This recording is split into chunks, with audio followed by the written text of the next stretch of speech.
This young man was once a culinary student with a humble dream of becoming a famous chef in a somewhat familiar isekai scenario. He got zapped away and was instantly transported to another world, one with monsters, magic, and an empire at war with the Dragon Clan. Unfortunately, as soon as our protagonist arrived, he was drafted for mandatory military service. For 15 long years, under the name Allison, he survived the war and became a legendary archmage.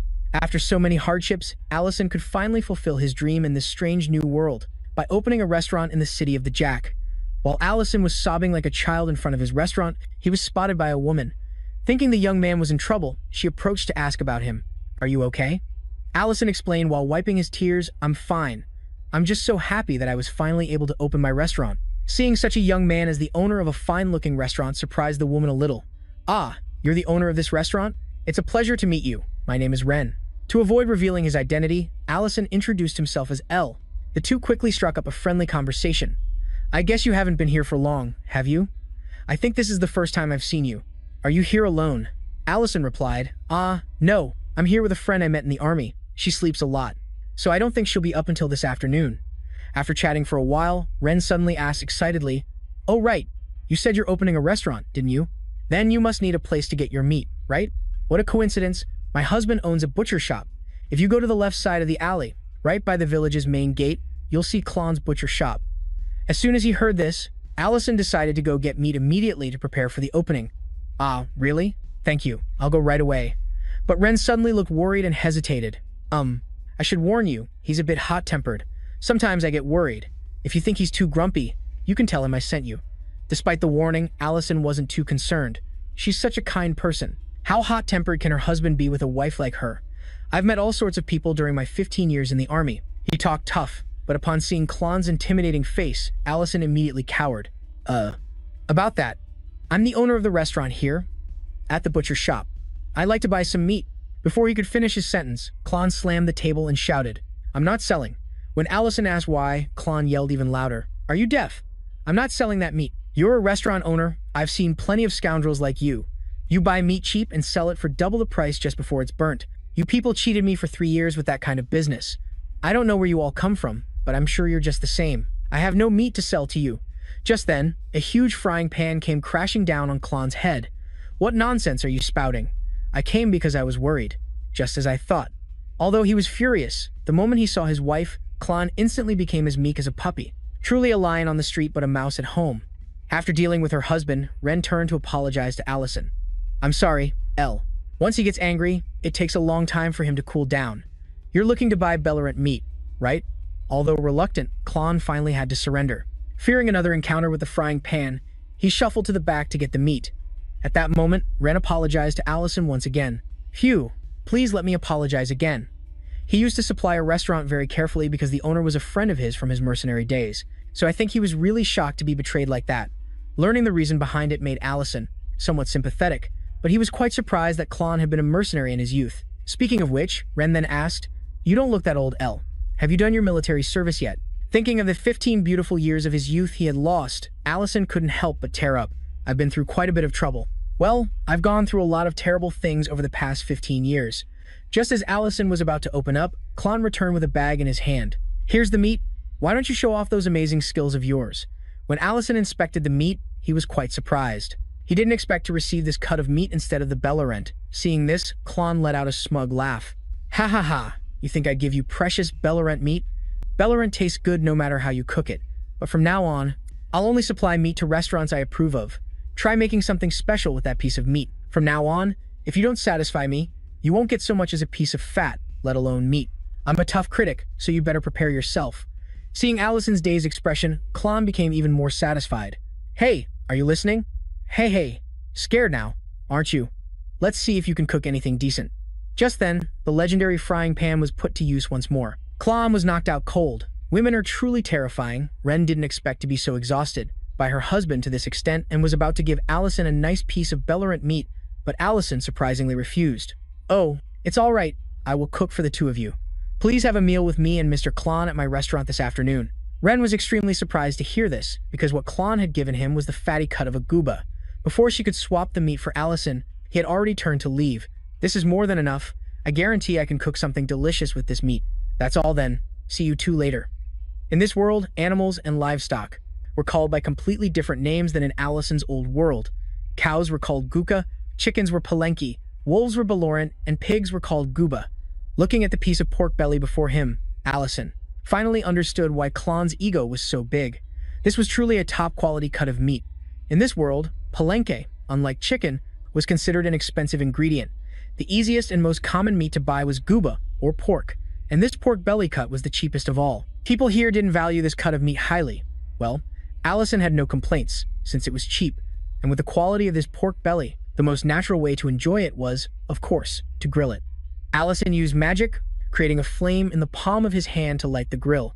With the abilities of an archmage, he could easily apply magic while cooking.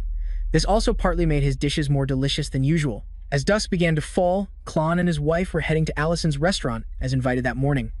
On the way, Ren constantly questioned Klon. "Why did you say that?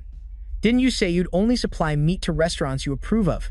Since when did you come up with that brilliant rule? He seems honest and kind. Can't you be nice to a new resident?" Klon retorted irritably. "Ha!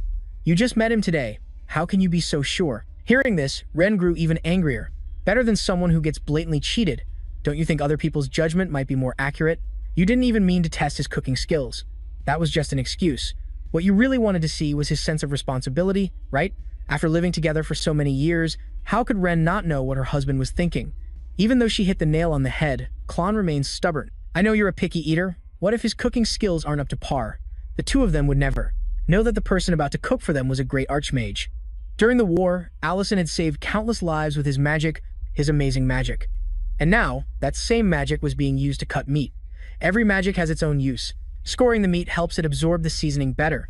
Moreover, when grilled, the surface of the meat will lose moisture, making it even crispier. By the time Allison finished his preparations, the couple, Klon, arrived. As soon as he stepped inside, Klon showed extreme displeasure and complained about everything, until Ren brought out the legendary frying pan. Only then did he sit quietly and wait for the food. Meanwhile, Allison was in the kitchen preparing the dish. When the pan was hot, he poured a little oil.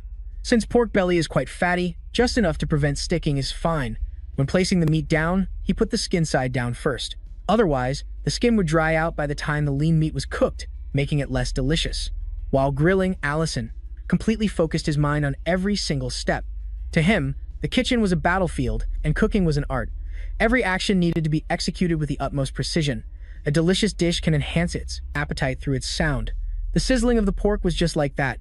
He grilled the skin side, then adjusted the heat to give all sides a beautiful color. After sprinkling some salt, he grilled the meat to ensure it cooked through from the inside. Then, he cut it into bite-sized pieces. Next, we prepare a salad to accompany the meat. Perhaps eating only a savory dish like this isn't familiar to the local palate. Vegetables and a sauce, with a fragrant aroma to balance the richness of the grilled pork belly. Mr. Klon seems meticulous, so it's best to avoid adding anything unnecessary. Finally, we beautifully garnish the salad and grilled pork belly. The dish is complete. Allison carefully served it to the restaurant's first two customers. The moment Ren took her first bite, her taste buds exploded. She could almost feel the scene of pigs roaming freely in the fields. Endless fields. "Oh my god, this is so delicious. Is this Guba pork belly? It's slightly crispy on the outside but juicy on the inside, and the subtle sourness of the salad also cuts through the richness of the meat. I never imagined such a perfect combination." This reaction didn't surprise Allison much, as he had tasted the terrible food of this world for 5 years in the army, so he could understand why Ren felt that way. "I'm glad you like it." Ren beamed with a smile. "I love it. It seems I'll have to supply the meat to ensure that I can enjoy your cooking again." Allison was delighted to hear this. "Haha, thank you for your kind words. And what about you, Mr. Clone? Did the dish suit your taste?" Turning towards Clone, Allison was startled. His plate was empty, and his face was scowling with drool flowing like a river. "It can't be. The meat's all gone. Bring more meat here. I need more meat." Just then, Ren promptly stopped him with her legendary frying pan. "If you want more, ask politely." Clone then burst out laughing. "You've passed. Honestly, of all the Gooba dishes I've ever tasted, this one is the best. It's a deal. Just name the type of meat you want, and I'll supply you with the finest from the Louvre Empire." In the end, everything went smoothly. Allison had found a good meat supplier, which was enough to consider the first day of business a success. But just then, the troublemaking Lolly woke up, having smelled the food. Things were about to get interesting. Late in the afternoon, in the outskirts of the Jack City, Allison had adapted easily just a short time after opening his restaurant. Although the number of customers wasn't large, it was steady. Everyone who tried the food cooked by Allison came back many times afterward. After seeing off the last customers, Allison prepared to start cleaning the restaurant. At this moment, he realized he was about to run out of seasonings. Sauces and spices, everyone should know how important these are in cooking. However, in this world, they were both rare and expensive, so you couldn't just use them freely. In addition, their quality and variety were not on par with the modern world. Allison took out one gold coin and placed it in the circle. The magic circle he had drawn earlier and recited a spell only he knew.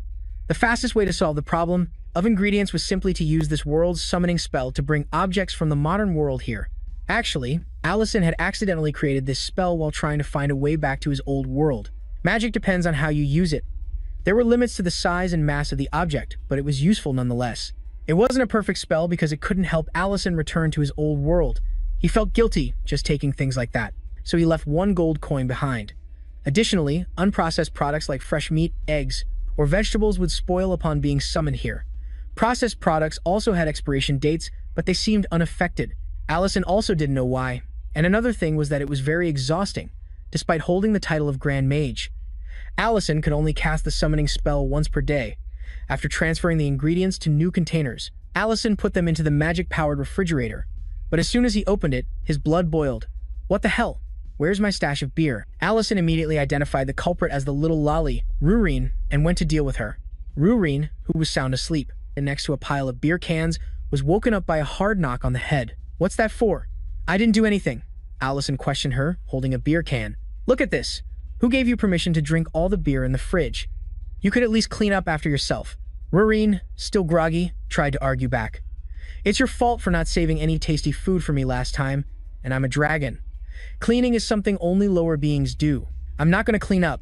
Seeing the little troublemaker talk back made Allison's blood boil, so he gave her another knock and dragged Rurine off to work. Go peel this pile of onions.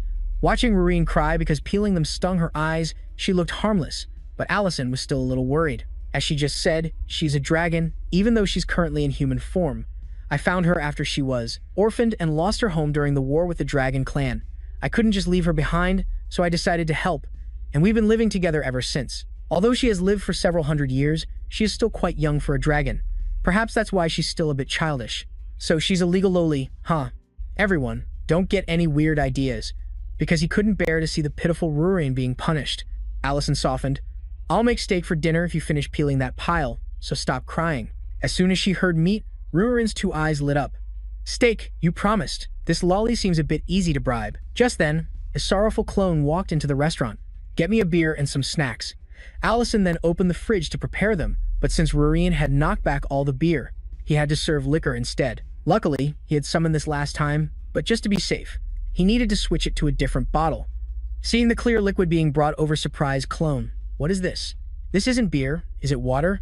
Allison explained as he poured the drink. No, it's not.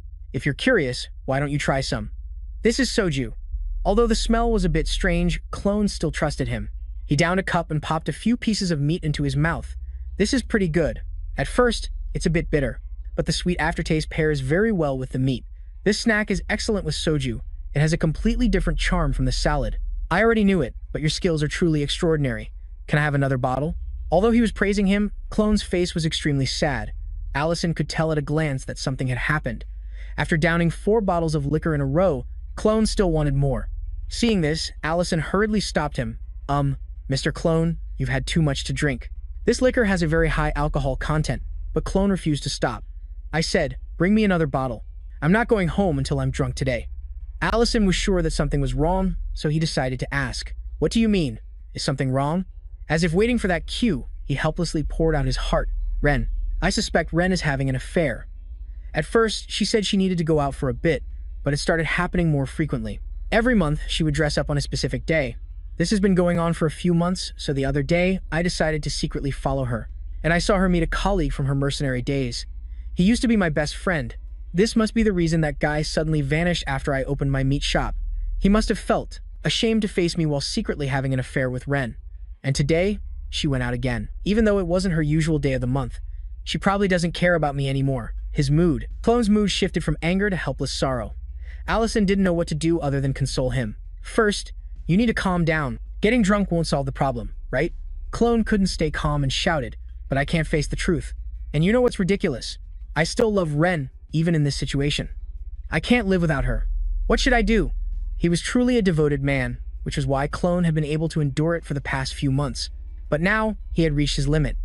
Their married life would soon fall apart if something wasn't done. Unable to ignore the situation, Allison decided to help. Please leave this to me. I haven't known Miss Wren for that long, but I don't think she's the type of person to do something like that. You wait here. Allison then went into detective mode to investigate this affair, and of course, he couldn't do without his lowly sidekick. Rurin, that is. At this moment, Rurin was still crying while peeling onions. This is too much. Al is an idiot. After getting changed, Allison told Rurin to stop peeling and come outside. There's something we need to do, or you can just keep peeling. Of course, Rurin chose to escape this boring task. And so, one human and one dragon went off to stake out together, the restaurant Clone mentioned. Wow, those other restaurants are so crowded. Unlike some other places here being Allison's restaurant, of course. Looking at this crowd, Allison could only wish, but the important thing now was to find Wren. Mr. Clone said it was around here. There's Miss Wren and a man sitting across from her. Could that be the colleague Mr. Clone mentioned? After finding their target, it was time for Rurin to be useful. Rurin, do you see that man and woman over there? Eavesdrop on their conversation for me. Of course, Rin won't do something for free. If I do this, I get to eat steak without having to prep the ingredients, right? After Allison settled on the price of 2 steaks, the deal was struck. Rurin focused, using her senses, and her sharp dragon senses to eavesdrop on the conversation and relate it to Allison. Don't you think it's time to tell my husband? Mr. Ment, I think my husband is growing more and more suspicious about our relationship. He's also very sad that you haven't visited the butcher shop. Ment hesitated and then replied, but you know what he's like. If he knew I was helping him, he'd avoid me immediately. Hearing this, Allison was a bit surprised and asked for confirmation. Is that what the person named Ment just said? After it was confirmed to be true, Allison was able to deduce that this didn't seem much like an affair. Therefore, he decided to stop spying and go down and talk to the two of them directly. As for poor Rin, after her usefulness had ended, she was sent home to wait. At that moment, Ren was continuing her conversation. I understand why you think that way, but it's not fair for you to be misunderstood. You're only doing this for the sake of our marriage. Just then, Allison walked up and interrupted the conversation. Excuse me, may I have a word with you? As she said, Mr. Clone had completely misunderstood the two of them. A while later, while Clone was fast asleep in the restaurant, he was awakened by the sound of the door opening. The ones opening the door were none other than Ment and Mr. Clone's wife. Long time no see. Seeing this, Clone trembled with anger. That's right, the two of you look great together. Ren hurriedly explained, honey, it's a misunderstanding, it's not what you think. Seeing his wife still denying it, Clone clenched his fists and shouted, what do you mean it's not like that? It could have been anyone else, so why did it have to be him, Ment? I trusted you, you bastard. Clone couldn't take it anymore and aggressively threw a punch straight at Ment's face, but a magic shield blocked it before things could go too far. Mr. Ment, please clear up this misunderstanding. Why are you just letting him punch you like that? The problem won't be solved that way. Mr. Clone will calm down if you tell him that you were the one who lent him the money when he opened his butcher shop. Upon hearing Allison's words, Clone was so shocked he sobered up instantly. What? What did you just say? Allison calmly carried the ingredients into the kitchen. Everyone, please sit down and talk first. I'll go prepare the food. Allison had already thought of the most suitable dish for the current situation. Right, Mr. Clone has been drinking all day, so I'll make a soup to help him sober up. And since Karen brought me belligerent meat as usual, a pot of shabu shabu is the most suitable choice. Shabu shabu is a Japanese nabemono hot pot dish of thinly sliced meat and vegetables, boiled in water and served with dipping sauces. Allison took out a large, deep pot and began to cook. I'll prepare various sauces along with soy sauce for dipping the meat, and I'll prepare the broth. I'll filter the anchovies and seasoning powder and pour all the water into the pot. The shabu shabu was ready. Meanwhile, Clone still couldn't believe what he had just heard. So he asked his wife again, Ren, what did you just say? Did Ment really lend us the money to open the shop? Ren let out a sigh and explained, it's like you said, when you had no money left after being scammed. Mr. Ment lent us almost all of his savings to invest in our shop. Now that our shop has a steady income, I meet with him monthly to repay the debt. That's all there is to it. Clone felt sick, broke out in a sweat, his voice trembling. But that money was definitely from the Lord, returned to me after they caught the scammer. Are you telling me that was just a lie? Suddenly, everything I've known for all these years has become a lie. It was hard for Clone to accept. At that moment, Men spoke up. Back then, if I had told you the truth, would you have accepted the money? I'm sorry for not coming to congratulate you on your grand opening. I had no other choice, because if the truth were revealed, it would have looked no different from me deceiving you. I never thought you were having such a hard time. It seems I did something unnecessary. Clone's face darkened as he asked again, but didn't you have plans after retiring as a mercenary? So why did you give that money to me? Just then, Allison brought out the hot pot, interrupting the story and making Clone's blood boil. Sorry, the vegetables can't be boiled for too long. Isn't it better to talk while eating?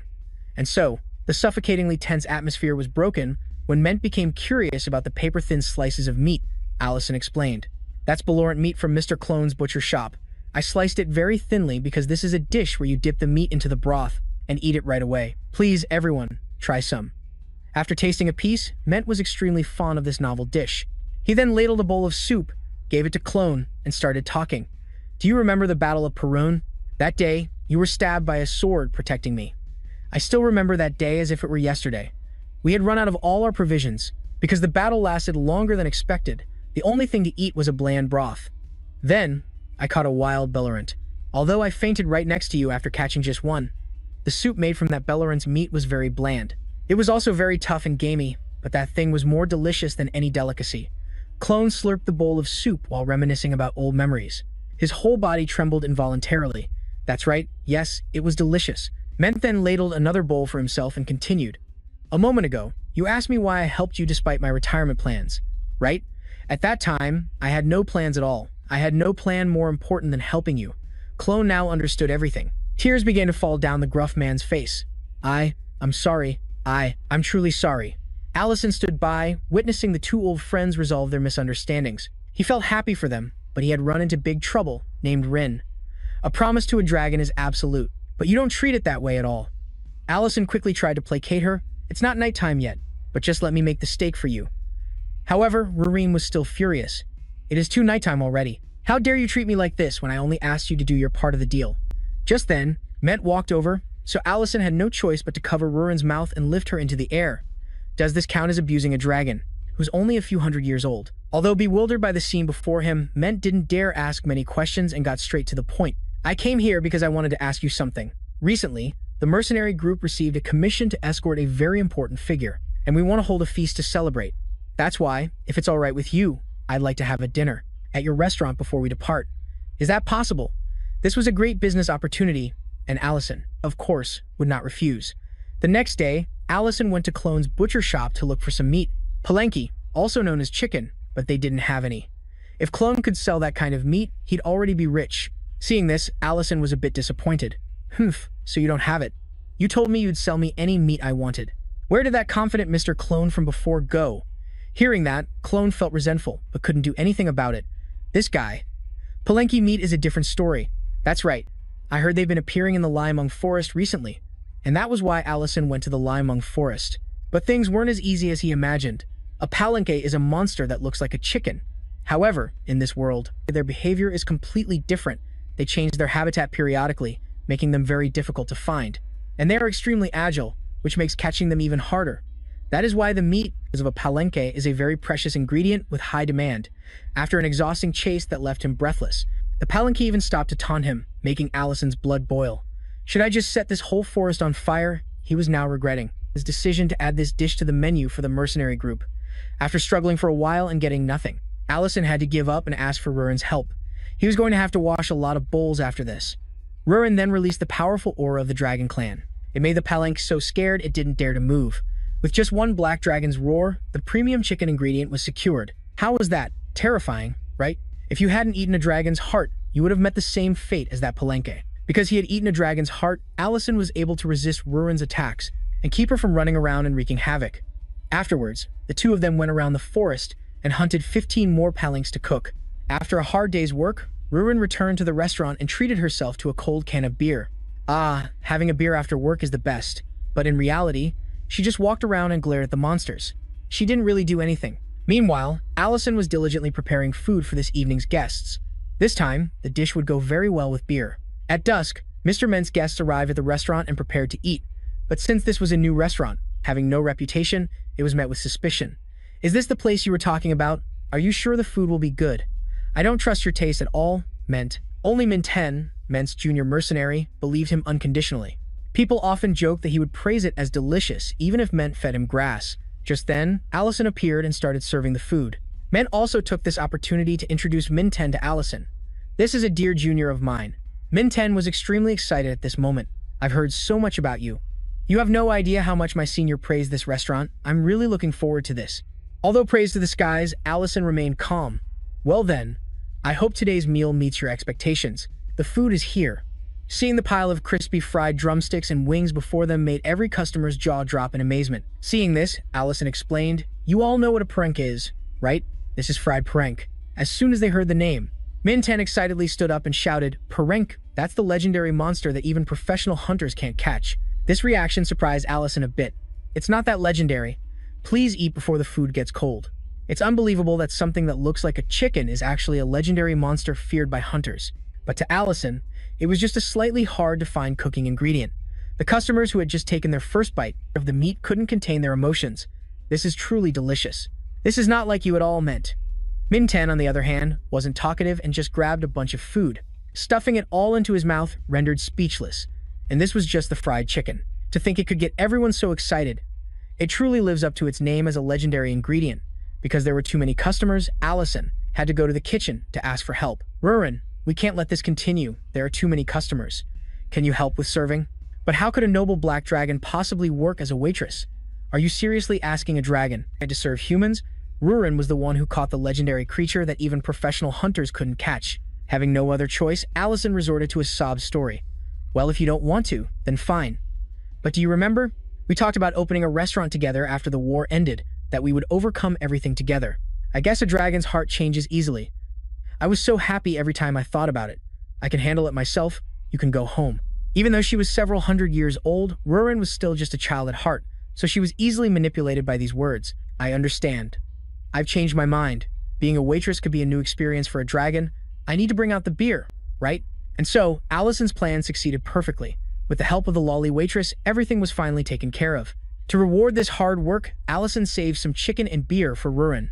After a long day's work, Ruren enjoyed the fried chicken heartily. At this point, Allison noticed the surroundings and asked, "By the way, I haven't asked you to clean up yet. What's going on? Have you finally grown up?"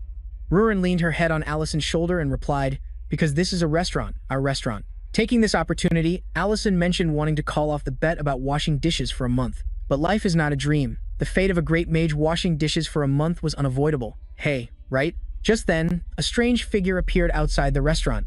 As soon as Ruren sensed their presence, she immediately hid behind. "Allison, what could possibly make a dragon so terrified?" Before Allison could understand what was happening, the restaurant doors slowly opened.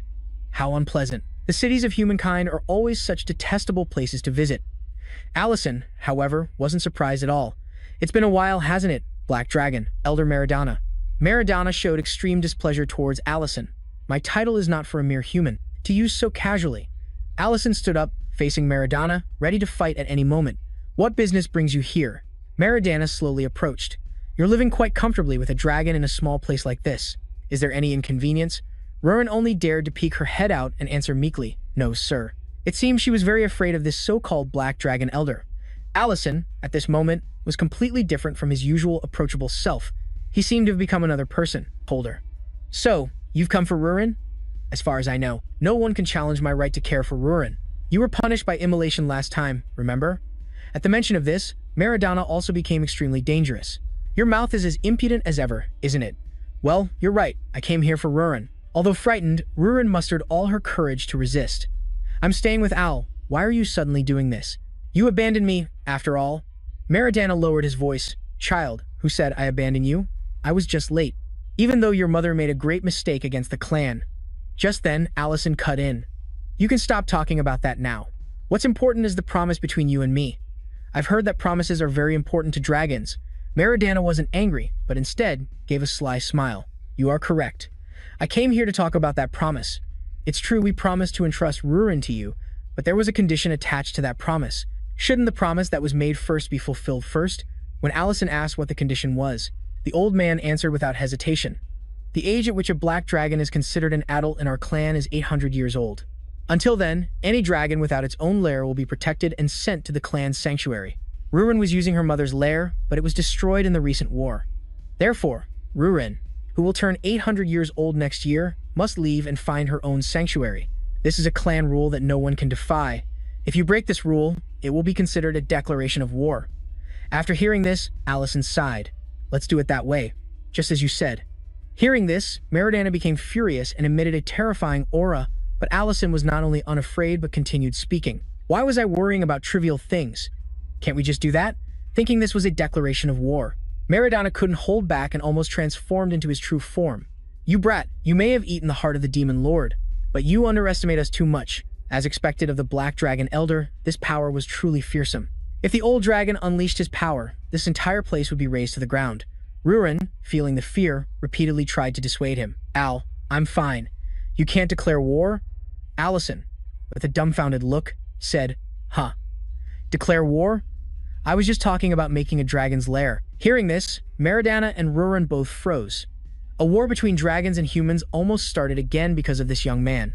Allison then continued, I mean, we have a whole year, right? We just need to finish it within this time.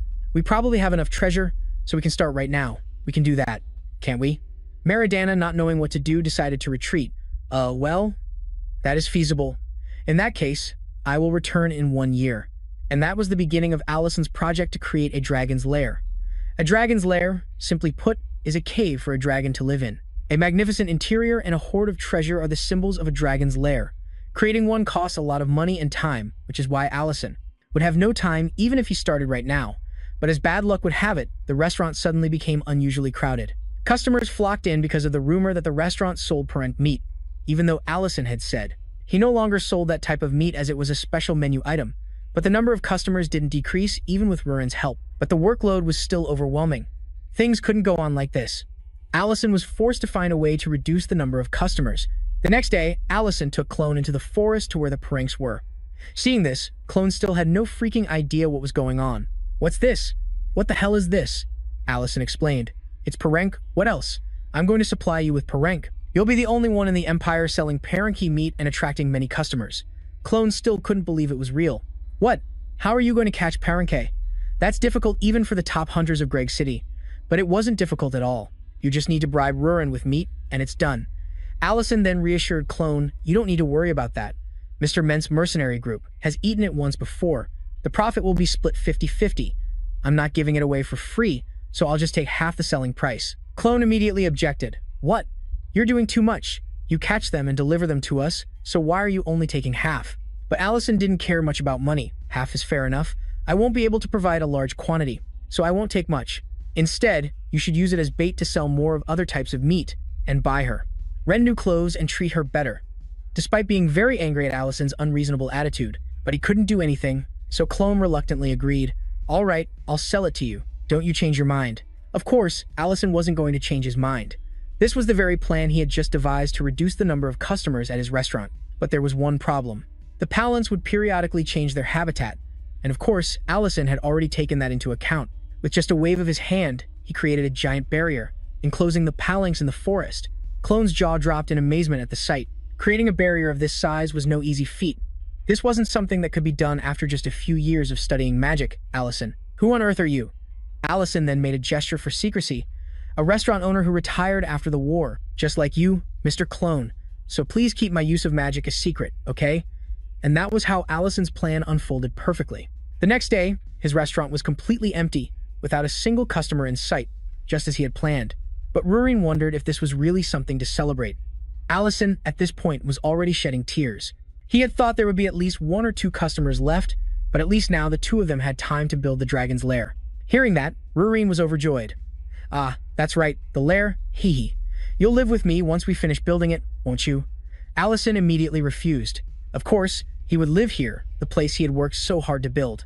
Hearing this, Rurin threw a fit. What? In that case, I don't need it. Let's just go declare war on the Black Dragon clan.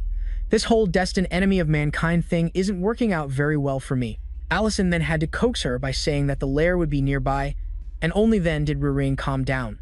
The location for the dragon's lair was none other than the hill right below the restaurant. Since the restaurant was on the outskirts of the city, all the surrounding land belonged to Allison. Therefore, the 2 of them could do whatever the heck they wanted.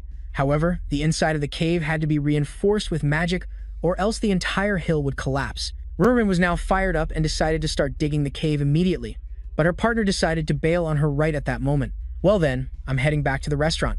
Good luck. I mean, I can't leave the restaurant unattended for too long, right? Rurin froze on the spot, and even though he said he was going back to work, Allison was just sprawled out on a table. enjoying this rare moment of rest. Just then, a person walked into the restaurant and asked, "Excuse me, is this that famous restaurant?" Seeing this, Allison quickly got up to greet the customer. "Welcome. I don't know about famous, but this is certainly a restaurant." The customer continued, "I heard that one can eat the legendary palenque meat here." Hearing this, Allison's spirits fell. "I'm sorry, but we are no longer selling palenque meat. You'll have to try the butcher shop." However, the customer did not leave. "But can't I have some other dish? I just want to eat something. Anything will do." Allison told the customer to wait a moment and headed into the kitchen to prepare a dish. From the person's attire, Allison guessed he was the son of a nobleman going through hard times. And since one should never discriminate against a customer, Allison decided to serve him just like any other. Allison then used magic to cook. "The only dish I can make that would suit a child's palate is a hamburger. I make it often since Ruri demands it. As for the meat, I'll use finely minced unca tenderloin, shape it, add a little salt, and pan fry it in butter along with the bun. I'll place the patty on the vegetables and top it with a garlic demi, glazed sauce, and finally, the egg I got from catching the palenque." And just like that, a hamburger that could even bribe a dragon was complete. Allison recited the recipe in his head while cooking. It had become a habit. The young man was astonished when he saw the dish. "Amazing. Is this a sandwich?" Too lazy to explain, Allison simply said they were more or less the same thing. Just as the young man was about to take a bite, a man suddenly burst through the door, shouting, "Young master, I've been looking everywhere for you. What are you doing in a place like this? What if you get food poisoning from eating the food here? Please, come outside with me." Allison couldn't stand his restaurant being bad-mouthed, so he spoke up. "I've been holding back, but you've gone too far, sir." The man didn't back down. "Oh, you're the owner of this establishment? I had no idea. Do you have any idea who you are preparing food for? This is the son of the Lord, the Baron of Greg's city. This is the Baron's heir, De'Aaron Gregg." But this didn't faze Allison in the slightest. "I don't care if he's a baron or a duke. I serve food to my customers. Is there a problem with that?" The two of them argued back and forth for a while, with neither willing to give in. Seeing this, De'Aaron quickly tried to stop them. "Please, stop it. I'm all right." Feeling guilty, the boy left one gold coin and departed. But this only made Allison feel worse. A moment later, Rurien ran back, covered in mud and crying. "It's your turn, El. I said it's your turn now. I had to do everything. I can't do it anymore. My hands hurt so much." But Allison had already changed his clothes and was preparing to go somewhere. "Don't be like that. I'll do the digging tomorrow," Allison said. "More importantly, I need to go somewhere right now." Hearing this, Rurien wondered, "Go where so suddenly? I'm hungry." Allison gazed at the gold coin in his hand and said, "I'll cook you something when we get back. I've accepted payment, so this is something I must do. We're going to the Lord's castle." At the Lord's castle, De'Aaron was sitting alone in his room, looking dejected, when suddenly, a teleportation portal opened up. Stepping out of it were Allison and Rurien. "Greetings, young Baron Gregg." De'Aaron was too stunned to speak as Allison approached him, holding a paper bag. "It seems you forgot something. You didn't get to try it, did you? I've warmed it up for you, so go ahead and have a bite." "Is this some kind of isekai delivery service? I wish the delivery guys in my area could use teleportation portals like this." Holding the hamburger made De'Aaron's mouth water, and despite his many questions, he decided to take a bite first and worry later. This kid was really about to eat food from a suspicious person, who teleported right into his room. There must be something wrong with his head. Just then, there was a knock on the door. "Young master, I heard a noise from your room. Is everything all right?" Allison's face was one of pure annoyance. "Are you kidding me?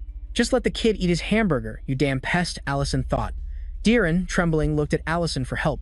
"What should I do now?" Allison whispered to him. "What do you mean? Just tell him nothing's wrong. You are the Lord's heir and a baron. After all, they cannot disobey your command, so be confident." De'Aaron hung his head low, his voice filled with sadness. "But they've never listened to me before. They always just ignore me." Since there was no reply, the person outside knocked more insistently. "Young master, I'm opening the door and coming in." Unable to take it anymore, Rurien used magic to alter her voice and yelled, "Nothing is wrong. Go away. I did not give you permission to enter." Hearing a voice that sounded exactly like his own left De'Aaron completely astonished, but he still stared anxiously at the door, convinced that no one would obey his command. The knocking suddenly stopped. "I understand, young master. Please call me if anything happens." As De'Aaron stood there with his jaw dropped in amazement, Allison spoke up. "See, I told you, you have to establish your own authority." De'Aaron immediately dropped to his knees. "Master, please take me as your disciple." Allison had no freaking idea what was going on and his face just went blank. De'Aaron then began to recount his past. "My mother passed away shortly after I was born. My father remarried not long after that, so I spent most of my time with my stepmother. She was a very strict woman and always told me to be mindful of my actions, because I am the son of the Lord. Even so, I loved her, because those were happy times for me. However, everything changed when my father became bedridden with a serious illness. She stopped looking at me or speaking directly to me during meals or parties. I want to become a good lord, just like my father was. But the servants, under my stepmother's orders, began to control and restrict all of my activities. I have no one to talk to. Everyone ignores me. Since then, I've had this feeling that I won't be treated any better, even after I inherit the title of lord. But my perspective changed after today's events. Master, please teach me how to become a good lord. Diren's eyes sparkled with fervent hope, but Allison responded bluntly. That's a rather strange conclusion to come to, isn't it? How did it come to this? I'm just a restaurant owner, Allison thought. Diren then explained his reasoning. But this is unprecedented. He would have entered anyway, even if I had told him to leave. Allison realized the problem. The boy completely lacked self-confidence. It seemed as if he had deliberately thrown away his own assertiveness and become more withdrawn. Allison let out a sigh and then spoke. Look people in the eye when you speak to them. You said you want to become a good lord, didn't you? The title of lord comes with great responsibility. Therefore, you must take responsibility for every word you say. I'm not telling you to ignore the words of others. Make sure you listen and think carefully before making a decision you completely believe in. If the decision benefits you, then everything will be fine. If not, accept it and take responsibility. In my opinion, that's what makes a good lord. These words seemed to awaken something inside Diren, but before he could fully understand, Allison was preparing to leave. Anyway, eat this burger before it gets cold and visit the restaurant occasionally, okay? After that, Diren kept thinking about what was just said. The moment he took a bite of the hamburger, he had an epiphany. Could it be? I understand now. A good lord must be someone dedicated to ensuring all his people can enjoy delicious food like this. It seems this young man misunderstood something. Elsewhere, Allison and Rurin had teleported outside the city. To prevent Rurin from overthinking it, Allison carefully advised her. I hope you don't take his words to heart. Rurin then asked, You mean that little kid? But why do you have to put so much effort into him? I see you seem to care a lot. Allison then took out the gold coin he was paid earlier. I'm just doing the job I was paid for. Holding the gold coin, Rurin couldn't help but be surprised. This is 100,000 runes. A normal hamburger sells for 200 runes. He really paid you this much just to eat one hamburger? Allison replied. That's right. That's why we need to provide him with proper service. At that price, this isn't a rip-off restaurant. He's as rich as a dragonkin. I hope he becomes a regular customer from now on. But Rurin didn't want that to happen at all. I'm not happy at all because the number of hamburgers for me to eat will decrease. What a gluttonous dragon. In a forest on the outskirts of the city of Greg, there's a strange and very famous clinic. The doctor there certainly is.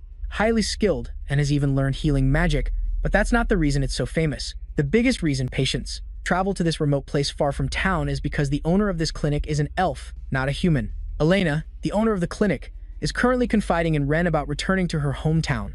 I'm thinking about whether I should go back to my home. I really enjoy helping and healing people, so I left my village against the opposition of all my kin. But reality is very different from what I imagined. No one cares about being treated. They just want to see a female elf at all costs. No one sees me as a doctor. Recently, a woman came here and got angry with me. She said I seduced her husband. I know not all humans are like that. And it's not that I hate healing others, but it's really hard to keep it all inside and continue. After listening, Ren asked, By the way, do you dislike me too? Elena hastily explained, What? No, it's not that. I like you, Ren. Besides, you've always treated me well, and that's why. I accept this without any prejudice. Ren then asked, So if there were more things you liked here, would you stay? There are many things I don't like about my husband, his snoring, and he's also very naive. But there are also things I like more. I like his reliability, and that he's only devoted to me. And he always does his best in everything he does. You said you still enjoy healing people, right? If so, then try having dinner at the restaurant on the hillside over there tonight. The reasons for you to love this place might increase, little by little. And Elle's restaurant could be one of those places. Elsewhere, Allison was caught by Clone while digging with a shovel. Hey, Elle, what are you doing here? I was just about to head to the restaurant. Allison greeted him warmly. I was just about to go back there myself. I was in the middle of some construction work earlier. So, who is this? According to Clone's introduction, this is Nellin, his grandson. Since they had something to discuss, the two of them planned to eat and talk at the restaurant. At that moment, Clone mentioned that his wife and an elf would be visiting the restaurant. Hearing this, Allison immediately shouldered his pickaxe and shovel and headed back to the restaurant. On the way, he asked Clone, Usually, elves don't leave their home forests. That person must be very famous, right? Speaking of which, Clone got a bit annoyed. You don't even have to ask. I heard all the boys in town ran over there, even for just a thorn in their finger. It's despicable. Hearing things like that, I finally understand why elves hate humans so much. Allison replied. There are elves who aren't like that. You shouldn't impose such prejudices on them. I admit that elves are a very proud race, but before Allison could finish his sentence, he witnessed an astonishing sight. Elena, a noble elf, was kneeling and trembling in fear before Rurin. You are a great being. Please forgive my rudeness. At that moment, Rurin's entire body radiated a murderous aura. So you do know you were rude? I will spare you if you live the rest of your life as my subordinate. Witnessing this, Allison's jaw dropped in amazement. Seeing Allison return, Rurin boasted, "Oh, you're back? I found myself a useful elf subordinate, Allison." At that moment, his two hands clenched into fists, covered in flames of anger. What the hell are you doing to our customer? Rewind to a few minutes earlier. While Rurin was lounging on the table, Elena pushed the door open and entered. Excuse me, is anyone here? Is this Mr. L's restaurant? Seeing this, Rurin stood up to greet her. That's right, but he's not here right now. More importantly, you're an elf. Once again being noticed for her race, Elena lowered her head to the ground. Yes, that's right. Rurin then approached and said menacingly, the elf race is very beautiful. It's no exaggeration. Elena replied awkwardly, Ah, you are beautiful too. And you look much younger than me too. Rurin gave a dangerous smile. Younger? Are you saying I look young? I may be young for my race, but I am still much older than you. Who gave you permission to speak so casually to me? Huh. A terrifying aura was immediately released, causing Elena to kneel on the ground in fear. And this was the very scene Allison had witnessed earlier. After dealing with the troublemaker, Allison opened the door for the guests. Haha, I apologize for the noise. Please come in. After getting a lump on her head, Rurin was crying her eyes out. Witnessing this scene, Elena's eyes widened in astonishment. Am I dreaming? She's really a dragon. One thing that everyone, from children to the elderly, knows is to never anger a dragon. Dragons are walking disasters that can burn down entire villages on a whim. They are the strongest race, the pinnacle of all species. I've heard myths about the dragon race since I was a child, so much that I'm sick of it. However, he is treating that dragon like a child. Who is he really? While Elena was still bewildered, Allison approached. Please excuse us. On her behalf, I apologize for what happened earlier.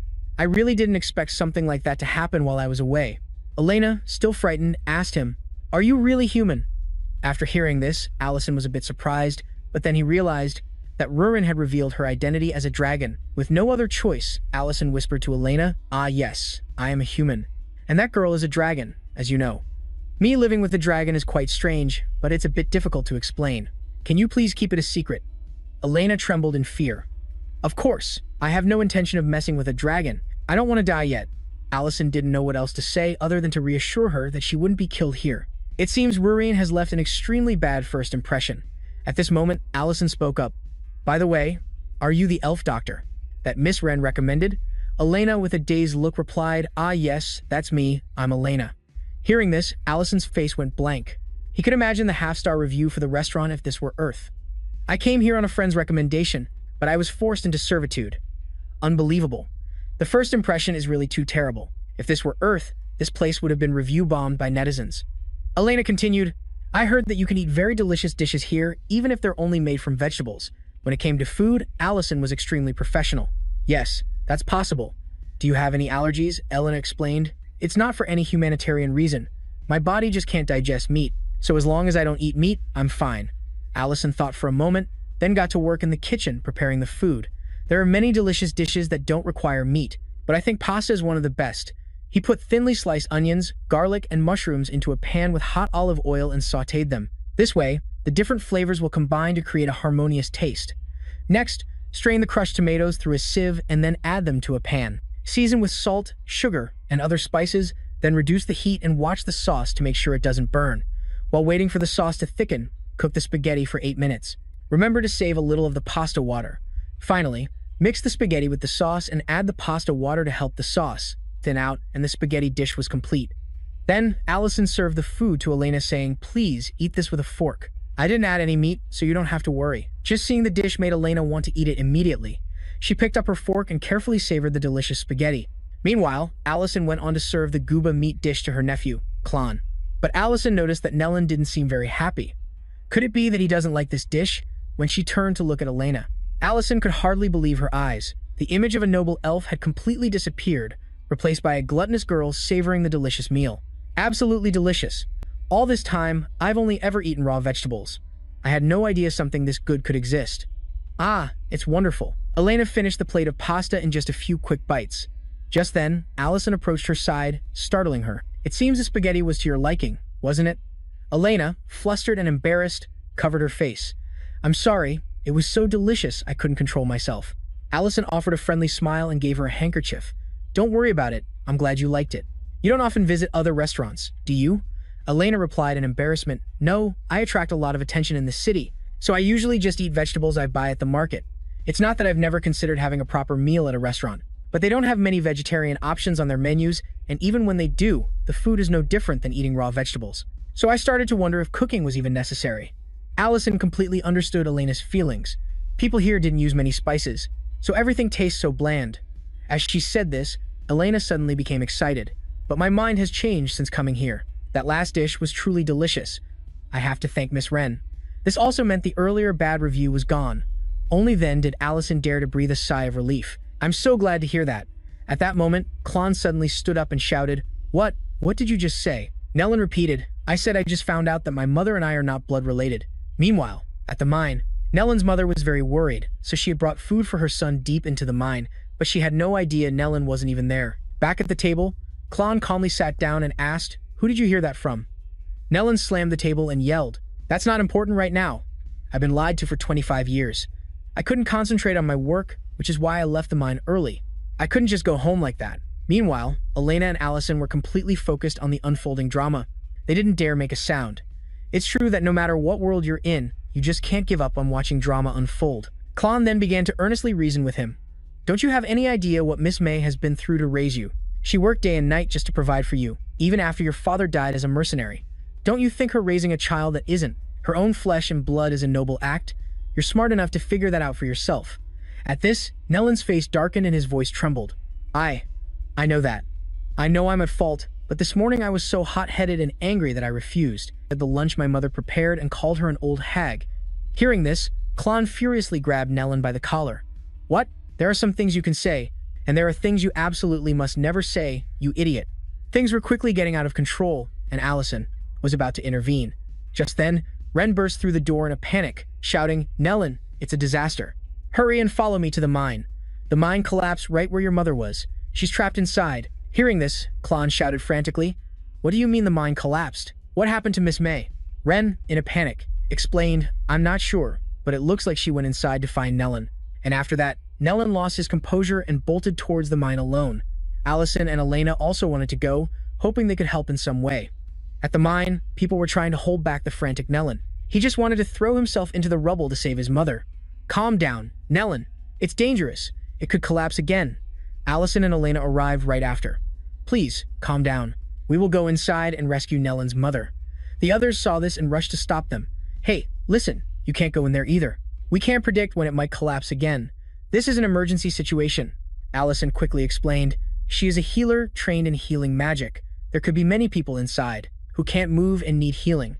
"We are wasting time. Please, let us pass." After a moment of explanation, the two of them were finally allowed to go inside. Along the way, Elena spoke to Allison, "Thank you for helping me.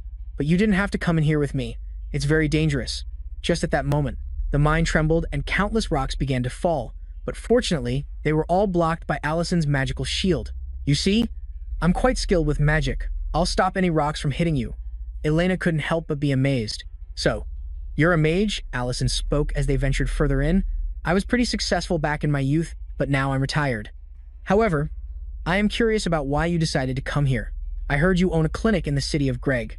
I mention this because one of my friends is also an elf. I don't imagine you own that clinic just because you're an elf, and I'm sure there have been many times when humans haven't treated you kindly. Yet here you are, entering a collapsed mine to rescue people. Is there a particular reason you're doing this?" Just as Elena was about to answer, they arrived at a fork in the path. "Oh no, the path splits. We don't have time to search down both routes." Allison closed her eyes and began to chant. Spirits of light were summoned, illuminating the entire space. This display of magic amazed even Elena, who was an elf. The spirits then split up, going down both paths, and it wasn't long before they found an injured person. The worker panicked when he saw the moving lights. "What's this? I must be on my way to heaven. I'm starting to hallucinate." But luckily, it was all real. Allison and Elena arrived just in time. "Sir, are you okay? Are you able to move?" Luckily, his injuries weren't too serious and only required some magical first aid. After a little treatment, the worker was able to leave on his own. Just then, The spirits reported that there were other injured people, and so the rescue team went into full operation. Allison took on the role of protection, moving boulders with her magic. Meanwhile, Elena concentrated on using her healing magic to rescue the workers.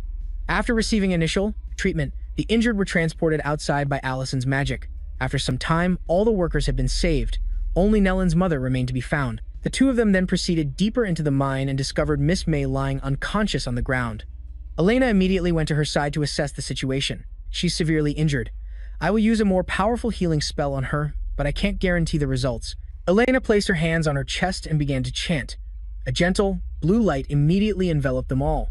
At the temporary first aid station, Ren was crying uncontrollably, feeling helpless.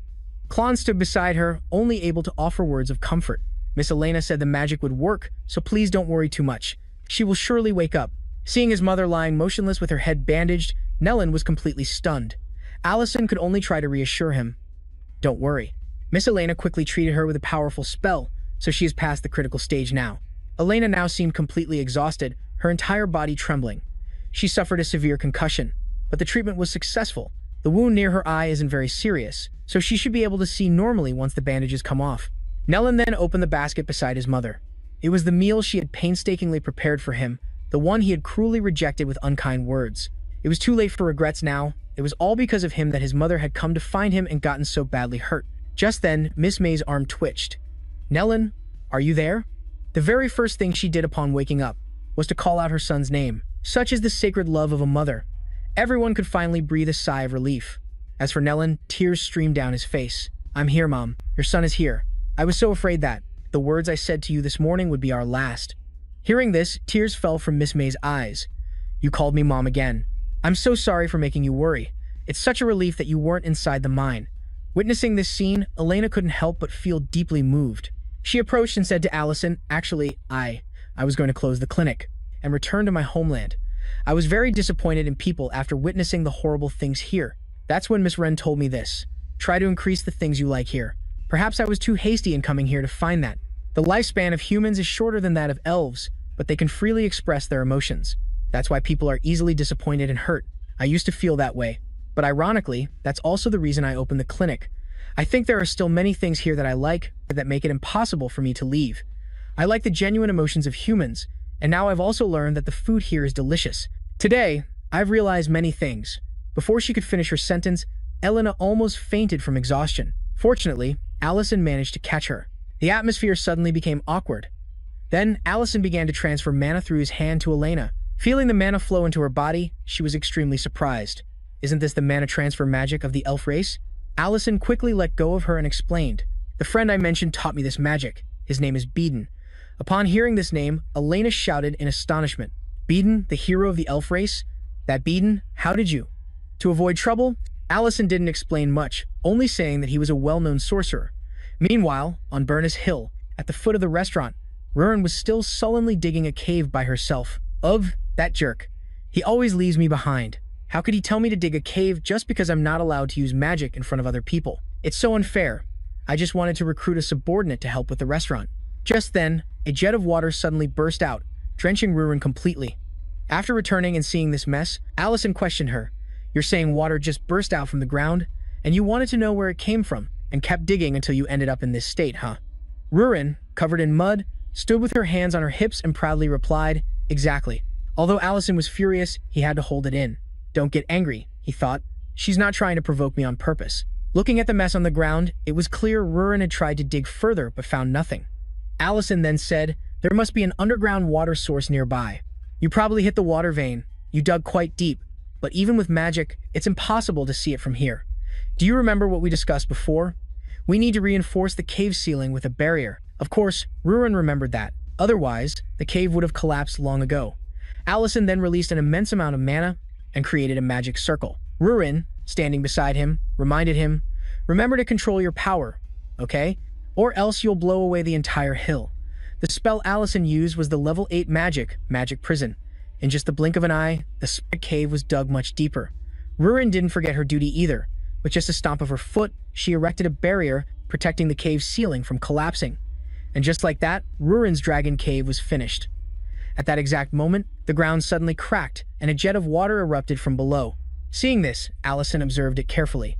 Magic prison must have hit the underground water vein, so that's why the water is gushing out. This must be a hot spring. But Rurin, without a second thought, rushed forward intending to bathe. Allison immediately shouted a warning, "That's hot water," but it was too late. Engulfed by the hot water, Rurin screamed at the top of her lungs. Afterwards, she had to take off her soaking wet clothes to warm up. "Listen here, you can't just rush into everything like that," Allison admonished her while using magic to create a spherical barrier. By pushing the barrier into the ground, the earth settled down, creating a pool of clean water. Then, by simply removing the top part of the barrier, he created a hot spring bath. Allison then mercilessly tossed Rurin into the water. Falling in, Rurin screamed bloody murder. "It's hot.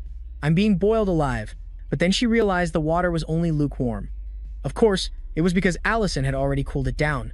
He then took off his outer clothes and joined Rurin in the water. Rurin hesitated for a moment before asking, "I noticed you were gone for a while. Where did you go?" Allison replied that the mine had collapsed, so he went there to save people. However, Rurin was only interested in whether he went with that elf girl. Allison quickly explained, "Of course I needed her. You know I'm not very skilled with healing magic, don't you?" But Rurin was already sulking and turned away. "No wonder you look so cheerful. I had to dig this cave while you know I hate elves, and other races too.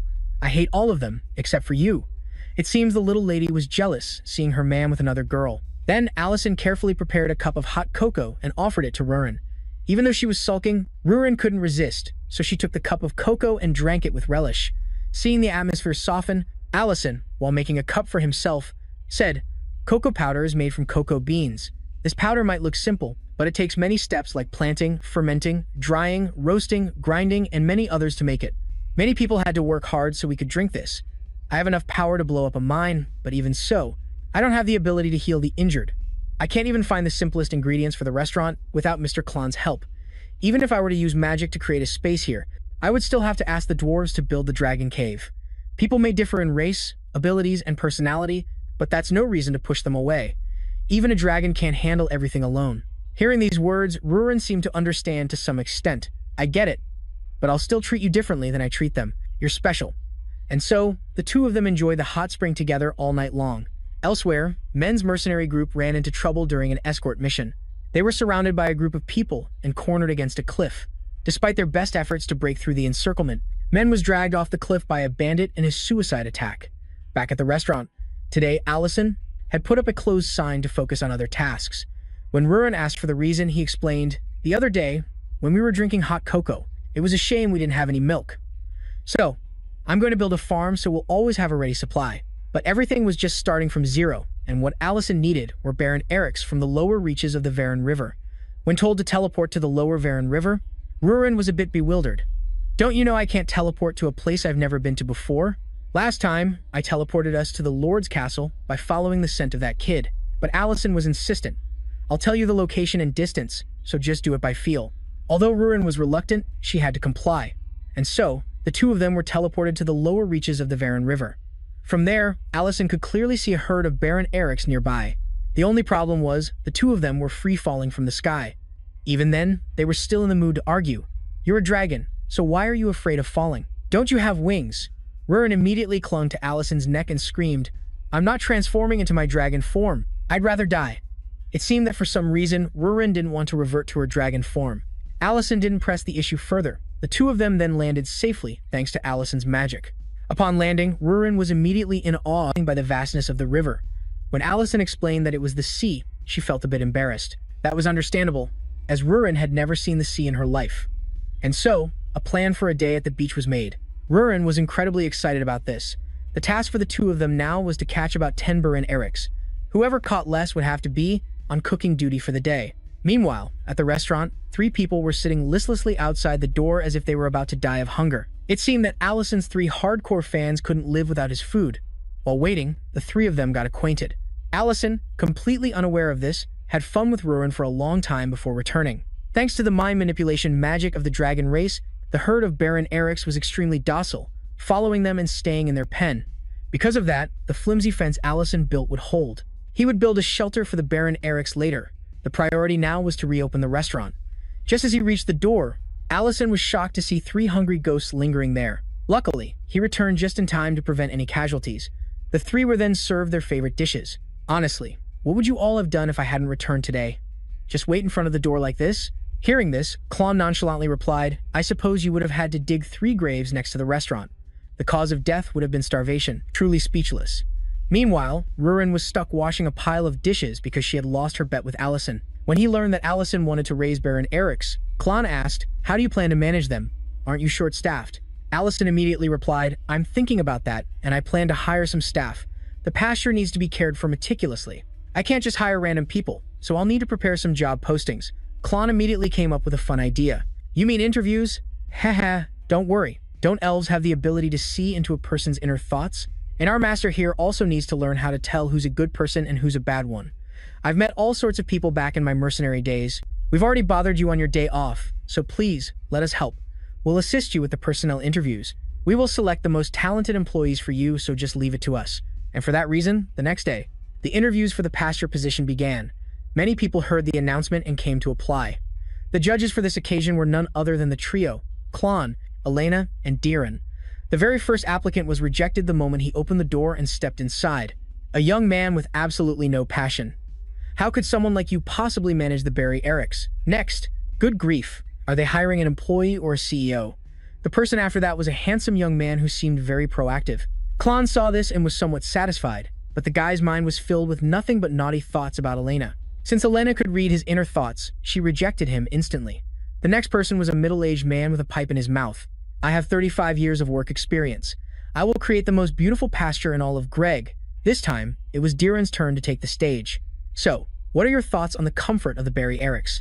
Before the man could even process the question, Diren pulled out a scroll. It's crammed with text. Do you have a plan for the sleep and recreational activities of the Barry Erics yet? What about those who might have designs on the Barry Erics? Have you devised a way to confront them? And what about milk provision? That means you must prepare a clear plan to be ready to compete with others. And I'm also curious about how you would handle it if one of them were to get sick or injured. You would have to write a health report for the Barry Erics and ensure they remain in good health. This is not just a simple pasture. I am a baron who cares deeply for the Barry Erics as well as for my people. You should not look down on them. Allison was truly at a loss for words. The middle-aged man could not endure it any longer, so he got his butt up and left. Before leaving, the man left one parting remark. What a complete lunatic. Diren, however, still wouldn't stop. Where are you going? You must protect the people. People like him don't even care whether the Barry Erics are sad or not. Witnessing the performance of these three, Allison was completely frozen. He had a very bad feeling about this, and so, the interviews continued to take place. As time went on, the reasons for rejection given by the trio became increasingly absurd and ludicrous. Some people were even disqualified before they could utter a single word. At this point, tears were streaming down Allison's face. He could only watch on in helplessness. It's true what they say, enthusiasm combined with ignorance is just sabotage. After a while, there were no damn applicants left. Are there no more applicants? Is it because the salary on the recruitment flyer was too low? Ha ha ha. Klon, at this point, was still oblivious that the applicants had all fled because of the trio. With no other choice, Allison was forced to step forward. Pardon me, I'm very grateful for everything you've done, but please let me interview the next person. Just then, Minton pushed the door open and entered. I saw the recruitment flyer. May I work here? Klon was utterly astonished to see her. Minton, why are you here? Weren't you on an escort mission? Minton immediately recounted the events. We were attacked by a band of robbers, and my senior fell from a cliff while trying to help me. Allison became extremely worried. That scoundrel, men. Why wouldn't he tell me something like that happened? How is his condition now? Minton's face darkened at the mention of this. My senior was injured all over his body. However, he can only move one of his legs now. So, my senior had to retire from his mercenary career. Although Elena desperately wanted to help, because too much time had passed since the injury, there was nothing she could do. The only thing she could do was visit to examine and check on his condition. At that moment, Rurin responded, "But why are you the one looking for a job when it's Mr. Men who was injured?" Allison immediately scolded her, "Watch your tone. She's already stressed enough, and you're complaining?" But Rurin was still puzzled. "But aren't you curious? It seems she has also quit being a mercenary. For her to quit, follow Mr. Men, and ask for a job here is rather strange." Minton explained shyly, "I'm just trying to find a job that's suitable for Mr. Men, so that we can work together." As she said this, her face turned completely red with embarrassment. Anyone looking could immediately understand the situation. Klon, in disbelief, asked again, "Don't tell me you. How old are you?" When he found out Minton was only 29 years old, Klon yelled out, "That's a 13-year age difference." But Minton didn't care about that. She just considered age to be a number. At this point, Elena wondered, but why shouldn't it be possible? Among elves, A 13-year age gap is considered a relationship between peers. Allison quickly explained that you can't view this through the lens of an elf's lifespan. A human's lifespan is much shorter than an elf's, so the number 13 is quite significant. But Minton showed her resolve. Never mind that. I've already made my decision. I have left the mercenary corps. If you don't let me work here, I'll starve on the streets. What a surreal way to ask for a job, Allison thought. But Rurin, on the other hand, showed great interest. That passion, miss, I like you already. You are right. Age is not an issue. You're hired. It seems Rurin wanted to assert that her over 700-year age difference with our dear Allison was not a problem at all. Minton was overjoyed at being accepted, but Allison spoke up. I am also grateful that you and Mr. Men want to work here, but we haven't heard Mr. Men's opinion on the matter yet. Minton's face turned red. That's right. I haven't asked for my senior's opinion yet. I was planning to tell him after I managed to get a jug of milk here. My senior was the one who taught me how to wield a sword, from how to hold it to how to maintain my weapon. Naturally, working in the pasture is quite difficult, but I want to learn how to handle those things on my own. And after that, I want to show him how the work here gets done. She hasn't even been hired, and she's already planning all this. So surreal. This touching love story deeply moved Elena. How wonderful. That is the perseverance of love. A beautiful longing, though it seems her choice of words was a little off. After thinking for a moment, Allison spoke up. When you get your first jug of milk, you say, I've just thought of the perfect dish for our visit to Mr. Men. I'm very much looking forward to working with you. And so, the number of restaurant employees increased by 1. The next day, Minton arrived early, full of enthusiasm for work. Her first task was to lead the herd of Barry Erics out so they could graze on grass. Minton was extremely eager and cautiously approached the first Barry Eric. She was quite surprised because the Barry Erics weren't causing any trouble at all. I don't know what kind of magic they've used, but the Barry Erics are incredibly docile, so there probably won't be any issues. But things were not that simple. Although the herd of Barry Erics didn't attack proactively, a gentle nudge was enough to send Minton tumbling to the ground. Despite trying various methods, all Minton received in return was a world of hurt after struggling to get the herd of Barry Erics out to the pasture. Allison assigned the next job. Wild Barry Erics are very active, so you don't need to trim their hooves. But since these are being domesticated, you must check their hooves regularly. And of course, Minton was sent flying again and again. Then, the next day, as Minton was preparing dry straw for the evening, the herd of Baron Erics swarmed her again. Don't crowd me, the fresh grass is over there. As the old saying goes, it's like casting pearls before swine. And since these creatures look a bit like buffaloes, they're not going to listen. And so, Minton was sent flying once again. A few days later, Minton, covered in dirt, sat on the ground and lamented, I'm completely exhausted. I haven't accomplished a single thing properly. Herding, hoof trimming. I haven't even managed to get any milk yet. I was so confident in the beginning, but what am I even doing now? What if I get fired before I get the chance to work with my senior?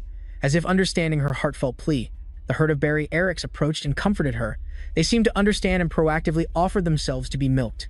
And so, a gleeful Minton carried the first bucket of milk to show off to Allison. Master, I did it. I got the milk. This surpassed even Allison's expectations. He had thought it would take about a week to get any milk. Taking the jug, Allison broke into a radiant smile. Well done. We should start preparing, shouldn't we? There's a set of clean clothes over there. Go and get changed. Minton, not understanding what was going on, asked back, prepare for what, exactly? Allison replied, a special dish from Mr. Men, of course. A pizza with a super load of cheese. First, pasteurize the milk at a low temperature for 30 minutes. Then reduce the heat and add vinegar to make the milk curdle. After the milk has solidified, scoop out the curds, leaving the liquid whey behind. After putting it in salt water, knead the curd immediately after soaking it in warm water. Throughout this process, air and the remaining whey will be removed, and after shaping it, we have mozzarella cheese. Looking at this strange thing, Minton couldn't help but wonder, is this cheese? It looks different from the cheese, I know. Allison immediately explained, it's just a different type of cheese. We'll put it on top of the bread and bake it. You need a special gift for your confession, right? Mr. Men really likes food, so this will be a suitable gift, don't you think? At the mention of a confession, Minton blushed shyly. A confession? I haven't even thought about that. No, this could be my chance. Allison boasted while kneading the dough. Trust me, when I was young, many women pursued me. Why do these words sound so unreliable? Seeing this, Minton shyly asked, so, you have a lot of dating experience? Allison casually replied that he hadn't been on a single date, which made Minton almost punch him. Allison then handed her the pizza and continued, however, one thing I know for sure is that sincerity always works. So, put your sincerity into this dish, and Mr. Men will surely notice. Such a love expert, always preaching morals. After finishing the preparations, everyone went to Mr. Men's house to check on his health. Meanwhile, Minten timidly held the pizza and stood outside. What will her decision be? After a while of asking about his health, Allison introduced. This is Miss Elena, who runs a clinic. Men was very surprised by everyone's visit. Oh, the famous elf lady? But how did you all know? You couldn't have known unless you were with the mercenary group. Just then, a blushing Minten walked in. Senior, how are you feeling? Now, Men understood the reason why. Elena then used healing magic on Men's leg. Although it couldn't be healed completely, she could help with the recovery process. Men then approached Minten. Ah, I thought you had something else to say. Minten's face turned beet red, and she started sweating all over. This is a big deal. It's more embarrassing than I thought. The others were expecting a romantic confession, but Minten changed the subject instead. You must be very hungry, right? Let's eat first, then we'll talk. Minten was trembling at this point. Calm down. As I was told, sincerity always works, and I will express my sincerity through food. It turned out Minten had arranged the sausages on the pizza into a heart shape, but Men didn't understand at all. Seeing this, Minten immediately explained, this dish is called pizza. I made it myself. Allison helped a lot too. It's beautiful, isn't it? It looks like. Just as she got to the important part, Men couldn't resist and reached for it. Let's have a taste, shall we? Poor Minten was crying silently. When he found out the melted stuff on the pizza was cheese, Men was very surprised. He thought cheese was just that smelly stuff sold in the market corner, but that's just spoiled milk. After taking just one bite, Men was immediately captivated by the flavor. This flavor and chewy texture are so delicious. Everyone, have some too. And so, the plan to confess with food failed completely. Minten could only eat through her tears. After finishing the pizza, Men happily chatted with Minten. Ah, I never thought you could cook so well.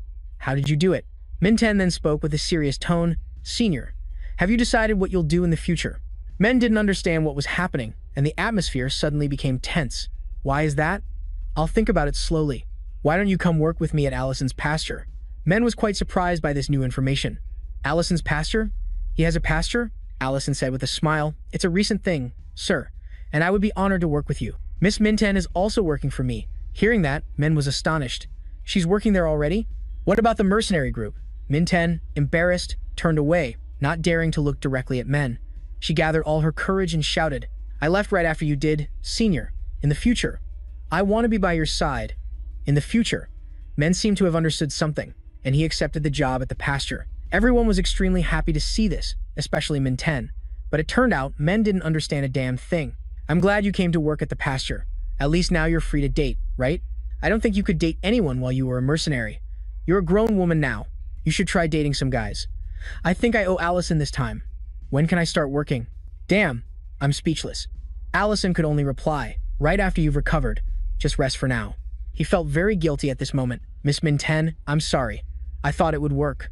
So, in the end, sincerity didn't work. You really shouldn't trust someone who's never been in a relationship for advice. On the way back, Allison tried to comfort her. Miss Minten, please don't be too heartbroken. The two of you will be working at the pasture together. Minten forced a smile. I'm not heartbroken. There will be more opportunities in the future, just like I said. I'm very happy to be working with everyone. I'm heading home now. See you later, boss. Although she said that, Minten still couldn't hold back her tears and cried as she walked. But she was determined not to give up, no matter what happened. The power of love is truly intense. The three onlookers could only shake their heads in dismay. There was nothing they could do to help. Meanwhile, Men was sitting by a dim light, sighing thoughtfully. What should I do? It seems Men had realized everything from the very beginning. He just didn't want to face this truth. The next day, the Crown Prince of the Loven Empire, Leon Harris, came to visit this place. Although he was smiling, he showed contempt. So peaceful, huh? This place is so ugly. When he saw two beautiful girls standing by the roadside, he approached them without hesitation and invited both of them to his room tonight.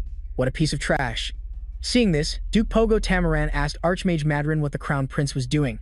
He wants those two girls to come to the castle tonight. Pogo's face suddenly turned extremely dangerous. This is a royal meeting. How disrespectful. Father, tell them to handle it themselves. I'm so tired of looking after the Crown Prince. Meanwhile, Duran was preparing for the meeting with the Crown Prince. Because his mother was not feeling well, he would have to go alone. The butler, seeing his anxiety, offered encouragement. After everything that has happened recently, you have become a true lord, and every word you speak will represent the city of Greg. Please do not forget that. Entering the room, the presence of the Crown Prince and Pogo made Duran a little nervous. Father, please grant me your wisdom. As soon as he sat down at the table, Pogo inquired about the health of Count Greg. Still no progress? At the mention of this, Diren became a little sad. Yes, my father is still bedridden. Leon then spoke up. Unfortunately, if I recall correctly, Count Greg is under Duke Saren. Diren replied, that is correct, but it has been a long time since they last spoke. I haven't met him either. He was trying not to say anything wrong to avoid giving them any leverage. Leon continued, I suppose so. I heard Duke Saren is not in good health either. Pogo immediately interjected. Then isn't it time for you to change masters? I'm saying you should side with me. That way, this territory will receive strong protection and your position will no longer be shaken. Don't you think so? Duran thought carefully before answering. That is a very difficult matter to answer immediately. He understood clearly that he shouldn't make any hasty decisions in this sensitive period. Pogo didn't stop and continued, then let's talk about something else first. With the large-scale irrigation system and the civil war in the neighboring kingdom, many things are happening. This means that the city of Greg, like other territories, will have to pay more taxes. Diren was immediately stunned. Is that an official request from the central royal family? Pogo smiled slyly. That doesn't matter, does it? Managing the territory is the Count's responsibility. Of course, if you accept my earlier offer, this matter will be reconsidered. What? Is this also hard for you to answer immediately? Being a Count always comes with having to make choices. Whether good or bad, you must make a decision, because there is no option of doing nothing. So, what is your decision? Pogo was like a venomous snake coiling tightly around Diran. If he did nothing, the city of Greg would be mercilessly torn apart by the whirlpool of power. There was no other way. Diran shouted, all right, I will host a grand banquet and give you my answer then. Pogo thought that in this backwater place, there couldn't possibly be anything delicious and was about to refuse. At that moment, Leon chimed in, that sounds good. It's perfect. I was just looking for some entertainment until dinner. So, can you bring me a dish that can satisfy me? I'm sick and tired of the food at the royal palace. Darren could only force a smile. Of course, because in this city of Greg, there is an excellent restaurant. And right now, he could only rely on his self-proclaimed master, Allison, at the restaurant. Allison was serving lunch to his staff. Today's menu featured fried rice, which looked so delicious it made one's mouth water just by looking at it. Before eating, Rurin complained that the amount of food she was going to eat was decreasing. What a greedy dragon. Fortunately, Allison had made a lot, so she could have another plate if she was still hungry. Just then, the door was kicked open, and a squad of knights entered. You're the owner of this restaurant, right?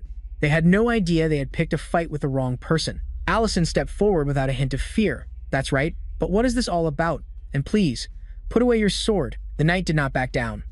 Who do you think you're ordering around? You realize who we are, don't you? Allison replied, I know. You are the Knights of the Empire, the Genesis Knight Order, men. The man was so scared he couldn't even move. As for Rareen, she just focused on eating. She needed to eat quickly so she could ask for another plate. But she didn't forget to eavesdrop on the situation. What's going on? Allison said he would handle it, so there was no need to worry. Again, can you lower your sword? Someone is eating here. The knight placed his sword at Allison's neck and threatened. You don't seem to understand the situation, do you? Kneel, or today will be the last day. You see the Sunday Allison couldn't take it anymore. I'm warning you one last time. Get out of my restaurant, now. He was ready to use magic at any moment. The knight, oblivious, angrily swung his sword. Just as the knight was about to lose his head for his foolishness, a voice rang out, Stop! What are you idiots doing? Who ordered you to do this? It turned out to be an acquaintance of Allison's, Vice Commander Darian. Please forgive our rudeness. It's been a long time, Grand Mage Allison. Afterwards, the foolish knights were punished by kneeling with their hands raised to the sky. Outside the restaurant, on behalf of my men, I sincerely apologize to you. I ordered them to keep an eye out, in case you left again, but I never expected them to do this. Allison wasn't a petty person. It's all right, it's fine. Your men are still very loyal. How long has it been? Darian replied that 5 years had passed, being called a Grand Mage made Allison a little uncomfortable. After all, he had left the army a long time ago. Darian then recalled the past. I have never forgotten even a single moment of that day, when the 3rd Division was surrounded and nearly annihilated because of my poor command. Grand Mage Allison single-handedly broke through the encirclement and turned the tide of the battle. Allison smiled. That's because the division held its formation until the very end. You were able to do that because you fought with all your might with your very life, Darian, and since then, you keep refusing the reward and insisting on being punished. Please, don't do that anymore. Mentioning this made Darian a little embarrassed. Of course, a knight must live and die with honor.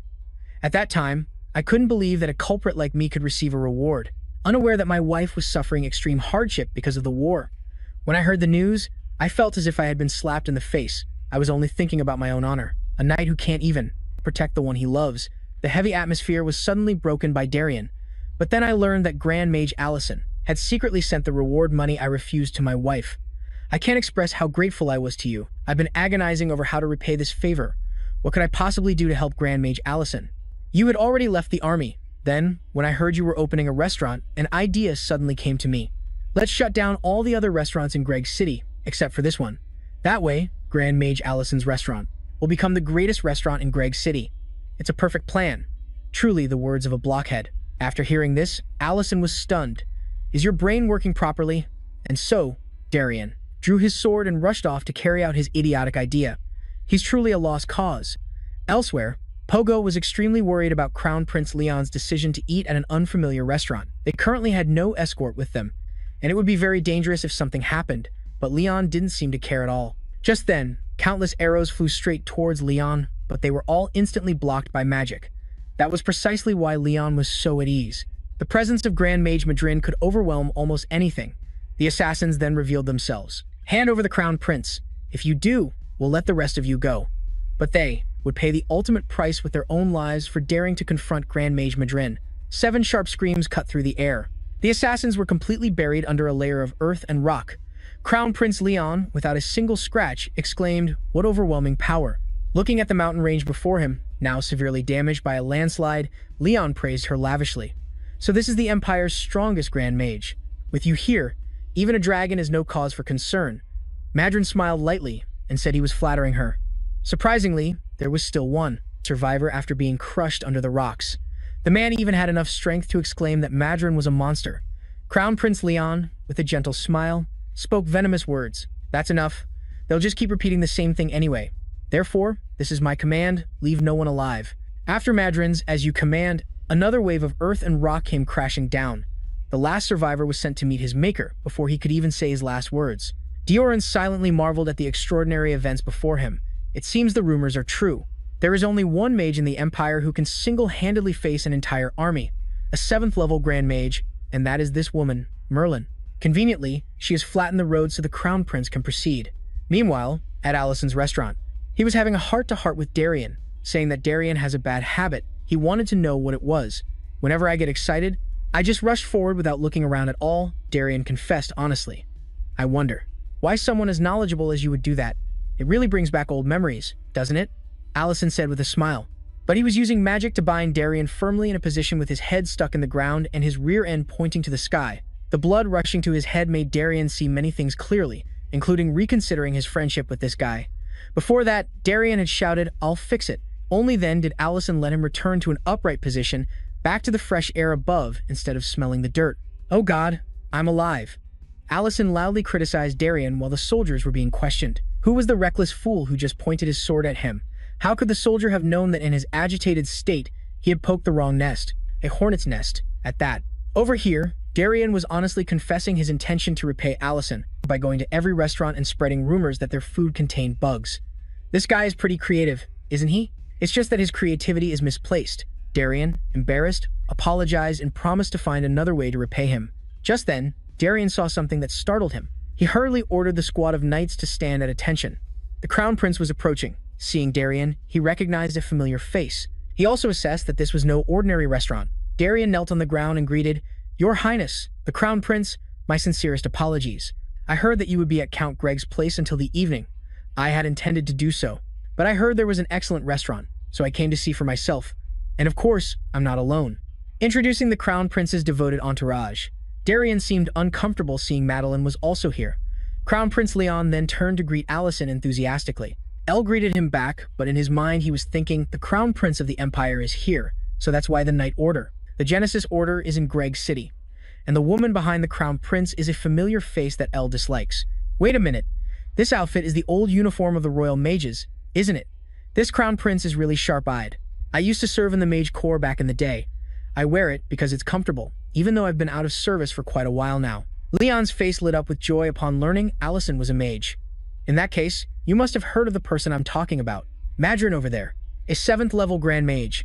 If you were once in the service, you must have heard that name, right? The Crown Prince enthusiastically introduced his prized subordinate before Elle could even reply. He had already called out loudly, "Madrin, come over here for a moment. Your former subordinate is here." Oh God, why did this guy have to call her over? Duke Pogo grimaced, so slow. What a waste of time to be in this tiny restaurant. Madrin the Crown Prince is calling for you. Madrin heard him but was too busy trembling to reply. The terror was written all over her face, as if she could see nothing but Elle standing before her. It's infuriating to be put on the spot by an ally when you're already terrified, isn't it, Madrin? It wasn't until Pogo called a second time that Madrin finally snapped back to reality. But she was still speechless. Were you perhaps too tired just now? Go and see him, the Duke reminded her. Madrin apologized, then dismounted her horse, removed her hat, and approached the Crown Prince. Leon, still oblivious, enthusiastically made the introduction. I heard this man was also once a mage. Do you know him? Madrin broke into a cold sweat and stammered. She recalled the time she had met Elle before, telling herself to calm down. If she made a mistake, everyone here would be buried along with her. Just then, Allison flashed a smile. It's a pleasure to meet you for the first time. I'm Elle. Though it looked friendly, it was a warning signal from Allison to Madrin. She quickly followed his lead and acted accordingly.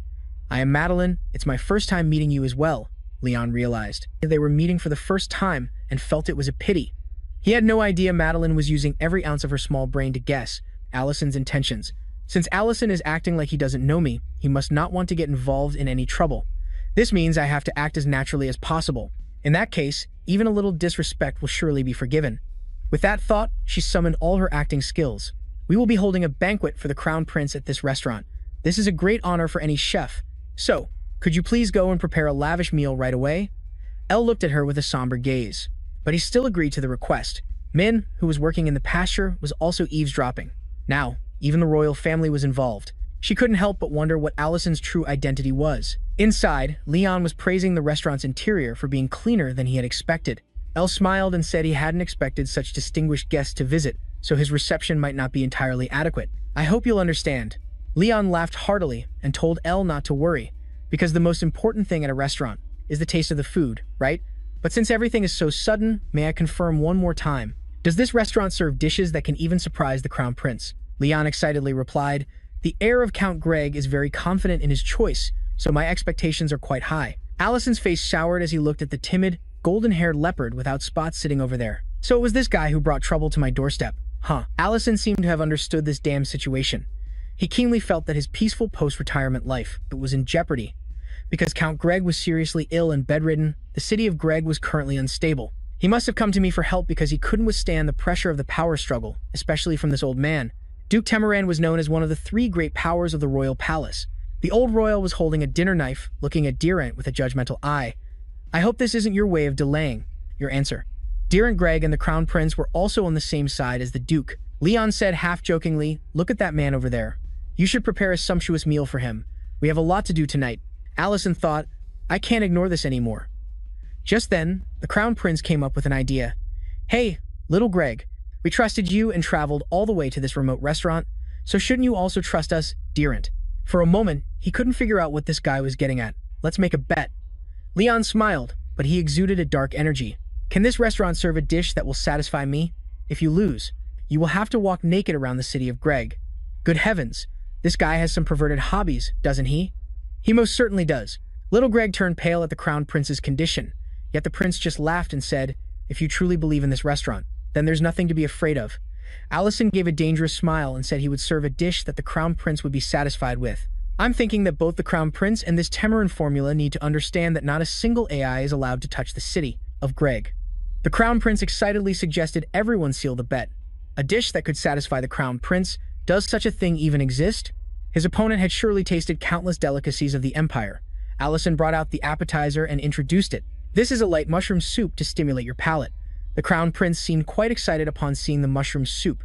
Allison also knew that satisfying a diner with a dish was by no means an easy task. Leon praised the dish. It smells wonderful, the flavor is rich, and the perfect temperature control maximizes the essence of the mushroom's taste. But this isn't enough to satisfy me. I've had many mushroom soups like this before. The Duke. Pogo, while wiping his mouth, agreed with the Crown Prince's opinion. Allison smiled gently and said he would also like to hear comments from the other guests. From someone who cannot refuse my request. Madrin, trembling, lifted the lid of her soup tureen and immediately saw a message floating on the surface. Give a fiery review. Seeing this message, Madrin broke out in a sweat so intense it threatened to ruin her makeup. Trembling, she put a spoonful in her mouth and erupted with a dramatic performance. Oh, this flavor. Madrin slammed the table and stood up, What an absolutely exquisite soup. This taste and texture. It's the very essence of rich flavor. I feel as if mushrooms are growing inside my stomach. This is like the 7th level magic of the culinary world. No, it's 9th level. It's definitely 9th level. She looked less like she had just eaten a delicious meal and more like she had just been gifted a passionate night by a certain someone. Madrin's over-the-top reaction left Duke Pogo and Crown Prince Leon dumbfounded. Dirent was also surprised. Only Allison, who knew the whole story, was clutching his stomach and shaking, as if trying to suppress his laughter. Madrin, blushing, continued. So, Your Highness, could you please try this dish one more time? It's truly delicious. This embarrassing situation made her feel that facing the king of the underworld would be more pleasant. Leon was stunned. He reluctantly said, if she praises it that much, I'll taste it again. Madrin, you're more expressive than I thought. Dirent also acknowledged that the soup was indeed very delicious. If it weren't for such a formal occasion, he would have ordered another bowl. But Madrin's explosive reaction seemed to be about more than just the soup's flavor. A high-level mage from the royal palace must have eaten this kind of soup before. So why was she suddenly praising it so extravagantly now? After finishing, the prince and the duke also felt the same way. Is that so? What else could it be? Who would dare force a 7th level archmage to do such a thing? Could it be the restaurant owner? Looking at his reaction, it seems plausible. Allison covered his mouth and smiled. Well then, I'll prepare the next dish. Crown Prince Leon still said, I've tasted it again, but I still don't notice much of a difference compared to the soup in the palace. Duke Pogo also agreed. I never knew you liked mushroom soup so much. I'll be sure to add it to the diet menu. When we return to the palace, Madrin, startled, quickly said, the food here is very special, and proceeded to demonstrate by finishing her bowl of soup in a single gulp for everyone to see. When she reached the bottom of the bowl, another message appeared. Go to the back of the restaurant when you're done. If I'd known, I wouldn't have finished this bowl. Madrin immediately spat out the soup she had just put in her mouth. She choked and coughed violently. Leon, sensing something was off, quietly asked Pogo, she's not normally like this, is she? After she finished choking, Madrin crept out to her meeting spot with Allison. She saw him standing at the railing, gazing into the distance. Madrin hesitated, not daring to get closer. She decided to speak from a distance. You called for me? A rainbow-colored barrier appeared. Madrin knew immediately it was soundproofing magic. Allison turned his head, smiling harmlessly. Long time no see, Madrin. Your review of the soup was excellent. Allison's praise sounded like a reprimand to Madeline. She stammered, unable to form words, before he continued. But you shouldn't have done this. Elle kept the smile on his lips, but a terrifying magical aura emanated from him. I'm very happy to see you, but I warned you clearly last time, didn't I? That you shouldn't let me see you again. I swear, I really didn't know you were here, Madrin retorted immediately. Allison narrowed his eyes and asked her why she had come. Madrin said she was only following Duke Temeren's orders. They were currently traveling to various territories to increase his influence in the royal palace. I'm not talking about Duke Temeren, I'm talking about the crown prince. Hearing this, Madrin was so scared she was drenched in sweat, her face frozen solid. Even in this remote area, Elle knew that Crown Prince Leon's reputation was truly terrible. It was said that he was famous for his moral corruption, not only lusting after women and power, but also having no regard for others, as long as he himself could find pleasure. Until today, I still believe that to be true. Elle sighed, but, although he pretends to oppose authority, he actually knows how to exploit his position. He's threatening the Count's son, Rick, as if it were a game, while using his image as a cover. To me, the Duke's takeover of Greg's city by Temeren is just one small step in a much larger plan. Madrin was biting her lips so hard it was about to tear, but Allison pressed on. What is the Crown Prince's ultimate goal? That is what I am asking. I can't say. I beg you, sir, anything but that. Even if my mouth were torn open, I could not reveal it. Oh? So you won't talk even if your mouth is slit. Let's see if that's true. Rurin, exuding a dark aura, stepped forward. Madrin cried out in anguish, collapsing to her knees. I want to go home. This place is full of man-eating demons. Of course, there was no damn way she could go back. Madrin returned to the banquet table with a pale face, worrying both the Crown Prince and the Duke. Madrin clutched her chest, trying to calm herself, and lied that she was just savoring the aftertaste of the soup. Hearing this, the Crown Prince sighed. The soup? Huh. It's quite a surprise to find it in a restaurant in a suburb like this. Perhaps even young Greg is secretly optimistic about this bet. Of course, the Crown Prince wasn't one to let it go so easily. With a flick of his finger, he turned to ask Duke Temeren, what was the condition for this bet again? It was to serve a dish that could satisfy him, wasn't it? Leon chuckled sinisterly. Ha ha, what should I do now? I'm not in the mood for any more surprises today. Ha ha ha. Normally, just this soup alone would have been enough to satisfy me. His intention to make things difficult was as clear as day. making Diren's face darken, but the Crown Prince just kept smiling. But today we have an important bet, don't we? Ha ha. After laughing, he felt a bit lightheaded. So he held his head and rested for 2 seconds before continuing to pressure Diren. You're not a fool, so you must understand what this means, right? Leon said coldly. Even if your gravely ill father were to rise and invite me to a magnificent feast, I still wouldn't be satisfied. But if I hear the answer you postponed back in Greg City, my mood might just change. Well, can you answer me now? Diren clenched both his fists, closed his eyes, and blurted out, a count has a responsibility to his people. I can endure personal humiliation, but I cannot, for the sake of temporary relief from shame, allow the lives of the residents of my domain to be threatened. And above all, I trust this restaurant. Let's continue the bet, and if I lose, I will walk naked around Greg City. How resolute, you little brat. But this was certainly not the answer His Highness, the Crown Prince, wanted to hear. I hope you won't regret your faith. The afternoon sky was painted a golden orange. Just then, Allison brought out the main course. Seeing the smile on his lips, Crown Prince Leon saw absolute confidence.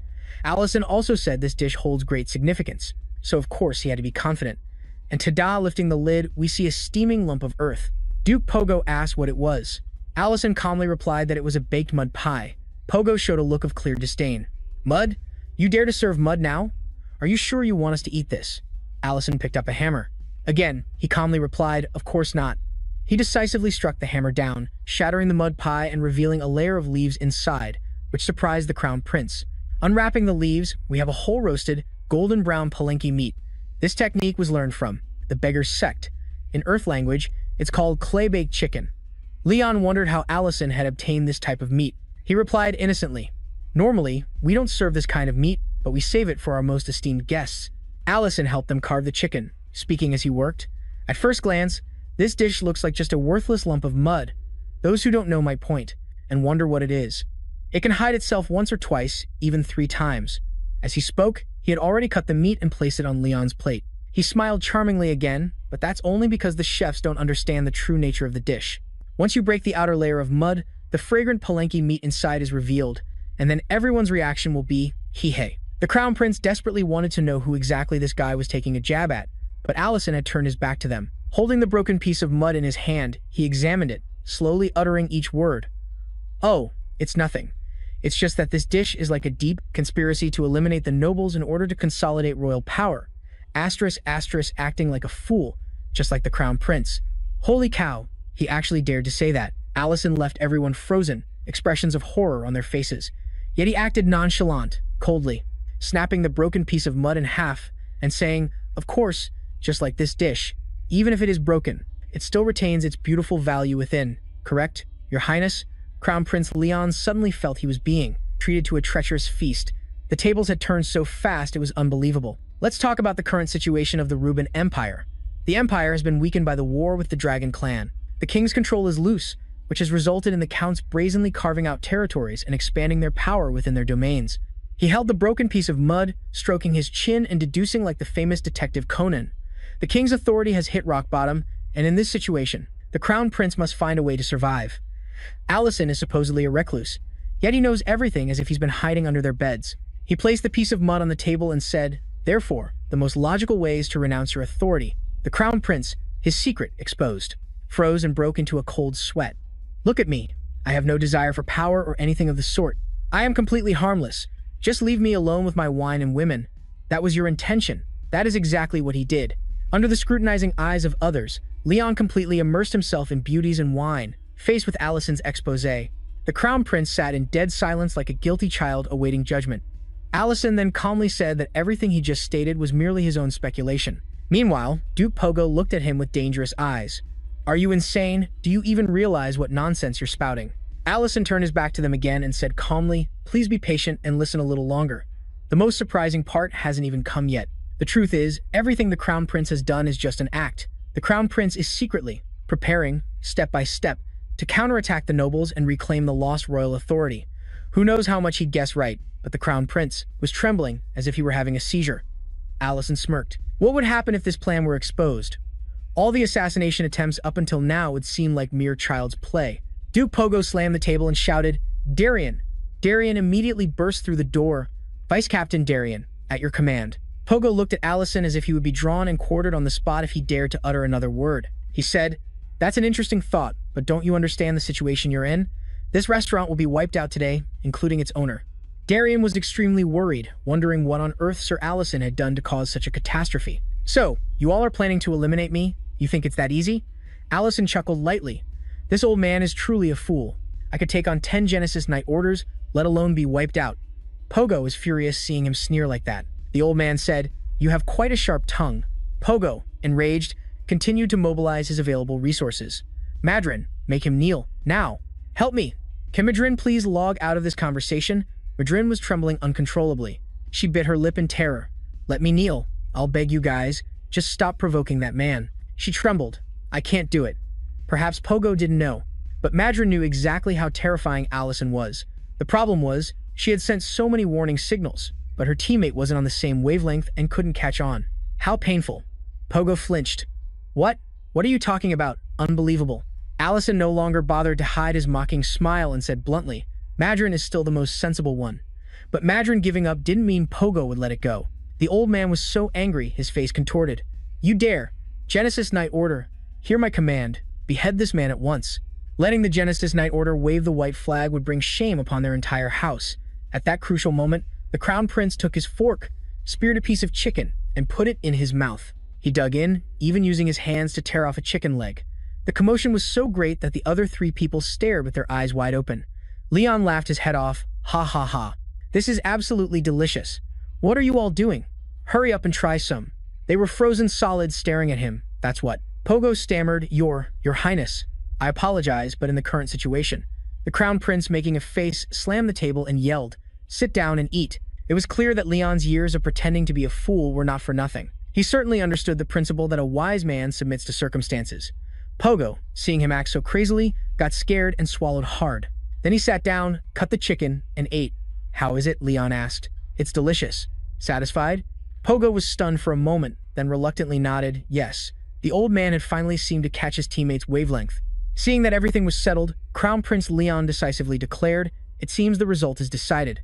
It would be a lie if I said I was not satisfied with such an exquisite dish, he said while wiping his mouth. Congratulations, heir of Count Greg, you have won the bet. Deeren was startled by the sudden praise, but he quickly thanked him. Crown Prince Leon stood up and said to Allison, Thank you for the wonderful meal. We will be leaving now. Allison replied politely, It was an honor, but didn't you say you wanted to hear an answer from young Greg? The Crown Prince put on his cloak and said, I had intended to stay for another day. As I have an appointment with the ladies, however, I think I have already heard the answer from young Greg. He sighed, assuring, There will be no more trouble. Gather all the Knights of Genesis, we are returning to the capital. Finally, the old geezers scrammed. Allison, who had been tense the whole time, immediately went limp like jelly, raising a hand to wipe the sweat from his forehead. Phew, it seems everything went smoothly. I'm glad we won the bet. Deeren smiled reluctantly. He was happy, but he also didn't understand the current situation, what exactly had happened, and how you had managed to do it. Allison smiled gently. You don't need to understand yet. What I can say for now is that as long as I am here, you don't have to worry about things like this anymore. Deeren wanted to say more, but Allison cut him off. Now that the troublesome guests are gone, you should slowly enjoy the grilled palenque. You said before that you wanted to try it, right? Ah, yes. I'll enjoy my meal. Oh, and what you said earlier was very impressive. A count must have responsibility. Deeren felt shy at the compliment. Allison gave him a chicken thigh, telling him to eat up and grow strong. Outside, the Crown Prince's entourage returned in a somber state.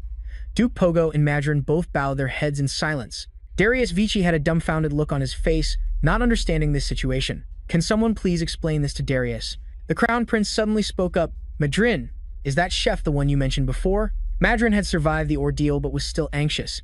It took her a long time to slowly reply. Yes. Duke Pogo was shocked. Impossible. Leon laughed. Haha, I thought so too, but reality has shown otherwise.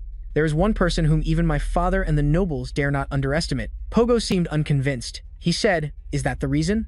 But the Knights of Genesis and Madrin were also present at that time. Leaving him be like this is too dangerous. Of course, that's not the only reason. What have we done to expand our influence? We pressured the nobles, using the Knights of Genesis and Madrin to tighten the noose, forcing them to submit. But the Crown Prince suddenly reconsidered. He thought about how resolute young Greg was and laughed bitterly. If I were in that situation, would I have accepted a bet like he did? Pogo couldn't answer this question. He could only listen in silence. To trust and entrust everything to a boy I once threatened and controlled. Let's start over. But this time, let's be more patient to build trust. The path we are currently on is more dangerous than walking naked around the streets. It seems that after this meal, Crown Prince Leon had an epiphany. Come to think of it, he didn't lose out at all, did he? Back at the restaurant, on the morning after the tumultuous reception of the Crown Prince, everything was peaceful again. What is this? Ruren asked blankly, while Minton marveled from behind. It's amazing. Allison sighed in relief, wiping his sweat and looking at the structure before him with pride. This is a barn for Barry and Eric to sleep comfortably. A blameless, innocent cow mooed once, then lightly kicked the wall with its hind leg. The barn door and the barn immediately collapsed into a pile of wood. Allison's jaw dropped, speechless, frozen stiff. If he could have turned to stone to save face, he probably would have. Ruren's face was full of disdain. If they had slept in there, they would have probably all died. Allison hugged the pile of scrap wood and cried out loud. Building a barn without any knowledge of architecture was indeed a bit reckless. Ruren wondered, how did you build the restaurant then? Did you just stand there hammering all day? Allison sighed and admitted, a bit embarrassed. I only hung up the sign. The restaurant was built by professional builders. Well, there are some rare cases. Perhaps I should pay that place a visit. Where is it? Of course, it's the place with the world's greatest architects. Get ready. We're going to meet the dwarves of Mount Miliorex, a place deep within the mountain ranges, containing a vast amount of gold coins and all sorts of rare treasures. It looks just like a treasure trove. I can feel a familiar presence. An interesting fellow. It's quite fun to meet like this when I was bored. It seems this hot lady with a toned body and more abs than a gym bro, with fiery red hair, is the guardian spirit of this place. She belongs to the Red Dragon race. Her name is Serena. Serena smiled, not very friendly. You dare step into my territory, I'll teach you some manners. You guys thought she was a total badass, right? Well, 1 second later, she revealed her clueless true self. Finally, I can get out, she said, standing up. I was getting bored because no insignificant human has come to offer tribute. These ones will be the perfect targets for me to punish, for the crime of daring to trespass on the territory of the Red Dragon, Serena. As she was lost in her internal monologue, she carelessly stepped on a golden crown, causing the tip of the crown to hit her shin. She hurt herself before she could even do anything, and she wants to punish someone? Utterly dorky. On another side, there was also a dragon who was unlucky and facing a new ordeal in her life. I hate mountain climbing, Ruren said with a pout. Allison told her to bear with it for a bit. Ruren wondered, why don't you just hire an architect? A human one? The problem is, Allison has OCD with anything related to his restaurant, even the cowshed. Besides, it's true that no one can compare to the dwarves when it comes to construction. Seeing how certain Allison was, Ruren also became much more excited. Are they that skilled? The dwarf village must be amazing, right? It's been a long time since I last visited, but it should be around here. A gate with a scar on one side and moss all over the other. Does this count as a kind of wild beauty? Ruren marveled. The gate is huge. But something's unusual. Allison also didn't expect the place to be like this now. There are no guards at the entrance, and inside, dry bones are piled up at the entrance. It seems someone has been here before. Ruren immediately got into a defensive stance. Who could it be? A giant shadow enveloped the two of them. Next, something lunged forward, causing an explosion right in front of the gate. A huge, spiky tail, with fur at the end, appeared. What's this? I eagerly rushed out, thinking it was one of my kind, but it's just an arrogant little brat? What a disappointment. The giant red dragon was full of disdain as it looked at Ruren and Allison. So annoying. I thought it was some formidable trespasser on my territory, but it turns out to be just a human and a baby dragon. That's all? Hey, are you the culprit? The red dragon froze for a moment, its face utterly dumbfounded. You there? Did you just speak to me? How dare you show such disrespect to a dragonkin, who stands at the pinnacle of all living creatures? Huh. Allison threw his bag on the ground and told it to answer him.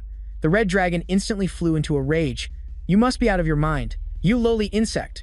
The red dragon opened its maw and shot out a huge flame. Ruren cried out in alarm. It's the red dragon's roar. Allison, this attack can't be blocked by a magic shield. Allison switched to his cold mode, having activated a magic circle at some unknown point. A bolt of lightning shot from his eye. What he had just used was ninth circle magic. The red dragon's terrifying flame was shrunk down up to the size of a torch. The red dragon's eyes widened in astonishment. My red dragon's roar. Allison said coldly, fire extinguish. A powerful beam of blue light shot into the red dragon. Its belly was hit and scorched. The dragon finally realized who was in charge here. Are you even human? How could she see Allison's handsome face? The red dragon was stunned as she remembered something. Serena materialized, clutching her stomach and gritting her teeth. Legend has it that there was a human who slayed many of my kind in the Great War of the past. But why are you with a black dragon? Ruren really disliked the red dragon's description of her. Allison sighed and frowned. I asked first, but you still haven't answered me. Annoyed, Allison prepared to fire another beam of light. Seeing that magic, Serena was so scared, she fell onto the ground, stammering for a while before shouting out her defense. I didn't do it. It wasn't me. When I got here, it was already like this. I'm sorry for being rude. I was wrong. Allison was still scowling. Serena said meekly, I went inside once. But I didn't see any living dwarves. That's why I haven't received any tribute yet. Oh, there's a large door blocking the way inside, so I haven't seen anything beyond it. A door? Where is it? Serena saw this as a chance to turn the tables and came up with an idea. The girl flips her hair. If you need directions. Ah. She wraps her arms around Allison's neck and sways. I can take you there. How about it? It'll be much more fun than going with this little brat. No dragon can understand human men better than I do. Allison is mine. Rurine immediately rushes over to assert her claim while kicking Serena straight in the shin. Seriously, why did it have to be that spot? Serena, in pain, curls her whole body around her poor shin. Rurine yells again, spit out the location, now. Allison is questioning her claim that he's hers. Serena, in too much pain to get up, can only reveal the location to these two unruly guests. Underground, at the deepest level.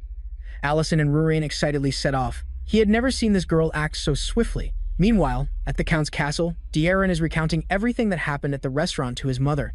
I heard you weren't well. Are you feeling any better now? The young boy cautiously asks the Countess of Greg.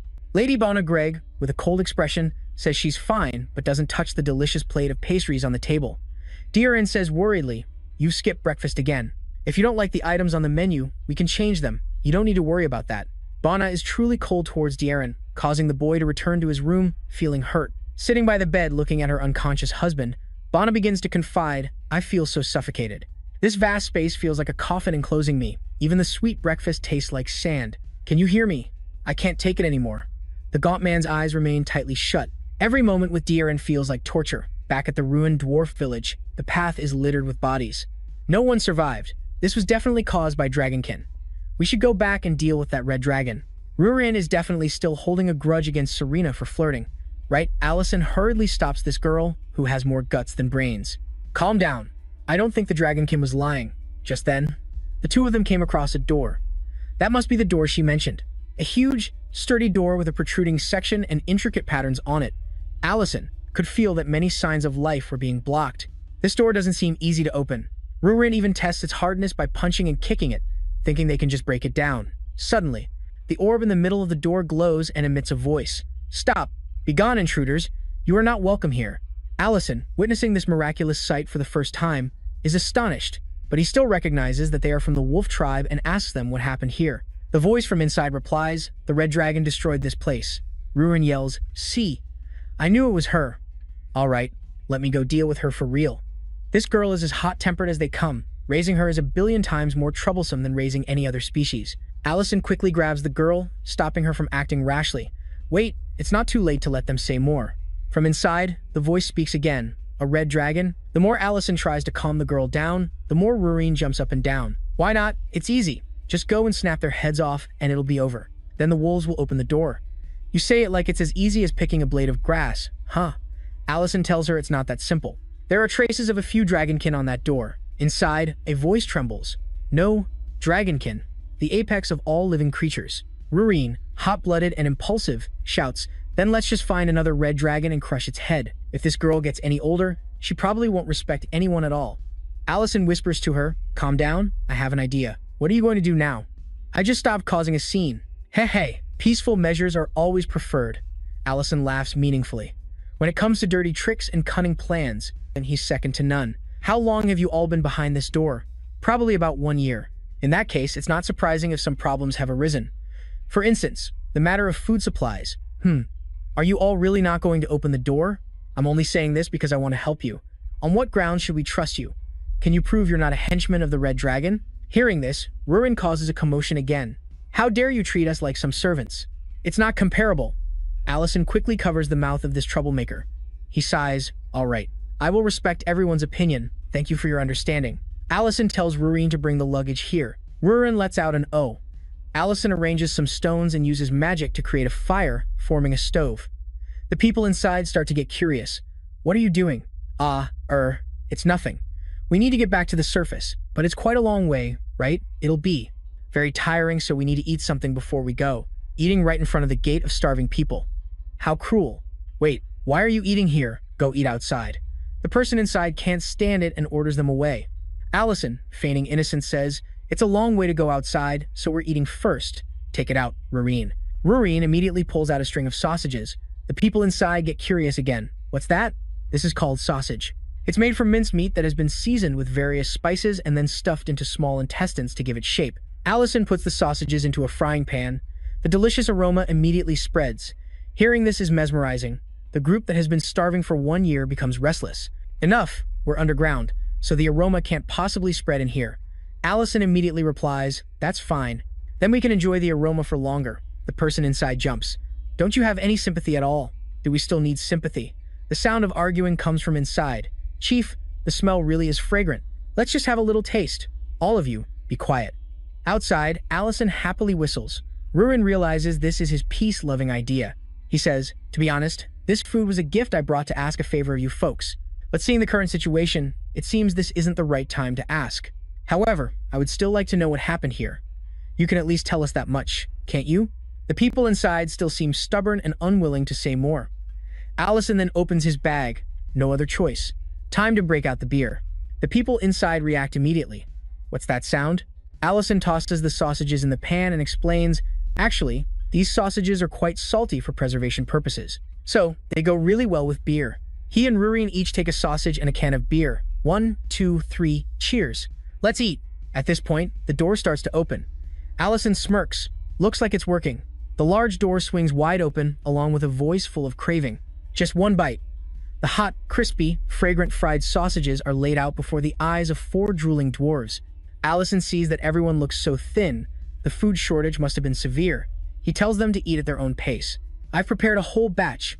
The white-bearded dwarf takes a bite and is moved to tears. A dwarf drinking beer exclaims, it's best when paired with beer. I never thought I'd get to eat something this delicious again. Allison thinks to himself that normally, you shouldn't give alcohol to starving people. But the wolves have a high tolerance for alcohol, and they're not on the verge of dying from hunger. Chief, how do you find the taste? This one in the iron helmet is the chief. Although he was worried about being poisoned, he was the first one to take a bite. The dwarf chief laughs heartily. Ha ha ha, that's an exception. We owe you a great favor. I'm glad to hear that. I plan to share the rest of the sausages with the other wolves. Is Goza here? The wolf chief is stunned. How do you know him? I've met him before. I have something to discuss. The dwarf chief realizes Allison has connections with the higher-ups, so he says he will personally take him to see the person he wants to meet. The dwarves are much more agreeable after having their fill of food and drink. Ah, inside the mine complex. It's a dark entire village with winding roads. An estimated 20 to 30 wolf dwarves are surviving here. Allison really doesn't understand how things ended up like this. Very quickly, they arrive at a room with guards posted outside. The chief speaks to the person inside. Lord Goza, a human wishes to have an audience with you. Meanwhile, Allison asks Rureen if she has distributed all the sausages to everyone. The girl confidently affirms, how could I forget something like that? It's already done. Come in. Goza lets them inside. Long time no see, Goza. Allison greets him warmly, like an old friend. The old man. This dwarf with hoary hair and beard is the patriarch of the wolf tribe, Goza. I apologize for meeting you again under these circumstances, Allison. And the one beside you must be the Almighty, I presume? He's talking about this hot-tempered dragon. Rureen, being praised, politely acknowledges it. Goza is old, but his eyes are still sharp. Hey, I am quite familiar with this aura. The wolf tribe chief wonders who these two are that even Lord Goza has to speak so humbly to them. So, what did you want to talk about? Goza asks. You must already know, right? What happened here? How did the prosperous gold mine of the wolf tribe fall into such ruin? Goza grimaces, struggling internally for a moment before speaking. It was because of the red dragon's attack. We fought for our lives, but it was useless. In the end, only a few survivors remained to defend this place. Allison asked immediately, was that red dragon the one with red hair and backward curving horns? No, it wasn't. Rurin almost nodded in agreement to the wrong person. Goza continued, we were attacked by a group of red dragons. Allison knew it. The marks on the door were indeed from there. Coordinated attack. It's unbelievable for those proud dragonkin to cooperate with each other. Have they gone mad? Or is there some greater issue that would make the dragonkin swallow their pride? Something is going on here, Allison said grimly, startling the leader of the wolf tribe. Goza remained calm, stroking his beard. He hesitated for a moment before reaching under the table to press a secret red button. Allison, you'll be fine. The bookshelf beside them slid open like a door, revealing the entrance to a secret room. Goza went first, leading the way. "This way, please, Allison and Rurin." They were still stunned by this secret room. "There's something I want to show you," Goza said. "Actually, this isn't the first time we've been attacked by Dragonkin," Goza explained as they walked. "This secret chamber number 7 is quite spacious. It might have been for demanding tribute or just for their amusement, but our mine has been attacked many times in the past. However, we've been able to stay here all this time because we have a guardian deity protecting us." Goza held up a ring with a gem that emitted a mysterious blue light. It illuminated the entire space, revealing a giant skeleton. The old man introduced it as their guardian deity, the noble golden dragon, Kulot, the guardian deity of the wolf tribe. Allison was also taken aback by the enormous size of the dragon's skeleton. At this size, this dragon must have lived for at least 5,000 years. "Did you pay tribute to this dragonkin in exchange for protection?" Goza immediately denied it. He never accepted tribute. He simply helped us, protecting us from foreign invaders, and he passed on his knowledge to us, all while remaining generous and warm. But in the end, he too could not resist the flow of time. Allison and Rurin were momentarily speechless. Goza raised the glowing ring and turned back to look at them. "You're curious too, aren't you, Allison? Why the red dragons attacked us? Why we insist on staying in this dilapidated mine?" The glowing ring transformed into a gem.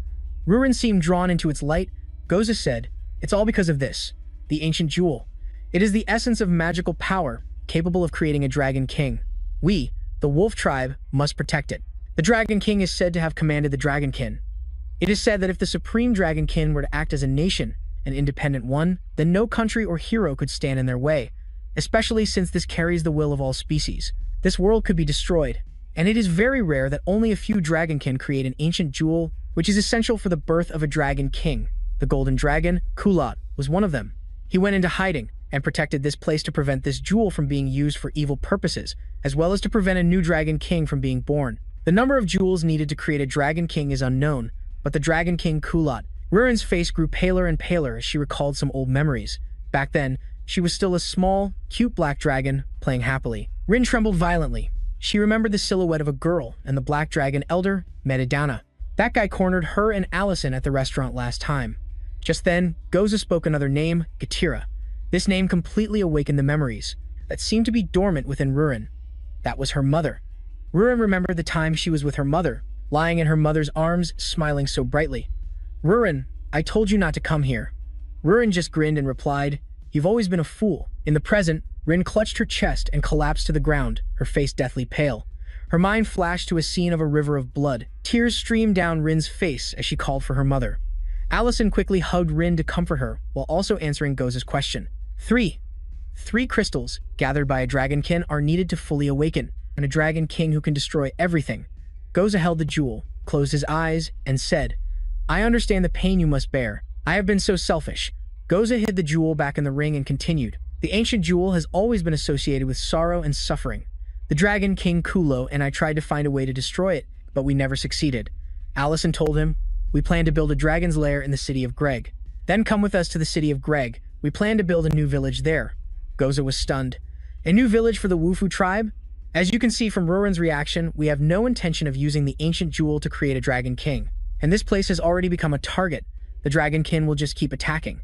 Goza looked at the dragon bones with a sense of longing. He didn't seem to want to leave this place. Allison said immediately, "I'm not forcing you.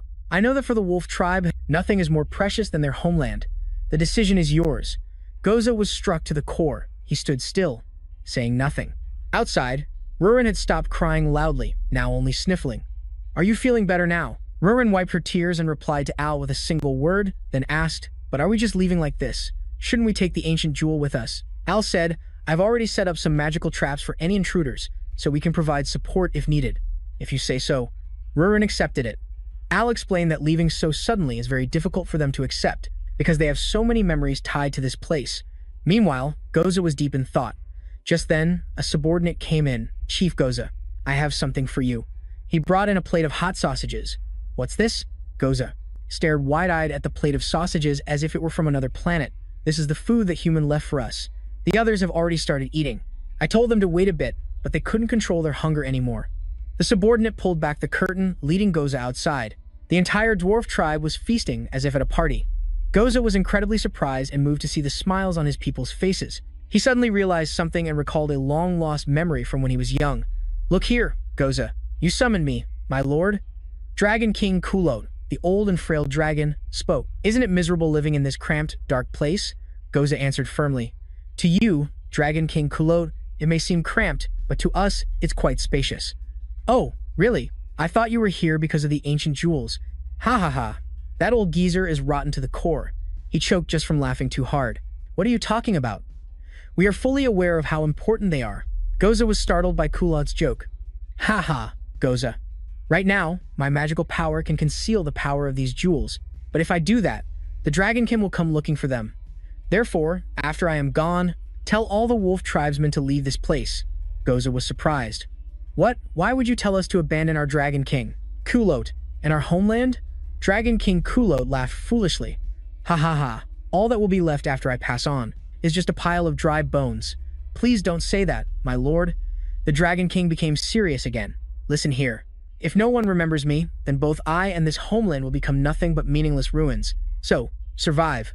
What is the meaning of departure if it only gnaws at the pain of the living? Eat, love, and become happier for the sake of future generations. I am not here to make you suffer." Goza was stunned. "What do you mean? You have helped us so much." Kulot burst out laughing. "Ha ha ha. In any case, I never expected you to be able to protect the ancient jewel anyway. Lord Kulot. Ah, it's been so long since I last saw my people smile." "I'm sorry, Lord Kulot." Goza collapsed. "Chief Goza," the subordinate called out in alarm. By this time, Rurin and Allison had already left the village. "Master Allison." Suddenly, a voice called out. The two turned their heads and saw someone approaching. "Please wait a moment. I was wrong." Allison smiled the smile of a victor. "We, the wolf tribe of Mount Milioric, will assist you in building the dragon's lair." Goza, leading his people who were all packed and ready, said breathlessly, "Please take us in." And so, the dwarf tribe came to live in the city of Greg. Thanks to a few sausages, he managed to trick an entire tribe into becoming construction workers. "You're amazing, Al." As soon as they arrived, the members of the dwarf tribe immediately got to work building a dragon's lair for Rurin. With this, they wouldn't have to worry about the black dragon, Elder Metadana, coming to hassle them. The issue of building Rurin's nest was considered settled. They may look small, but their work productivity is damn high. Allison looked at the construction before him with peace of mind. "Well then, I'll leave this in your hands." Al was also impressed. "They're damn fast." Goza assured him, "Just leave it to us." "But is it all right to start right away?" "Don't worry. Even though they're hungry, everyone is still very healthy. But I would like to have a few more of those sausages." "Haha. You don't need to worry about food." El then turned to ask Rurin, "What do you think? It looks great, doesn't it?" "I'm so excited." Rurin smiled, unable to be more pleased. "How could I not be pleased, now that I don't have to spend my days digging burrows and getting covered in mud? Now, the only problem left is this." Allison held the ancient treasure jewel hesitantly. "I trust that you, Allison, will use it properly," Goza said with a confident smile. "That's why I'm entrusting the future of the wolf tribe to you." Allison's face went blank as he looked at Rurin. "Absorb it?" Rurin snapped. "Don't make such a tasteless joke." She repeatedly punched him while El was putting the treasured jewel into his pocket. "So, I have to keep it from now on?" He patted Rurin's head, comforting the shocked girl. Ruriko did say that the birth of a new dragon king would never happen. El agreed with this. To prevent that from happening, we need to do something. At the same time, someone was crying. "I was so excited to get out for some fresh air, but then I almost went broke after being defeated by those bastards." Serena hugged her piggy bank, crying her eyes out. "I get it now. I'm never going outside again." Suddenly, she sensed something and scowled, asking, "Who's there?" "Don't tell me it's Giat. Get lost." "I have nothing to say to you." "Giat, who's that?" These two figures looked somewhat familiar. "So, you are hiding something." Serena flinched. "Why are you?" Allison and Rurin were emanating a terrifying magical aura. They were preparing to overwhelm her. "You never accept tributes, but this lair of yours is filled with treasure, isn't it? I came here to ask you a few things, but after seeing this, it seems we won't have to anymore." Serena fell flat on the ground, whimpering as she looked at the two monsters before her. "I already told you everything I knew last time. Go away. Why me? Why are you doing this to me?" Poor thing. For someone known as the proudest dragonkin in the world, she looks incredibly pathetic now. After all, Serena is the most pitiful one here. Of course, Serena wasn't let off the hook just because of a few tears and a whimpering face. "Who is this Giat? From what you said, it sounds like he's one of your own kind, isn't he? Does that mean you attacked the wolf tribe's mine with him?" "No." Serena immediately denied. She stammered shyly, mumbling, "He's my ex-boyfriend." El said he couldn't hear her. Serena's face turned beet red as she squeezed her eyes shut and yelled, "I said he's my ex-boyfriend. I mistook you two for him because he's always stopping by." Allison looked dumbfounded and apologized for touching a sore spot. Serena started crying again. "I've only been here for half a year, so I haven't encountered any gangs." Rurin, still not believing her, kept pressing. "Then where did all this treasure come from? Didn't you say you don't accept tributes?" Serena gritted her teeth and snapped her fingers. The massive pile of treasure vanished like steam, and she screamed, "It's all fake!" Elle and Rurin stared in shock at the empty space around them, as if she had just been stripped bare in front of them. Serena blushed and wailed, "Are you satisfied now? If you want it, just take it all." Poor girl. Watching her cry was both pitiful and hilarious. Back at the restaurant, Elle and Rurin were still talking. "I think we might have gone a bit too far. I've never seen a dragonkin look so miserable. So we still haven't found any information on the dragonkin group that attacked the wolf tribe?" There's nothing left for us to investigate," Elle said. "But since we have the treasured jewel, we'll figure it out eventually. I just wonder what kind of group would do that." Just then, guests arrived at the restaurant, Mr. Ment and Elena. Allison was delighted to see them. "Are you all right without your crutches, sir?" "I'm so happy to see you've recovered this much," Mr. Ment replied while swinging his leg. "Vigorous activity is still difficult, but I'm much better now. It's all thanks to Miss Elena." Elena modestly replied, "I hardly did anything. It was his strong will during the treatment that led to a faster than expected recovery," Elle said with a smile. "Well, everyone trusts Miss Elena after all." His attitude made Rurin, standing next to him, practically turn into a vat of sour vinegar. She was practically seething with jealousy. "Have you had any trouble at the clinic recently?" The oblivious young Allison, unaware of Rurin's mood, casually continued to chat with Elena. Elena smiled and said, "Oh no, it's gotten better now, although the issue isn't completely gone." Nellie and her mother came to the clinic to express their gratitude, and many of the miners came too. "They've even taken it upon themselves to help me fend off any men with ill intentions. I'm not sure, but it seems like it's been happening less since then." After hearing this, Elle immediately guessed that Miss Wren had a hand in it, with just a few casual remarks like, "Has everyone heard the rumors about how much trouble Miss Elena has been going through? Wow, that gossipy old lady is a real schemer." Elena was just about to mention the vegetable sauce Elle had taught her before, when the old dwarf, Goza, opened a tunnel hatch, emerged from the ground in the middle of the room, and laughed heartily. "Elle, is there any of that stewed chestnut you made last time left?" "Oh, these people live to eat." Elena was surprised to realize the newcomers were from the wolf tribe, while Elle just looked dumbfounded. He had no idea when that society of short people had managed to dig a tunnel all the way here. Meanwhile, Goza kindly told Elena, "There's no need to see us as monsters." Hearing this, Elena noted that he was clearly aware of the customs of the elves, but Goza didn't want to hear her say such things. Just then, the restaurant's main door burst open and Mr. Klon was yelling, "Pork belly!" It was a full house now. With everyone talking at once, it became terrifyingly noisy. Elle gave Rurin an awkward smile. "It's starting to look like a real restaurant now." "Huh." Rurin, who had already put on an apron, sighed, "Didn't you say you wanted to live a quiet life?" The food was quickly served: sausages, pork belly, salad, and pizza. Mr. Ment took a bite of pizza, praising it endlessly and saying how much he'd missed it. "I'll have to learn properly from Miss Elena." Just that one casual comment was enough to make the heart of a girl in love flutter, and her face turned bright red. As if her embarrassment wasn't enough, Rurin, standing beside her, kept up the pressure. "Let's leave each other some dignity, please." Of course, the other guests enjoying the delicious food were also completely satisfied and enthralled. Allison chuckled. "Should I make some more?" The dwarves were also happily raising their cups over a plate of sausages. The warm, bustling scene inside the restaurant seemed to make Diren, who was outside, look quite sad. The boy watched as Elle smiled and served food to Rurin. He slumped against the wall, dejectedly calling out, "Master, were you calling me?" Allison suddenly opened the door and came out, startling the boy so much his heart nearly jumped out of his chest. "Why are you sitting out here?" Master. "Could you make a dessert?" the boy stammered. "A dessert? I can, but..." Diren bit his lip, knelt before Elle, and bowed his head to plead. "Then please, could you make a dessert that would make my mother smile?" This request took Elle by surprise. He asked, "You mean Lady Berna? This steak looks rather impressive." The head chef was preparing it, asking the sous chef at the same time, "Is the soup ready yet? Remember to check it constantly so it doesn't burn." And this is the kitchen of the Count's castle. Most of the cooking utensils and ingredients are available here, but Diren still said to Elle to let him know if he needed anything else. Looking at the abundance of ingredients, Elle remarked, "The Count's castle is truly on another level compared to my restaurant. A normal restaurant could never have these kinds of spices. It seems everyone here is very skilled, too. Look at the way the head chef is scolding the sous chef for overcooking this," Diren said with embarrassment. "The atmosphere isn't usually this tense." Elle didn't pay it much mind. It was natural, since the Count himself had entered the kitchen. Normally, head chefs aren't very talkative. Is that so? Look at that head chef smiling at the crying employee. That's a bit hard to believe, isn't it? Anyway, with all of this, I think we can make a delicious dessert. Really? Diran asked excitedly. Elle assured him it was so and told him to wait for dinner. Lady Berna wiped her mouth, complimenting how delicious the meal was, but she left the tempting plate of cake completely untouched, not even having a single bite. Seeing the plate of cake return completely untouched, for the first time, Allison began to doubt his skills as a chef. Seeing him frozen stiff, Diran stammered, I didn't expect that she wouldn't even eat a single bite. Allison replied with a slight tremble. No, it would have hurt even more if she had taken just one bite.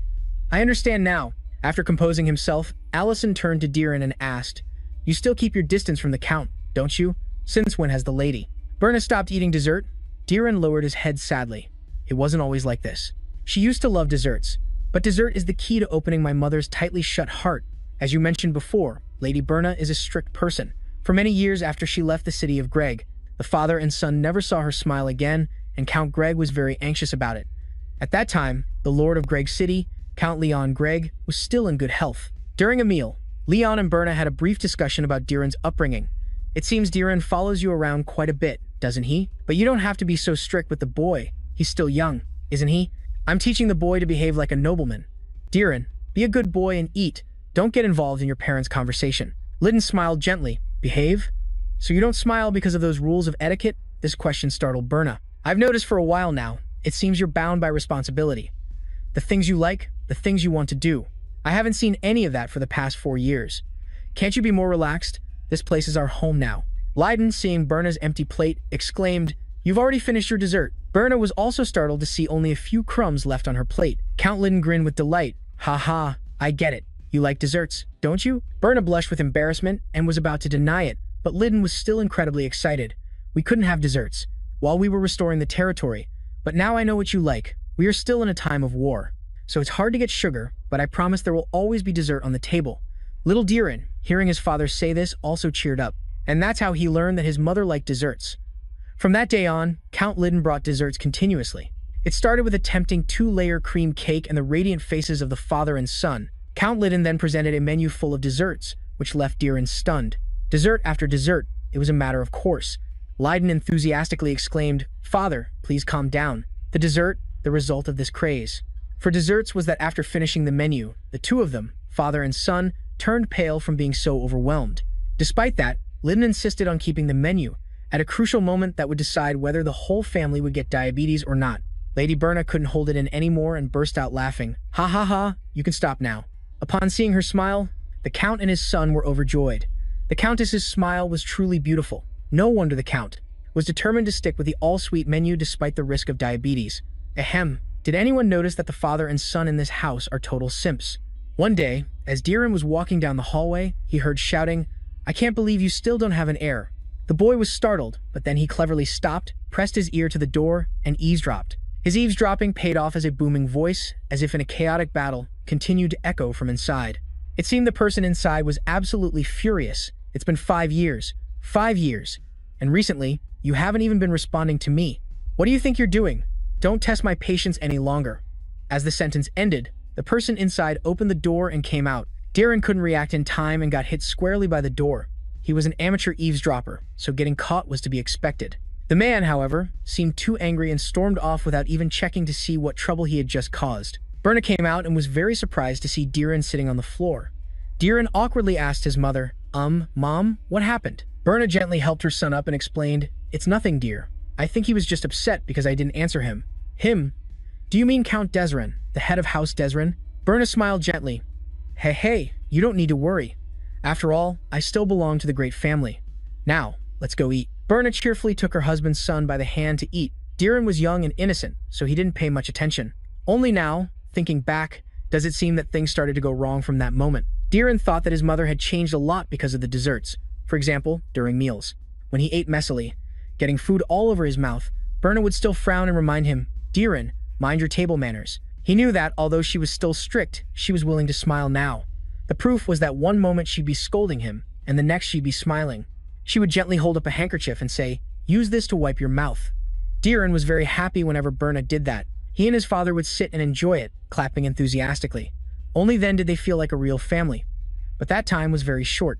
During that time, the two of them, mother and son, even learned to make cream puffs together. Lady Berna might be a good musician, but she was definitely not a good baker. Just look at that messy lump of a pastry. It's a failure again. Lady Berna was dejected. If you were calmer while piping the cream, the result would be better. The head chef offered a little secret to the lady. Berna said she would try one more time.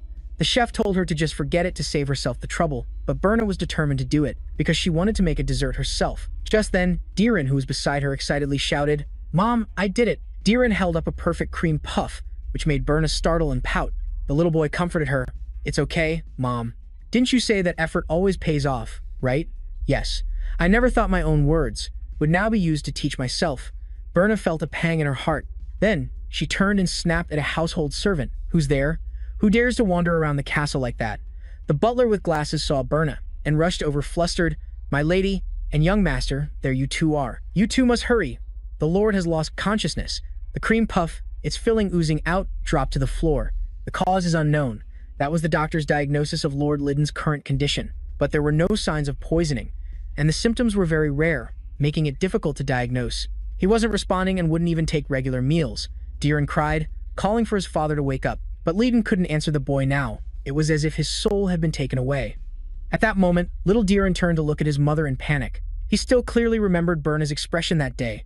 It was as if her spirit had followed Liddon's, filled with both sorrow and anger, and had lost all will. Her eyes looked as if she wanted to cast everything aside. After that, Berna never touched desserts again, and she kept her distance from me. She only expressed her opinions through the servants and no longer talked or laughed. Since then, my life has always been under her control. That's why I ran to your restaurant, Master. Master, it's just that I missed that time. Allison fell silent listening to Diren's story. The boy was still sobbing, sitting together, laughing, and eating meals. That was my happiness. Diren cried pitifully. Was that too much to ask for? On the way home, Allison felt that the whole situation was very strange. There were many confusing things about the lady's actions. She became depressed after Count Liddon fell unconscious. But why did she distance herself from Diren and control him? Was it because he wasn't her biological son? No, if that were the issue, she wouldn't have opened up to him before. Lady Berna had a political marriage, but it seems she truly loved her husband, at least during that period. So, what was the reason she kept her distance from the rest of the family? Loving, yet distant. Allison suddenly had a thought. Is it a sense of inadequacy? Considering the circumstances, it seemed plausible. Allison immediately rushed home and called for Ruren. Ruren, who was enjoying her beer, was startled by Allison's voice. What is it? I didn't do anything." Allison, with his hands on his hips, said, "I'm not here to scold you. I need your help with something." "What is it?" He presented a scenario to Ruren. "Just imagine. What if I suddenly fell unconscious and couldn't speak? Like that, would you be sad?" Without a second thought, Ruren confirmed that she would.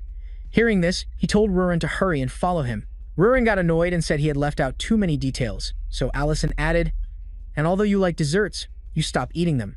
Have you been drinking too much?" Ruren was completely bewildered, having no idea what this guy was rambling on about. "Oh, come on. If you don't get it, just come along and you will." At the same time, in Count Liddon's room at the castle, Berna was spoon-feeding porridge to Liddon. Liddon was now just an empty shell, not taking in anything from the outside world.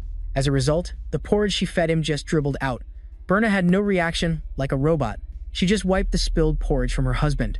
Just then, a servant with a very punchable face entered as if he owned the place. He said, "We should get ready. Count Desren has arrived." Hearing this name, the color drained from Berna's face, looking more horrified than if she had been struck. She froze for 2 seconds, then put the porridge bowl down. "I understand." Then she stood up and followed that jerk. As soon as they left, Allison's spatial gate appeared. This time, he brought Ruren with him and went straight to Count Liddon's room. Phew, I was wondering when she would finally leave this place. It seems they had been waiting in that spatial gate for quite some time. Ruren looked at the man on the bed and began to assess him. This is the Lord? His condition. Could he have been cursed? Allison guessed. I don't really understand. Ruren couldn't make a diagnosis just by looking. Allison walked around, looking for something, and asked again. So, you don't know the cause either, Ruren?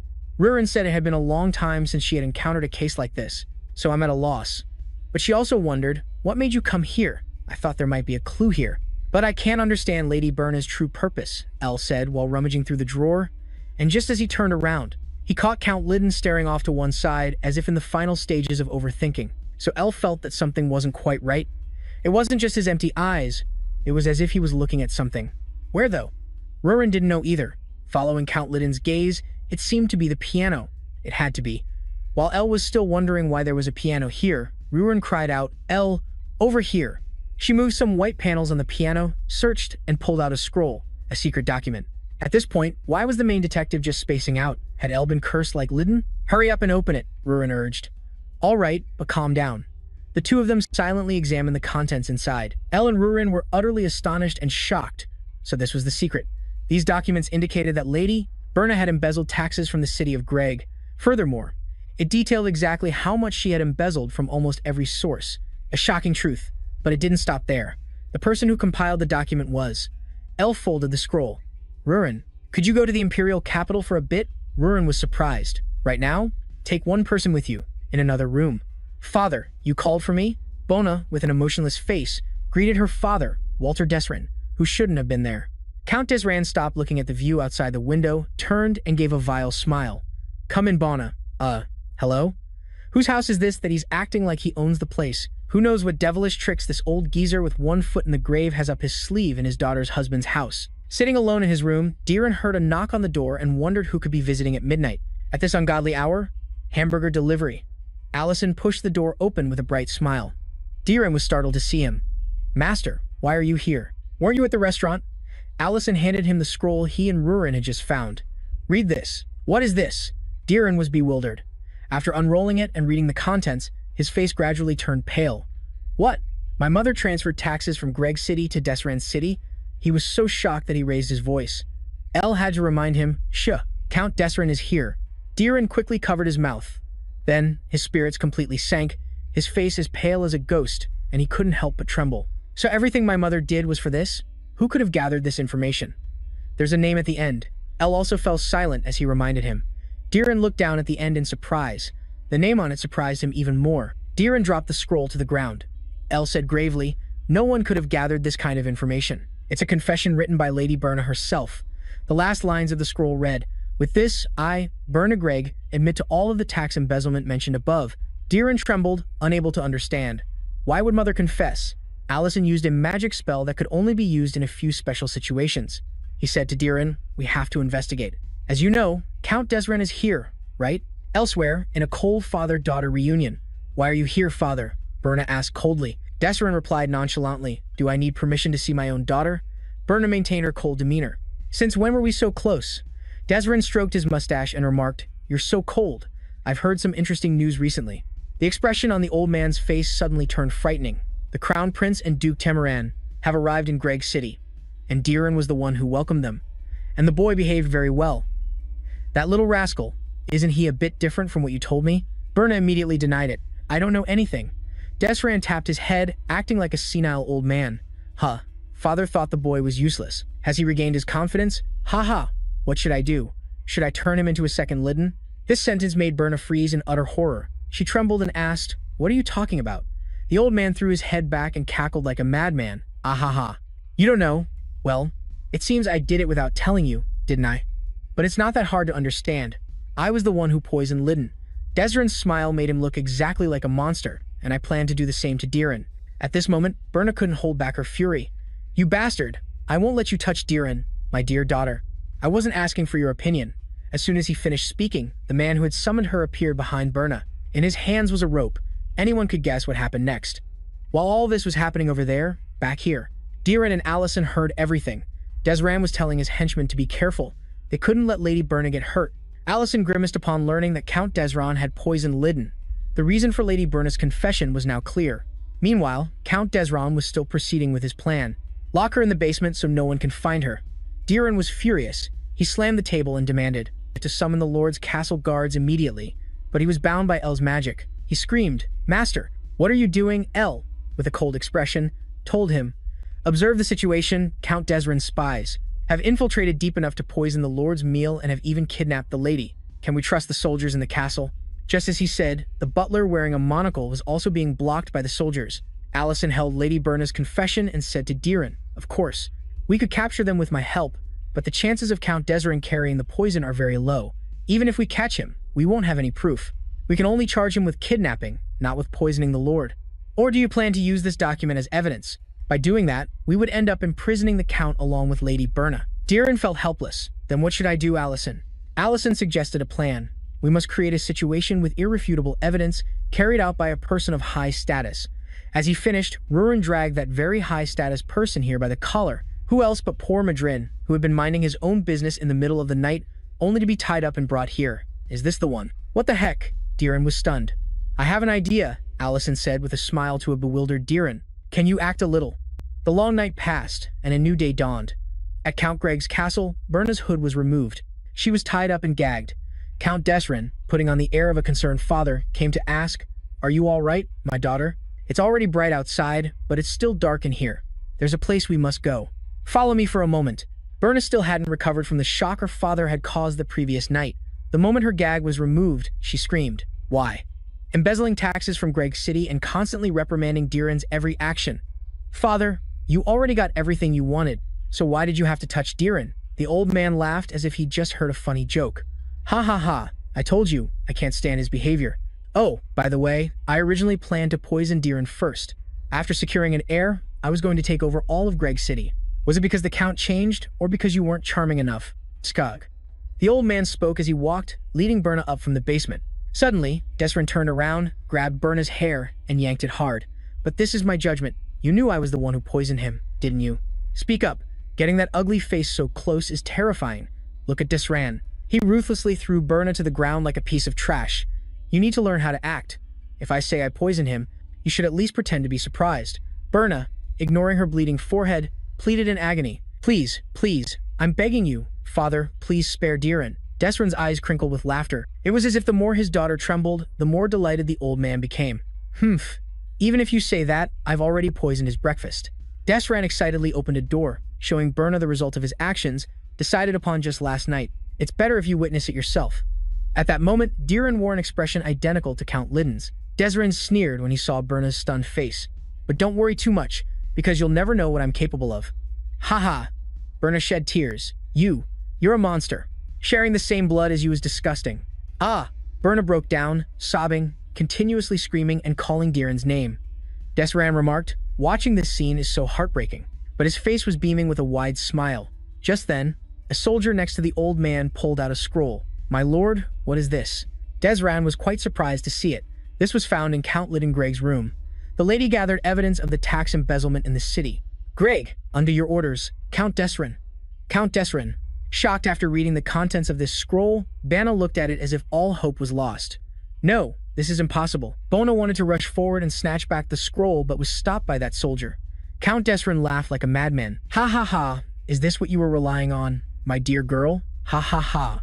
And then, the scroll containing all the evidence was taken by the Count, and ruthlessly burned by Desran. Berna watched the scroll burn brightly, frozen in place at that moment. Desran was narrating the end of this tragic love story.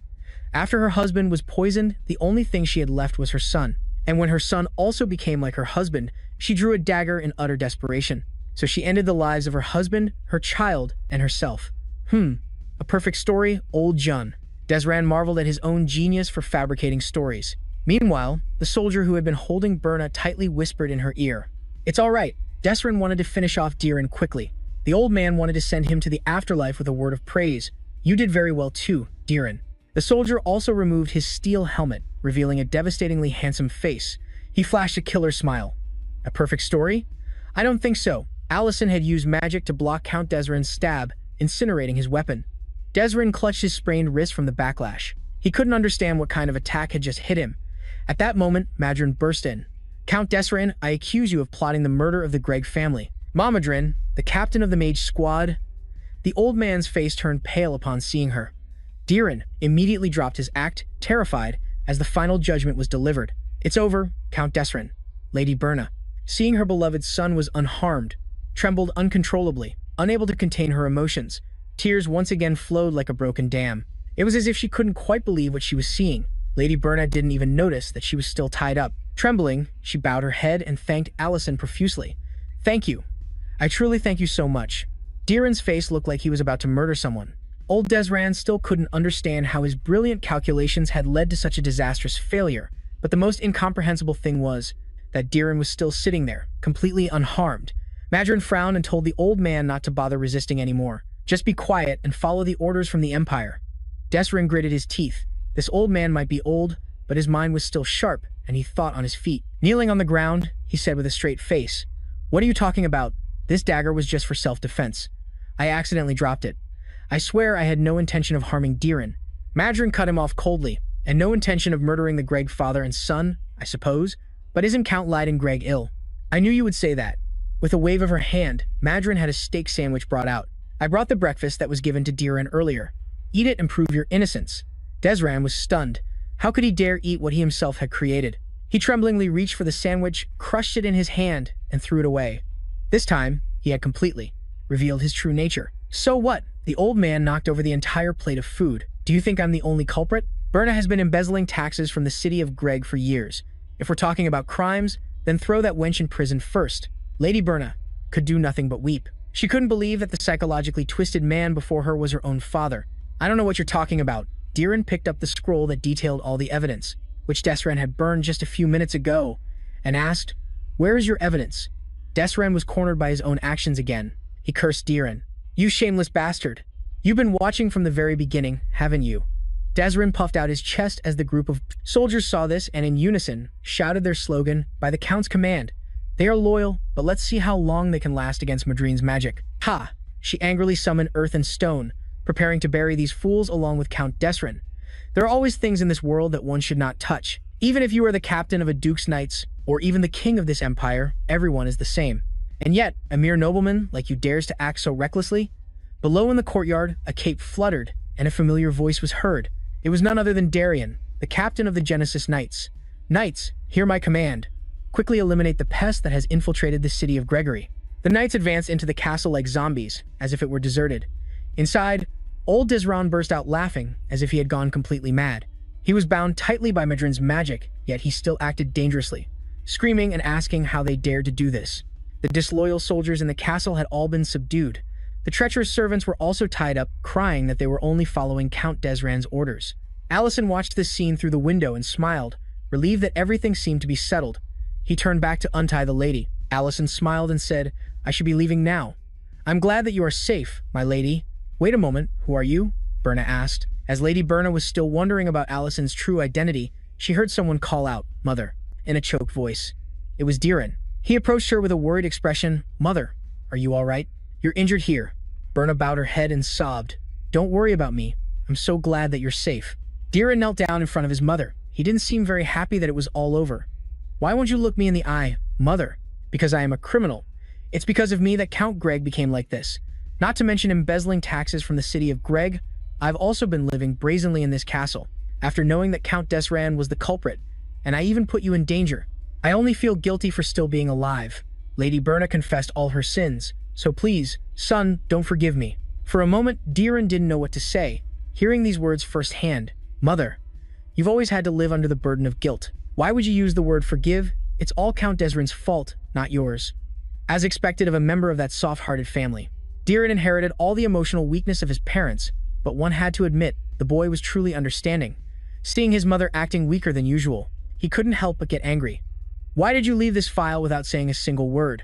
Did you think you would feel less regretful by going to prison with Count Desran? You should have told me. No matter what the situation was, you had to talk to me." Diren couldn't control his trembling. "Me. And father too." He dropped the blackened scroll to the ground and covered his face, sobbing. "We will always be by your side, Mother, because that's what a family is. So please, lift your head." Lady Berna reached out and hugged him. "I'm sorry. I'm so sorry, Diren. I'm so very sorry, my son. I was so foolish, I'll never do that again." The two of them, mother and son, hugged and wailed to the heavens. In the afternoon, Count Desran was locked in a cage and transported to the city lord's castle. Even now, the old man showed not a shred of remorse and was even more aggressive. "Untie me, you fools. Don't you know who I am?"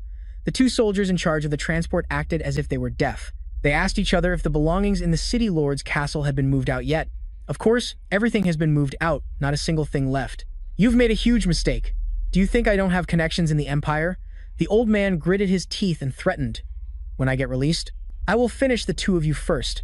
How dare you look down on me? I am Count Desran. Who are you, you say?" Allison had used magic to fly here at some point. Hearing that line was so irritating that he decided to show himself. This old man needs to be taught a bigger lesson. Allison was extremely furious. Who do you think you are to say that? Seeing him like this, Desrin broke out in a cold sweat but still tried to act tough. Who are you? Are you a mage sent by the Empire? Allison didn't answer him. He averted his eyes, then said, to obtain such a large land and castle, you laid your hands on the city of Greg? Now watch closely. Allison coldly cast his magic. The things you've painstakingly built your entire life are truly despicable. The magnificent castle and the beautiful, fertile land began to shake and crumble as if they were being hit by a world-shaking earthquake. Count Desrin trembled, not from the cold, and asked blankly, "What are you doing?" "Impossible. It can't be. Impossible. There's no such thing as impossible. Once I make a move, I grind everything to dust." "Look, Diren!" "What is it?" Lady Berna, with half her head bandaged, looked blankly at an excited Diren sitting at the dining table. Next to him was Count Leiden. "I wanted our whole family to have dinner together after such a long time. So I ordered a whole table of desserts for you, Mother." "Oh my goodness, so much sugar. The whole family will probably get diabetes after this meal." Diren had also invited a whole crowd of acquaintances to celebrate. Most of them were Allison's acquaintances. Miss Wren looked at the cakes with sparkling eyes. Mr. Klon reminded her that eating a lot would make her gain weight, so she shouldn't complain. He immediately received a punch to the middle of his head from his wife. Over here, Elena and Rurin couldn't take it anymore either. And as for a dessert addict like Lady Berna, it goes without saying. Her mouth was practically watering down to her chin. Just then, Madrin, standing by a tree, shouted loudly, "Everyone, your attention please. Please look towards Lord Desrin's city. There will be a special performance for tonight's party." Diren excitedly turned Count Leiden's chair in the indicated direction. Berna was startled, not understanding what the heck was going on. When she looked over, she froze solid. Oh my god. Lord Desrin's castle was uprooted from its foundations, flying like a saucer in the air, enveloped in a strange light. The castle began to explode from within. In the blink of an eye, a cataclysmic explosion occurred. Count Desrin, sitting in the stocks, wailed, "Stop! Stop! My castle, please stop." Unfortunately, that was impossible. Allison smiled in satisfaction. Pointing his finger, he said, "You won't be seeing the light of day anymore, so enjoy it while you can, Desran." No wonder Madison is so terrified of him. With this level of destruction, even 10 times her amount of earth and stone couldn't fill the hole, let alone fight back. Allison turned Count Desrin's entire castle into a brilliant fireworks display to celebrate the Greg family's return to a normal life. Diren watched the fireworks, amazed and delighted. "What do you think, Mom?" Lady Berna's clear eyes were now completely captivated by that one-of-a-kind fireworks display. Berna picked up a cream puff and ate it with trembling hands. Tears streamed down her face as she replied, "It's wonderful." The brilliant fireworks exploded, dazzling a vast expanse of the sky. This was the most wonderful party of their lives, even though all the dishes were a bit too sweet. But it seemed everyone really liked these dishes. Everyone was stuffing their faces, filling their bellies with sugar, and probably had to take turns visiting the restroom. After they finished eating, the moon was high in the sky. "Honey, today was so much fun, wasn't it? I don't know how long it's been, since the last time I could carelessly eat dessert to my heart's content. The castle had always held me captive, but now I'm finally free." Lady Berna stood by the window, gazing at the moon with excitement. Then she turned to feed Leiden, chattering away. "You don't need to worry about Diren. I've realized how foolish I've been. No matter what happens in the future, I won't run from my sins anymore." Count Leiden was showing a better response now. He was accepting the food. Lady Berna gently wiped her husband's mouth. There's something I haven't told you yet. I really should have told you sooner, but I'm glad I can tell you, even though it's late. It took a lot of courage for me to say this. So please, listen." Lady Berna took Count Leiden's frail hand. "I, Berna Greg, dearly love my husband, Leiden Greg, and I always will." Diren, who was listening from outside the door, heard this and judged the situation. This time, he could finally let out a truly satisfied smile. While the family of 3 was confessing their feelings for each other, Count Desran was taken by carriage into the middle of the street for the townspeople to throw discarded vegetable scraps and rotten eggs at him. Enduring countless harsh curses, Count Desran could only mutter in confusion, mourning his gigantic castle. Not far from the Count stood the dynamic duo, Darian and Allison. They were watching the festive scene. "We've caught many spies, but we still shouldn't let our guard down. You should be careful in the future as well, Your Grace," Darian advised. El put his hands on his hips and praised his friend. "You did a great job, but Madrin did all the work. To be kidnapped in the middle of the night like that." Allison gave a strained laugh. "Sorry, it was so rushed. Haha. What about Duke Temeran? Did he say anything?" At first, he was surprised, but he fell silent after hearing it was your plan, Your Grace.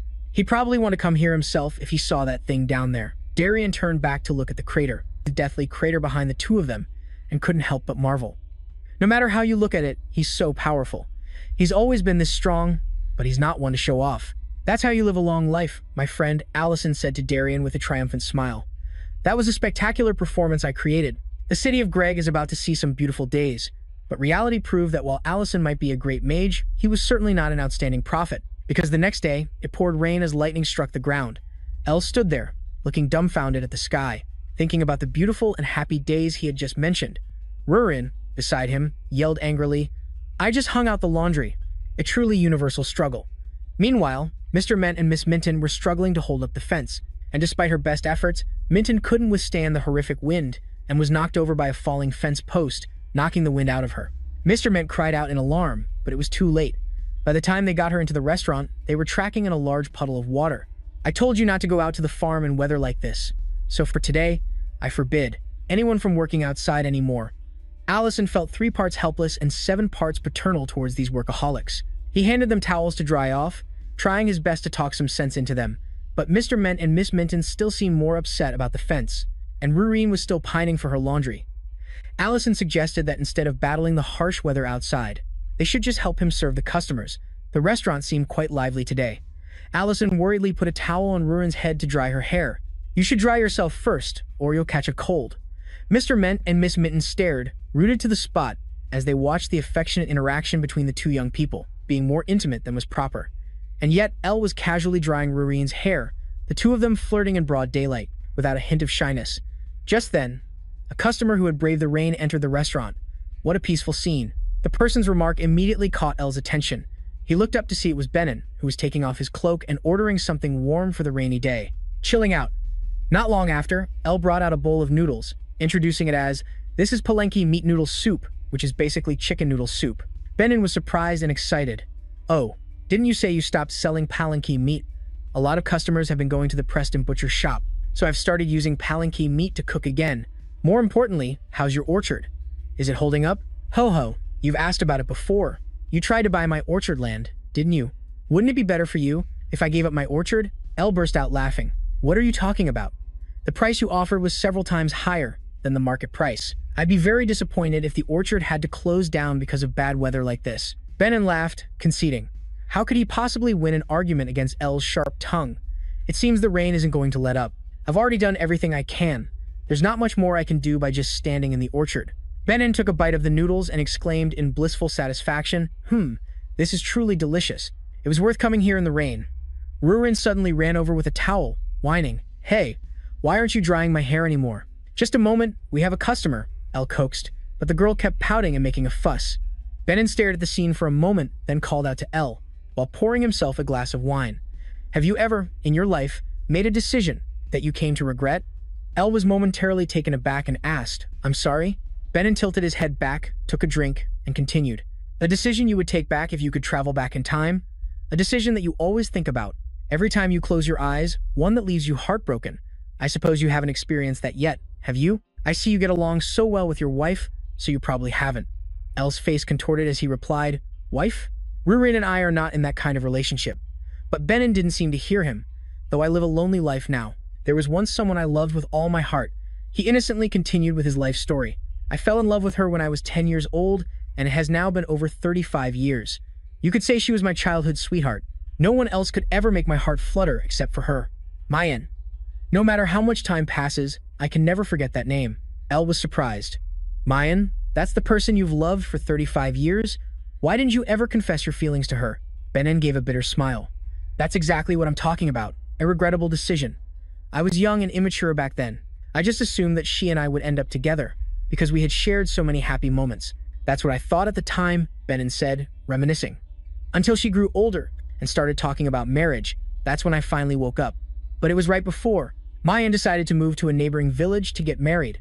I arranged to meet her on the outskirts of the city of Greg, and told her I had something to say. I planned to confess my feelings to her then. Benin had excitedly carried a basket late at night. However, I never saw her again. A dragon attacked. At that same moment, Allison had arrived in this world for the first time. Hearing this, he was also quite shocked. Could it be? That's right.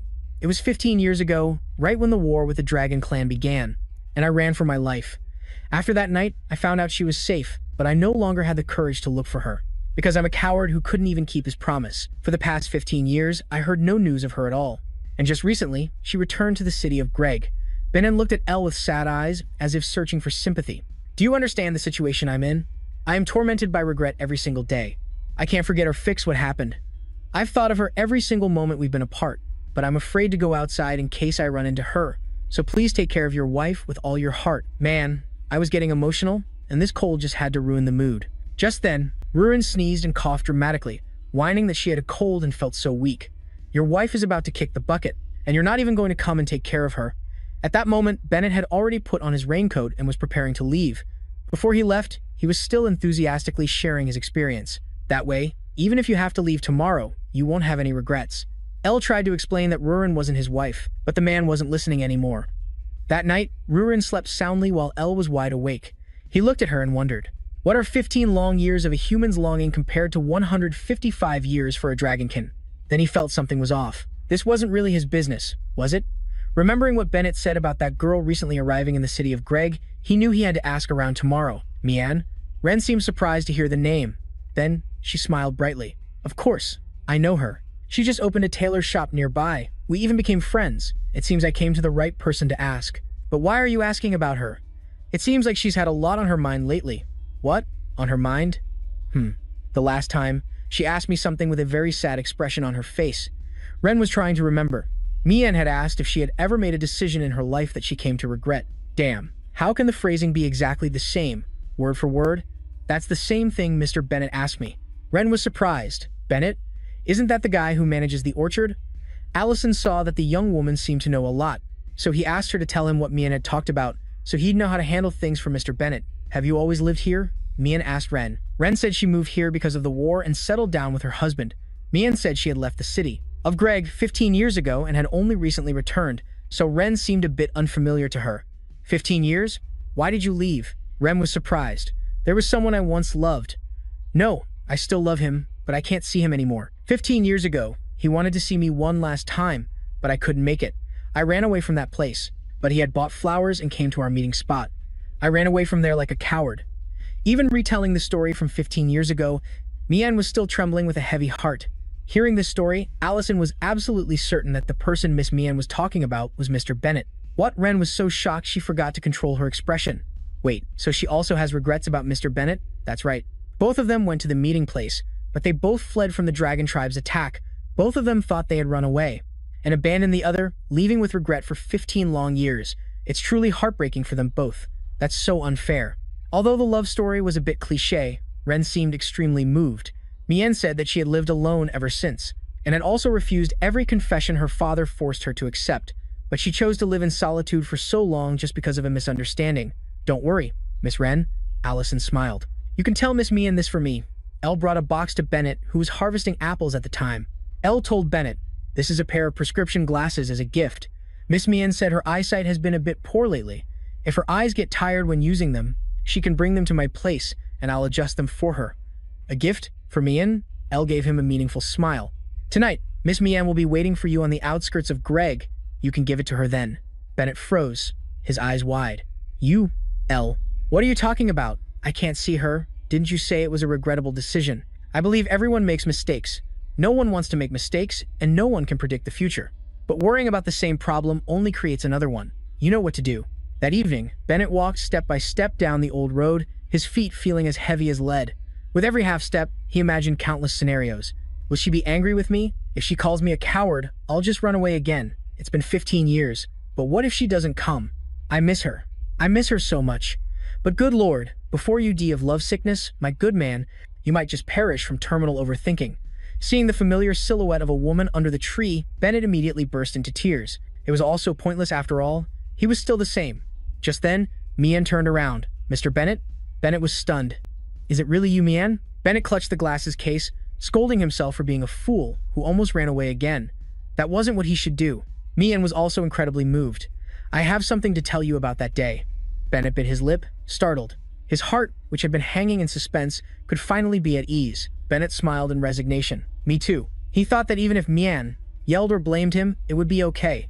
Because the biggest regret of his life was not being able to apologize for that day.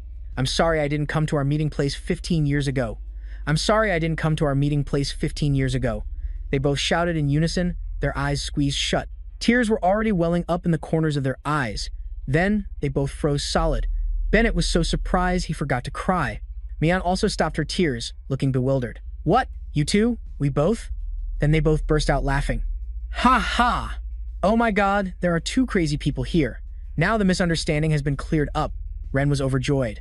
She and Allison had found a nice spot to witness the entire reunion of the terminally overthinking lovers. Ren looked at Elle, puzzled. Anyway, why didn't you just tell them the truth beforehand? He smiled. That was a problem they had to solve themselves.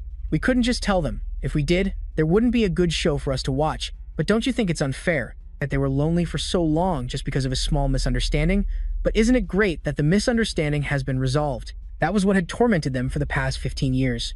Allison looked at the successful outcome of his meddling, smiling gently with deep satisfaction. And so, they met again. Bennett gave Mian the round glasses, and they were holding hands, laughing joyfully. They held hands the entire way back, and nothing would make them let go again. A few days later, Bennett and Mian visited Allison's restaurant together. They came to sell the orchard that Mr. Bennett had cultivated all this time. But of course, there was no damn discount here. Fuck. This time, Bennett decisively sold the land for cash to build a house in the center of Greg and bring his beautiful lady home. He kissed Mian's hand. I've hesitated for 15 years. I won't hesitate anymore. Mian blushed so hard her whole body turned red. And not because she was thinking about living in a house right in the city center, right? But anyway, that was what Bennett wanted to do so he wouldn't have any more regrets. After buying Bennett's orchard, Allison obviously became a real estate tycoon. A vast area around the restaurant now belonged to him. In short, he was rich. And yet, Elle was still complaining. Although the land around the restaurant is mine, there's no more space to build a dwarf village. Luckily, I've already found a place to build it. Rin, while munching on an apple, agreed with Elle's plan.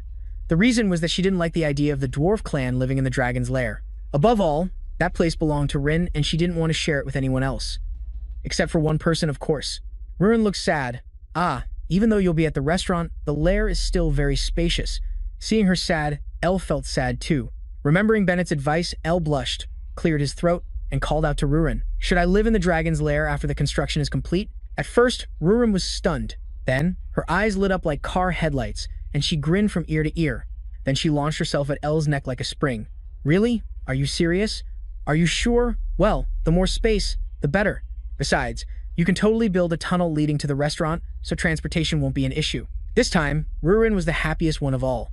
Remember, you can't go back on your word. Now I'm looking forward to the lair even more. To be completed soon.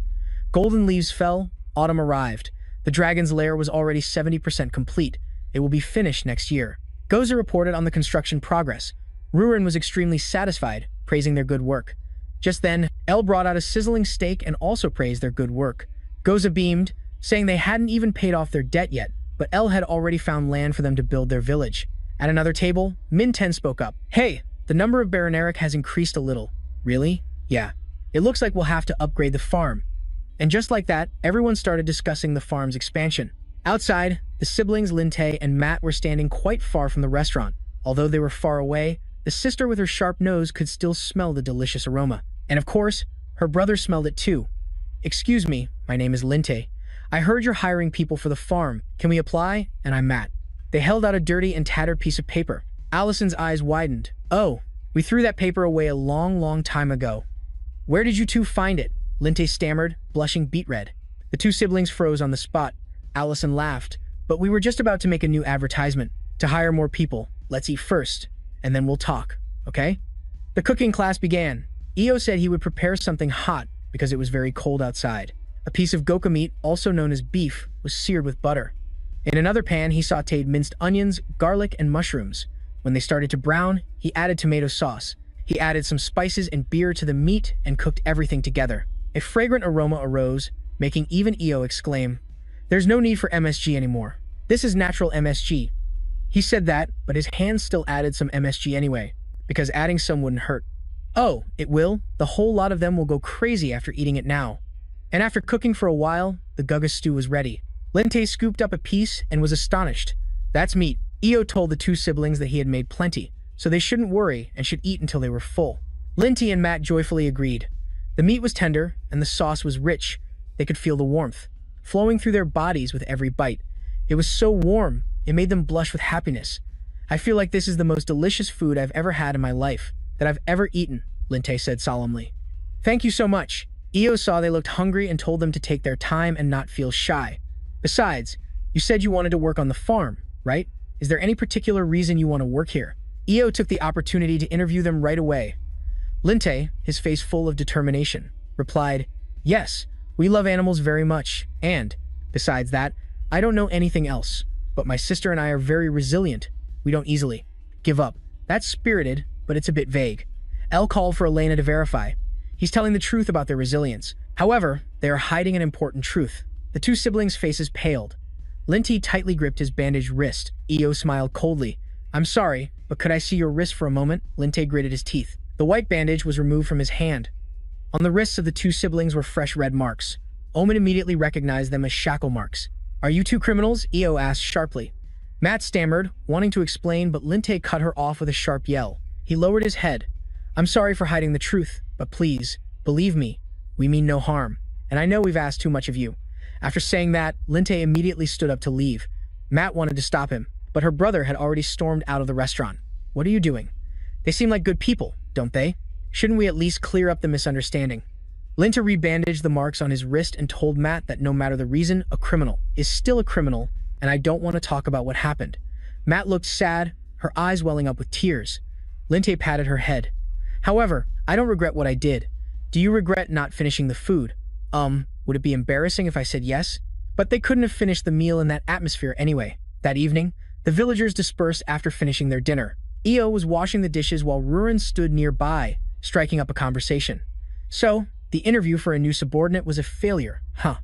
It seems they have their own secrets, but if they aren't willing to explain, there's nothing I can do. You should also think about how that would make Miss Min, Ten, and Omen feel awkward." Rurin agreed that finding subordinates was indeed very difficult. Elle figured they just needed to make more flyers. Looking up at the kitchen shelf, he realized the restaurant was out of spices again. It was probably because they had been so crowded with customers lately. Time to use the old trick. Go buy supplies from the modern world. The magic was activated. After summoning the pile of items, Io winced, feeling dizzy. Is this from exhaustion? Summoning was the only magic that left him this exhausted. Never mind, casting this magic should have been impossible anyway, because I haven't absorbed the Dragon King's heart yet. Suddenly, Elle felt something was off. He swayed and staggered, causing a worried Rurin to call out to him. Elle panted, his eyes sunken. This feeling was a bit different than usual. He couldn't absorb any more magical power. "Hey, what's wrong?" Rurin panicked. Elle collapsed to the ground, unconscious. "Ah, if only I had known this would happen. I would have listened to you back then." Something felt like a heart shattering. His blurry vision slowly came into focus. Rurin, tears streaming down her face, called out, "Io, Io." His face was flushed red and he was sweating buckets. "Are you okay? Can't you see he's not?" "What a silly question. I'm fine, don't worry. I've just run out of magical power." "Out of magical power? But you're a level 9 mage." Rurin was in a total panic. Io comforted her. "I'll be fine with just a little rest, so please, calm down." Rurin pressed her lips together, then said, "Is there anything I can do to help? Just let me know. I'll take care of you today." Rurin's bold declaration made the exhausted Io startle. Then, Io smiled happily. "In that case, could you do one thing for me?" Rurin, now in an apron, stared at the familiar cooking ingredients. She had indeed offered to help Io, but why did he ask her to cook? Rin wailed. For her, this was worse than being captured by those dragons again. He had said he wanted to eat something she made with her own hands. "What could you possibly expect from me?" "I don't know. He must be delirious from fever." Meanwhile, some lost souls were wandering in the cold night. It was the siblings, Linte and Matt. "Even if we try to find a job, no one in the city will hire us because we're former criminals. That's why we went to that restaurant on the outskirts of town. How are we supposed to survive the winter? It would be warmer back in prison. Who asked you to be so proud and not talk about your past? Just spitting it out would have been better. They would have taken you in, right? Happy now?" Linty gritted his teeth and called out to his sister. "I can't take this anymore." He was filled with indignation and frustration. "We've been through too much. I don't care about other people anymore." This time, Matt completely agreed with Linte, and their anger, hunger, and the cold drove them to fight a stray cat for food in a trash can and steal food from Marin's house. "We've become real criminals now." "That's right, nothing can stop us anymore." Who knows if the food from the trash can had some side effects, or if the hunger and cold had simply broken their minds. Linte knew they were rummaging through the trash, and that was also where the two of them had found the restaurant's flyer. At that moment, he noticed the stray cat crying pitifully. Meow. His compassion surfaced. It seemed he really did love animals, as Linte said to the cat, All right, we'll search the trash can more thoroughly. Over there was a fat nobleman with his subordinate. Are you sure Linte and Matt were released from prison today? Yes, sir, I'm certain. Then find them at once. These two siblings are really something else, even getting into trouble with gangsters posing as nobility. How are they supposed to handle this? The moment Linte saw the fat nobleman, he looked like he was going mad, his face contorted with hatred. Matt felt the same. She clearly remembered that man. It was the construction site supervisor, Ratanda. I can't believe he's still searching for us. Linte gritted his teeth, the flames of his fury raging. He never once admitted he was wrong. He was so enraged that he jumped up, but Matt pulled him back down. Brother, we have to bear it. This time, it won't be just for 2 years. 2 years ago, in a certain room, unpleasant sounds echoed. The fat man, Ratanda, was pinning a girl against the wall. Despite her sobs, he laughed vilely. Get away from me. Isn't it unreasonable to push me away while work is going on? He sneered, reaching out to stroke the girl's cheek. Think about your husband. He's working himself to the bone out there without pay. It must be so hard for him. The girl bit her lip tightly, remaining silent. Ratanda continued, I'm more of a man than you think. There's no need to be so worried. Just at that moment, 2 people burst through the door, calling for him urgently. It was the siblings, Linte and Matt, both with bleeding head wounds. The scaffolding in Section 3 collapsed. Many people are injured. We need medical treatment. Hearing the words Section 3, the crying girl in Ratanda's clutches found a sudden burst of strength and ran. He couldn't stop her in time. He then turned to vent his frustration on the siblings. Linte and Matt, you idiots! Not only were you completely useless, but you also caused this whole mess. His angry face looked like a distorted slab of fat. So terrifying. We followed the plan exactly as instructed, but the scaffolding suddenly gave way. He grunted, muttering to himself as he schemed. It must have been the shoddy materials. Then, his expression changed in an instant. He had his men restrain Linte. What are you saying? Are you accusing me of embezzling funds from the site? Ratanda kicked Linte squarely in the chest. He beat him repeatedly, cursing all the while. I even take in orphans and give them work. You're fired. And the damages from this accident will be deducted from your pay and converted into debt. Seeing her brother being beaten so viciously, Matt cried and begged, I'm sorry, Sir Ratanda. Please, forgive us. The lecherous fat man, having just let his tasty prey escape, turned his gaze to Matt. He sneered, walked over, and lifted her chin, inspecting her as if she were goods for sale. It seems you have another way of earning money. Many nobles have. Peculiar tastes. What do you say? Seeing his sister being humiliated like this, Linte instantly went berserk. With one powerful struggle, he threw off Ratanda's sluggish guards, much to the fat man's astonishment. Linte rushed in like a flash, punching the guy straight in the face, making him see stars, his nose bleed, and a few of his teeth fall out. The fat guy was hit so hard he landed headfirst, crying out in pain. 2 of Ratanda's subordinates rushed to stop Linte, but they couldn't. With his fighting spirit ignited, Linte took on all 3 of them by himself. The fat guy was beaten to a pulp after that glorious fight. Linte and Matt ended up in prison together.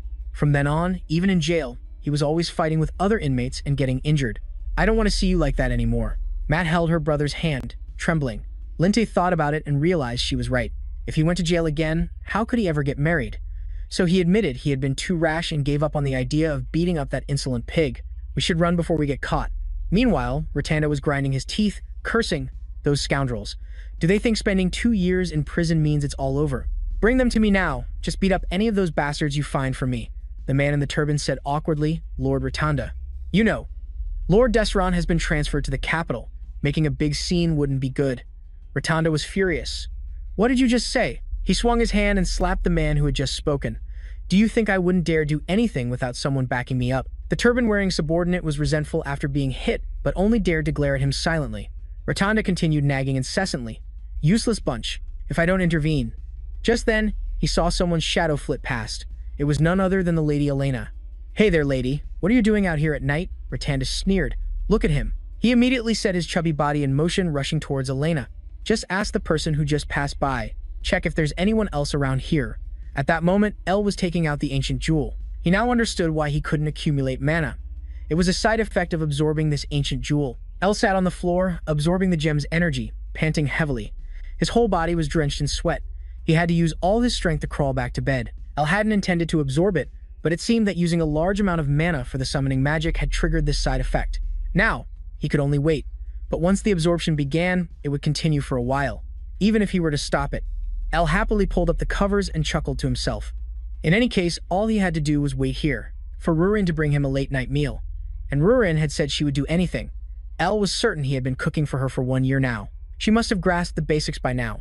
Perhaps because of his high fever, El's mind was no longer clear, and he was a bit delu. Shannily optimistic about Rurin. Just then, he saw the last leaf clinging to a tree branch outside the window. El's cheerful spirit vanished by more than half. Have I reached my limit? He thought he was about to die of hunger, but Rurin hadn't arrived yet. How could Rurin possibly come? The toast was burnt, the eggs were broken, the tomatoes were smashed, and oil was everywhere. The food on the plate was one half burnt black, and the other half an unrecognizable mess. In's face was all smudged. She looked at her creation and whimpered. I can't let him eat this. It'll kill him. What kind of care is this? Necessity is the mother of invention. Rurin came up with an idea. If I can contact that elf lady, with the mana transfer skill of the elf race, then El will recover immediately. Although she didn't like being with her, for El's sake, Rurin resolved to endure it this one time. However, she didn't know where Elena lived, so she had to go to the old bench where she ate to try and pick up a scent. It's said that Rurin's sense of smell is keener than a dog's, but the bench didn't retain any scent. Rurin kicked the bench in anger. If it goes on like this, I'll have to kidnap a chef from another restaurant. As she was thinking about the kidnapping plan, Rurin judged herself for always seeking others like this. She recalled what she had once told El about a dragon's body, being able to resist the effects of healing magic. She had casually asked him to cook for her. Rurin trembled and bit her lip. After all, I can't use healing magic, and I can't cook either. She remembered El once saying there were differences in race, ability, or personality, but there's no reason to alienate people. Even a dragon can't live alone. Back then, Rurin hadn't paid any attention. Now, she could only blame herself for not being able to do anything for El. Meanwhile, Elena had been caught by the man in the turban. She was frantically begging for mercy.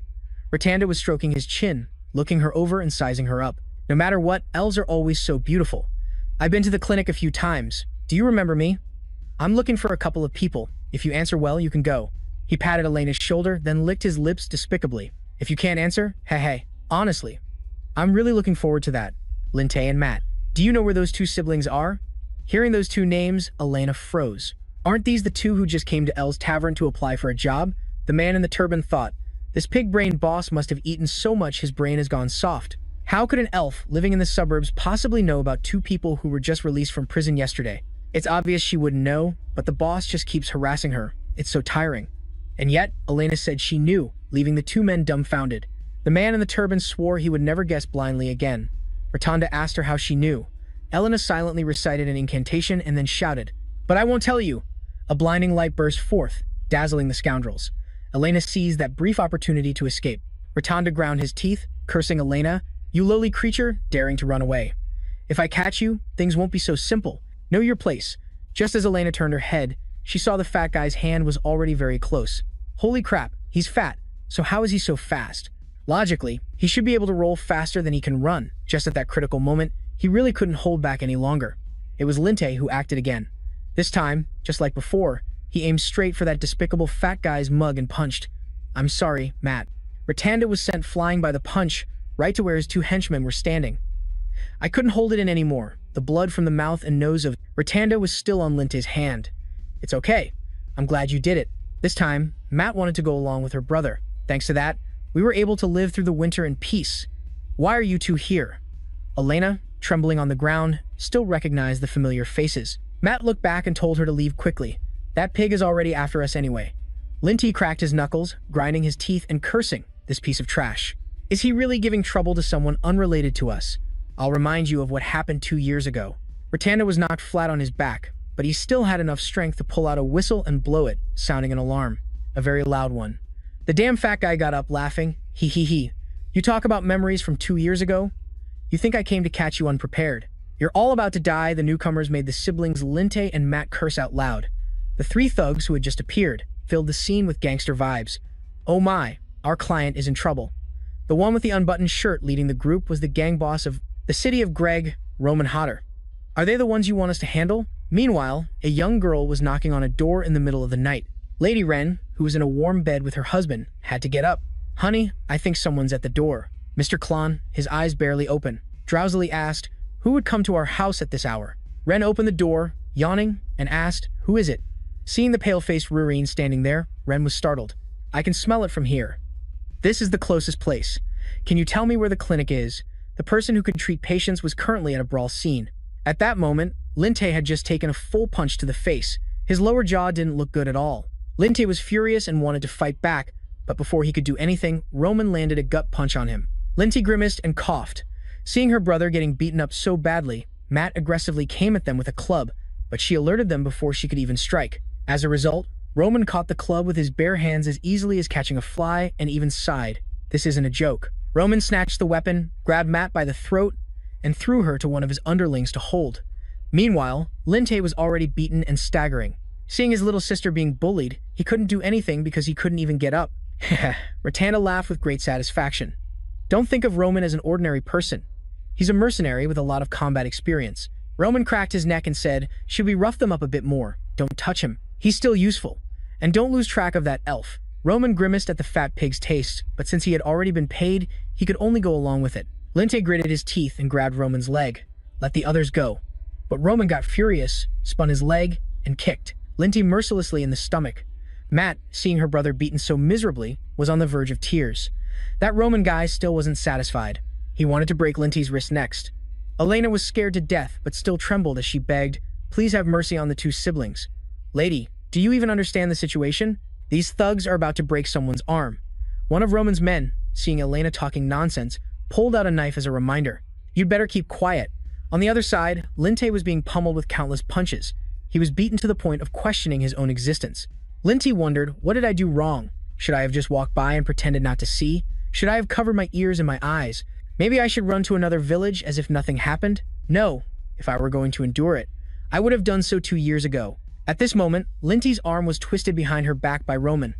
Linte gritted her teeth, refusing to submit. Just when the situation was hanging by a thread and they were all subdued, a voice called out, "Found you." Rurin appeared like an angel. Not using teleportation magic because we're deep in the forest was the right decision. But who would have thought I'd come looking for you? "Hey, elf girl, we need your abilities," said the goon restraining Elena. He wondered who this brat who just appeared was, acting so casually. Elena trembled and said, "Rurin, I want to help too. But based on the current situation, I really can't." Rurin walked past. Just one glance from her made Roman break out in a cold sweat. His intuition told him that this girl was far more dangerous than she looked. The only way to survive was to bow his head and retreat. That was the best course of action. Rurin's expression was as cold as ice. Should I deal with this bunch? Roman immediately raised his 2 hands in surrender, trembling as he told his underling, "That girl, let her go now." The underling let her go at once. Matt immediately called out to his brother. Ratanda, watching this scene, was frozen, not understanding what was happening. He clearly took my money to beat people up for me, so why the hell did he just drop everything? What are these guys doing? Why are you all just standing there watching? Drag that bitch over here, now. The gang of thugs led by Roman had all vanished, leaving only a stunned Ratanda. Where did those guys go? With no one left to command, the fat guy reached out to touch Rurin himself, intending to capture her and sell her off, but he happened to mess with the wrong person. Rurin didn't even bother to move and coldly said, "Gravity. Why is this piece of trash even talking like a person?" Ratanda's arm was twisted into an unnatural shape. The fat pig was now wailing, tears streaming down his face. Hearing his screams, Roman's gang, who were hiding nearby, nervously gave him a moment of silence. Rurin decisively ran over to Elena. "Hey, are we done here? I've taken care of everything. Let's go, there's another urgent matter." And so, Elena was carried back to the restaurant to treat Io. That's enough. After the treatment, Elena's whole body was trembling. Rin, with tears in her eyes, rushed to Io. "Are you okay?" Io patted Rin while sighing, "Thank you. I'm in your debt again," he said. Elena, still trembling, spoke. "You won't have any problems with daily activities, thank goodness." Elena had used up all her magic. She wondered just how strong Io was to sustain such an injury. Rurin frowned, sitting up from the bed. "Your name? You said it's Elena, right?" "That's right. Well, thank you for your help." "Thank you." Rurin stammered and blushed just from saying the words. This shocked both the patient and the doctor. "Rurin is saying thank you. What's with that expression on both of your faces?" "Oh, it's just that I was so surprised. Forget it. I was being very kind to even consider it." "That's right. I was surprised too." Io paused for a moment, then asked, "Oh, and how long have you two been out there?" Matt and Linte, who had been peeking from the doorway, were startled. "Ah, you knew?" The 2 siblings came inside to talk with Io. "I just wanted to thank her for saving us." "What do you mean? Didn't you two save Elena?" Io was bewildered. "I even know that the construction site supervisor's name is Ratanda. I didn't know anyone saved you too." Matt sighed. "No, from the very beginning Ratanda was chasing us. We got innocent people involved in our troubles. It's not your fault. Don't think you did anything wrong. That construction site supervisor is a notoriously evil man. Why didn't you tell me when you came to see me? Lint froze, clenching her fists. Even if it were 2 years ago, I would have done the same. I don't want to lie about my sins. Elle smiled. Do you two have a place to sleep tonight? Elle took out one gold coin and said, if you don't, this will be useful. Linte and Matt were stunned. Seeing an amount of money that could last them for several months, Linty took it, still in disbelief. Why are you giving this to us? What do you mean?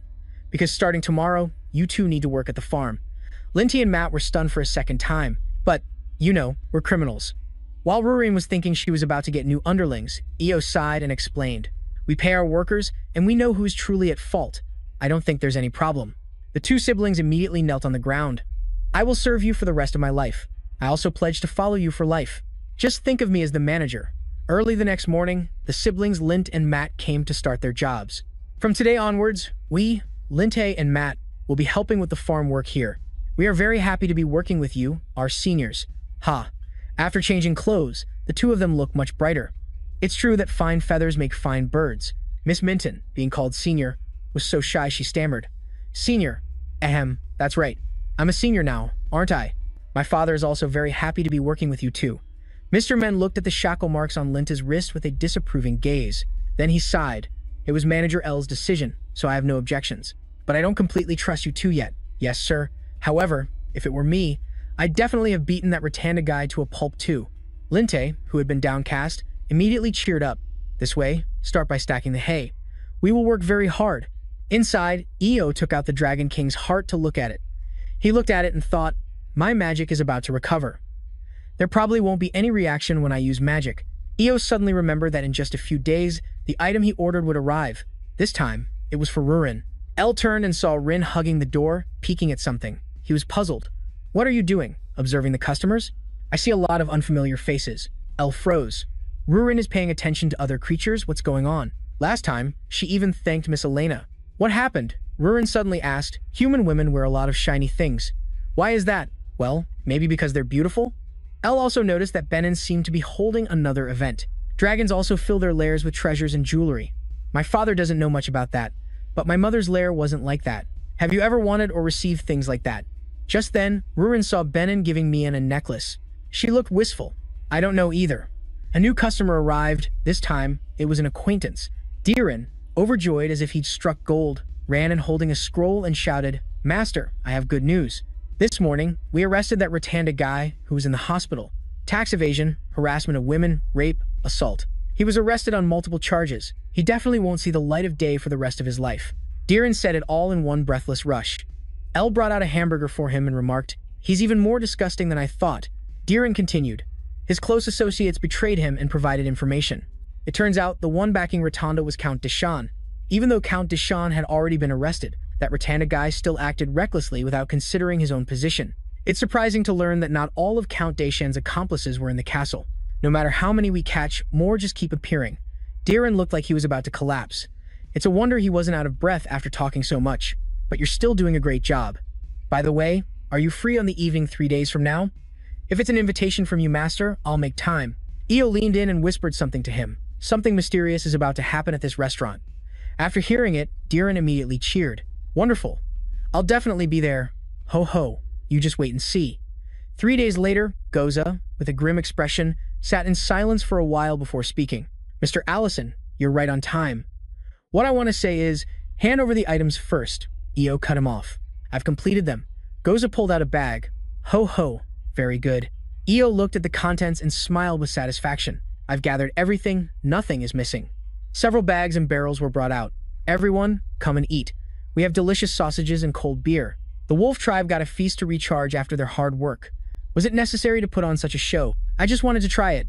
It would be great if everyone could participate, Elle said with great regret. Goza could only scratch his head. But the construction is in its final stages.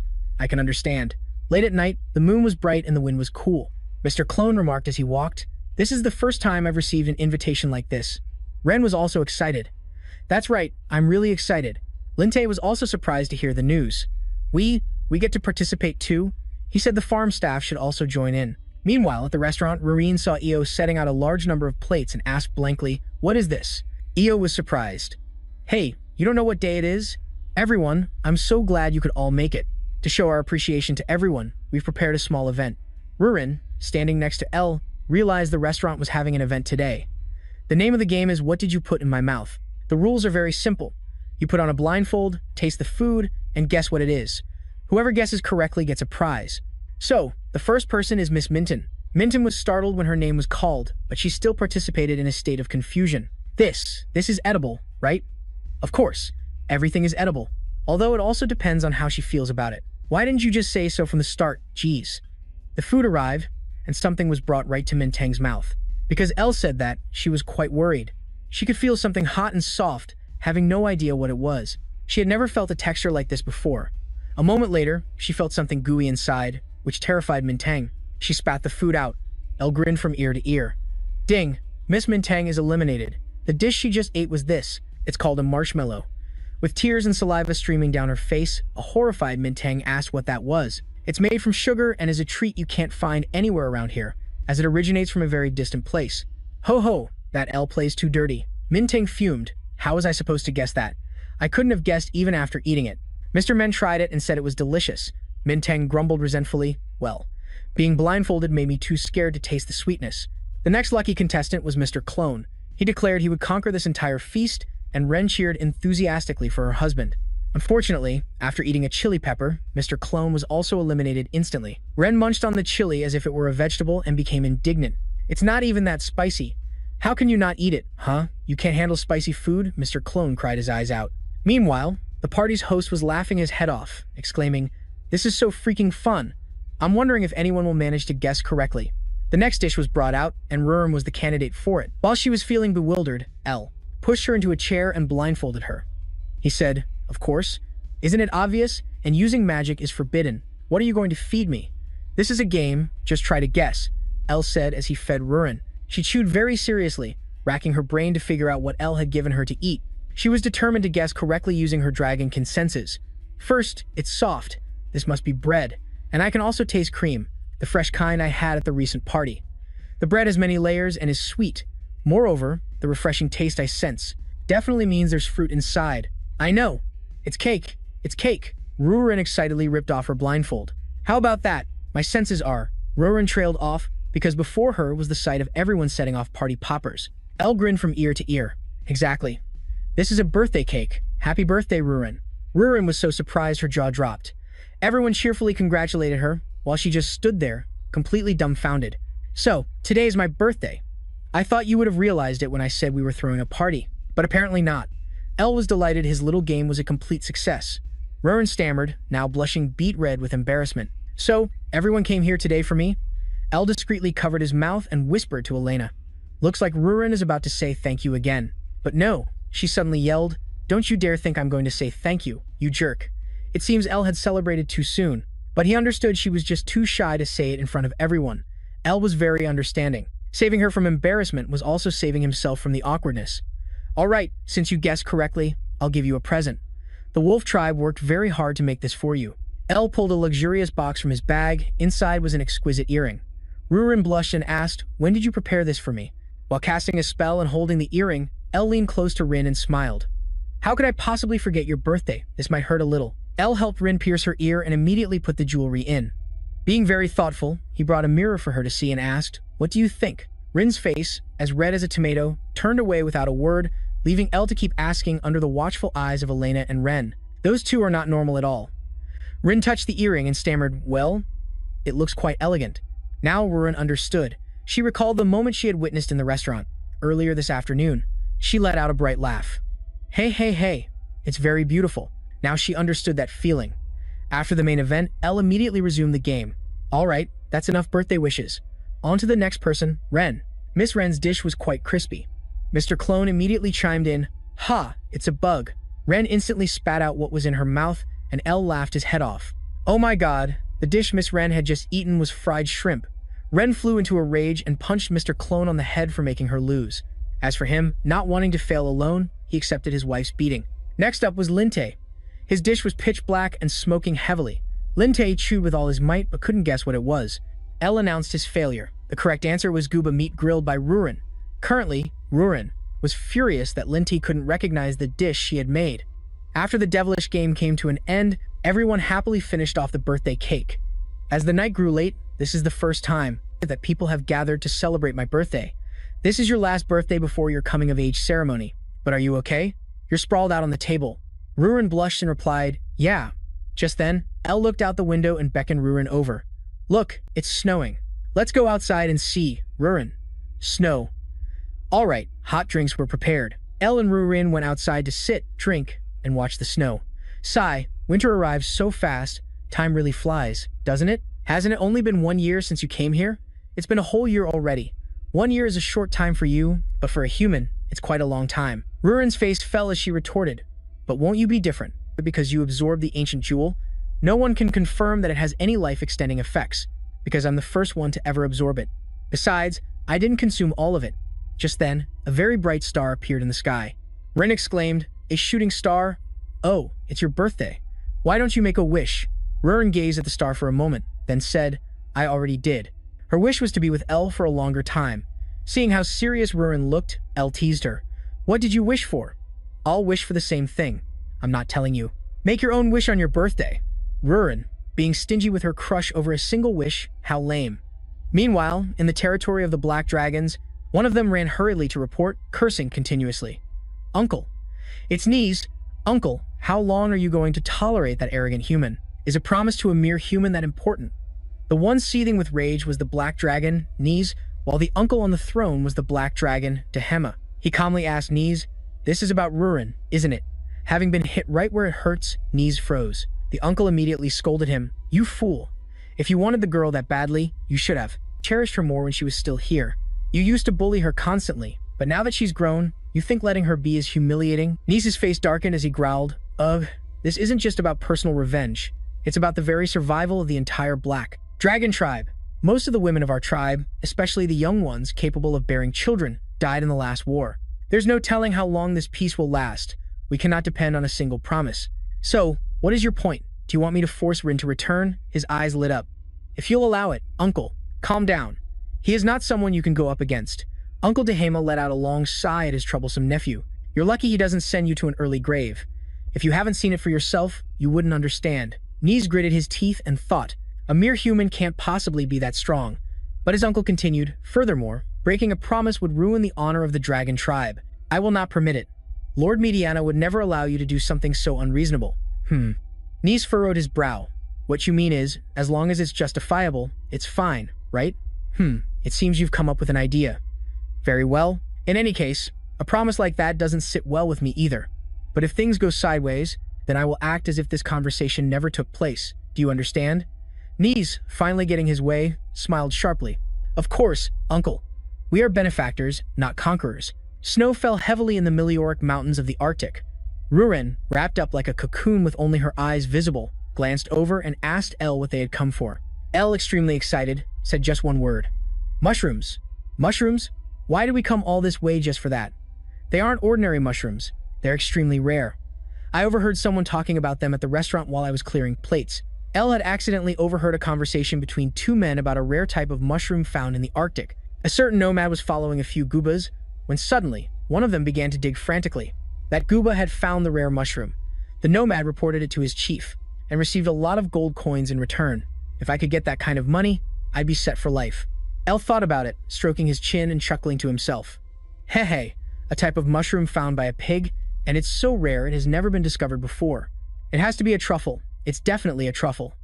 There must be a mushroom similar to a truffle in this world. So, how do you plan on finding it? Ruren wondered. The mushroom scent is stronger than usual, but it's very hard to find because it grows deep underground. But I have you, Ruren. You have the senses of a dragonkin, so you're using me again. So, what does it smell like?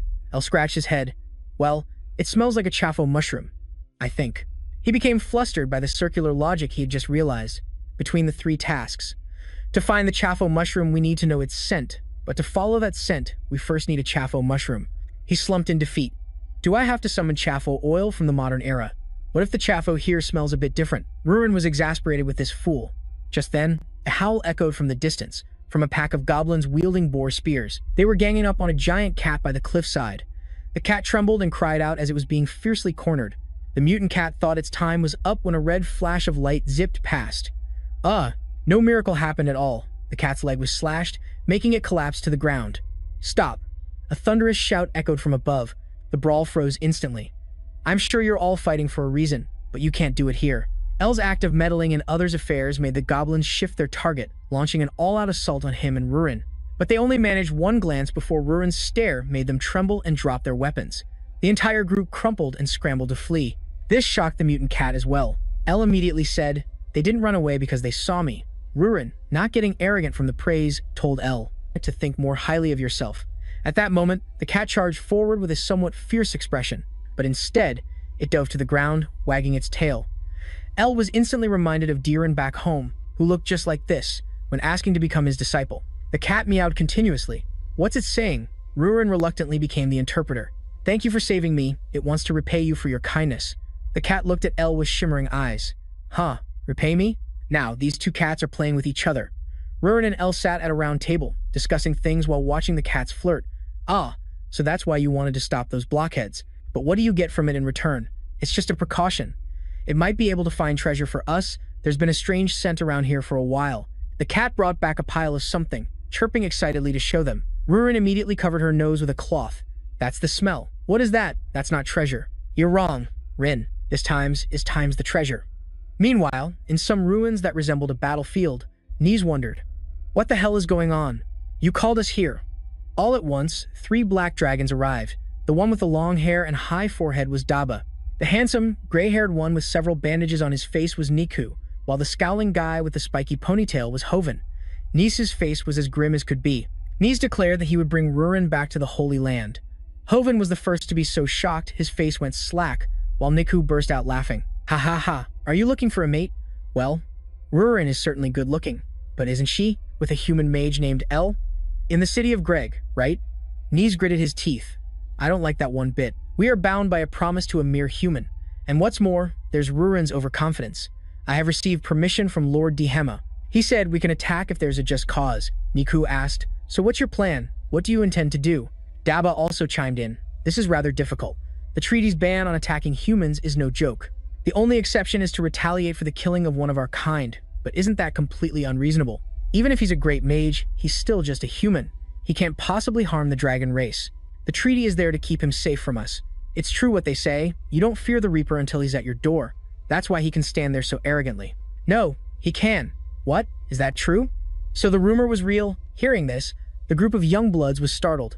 Just then, someone cut into the conversation. If that's the case, I believe I can help you. Niz immediately turned, asking the shadowy figure in the iron cage what he meant. Niku frowned as soon as he saw him, thinking a guy like that was utterly useless and couldn't help with anything. Don't lose your temper, just listen to me first. I know a red dragon. Her name is Jiat, a red dragon, said the one in the cage. She lives near the city of Greg. You can use her. Elsewhere, El was over the moon. This is it. This is the Chafo we were searching for. This is called a Chafo. The large cat sighed. This is our food. It's buried all over this land. It seems only they can find this stuff. But it stinks so much. Throw it away.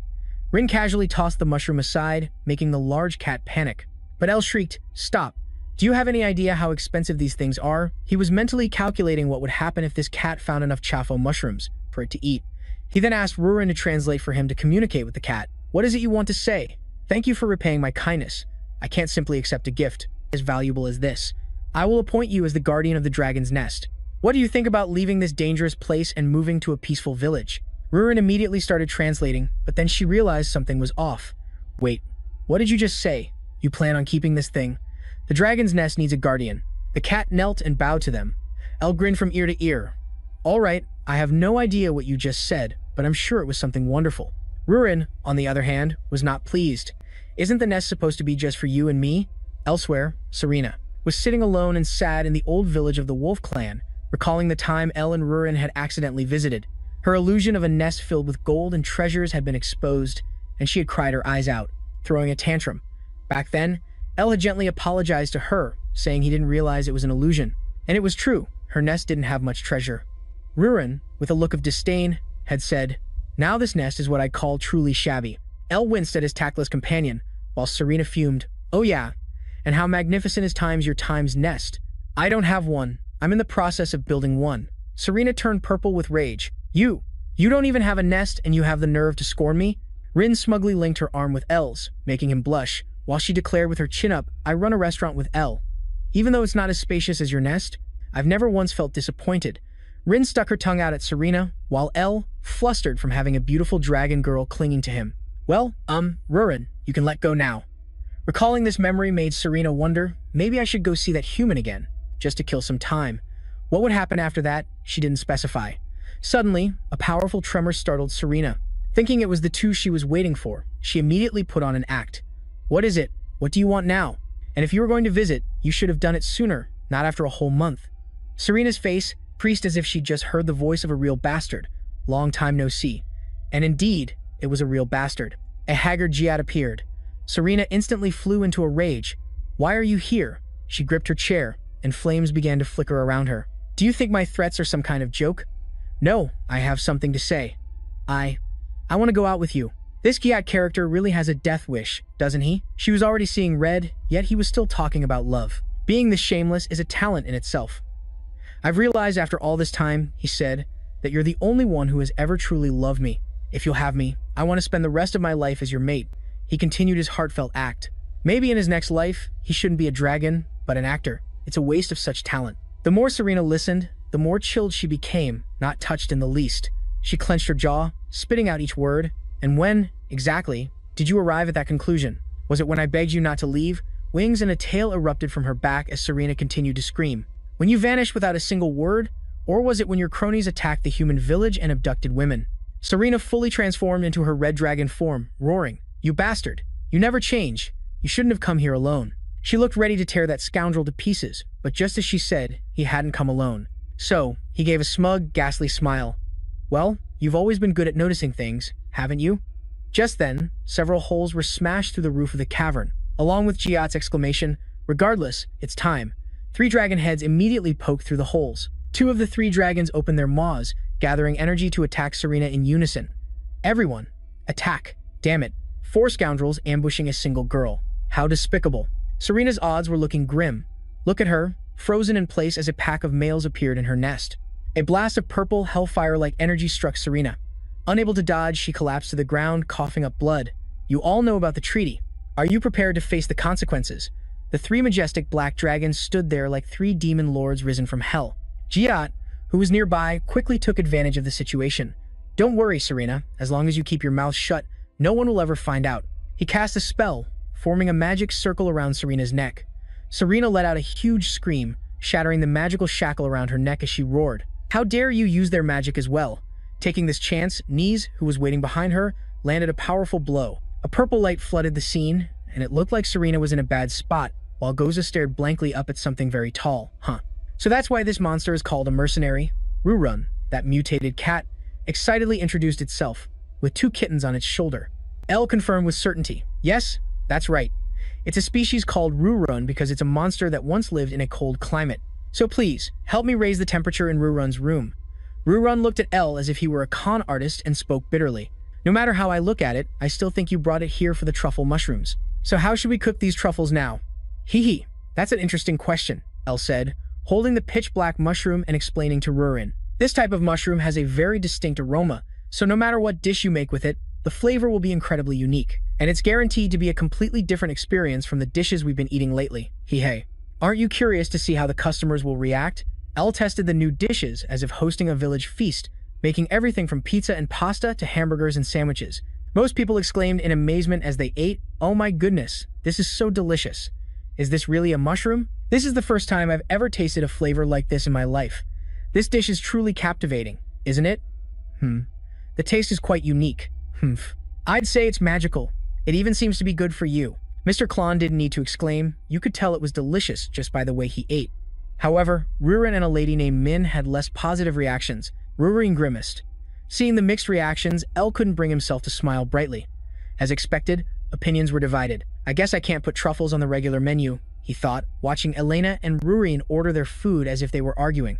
The smile on Elle's face grew more strained.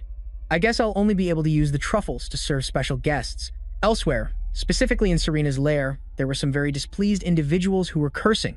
"I can't believe she escaped using teleportation magic at the very last moment. Her casting speed was too fast, as if she had everything prepared beforehand. She was never like this in the past." Jiat hastily defended his intelligence report, but Nice just chuckled deeply, as if Serena's escape was nothing to be concerned about. There's no need to worry. I've already traced the teleportation's magical flow. It connects to the city of Greg. What do we do now, Nice? Nice looked at Master Mew with a cold expression and a sinister smile. I'll find my own way to the city of Greg. We don't need to teleport directly. Are you certain no other dragonkin will answer her call for help? Her call, right? With all his knowledge of Serena, Jia was certain of this. He also knew that she couldn't teleport to the Holy Land because she is the only female dragonkin in the Red Dragon clan. It was also for this reason that he felt a bit sorry for Serena. Nice sighed at their gossiping. I assume you've also seen them enslaving humans, haven't you? Just like us. Nice waved his hand impatiently. Stop the idle chatter, Nice. I don't care about their hobbies. As long as I can connect to the city of Greg, I'll be satisfied. If you can do that, I will overlook the things you've done, just as I promised. Now, get lost. Jiat waited for these words as if for a pardon. He immediately scrambled away as fast as he could. Instantly, Nice's eyes turned incredibly vicious. Even if she did escape, after losing that much blood, there's no way she can recover. In the end, that red dragon bitch will die. Allison has killed a red dragon. Coo-hoo-hoo. What a perfect story. Back at Elle's restaurant. What do you think about cooking the rest of the mushrooms? Many people found them delicious, after all. Suddenly, Rurin's face soured, making Elle look over. What's going on here? Is this your restaurant? Why are you ignoring me? Serena appeared, radiantly beautiful, without a single scratch. Is it because I look too haggard? Elle steadied her. Are you the red dragon who once lived on Mount Midorix? Rurin snapped, asking Serena what she was doing here. Serena casually pulled out a chair and said, I came to a restaurant to eat. What else would I be doing? What do you think I came here for? Just bring me a serving of whatever you've got. I'm in a bit of a hurry. In such a hurry? Elle brought out a plate of meat. I have something that was already prepared. However, this is the fastest dish I can prepare.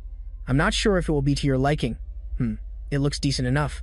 Rurin was getting very annoyed. She slammed her hand on the table impatiently. All right, what are you here for? Just say it. Serena calmly speared a piece of meat, sighing as she ate. The service here is quite poor, isn't it? But this is the first time I've seen your earrings. Did someone give them to you? Rurin immediately broke into a wide smile. Hee, you have good taste. Elle gave them to me.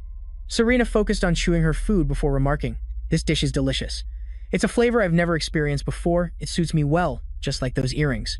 He must be a very cherished man to you, huh? If Elle hadn't held her back after that comment, Rurin would have lunged at Serena. She's just jealous because I'm so kind. That's right, you'll go your whole life without ever knowing this feeling. Unable to get physical, Rurin resorted to a verbal assault. Serena lowered her eyes. Perhaps. But we'll just have to see, won't we? Although I don't have much longer to live. Thank you for this meal. It's a truly fitting dish for my last supper. The other two were completely shocked. What? Your final meal? What are you talking about? I don't know what true love is. I wonder if it even exists in this world, or if it's just a lie told in a fleeting moment. Of passion? Perhaps? To find out, I've dated both dragonkin and humans. I once said that no dragonkin understands human men better than I do, but now I'm starting to reconsider. It was all a waste of time. I only acted that way because I was so lonely. Serena was crying, sweat pouring down her face. She looks like she's about to die, yet she's still trying to stir the pot. But I hate being alone, so I made a scene. In the end, I still haven't found a way to earn the trust of my own kind. I must look ridiculous right now. The back of Serena's clothing was scorched black. Only then did he realize something was wrong. Wait a minute. The wound on your back. Maybe I should try to find something I love. Besides love, there are so many other things to try. That's right, cooking could be one, couldn't it? Serena began to cough up a dark fluid and collapsed to the floor. Elle and Rurin panicked. Hey, wake up. But Serena lay still, continuing to cough up the dark fluid. She's dying. There's no way she can wake up. She's too badly injured. It looks like her bones are broken too. Even a dragonkin can't recover from this. She's going to die. Rurin's diagnosis was faster than any doctor's. Elle was also worried for the dragon woman. This crazy woman hid her wounds with illusion magic, so I didn't notice in time. I can't imagine who would do something like this. Just at that moment, a red portal materialized outside the restaurant. An extra large armored foot stomped down with a thud. A voice boomed before anyone could be seen. Archmage Allison, you have all crossed the line. How dare you murder a red dragon? A group of strangers, their faces and origins unknown, had come to corner Elle at his own restaurant. This happened just as Serena had collapsed, bleeding all over the floor. Rurin looked at Elle with suspicion. Hey you, those people outside. That's right, I can sense it too. They're all dragonkin. What's more, there are 5 of them, with all sorts of builds from fat to skinny. This was clearly all set up beforehand. It's a trap. Rurin, do you remember? What this red dragon said before she fainted, that she'd lost all trust? She clearly knows something. Take her to Miss Elena's clinic. She'll definitely be able to save her. Rurin immediately opened a portal. I get it. I memorized the clinic's location from our last visit. So that's the plan. What about you? As his military cloak fluttered, Elle's expression grew serious. Well, I have to greet my customers, don't I? The restaurant door swung open, and Allison poked his head in, looking as foolish as a thief caught in the act. Hello there. Why have so many particular customers all arrived at once? What can I help you with? I am a red draw. Luckily, Elle dodged just in time, or he would have been hit by that magic circle. The restaurant doors burst open, revealing the scene where she had collapsed. Serena's blood was clearly visible to everyone. Elle hadn't expected it to come to this. He bit his nail. First, why don't you all sit down for some tea, and we can talk this over. You, I will deal with you. Allison and all the red dragons launched a full-scale assault. Elle cried out, you customers brought this on yourselves. Meanwhile, in the forest, Niz and his group were laughing with delight. I can feel the magical shockwaves all the way from here. Just as I'd hoped, the battle seems to be quite intense. I doubt the Red Dragon faction will be fooled by Allison's attack, though. Who was it that gathered them, then?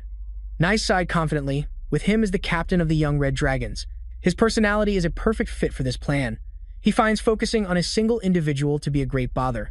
Therefore, he places great importance on solidarity. Besides, with his reputation. I thought he would charge in recklessly once he found out his kinsman was attacked, right? Well, that's exactly what happened. This old dragon opened his mouth, letting out a fireball to threaten Elle. How dare you attack my kinsman? Ben launched a fireball, but Elle casually waved his hand, casting a 5th-tier spell. He effortlessly turned the fireball into a toy, and while at it, shot a colossal pillar of energy into the sky, opening a teleportation gate. Let's go. You don't want others to get caught in the crossfire, do you? Ben was red with rage, his face contorted. At the same time, Elena was sorting medicinal herbs when Rurin arrived carrying Serena. Elena trembled as she looked at Serena and asked, is she also an all-powerful being? Can you save her? Elena was terrified, but she quickly cast a spell to staunch the bleeding for Serena. A brilliant green light flared. Meanwhile, Elle had whisked the hot-tempered dragons away to a desolate wasteland. This place? It's a fitting grave for you, old Ben declared swiftly. Elle furrowed his brow, trying to figure out what was going on. They think I killed a dragonkin from the Red Dragon clan. This is definitely a trap to fray me, but there's still something to consider. Did they set up a trap specifically for me? Or are they being deceived by the one who created this trap? If it's the latter, there's still a chance to talk. Everyone, please calm down for a moment. First, about the bloodstain in the restaurant. Before Elle could finish, Ben didn't disappoint. Niz's expectations and jumped down his throat. Don't think you can persuade us. That is definitely the blood of a dragonkin. Who doesn't know that? It's true a red dragon came to the restaurant to dine, however, she was already injured before she arrived. I am not the culprit. I am currently treating that red dragon to save her life. Ben was immediately shaken. He demanded that if she was still alive, he must be allowed to see her with his own eyes. But Elle couldn't let that happen because he suspected all of them were involved in this. This is highly suspicious, and more importantly, before she passed out, she said she had been betrayed. Just then, a dragon claw slashed straight at his handsome face. This audacious dragon was none other than Jiat. Of course, his claw couldn't reach Elle. How much longer are you going to stand there listening to this human's nonsense? This man murdered Serena. Serena told me directly. This human drove her out of his cave. When she refused, he killed her. Elle grimaced. So the red dragon's name is Serena. At this moment, he was certain in his heart that Jiat was the one who set this trap. Right? But that's not enough. Hearing Jiat's words, Ben became so enraged that he revealed his true form. He furiously roared Elle's name. Elle's name had been called quite a lot this evening. You dare use lies to escape your crime? What a disgrace! We now have the testimony of our kinsman, so your words are meaningless. Damn it, this old dragon is old but still a fool. This made Elle start to get heated, losing his cool. A terrifying magical power radiated from him, forcing Jiat to step back. Are your kinsmen that important to you? If so, you shouldn't treat them like this. You shouldn't abandon them when they're injured. Shut up. Ben was truly skilled in verbal combat. After just a few words, he was already opening his mouth to breathe fire. What do you know about the laws of the dragonkin? Ben's fire was extinguished by Elle's water in an instant. He was furious. If you want to accuse me so badly, then stop pretending to care. What's that? Blue energy and red flames clashed violently with each other, terrifying the other dragonkin. Elle fought one-on-one with Ben without showing any signs of fatigue. Jiat was so scared he fell to the ground. How can a human be this strong? The smoke and dust from this clash and flames dissipated, revealing in the sky the super squad of 4 brothers led by Niz. instead of protecting world peace. These four brothers specialized in wreaking havoc. Nies, in particular, arrived and immediately started spouting arrogant insults. "You arrogant fool, a mere human daring to attack the dragonkin. Nies, why are you a black dragon? I sensed the magical shockwave, so I came. Based on the law, I will assist you." Nies? L's expression darkened. He knew that name. Nies seemed surprised that L appeared to know him, but he quickly laughed arrogantly. "Haha, I've heard rumors about you too, among the humans. They say you're quite strong." L sighed. He thought, I'll have to change my plan. Just then, Nies transformed into his true form and sneered. "But in the end, you're still just an ordinary human. You will pay the price for not knowing your place." As the battle situation grew tense, the medical situation on the sickbed was also becoming critical. Elena was gasping for breath, and blood was still seeping onto the floor. "I'm sorry. Sob. I'm truly sorry. I tried to heal her, but it's too late to save her." Rurin frowned, looking at Serena dying on the bed. "No way." Rurin grabbed Elena's hand. "It's not too late yet." Rurin's purple magic was transferred to Elena. "Why? Why are you transferring your magical power to me? Continue treating her. This time, you won't be short on magical power." At that moment, 3 black dragons were opening their mouths to fire cannons. El used earth and rock to block these flesh and blood cannons. He was thinking that although he was pissed, he couldn't send this whole crowd to their graves, because if he did, even if Serena survived, he would still be in trouble. But this crowd was too large to handle. For now, the situation was still under control. El needed something to control the upcoming developments. El unleashed a golden magic, and earth and rocks flew into the air. A black dragon bowed its head and exclaimed, "Lord Dehema was right. It's too late to realize it now. You kids are all grown up but have no wisdom. Nek, Ku, Daba, assist me." At Nisa's call, the trio of troublemakers took a breath and gathered a massive energy sphere. "Let's see if you can block this attack." Seeing this, El also knew this was getting intense. The red dragons saw this and joined in, trying to pin El down by continuously launching fire. El waved his hand, using water to douse the flames. Nies didn't miss this golden opportunity, gloating that the battle had reached its end. Then, a startling voice boomed out, "Stop." 4 teleportation gates opened. Before anyone was seen, a curse was heard. "You fools! Are you trying to start a new war? Why are you here, my lord?" Ben seemed very intimidated. The treaty negotiations just ended. What the hell is this? The ones who arrived were all bigwigs. Among them were Rurin's grandfather, the black dragon elder Meridana, and also the red dragon elder Didanki. Meridana stroked his chin. "You're always at the center of conflicts, aren't you? You have such a silver tongue. So, please explain the situation." El gave a wry smile, took off his hood, and said, "You've finally arrived. I never thought I'd see the day. I'd be happy to see you." After this affectionate greeting between acquaintances, Nies reluctantly transformed back into his human form, feigning respect. He greeted the elders, Elder Didanki, Elder Meridana. Nies thought unhappily. Right now, that human must be overjoyed at the appearance of the elders who came to protect him. Rurin is Elder Meridana's granddaughter, and he is the one staying with Rurin. That is a great transgression, and this is exactly the situation I wanted. There's no way that red dragon bitch can survive. Even the elders will take my side. If I insist that the human murdered a red dragon, then I can have him publicly executed. Nies was indeed very confident in his flawless plan, but he had no idea that El was reading him like a book, and El was letting him think that way. In any case, El was certain that Rurin and Elena would definitely save Serena. They absolutely had to. Looking at Elena's face, the situation wasn't that optimistic. Although the bleeding had just stopped, it wasn't enough for Serena to survive. From behind, Rurin called to Elena. "This is just like before. The magical power I transfer to you and the magical power you use. Aren't we just using a small amount of magical power like before?" Yes. I also feel uncomfortable saving this wench. But El is in trouble, and we need a witness. Therefore, I will change my method. From now on, what I will do with you is not just transferring magical power, but synchronization. The magical power of a dragonkin will flow through your body. To be precise, if you cannot convert all of the magical power into healing magic, your body will explode from the overload of magical power. Elena was stunned to hear this, but Rurin pressed on from behind. "The choice is yours. What will you do?" Elena trembled, but in the end, she decided to follow Rurin's words. She accepted the magical power synchronization. Rurin smirked and praised her. "I really like this courage of yours. Brace yourself." A massive amount of magical power entered her body, causing Elena to jolt in shock and collapse to the ground. She had felt what the magical power of a dragonkin was like, and her own magical power was merely a speck of dust compared to this immense power. "Lady Rurin, please reduce the synchronization a little. Please, I can't take it anymore." Rurin frowned and shouted, "Get a grip. Aren't you a healer who saves lives? Hurry up and increase your magic output. As if snapping awake, Elena gritted her teeth and got up to continue. She couldn't empty the ocean with a bucket. Elena bit her lip, focusing all her magic power on the healing.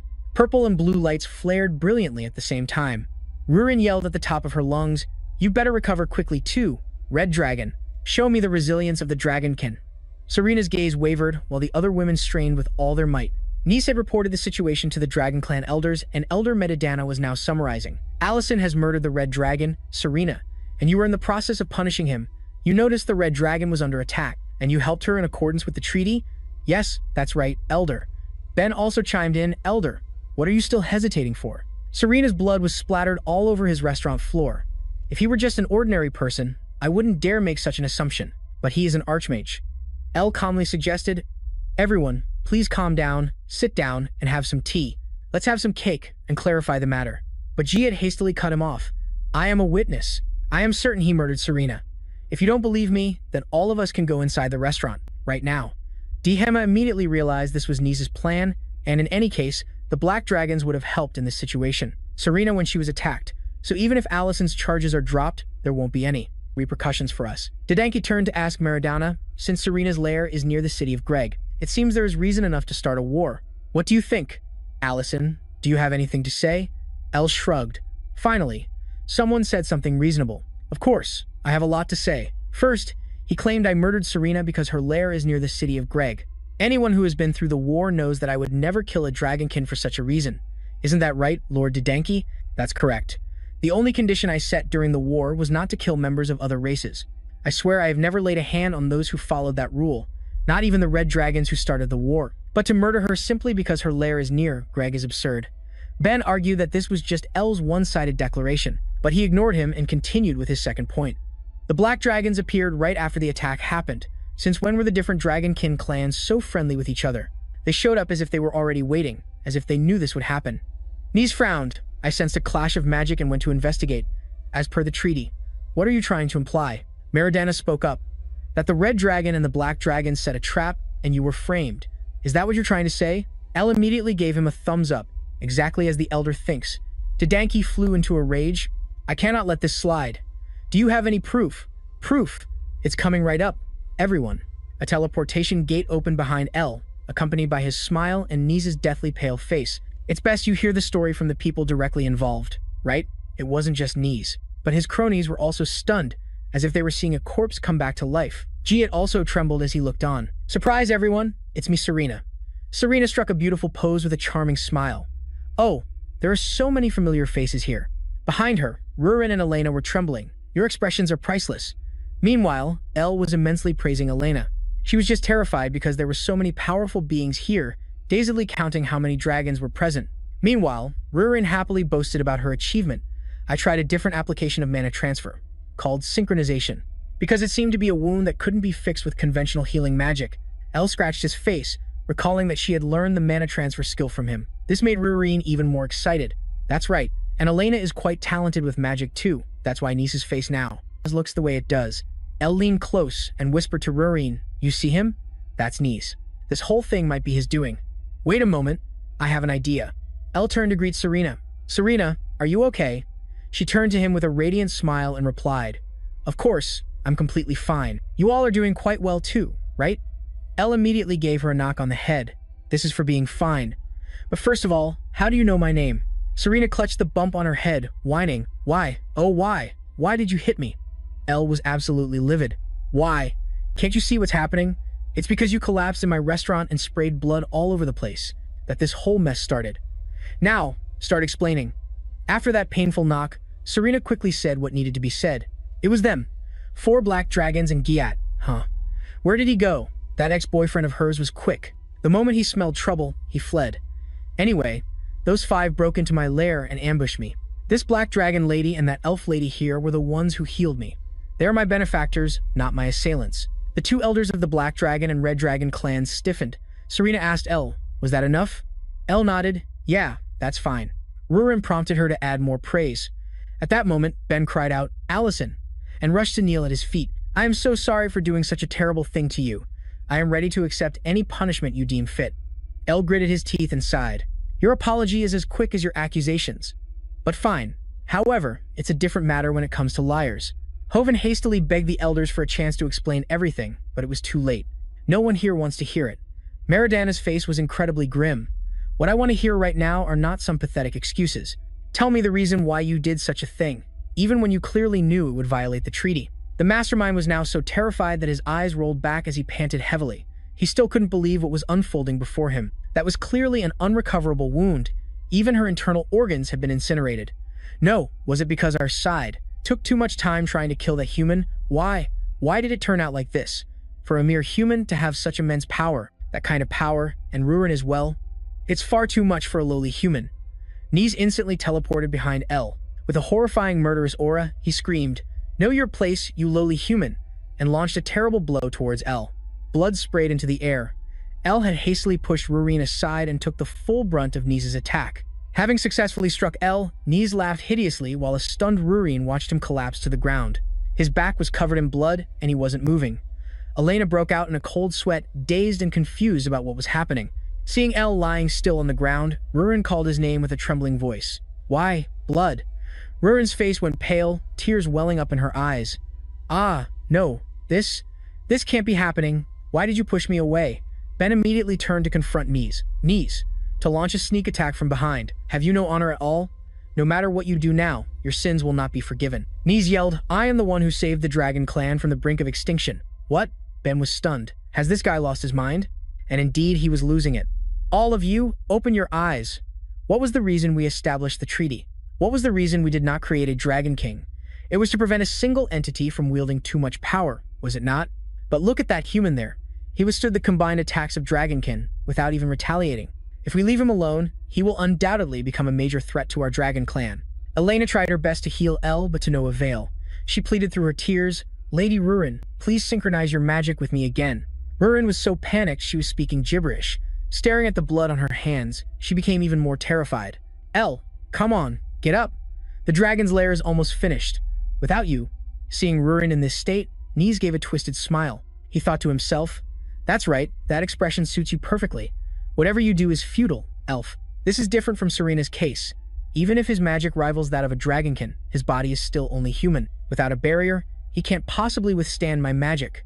"What is it?" Serena suddenly burst out laughing, but it was a laugh of contempt. "Is this your specialty?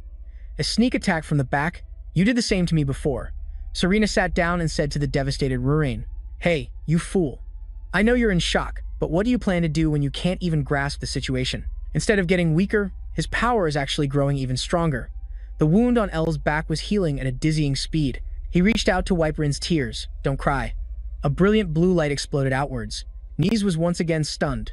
Elder Meridana immediately recognized the energy source. It's an ancient gem. Io had stood up, the gem shining on his head.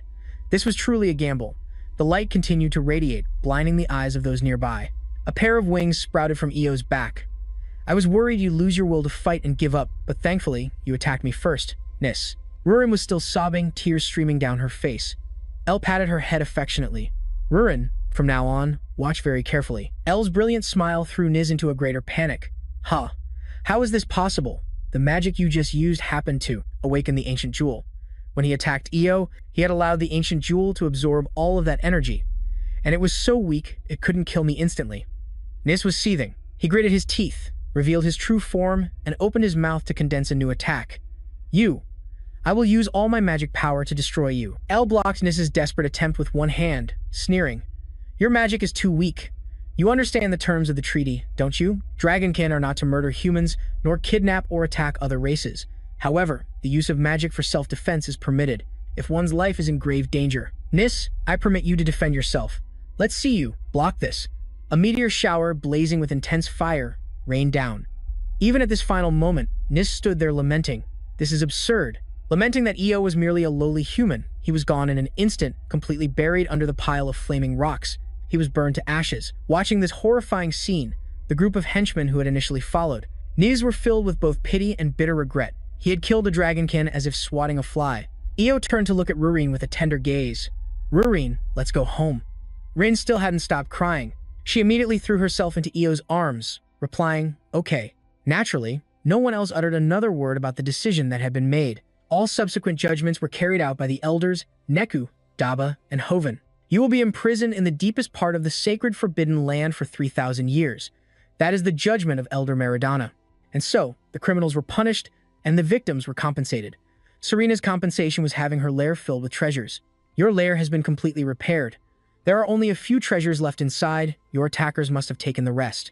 Although it's not a great deal, please accept these items as compensation. Serena was thrilled but had to play her part, indeed. Those scoundrels stole all of my treasures. Oh, by the way, has Gias returned yet? The pursuit team is on his trail. They'll catch him soon. The mere mention of his name made the others' blood boil. I swear, when we catch him, I'll make him suffer many times more than you did. Serena felt a bit sorry for the guy, but brushed it off. After all, she had nearly died because of him. I'd like to witness that. And just like that, the terrible incident that shook the restaurant came to a peaceful end. But things weren't so peaceful for one person. It's such a pain having a sulking dragon in the house, and Rurin had every right to be sulking at Io. She had panicked when he just had a slight fever, but this time, he was lying there, looking half dead.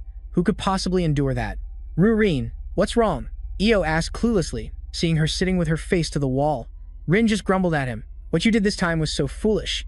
If Nissa's magic had been even a little bit stronger, you would have died before the ancient jewel could awaken. I really thought I had lost you. Only then did the young man realize what he had done. Rurin, her eyes welling with tears, was startled when Io hugged her from behind. The girl's face turned bright red. Why so suddenly? I'm sorry, Rurin. I didn't consider your feelings. I should have explained it to you beforehand. The reason I took such a risk was because from now on, that's enough. Elder Meridana appeared out of nowhere, interrupting the young couple's romantic moment, startling the two of them, because he had jumped in at the worst possible moment. Elder Meridana was punched right in the face by Rurin. What is it? Why are you here? She demanded. Elder Meridana was stunned, his face completely dented. But I'm an elder. El scratched his face and finally explained, calm down, Rurin. I was the one who called him here. Rurin was startled. What, you called him? So, what is it? Elder Meridana cradled his bright red face, not out of embarrassment, and asked about the matter. Io's expression became serious. He said, to put it simply, you must have seen that I have awakened, but this is about the ancient jewel. Io thoughtfully prepared a drink. Is this whiskey? Elder Meridana recognized it instantly. Io took the opportunity to advertise it. Whiskey is a type of infused liquor. I've been aging it for a long time, but because it's so precious, I am only now bringing it out to treat you. Elder Meridana grunted and took a tentative sip. He was immediately struck by the sensational flavor. It was like the scent of spring flowers and grass, simultaneously smooth, intense, and refreshing. This is truly a liquor that has been aged for a long time, hasn't it? It has such a complex blend of flavors, I never thought a human like you could age. Liquor like this. I'd wager it's been about 6 or 7, maybe 15 years, right? Exactly, Io said with a faint smile. He guessed the aging time correctly with just a single taste. The senses of a dragonkin are truly on another level. Rurin eyed the bottle curiously. Is it really that good? Her hand was already creeping towards it, but she was intercepted by Officer Io. He scowled, gave Rurin a light chop on the head, and scolded, Hey, you can't drink this. The alcohol content is really high. You'll get drunk instantly. Geez, you only ever let me drink beer. You should be grateful I let you drink it all, and now you're asking for more? Don't you know how much trouble you cause when you're drunk, missy? And who has to clean up and suffer for it? Me. You're already a menace with just beer. If you drank this liquor, it would be a complete disaster. Elder Meridana chuckled and sighed. You two are truly shameless, aren't you? Sometimes watching you, I forget that we are dragonkin. Is there any difference? All right then. That is the very principle you established after the last war. This time, you've also performed a great service by dealing with Niz in front of everyone. Rurin was still pouting from being bopped by Io, but she still spoke up to defend him. It was that bastard Niz's fault. If Io hadn't done it, I would have done it myself. Io was silent for a moment before asking, So, are you saying I almost died? How can someone who told me not to approach Niz until he was about to attack now deceive me like this? Huh? Is that really true? Rurin sensed something was wrong and immediately asked, if one absorbs a single ancient jewel, they gain power superior to other dragonkin. Absorbing 2 jewels grants the power to rule over the pure-blooded dragonkin. And if one absorbs 3 jewels, they gain the power to rule over all dragonkin. In the previous war with the Dragon Clan, the Dragon King at the time had only absorbed 2 ancient jewels, and half of a third, right, Io? This time, you should take this opportunity to absorb 1 more ancient jewel. If my suspicions are correct, then that one contains the heart of the Dragon King. Io agreed with Elder Meridana's suggestion. He had already absorbed 3 ancient jewels. If you were a dragonkin, you would have already become a sovereign lord. But this is also what puzzles me the most. Even if someone were to completely absorb 3 ancient jewels, why do more ancient jewels continue to appear? That shouldn't normally happen. Only when a dragonkin awakens as the Dragon King should the appearance of any new ancient jewels cease. Even if someone were hoarding many ancient jewels, the moment the Dragon King is fully reborn, all remaining jewels would vanish. However, there has never been a case of a human absorbing 3 ancient jewels, so your situation is difficult to confirm. Elle fell into deep thought after hearing this. Elder Meridana wondered, why are you suddenly asking about this? Elle hesitantly voiced his suspicion. I think there might be people plotting to resurrect the Dragon King. Elder Meridana's heart skipped a beat. Rurin, however, quickly voiced a thought. Don't tell me it's the ones who attacked Raphael's village. That's right. I saw a group of dragon carrying out an organized attack on the place where I found the ancient jewel. That's why I want to ask you to investigate that place. Meridana understood what needed to be done. He also surmised. Could the reason you've been absorbing ancient jewels everywhere be? Yes. If there really are people trying to resurrect the Dragon King, they will undoubtedly target me. Because there's no telling if another ancient jewel will appear where I am. The elder suddenly sighed heavily. So you've been using yourself as bait. You're such a fool. After sighing, he once again got whacked on his poor, bald forehead. Don't talk nonsense. The assailant was none other than his granddaughter, Rurin. The elder wondered to himself. He was supposed to be an elder, but Rurin didn't seem to care. Such an unfortunate clan, such a helpless leader, he muttered. I hope you will investigate for me, Io said. The next morning, at Elena's house. This amount of herbs should be enough for a little while. What took you so long? Serena suddenly appeared behind Elena, scaring the timid girl so much that she jumped and let out a loud scream. Why are you so startled? I find this place quite to my liking, so I plan to stay a little longer. Serena declared brazenly. It was only then that Elena saw it was Serena. I heard that you had prepared a place for me, and the repairs are finished. Serena's face fell. Because it's too spacious over there. Besides, I'm still a patient. How dare you try to kick me out? You're colder than I thought, Serena said, brazenly flopping onto the bed. No, that's not it. I didn't mean it like that. But haven't you gotten better? Serena pulled Elena's hand. Did you know? Elena fell onto Serena, who used her knee to catch her. Serena grinned mockingly. If you show me that thing called mana conversion, I might help you with treatments from time to time. I'm a dragonkin who knows how to repay favors, and also how to take revenge. I'm not sure about the favor part, but seeing you two in this position feels a bit off. Well then, Elena stammered. If the food is all vegetarian, how would you feel about that? Hey sisters, someone outside the door is watching you too and judging. You're so caught up in the moment you don't even notice. Then let's go to the restaurant to eat from now on. You really know how to enjoy yourselves.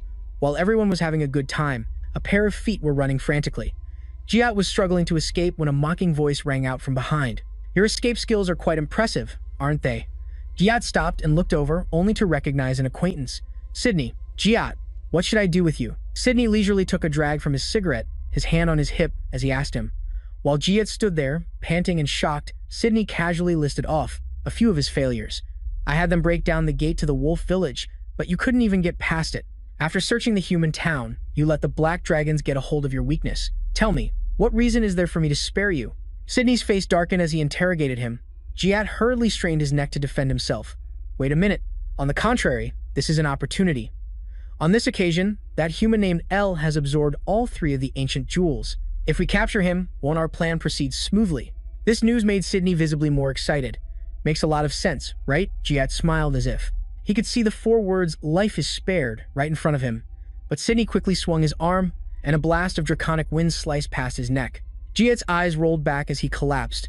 That's not a reason for me to spare your life. Meanwhile, at the restaurant, someone had just finished a delicious meal and left. At that moment, Elle and Rurin were cleaning up 8 plates, pots, and pans. Rurin turned to ask him, Are we still opening as usual today? I've already asked Elder Meridana to investigate, so there's nothing urgent for us to do right now. Just then, someone came looking for him, calling out from the door. Nellen arrived, carrying an orange-colored rock, and said cheerfully, I brought a gift. Actually, I don't know if you can call it a gift, but this is something I dug up while working in the mines. The seniors told me that if I brought it to your restaurant, Elle, you would probably like it a lot, so I brought it here. Elle was indeed very fond of this piece of rock salt. Nellen was the one who brought it, but he didn't know it was rock salt. Rurin quickly and sneakily tasted a little bit. Is this natural salt that has been mineralized? Ah. So that's why the seniors said it would be perfect for your restaurant. Elle, this brings back so many memories.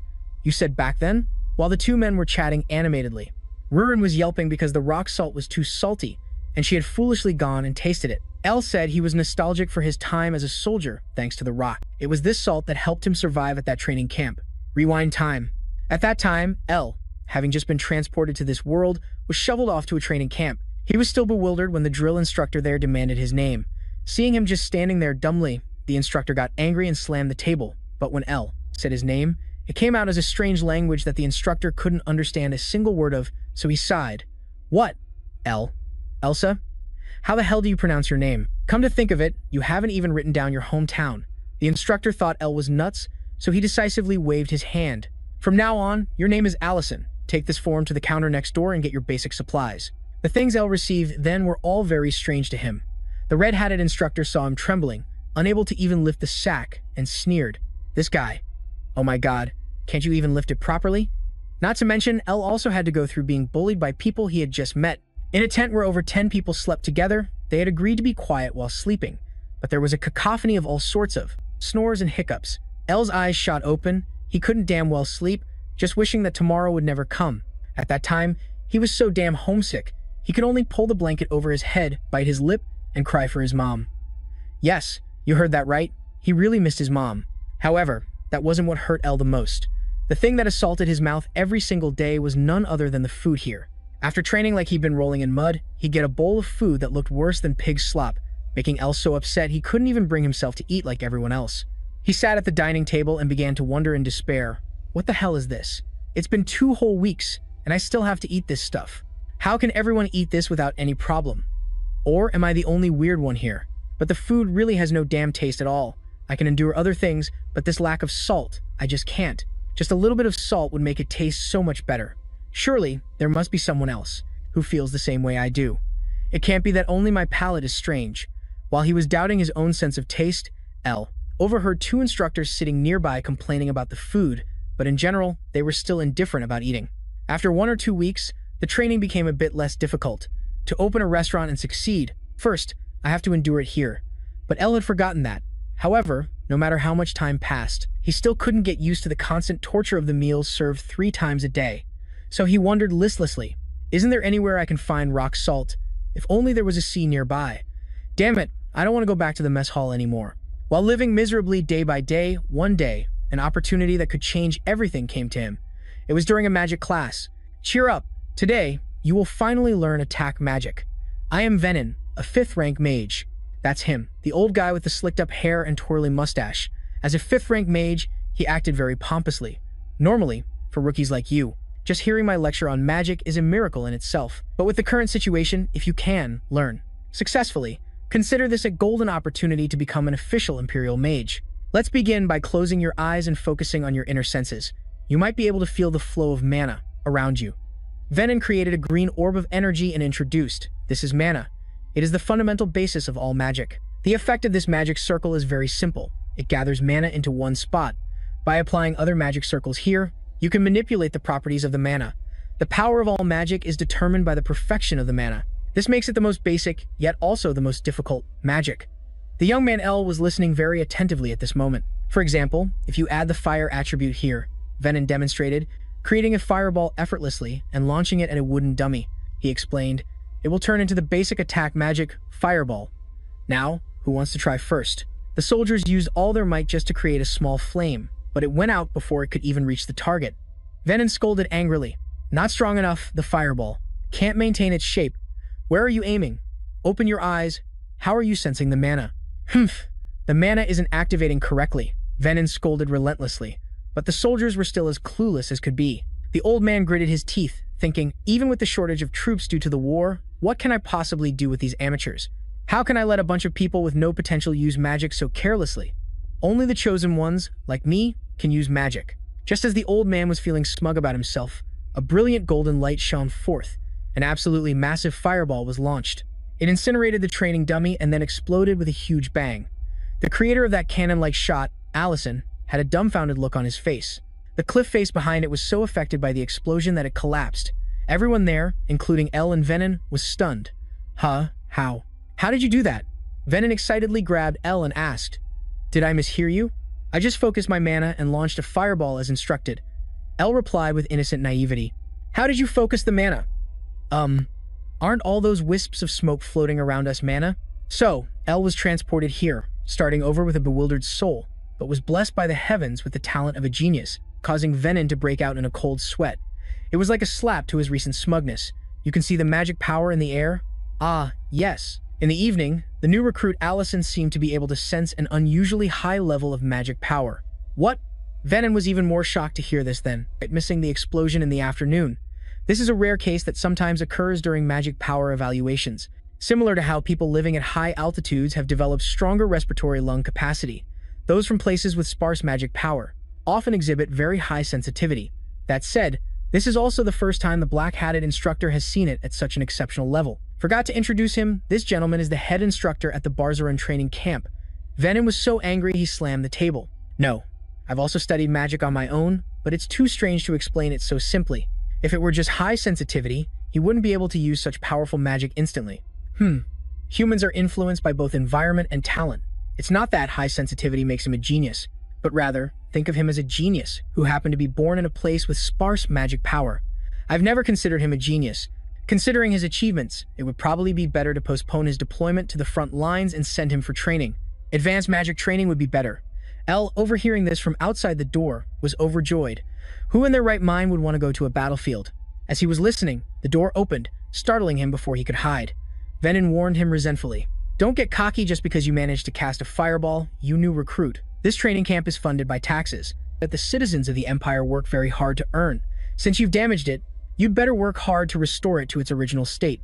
Isn't this taking your anger out on an innocent party and bullying a subordinate? Although he felt it was unfair, El still had to clean up the mess he had made. He wasn't finished even by nightfall.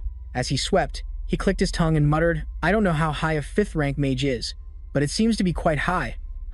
However, his heart is so narrow-minded. He should be praising the new recruits if they receive good evaluations. El couldn't help but recall a time back in his old world. Oh my, our son passed the entrance exam for high school. The culinary department? Yes, the results were just announced. Oh my, what a surprise. I'm so proud of you. Hee, I think it was just luck. It's not luck, that's your talent. I know it. In my eyes, the food you make is the most delicious in the world. El collapsed as he remembered these things. A little praise wouldn't kill anyone, would it? And just as he was staring at the ground in silence, he saw some glowing orange-yellow stones.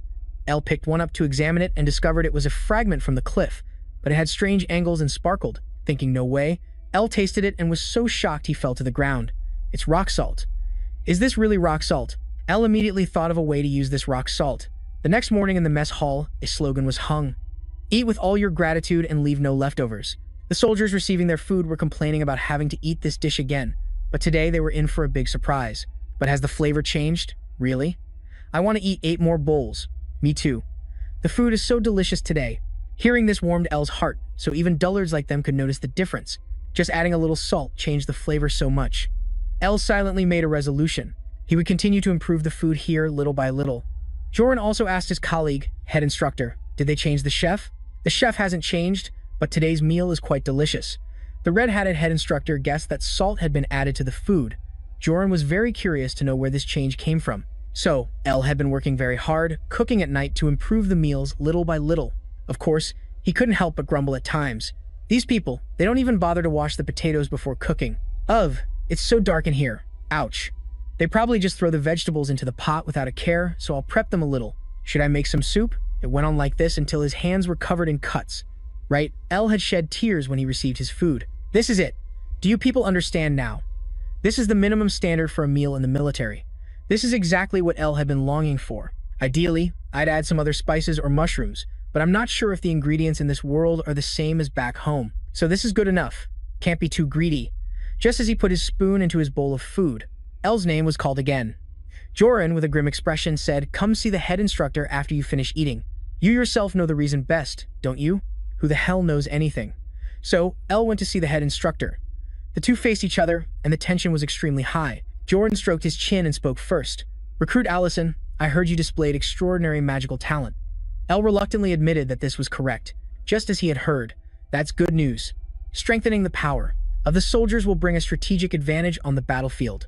However, recently, there have been some unsettling rumors spreading in the kitchen. El felt a prickle of unease. El was feeling very uneasy. It seems someone has been sneaking in during the night. and leaves before the chefs start using the kitchen. If he leaves the kitchen before 5 in the morning, there's no way to catch him. But if caught, he would face severe punishment. El bit his lip, sweating profusely. Seeing this, Joran relaxed his facial muscles and smiled. Ah, but that's not why I called you here. I called you to congratulate you on your achievement during the magic training. Could you dispose of this for me on your way out? This is the result of my personal investigation. You can use it if you want. Ah, yes, I understand. As the two of them held the paper scroll, Head Instructor Jerome asked again, Do you understand, Recruit Allison? If he leaves the kitchen before 5 in the morning, there will be no way to catch him. El kept to himself until evening, when he lit a fire in the forest. He opened the scroll to look at it and then burst out laughing. Haha, so he knew everything all along. You can use it if you want. It means the scroll lists edible mushrooms and spices. It means to cook properly, right? And so, with the tacit approval of the instructor, the meals became more delicious and varied. Eventually, the training camp in the north became famous for having the best food among all the camps. Even after I was discharged, the chefs continued to pass down the recipes and maintain that reputation. Thinking back, it all started with that piece of rock salt. What a nostalgic feeling. Nellen asked El if he was cooking that dish. El grinned broadly. That's right, it's that very flavor. The recipe is exactly the same. Let's relive some old memories together. Rurin looked at the pot of food and asked, Is this the dish you ate when you were in the military? From the academy that exists for some reason. Oh, I came here to give a gift, but it seems I'm the one being treated. Nellen ate first. It's just okay. Enough to fill the stomach. This was the best meal at the training camp. Rurin complained harshly. Even El, as he ate it again, felt that the taste of nostalgia wasn't as good as he remembered. Food really does taste different depending on the circumstances, doesn't it? El wondered if his old instructor, from back then, could hear these words. How long has it been since I've experienced these old memories again? To be honest, El didn't miss it that much. Meanwhile, in the forest, someone was constantly crying out for food. It was none other than Serena, lying on a table and grumbling. I need food, but where did she go? Oh, I'm so hungry. As she was lamenting, 2 small children arrived. Excuse me, is Sister Elena here? My little brother fell and got hurt. Serena told the 2 children that Elena wasn't there. The little girl then asked Serena to treat her brother in Elena's place. Serena looked at the scrape on the boy's knee. This is just a small scratch. It'll heal on its own. Go home quickly and ask for a bandage. The little girl's face crumpled as she said their parents were at work, and the little boy just kept crying. Serena clicked her tongue, struggling internally. Why do humans always make me feel so annoyed? When Elena returned, the 2 children were standing outside the door, chirping. Thank you, sister, thank you so much. Elena turned to the kids and immediately asked, Oh, you too. Are you hurt? Ah, Sister Elena, we're fine now.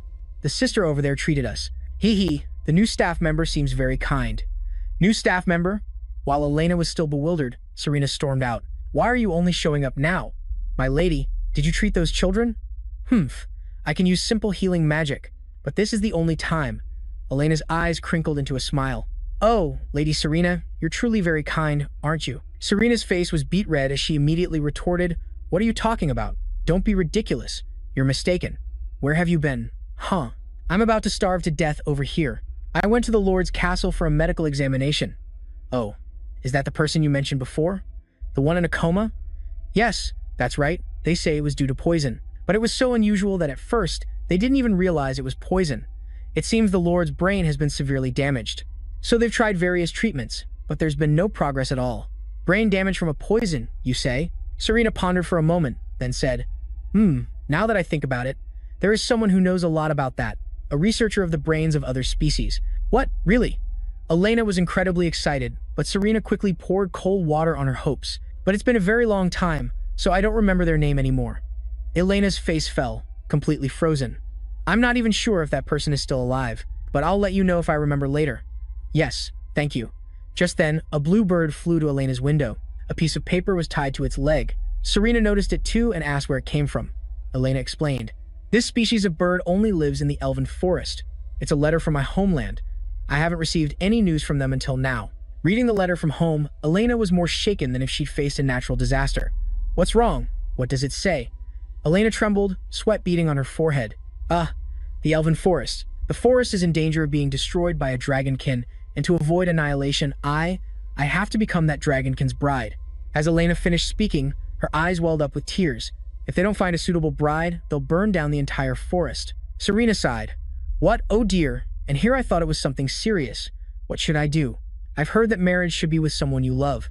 At the very least, I should get to know them a little first. Hey, you fool, calm down. Them saying they'll destroy everything if they don't get their way is just a common threat from the dragon tribe. So the elven forest is still fine, at least for now. Elena finally stopped crying and asked Serena if this information was true. She pulled up a chair leisurely. And what's there to be afraid of? I'm here, after all. Serena radiated an overwhelming aura. If only that were true when we were attacked by those 4 black dragons, it would have saved us a lot of trouble, wouldn't it? Take me to the elven forest. I'll teach that arrogant dragonkin a lesson. Meanwhile, in the elven forest, the messenger bird has returned. Another elf saw it and said, Lady Canaria, it seems the letter was delivered safely. What a relief. We couldn't be sure if the letter would make it out of the forest. Neria is the elder of the elf tribe. Although it's a bit sudden to ask, wasn't the letter a bit too detailed? Will Elena really return home in the face of the dragon tribe's threat? Neria believed that Elena would return. She knows she is a very selfless person, but as soon as the child returns, I'm not so sure if she can solve the current problem. Elena can't even solve the problem right in front of her. Serena scowled and yelled, Hey, Elena, don't you trust me? Ugh. I was trying to look cool, so why did you bring them along? Oh, the restaurant is closed. Rurin, what? Do you have a problem with this? Elena said, Please calm down, my lady. It's not that I doubt your abilities, Lady Serena. I just want to be prepared for any situation.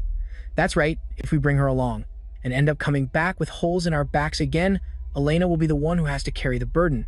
That's so true. The 3 of them huddled together, talking, not noticing Serena fuming behind them. Hey, that was only because they all ganged up on me. Anyway, let's go see what kind of person this husband candidate for Elena is. Come on, stop teasing me. While everyone here was having fun, someone else was not very happy. In other words, he was furious. Surrender now, or you will all die. Finally, the group arrived at the elven forest. Just the edge of the forest. It's quite a long way without instant teleportation. It's daytime now, right? Let's just fly. I'm sorry. There's a magical mechanism in the elven forest that nullifies instant teleportation. It's fine. I've experienced this before in the wolf tribe's mines. Stop. Stand still or you'll be shot. What business do you have in the elven forest? You intruders. An elven archery squad, led by a very cool-looking woman, appeared. Elena quickly spoke up. Lilina, lower your bow. It's me, Elena. These people are... Lady Elena, I don't doubt you, but the others need to be identified. You, the boy over there. Tell me your race and your purpose for coming here. Elle made a face and said, I'm a human, here to assist Lady Elena. Elle realized that the faint blue light that just flashed was from eyes capable of reading the thoughts of others, a trait unique to the elf tribe. Although he didn't think it would cause a major problem, it was still very important. You pass. Next, you, the red-haired woman, standing next to him. Tell me your race and purpose. Serena was about to reveal her identity when Elle cut in. Oh, right, I forgot to tell you. My name is Allison. I live in the city of Greg. I run a small restaurant with very good reviews. That's right, you should stop by for a meal sometime. Liliana grew impatient. Hey, I wasn't asking you. I was asking the red-haired woman next to you. Answer me. A masked elf rushed forward to stop her, saying something. Lilina was surprised to receive a verbal order from Neria. Very quickly, the command to lower weapons was given. Rurin tilted her head and glared. Their attitude is driving me crazy. Try to hold back a little longer. Everything is going smoothly. Lilina immediately apologized. We apologize for not recognizing our honored guests.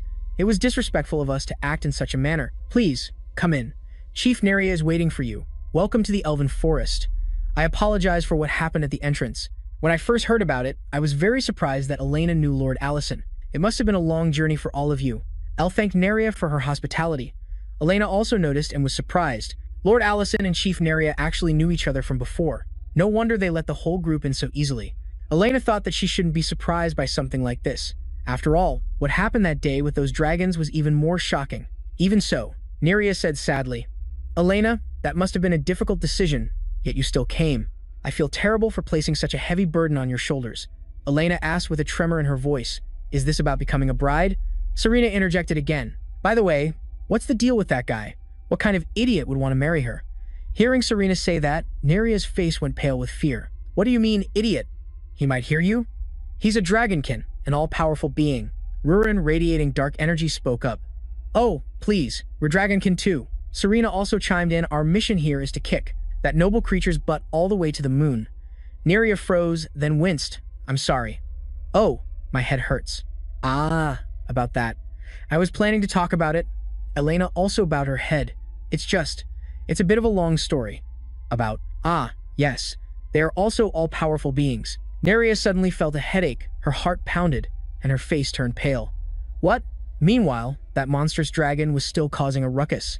Humph, your life force is fading. Fine. The fat dragon was breathing out smoke through its thick hide. All right, if death is what you desire, then I shall grant it to you. Damn it, this dragon is ugly as sin. It's an insult to the eyes. His name is Iridium. He's a gold dragon who has received tribute from the elf tribe for many generations. Neria recounted with a tremble. Rurina gritted her teeth in anger, cursing that the dragon was a beggar. For over 100 years, he refused to accept tribute. However, he recently started demanding that I find an elf to be his bride. Neria knelt on the ground as she explained. El told her to sit comfortably. Why is that necessary? Rurin wondered. But why does it have to be Elena? There are many other elves in the forest. Initially, I tried to solve the problem myself. I intended to sacrifice myself for everyone. But at that time, the other elves stopped her from doing so, because Neria is the chief, after all. The elves kept crying, but Neria was determined, ready to make the ultimate sacrifice for her people. Don't be sad. To sacrifice for my race is my honor. Chief Neria. Who would have thought? Before she even stepped out the door, she heard the dragon's voice. Go away. Irimantium's single sentence made Neria freeze. I don't like your hairstyle. Next. Neria thought she had misheard. Irimantium spoke again. Didn't you hear me? I don't like you. Next. Next. The other elves also returned one by one with smiles on their faces after being rejected by that dragon. The whole tribe was in an uproar preparing the next candidate, but they went and came back until there were no candidates left. Neria cried out. He wasn't pleased with anyone, and in the end, I had to ask Elena. In that case, I think I'll be rejected too.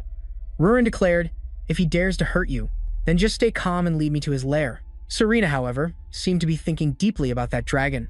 Suddenly, she exclaimed, That's right, Iridium. I remember now. It's him, a dragonkin who researches the brains of other species. He might even be able to cure the Lord of Greg. This information shocked everyone.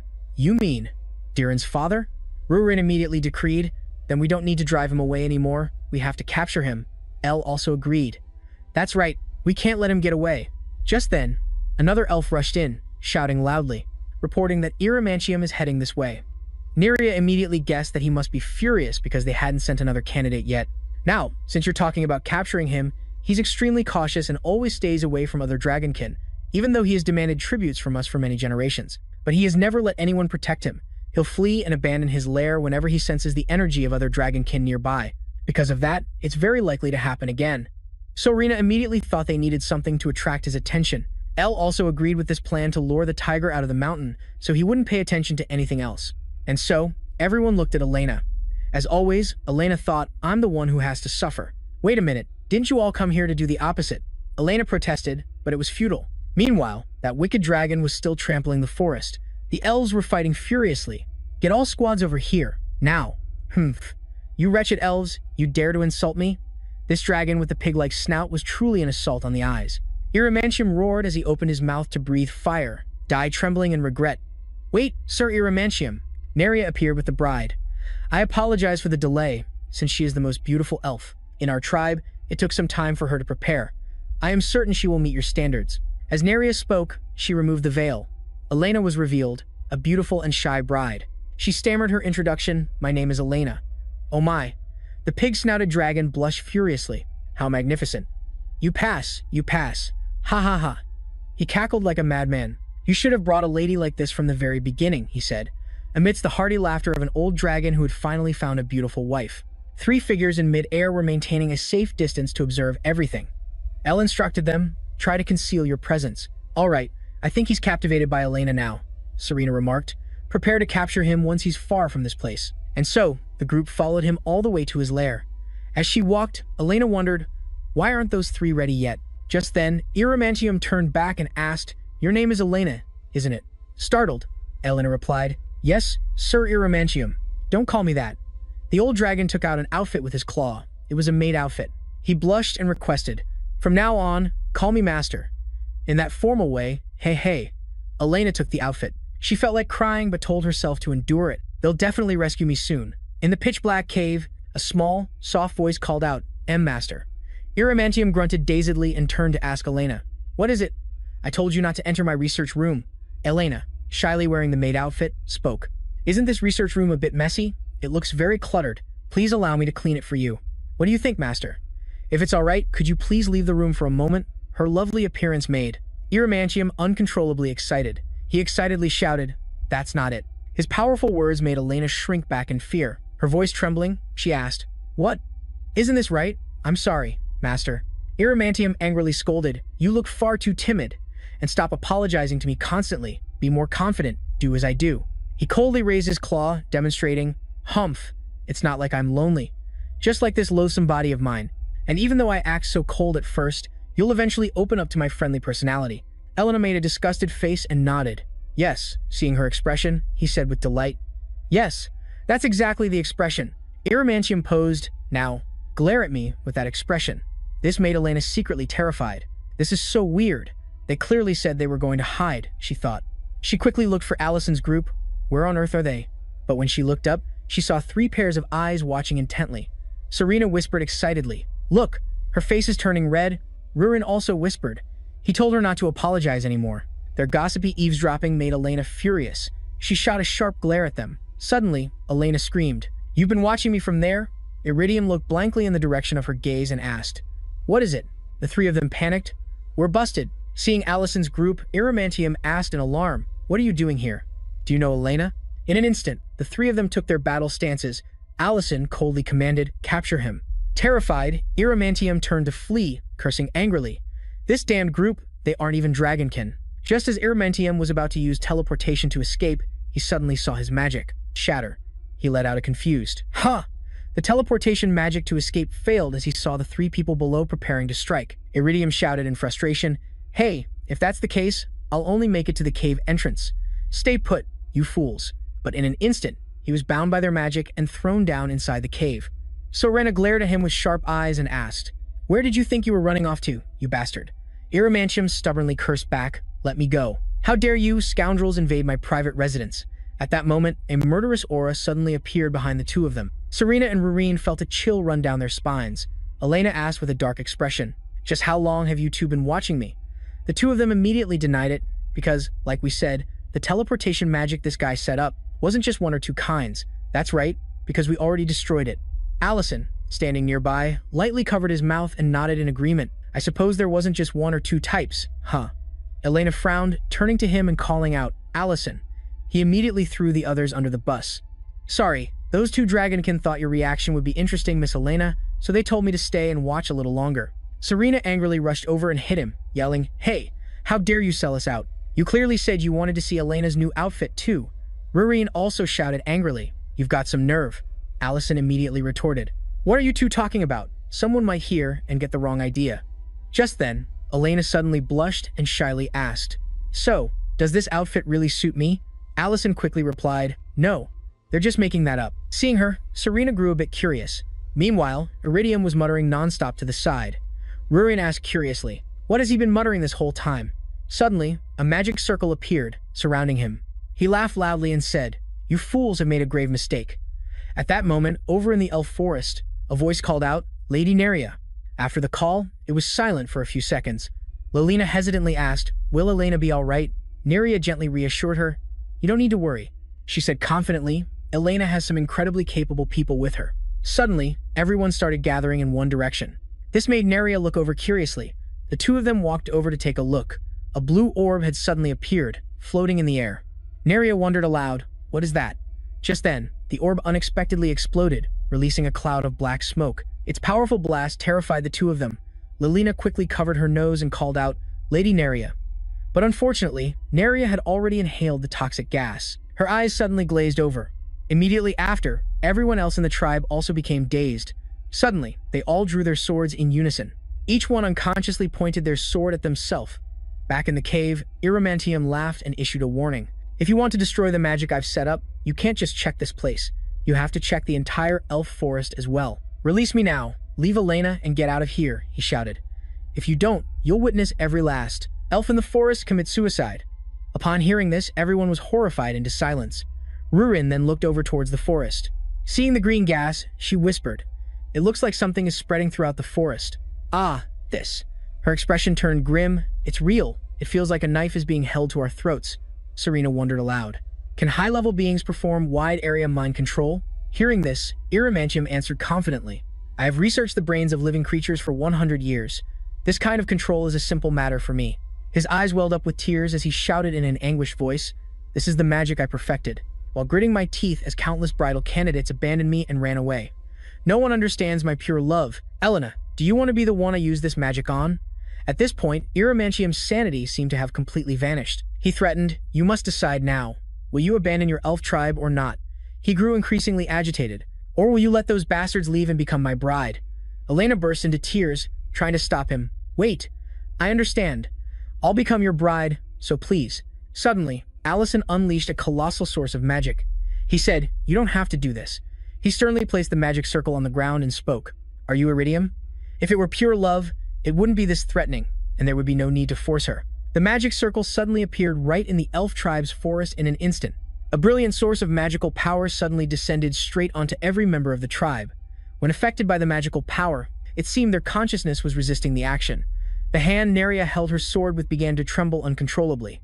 After finishing, Allison smiled and told her not to worry. "Everyone will be safe." Elena joyfully collapsed to her knees and said, "Thank goodness, thank you, sir." Elena spoke with a voice that wouldn't stop trembling.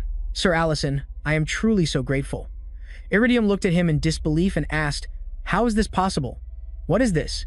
Rurin glared at him angrily, then cracked her knuckles and said, "Anyway, it seems this guy hasn't been taught any manners, has he?" Serena sighed in agreement. "That's right. First, we need to beat him up. Elena will be all right, won't she?" Elena burst into tears. She looked at him with cold eyes and replied, "Yes, he's the worst dragonkin I've ever met in my life. I hate him so much." However, Iridium was thrilled by the scolding. That's some sincere slander, and an expression mixed with anger, so that means Elena is that. At that moment, he silently screamed with joy, "Wonderful," but immediately after, he received countless blows from Rurin and Serena. That night, after dealing with Iridium, everyone returned to the forest. The elves cheered joyfully, "Long live." They eagerly lit a bonfire to celebrate their liberation, and then they held a truly grand feast. The sound of lutes echoed everywhere. As soon as she returned, Elena burst into tears and threw herself into Neria's arms, while Iridium had to bear his wounds and lie beside the forest. Watching them celebrate, he wearily wondered to himself, "I was just trampled by a bunch of elves. Is this really okay?" Inside the party, Serena looked at the food before her and hesitated, asking, "You call this a feast? It's all just grass." Rurin ate a piece of vegetable with relish and said, "It's pretty good, isn't it?" Rurin offered a bottle of seasoning to Serena. She asked curiously, "What's that?" Rurin replied, "It's a sauce Allison gave us. It tastes better if you mix it with the vegetables." Serena immediately lunged forward, wanting to grab it. "If there's something delicious, you have to share it with me. Were you planning to eat it all by yourself?" Rurin angrily snatched it back, saying, "Then go get it yourself. You fool." At that moment, Neria stepped forward and bowed her head respectfully, saying, "Esteemed guests, I don't know how to fully express my gratitude, but the elf tribe will absolutely never forget this favor. Thank you, our almighty ones." She continued softly, "You solved the problem and even freed us. You were under a mind control spell." But Rurin, while eating, countered, "You seem to be mistaken about something. We just escaped from that beggar." She said calmly, "The one who freed you was Allison." Upon hearing that name, Neria was utterly astonished. Serena chuckled and said, "I thought you already knew it was Allison. We can't control all the magic here, you know." Neria asked blankly, "What?" At that moment, at the banquet table, Allison was happily holding up the sauce bottle and asking, "Who needs some salad dressing?" Everyone smiled and replied, "I'll have some, please." As he poured the sauce, he thought to himself, "I thought this might be needed for the meal, so I brought it along.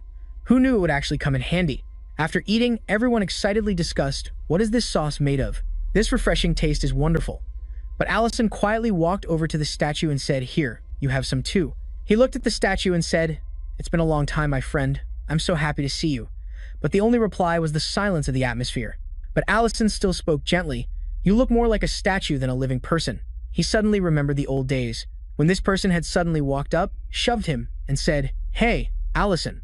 Back then, Allison was just a level 7 mercenary mage. Chewing on a chicken leg, he forced a smile and asked, "What is it, you bastard?" That person angrily shouted, "How many times do I have to tell you for you to get it, huh?" Allison angrily shouted back, "What are you getting so worked up about?" The nomadic dwarf, Darren, sitting beside them, said nonchalantly, "There they go again." That person was the elf hero. Vernon casually threw away the entire salad, saying, "I told you I don't eat grass. Isn't there any meat?" "Meat." Allison glared at Vernon and asked, "You can't even digest meat, so why do you keep demanding it?" Vernon frankly admitted, "You cook so well that I can digest it." Darren, at his side, chimed in.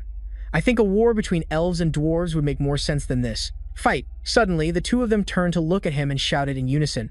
What are you rambling on about, old man? Darren grimly pointed to the other side and said, I mean you two should stop arguing and look over there. When they saw a horde of monsters attacking people, Darren immediately recognized them. He spoke up. Those are bandits. Allison saw the panicking refugees and said, the refugees are under attack. Vernon sighed in annoyance. Can't even eat in peace. Let's go. At that moment, a poor villager was being held by a minotaur and was about to be put into its mouth. The villager screamed in terror, Don't eat me. Immediately after, a colossal force struck the creature right in the face. It caused the creature to stagger, which in turn enraged the horde of minotaurs, and they charged forward. They furiously slammed against the refugees' shields. A girl behind the shield was so frightened she burst into tears, but then something appeared that left her utterly confused. Huh? A man saw Allison's group and shouted, It's the three heroes. The bearded man next to him exclaimed with joy, We're saved. Darren heroically declared, From this moment on, you minotaurs are forbidden from killing people. Kidnapping and attacking other races is also forbidden. If you obey this rule, we will spare your lives. But if not, then we have no other choice but to annihilate all of you. Vernon beside him quietly called out, Hey, you should tell them they're allowed to counterattack when their lives are threatened. Allison said in frustration, Don't ruin the mood. Darren pointed at the minotaurs and yelled, Whatever, just add it in. If you don't want to die, get lost immediately. Back to the present. Allison laid out the food and said, I've followed that rule ever since. You must be relieved. He looked at the piece of meat before him and said, Or perhaps, you wouldn't want me to do that. When he saw someone approaching, Allison asked softly, What do you think? You don't resent me, do you? Hearing this, Neria slowly replied, Sir Vernon wouldn't do that. Allison smiled and asked, You think so? He suddenly became serious and asked, Miss Neria, what do you think? Allison recalled the past and asked, 2 years ago, when I brought Vernon's body back, did you resent me? At that time, as soon as she saw Vernon's body, Neria's face had become vacant, as if she had lost her most beloved person. Snapping out of that painful memory, Neria replied with a tremble, Sir Vernon held my hand and promised that. She burst into tears and said, no matter what, he would return. You helped Sir Vernon keep his promise, so how could I possibly resent you? This time, Neria was the one to ask, Sir Allison, today you saved the entire elf tribe. Do you think that Sir Vernon contributed a small part to the immense power you displayed today? No. Hearing this, his hand, which was pouring wine, suddenly paused. Then, he slowly calmed himself, poured the wine, and replied, It wasn't just a small part. I owe Vernon not only this power, but my entire life as well. Allison gently handed Neria a glass of wine and said, Therefore, the one who saved the elves was not me. He raised his glass high and said, Let's raise a toast to the hero, Vernon. Early the next morning, as dawn began to break, a crisp air spread throughout the elf forest. Neria bowed respectfully. I want to thank you once again for saving the elves. Thank you, everyone. Rurin pointed at Iramantium and said, Don't worry about this guy. He won't be able to return to his den anymore. Elena looked happily at the elves and said, Everyone, I'm so glad we could see each other again after such a long time. Iramantium screamed in fear, asking, Where are you taking me? Serena scowled and scolded, Shut up. You'll find out when we get there. Suddenly, Rurin called out, Allison, your conversation with the chieftain yesterday was quite long. Allison asked, Your hearing is quite good. Did you hear everything? Elena quietly wondered, Sir Allison had a conversation with Lady Neria? Rurin walked beside Allison and said, thinking back, It seems she doesn't know that you absorbed the ancient sacred jewel. Allison said, Hey, that's a secret from the others. Serena, Elena, and Iramantium were utterly bewildered by this. Huh? What? Rurin ignored them and continued, Serena and Elena already saw you absorb the ancient sacred jewel. At that moment, Iramantium, from behind, asked curiously, He absorbed the ancient sacred jewel? Serena replied, It's not that surprising. He's already this strong, Elena said, flustered. That's right. It's not too surprising, given what's ahead. Allison nodded in understanding. I see, he then asked. Cornelia didn't realize that, did she? Do you think she could have guessed from what happened? Because you demonstrated that kind of magic, Rurin exclaimed. Allison glanced towards Iramantium and said, Anyway, from the beginning, we came here to help Miss Elena, yet Iramantium, still stunned, asked, Did he really absorb the ancient treasure jade? That night, at a certain castle, a voice rang out as the door opened. I've received a gift I never expected. Dier and Greg excitedly rushed forward, calling, Master. Allison slowly entered and said, Pardon the intrusion. Dier and Greg smiled and said, It seems the restaurant was closed for a short time, but it's open again now, he said in amazement. I was very surprised to hear that you were visiting my castle, Master. Allison nodded in agreement. Yes, this is the first time I've officially visited you. Stepping inside, Allison looked around and asked, "Where are the others?" Meanwhile, Serena and Elena were sitting to one side, chatting. "Will everything go smoothly?" "I don't know, but considering his magical abilities, it seems he is very skilled." Hearing his question, De'Aaron Gregg replied, "They are in the next room." He then led him to his father's room. After introducing Allison, Bernard Gregg asked blankly, "Master, De'Aaron, is that a guest?" De'Aaron Gregg pointed at him and said proudly, "Ah, mother, this is the one who has helped me so much." Allison said, "My name is Allison." Upon seeing his face, Bernard Gregg was suddenly reminded of someone else. She shrieked in shock, "It's you!" Bernard Gregg hurriedly ran over and asked, "Where have you been all this time?" Allison smiled and said, "It seems you remember me, my lady." He leaned down and whispered to De'Aaron Gregg, "She doesn't know I'm the one who destroyed the castle of that Dutran, does she?" He gave a forced smile and replied, "No one knows but me. It's really hard to explain." She emotionally grabbed his hand, saying, "I have always wanted to find you to express my gratitude. Thank you for saving me and De'Aaron." Allison calmly released his hand and said, "There's no need to thank me yet, my lady." His face suddenly grew serious as he asked, "There is still one person I haven't saved, isn't there?" The question left the mother and son of the Gregg family completely bewildered. "What?" At that moment, Ruin roughly dragged a man in and said, "Move, you fool." That person lowered his head and said, "I understand." Iramantium looked around and asked, "So, where is the person I need to treat?" Ruin gave him a kick and said, "Over there. Don't you dare try anything funny." He walked over to Lyddon Gregg's bed and asked, "Is it this person?" De'Aaron Gregg glared at him angrily and said, "Wait, I don't know who that person is, but he." Allison gently patted his shoulder to calm him down. "Just watch." Iramantium gently touched the man's head and said, "This person's brain is severely damaged. I don't know who the poisoner was, but they concocted a very dangerous toxin." Iramantium said in a low voice, "Let's see." And then he suddenly blew a breath onto the man. Instantly, a magical formation appeared on Lyddon Gregg. After a moment, he slowly regained consciousness. Bernard Gregg emotionally called out, "My Lord Count." De'Aaron Gregg, with tears in his eyes, cried, "Father." Lyddon Gregg opened his weak eyes to look at them. He slowly uttered, "My lady, De'Aaron." The moment they heard his voice, the two of them were immediately moved to tears, sobbing uncontrollably. They rushed to hug him. "Lord Lyddon, father." Allison watched them with a kind smile. He was suddenly reminded of his own mother, of a memory from long ago. Allison had to force himself to hold back his emotions. As Rurin dispelled the magic on Iramantium, she warned, "If I hear about you doing anything strange, I won't spare you a second time." He nodded and replied, "All right." Allison walked over and called out, "Rurin, let's go." She asked in confusion, "You healed the Count and you're not staying for a reward?" He replied, "We have enough money." He looked at the family's reunion and added, "And how could we possibly interrupt a moment of reunion like this?" In the end, they departed. They left the space for Count Gregg's family. By the time they returned to the restaurant, it was late at night. Allison let out a sigh of relief upon arriving. "Let's get ready for tomorrow, then we can go to sleep." Rurin agreed, "Okay." He placed a coin on the magic circle on the table and said, "There's a beer thief. That's why we always run out of beer." Hearing this, Rurin flinched. He gently used the coin and thought to himself, "Come to think of it, this is my first beer summoned since absorbing the ancient treasure jade. It's a bit less tiring now." The coin on the table vibrated non-stop. A surge of black magical energy appeared, making Allison gasp in surprise. He stared in shock at the darkness before him. "What is that?" That night, amidst the darkness, a figure walked slowly down the street. Allison yawned as he walked. "So sleepy. I was just preparing ingredients, and it's already gotten this late." At that moment, a trembling voice echoed from a street corner, "I give up." Seeing this, Allison shouted, "Hey Rurin, what are you doing over there?" The girl turned to look at him with sharp eyes. She asked angrily, "Rurin, what are you talking about?" At her feet lay the figure of a badly beaten man. He was all bruised up. She looked at him and asked, "Who are you?" The question left Allison completely baffled. "What?" He stared blankly at the familiar street corner around him, then let out a gasp. Allison looked at the girl before him and silently wondered, why is Rurin wearing a school uniform? When he didn't answer, she yelled angrily, "Hey, who are you?" Allison buried his face in his hands, asking, "Why am I here?" A thought suddenly struck him. He silently recalled, "This is where I was right before I was transported to another world." At that moment, a car appeared behind him. Upon returning to this place, Allison burst into tears, sobbing uncontrollably. "I've always missed it." He whispered softly, "I wanted to come back."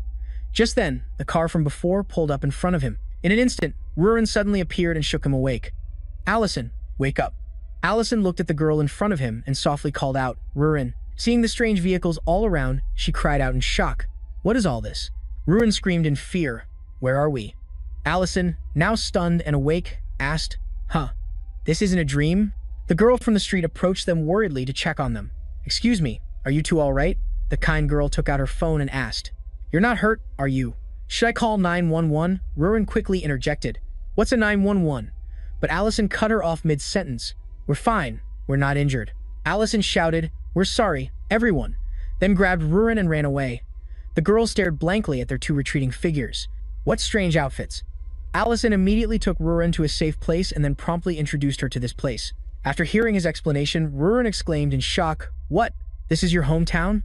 She looked around curiously and said, No wonder it looks so strange. There are things like iron carriages and skyscrapers. Allison calmly replied, It's been a long time for me too. It looks very interesting. His eyes suddenly grew more somber as he spoke in a gentle tone. He gazed at the beautiful city here and continued speaking. I thought I would be able to return to this place. Rurin looked around with great interest and asked curiously, If this is your hometown, you must know it very well. Where are we right now? Allison replied, Well, let's see. He suddenly remembered the girl from earlier and thought, What I saw just now was definitely a mobile phone, right? It looked like a new model. Allison looked up at the cluster of high-rise buildings and thought, seeing how different the buildings and vehicles are, time must have passed here just like in the other world. Over 15 years have gone by. Suddenly, another thought flashed through his mind, but after observing more closely, he felt doubtful. No, even if the buildings have changed, the layout of the streets should still be the same. Maybe if I compare the locations of intersections and highways, and with my memories from 15 years ago. In the end, Allison scratched his head cluelessly and replied, I don't know where we are either. Rurin said in amazement, But you said this is your hometown. Allison replied in a comforting tone, Don't worry too much. He softly recalled someone and said, I know where we can go. Suddenly, he reached into his pocket, pulled out an item, and said, and fortunately, Allison held a gold coin in his hand and said confidently, We don't have to worry about money either. The next morning, back in the other world, at the horse farm, Lin saw Min-10 and Ment approaching and greeted them. Hello, seniors. Ment smiled in reply, You're here early. Min-10 went to open the farm gate and said, The mornings are still a bit chilly. Ment nodded and replied, That's right, if the dwarves hadn't rebuilt the stables, we would have really suffered. At that moment, Lin walked over and said, It looks like the restaurant is opening a little late today. It's pitch black inside. He asked in surprise. Really? Ment was doubtful, and asked, He's not the type to oversleep, is he? Meanwhile, in the present world, Allison had taken Rurin to change their outfits. Rurin looked at the unfamiliar clothes with fascination and said, So, these are the clothes of your world. He replied, That's right. The clothes we were wearing earlier attracted too much attention. He let out a small sigh, thinking to himself, I didn't get as much money for the gold as I'd hoped. Earlier, Allison had gone into a money exchange shop. The shop owner looked at the coin and said, This is pure gold. He smiled and said, It can be exchanged for 4 million won. He continued, If you can show me some identification, I can give you the cash. Rurin asked blankly, What else? Hearing this, Allison stiffened and asked, Identification papers? Well, what about this? Allison looked at the stack of money he had just exchanged and couldn't help but take it out to see. In the end, he had to accept selling at half the price, and on the condition that the man wouldn't ask for identification. Since when did they have a 500,000 won bill like this? Rurin rubbed her stomach and asked, Allison, aren't you hungry? Allison put the money into his backpack and asked, What do you want to eat? Allison hurriedly looked for a place to eat. Are there any good restaurants around here? When he saw a certain restaurant, he got all excited. A Chinese restaurant. That's right, black bean noodles are always the best choice. He said, Let's eat there, Rurin. She asked excitedly, What are we eating? As they stepped inside and tried the black bean noodles. Rurin was completely amazed. She laughed happily and said, This is delicious, Allison. This dish is so good. Rurin naively told him, You should eat too. But when he looked at the price of the food, Allison completely froze. He cried out in anguish. It's not just the clothes that are expensive, is it? He continued miserably. In my time, black bean noodles only cost 4,000 won. Rurin said helplessly, You sound like an old dragonkin. In the end, Allison decided to close the menu and said, All right, what's the point of saving Rurin? Next, we'll have rice cakes and blood sausage too. We're going to eat everything we want, Rurin asked excitedly. Everything we want to eat? Then don't you regret saying that? The two of them ate and played around happily. You drink this. Ah, it's so spicy. It's almost like I just used the black dragon's breath. When the shaved ice was brought out, Allison smiled and reminded her, You'll get a brain freeze if you don't eat it slowly. Rurin said happily, It's so sweet. I love this. It's amazing. After eating at the restaurant, the two went to the street food stalls. Rurin quickly took a big bite. It's hot. Allison held the food and introduced it. It's called Hotioke. Rurin excitedly pulled him to another spot, saying, Allison, this too. Allison looked at the sign and hesitated. This place doesn't have food. Meanwhile, in the other world, at Allison's restaurant, Serena banged on the door shouting, Hey Allison. When there was no response after calling for a while, she asked angrily, Where did they go? Serena said irritably, Their day off ended yesterday. Elena clutched her stomach in misery and said, I'm so hungry. Klon also said sorrowfully, We're definitely going to starve to death. He looked at Ment and asked, Ment, did you hear anything from them? They've never gone anywhere without telling us before. Ment sighed and replied, I don't know either. We're confused too. Customers arrived one by one, only to leave in anger. Are they taking an extra day off? So I came here for nothing. I'm not even sure if the food is good. Ment watched the customers leave and thought miserably. This is a big problem. We don't even know when they'll be back. If the regulars keep leaving, it will seriously affect the restaurant's reputation. Minton asked worriedly, Do you think something happened to them? Ment replied, I suspect so too. But even Barry and Eric's group listens to them. Lin spoke up and suggested, Why don't we do this? He said, All 3 of our meals are cooked by Manager L, right? And everyone must know what the food at this restaurant tastes like. Lin made a bold proposal. Since all the ingredients are available in the kitchen, why don't we manage the restaurant? While he's away, Ment and Minten asked blankly, What? Over on Allison's side. After a long day, he said tiredly, I don't think I can eat any more. Rurin happily rubbed her belly and said, I'm full. So full, I've eaten everything here. Allison smiled and said, I'm glad you liked it. While on the train, Rurin asked curiously, What is this? A bigger iron carriage? He replied, It's called a train. Our destination is quite far away. So we have to use this means of transport. If we use teleportation magic, it would cause a commotion. Rurin admired the beauty outside and said, We're going. She asked seriously, To meet your mother, right? Allison was a little surprised. He smiled and asked, You knew.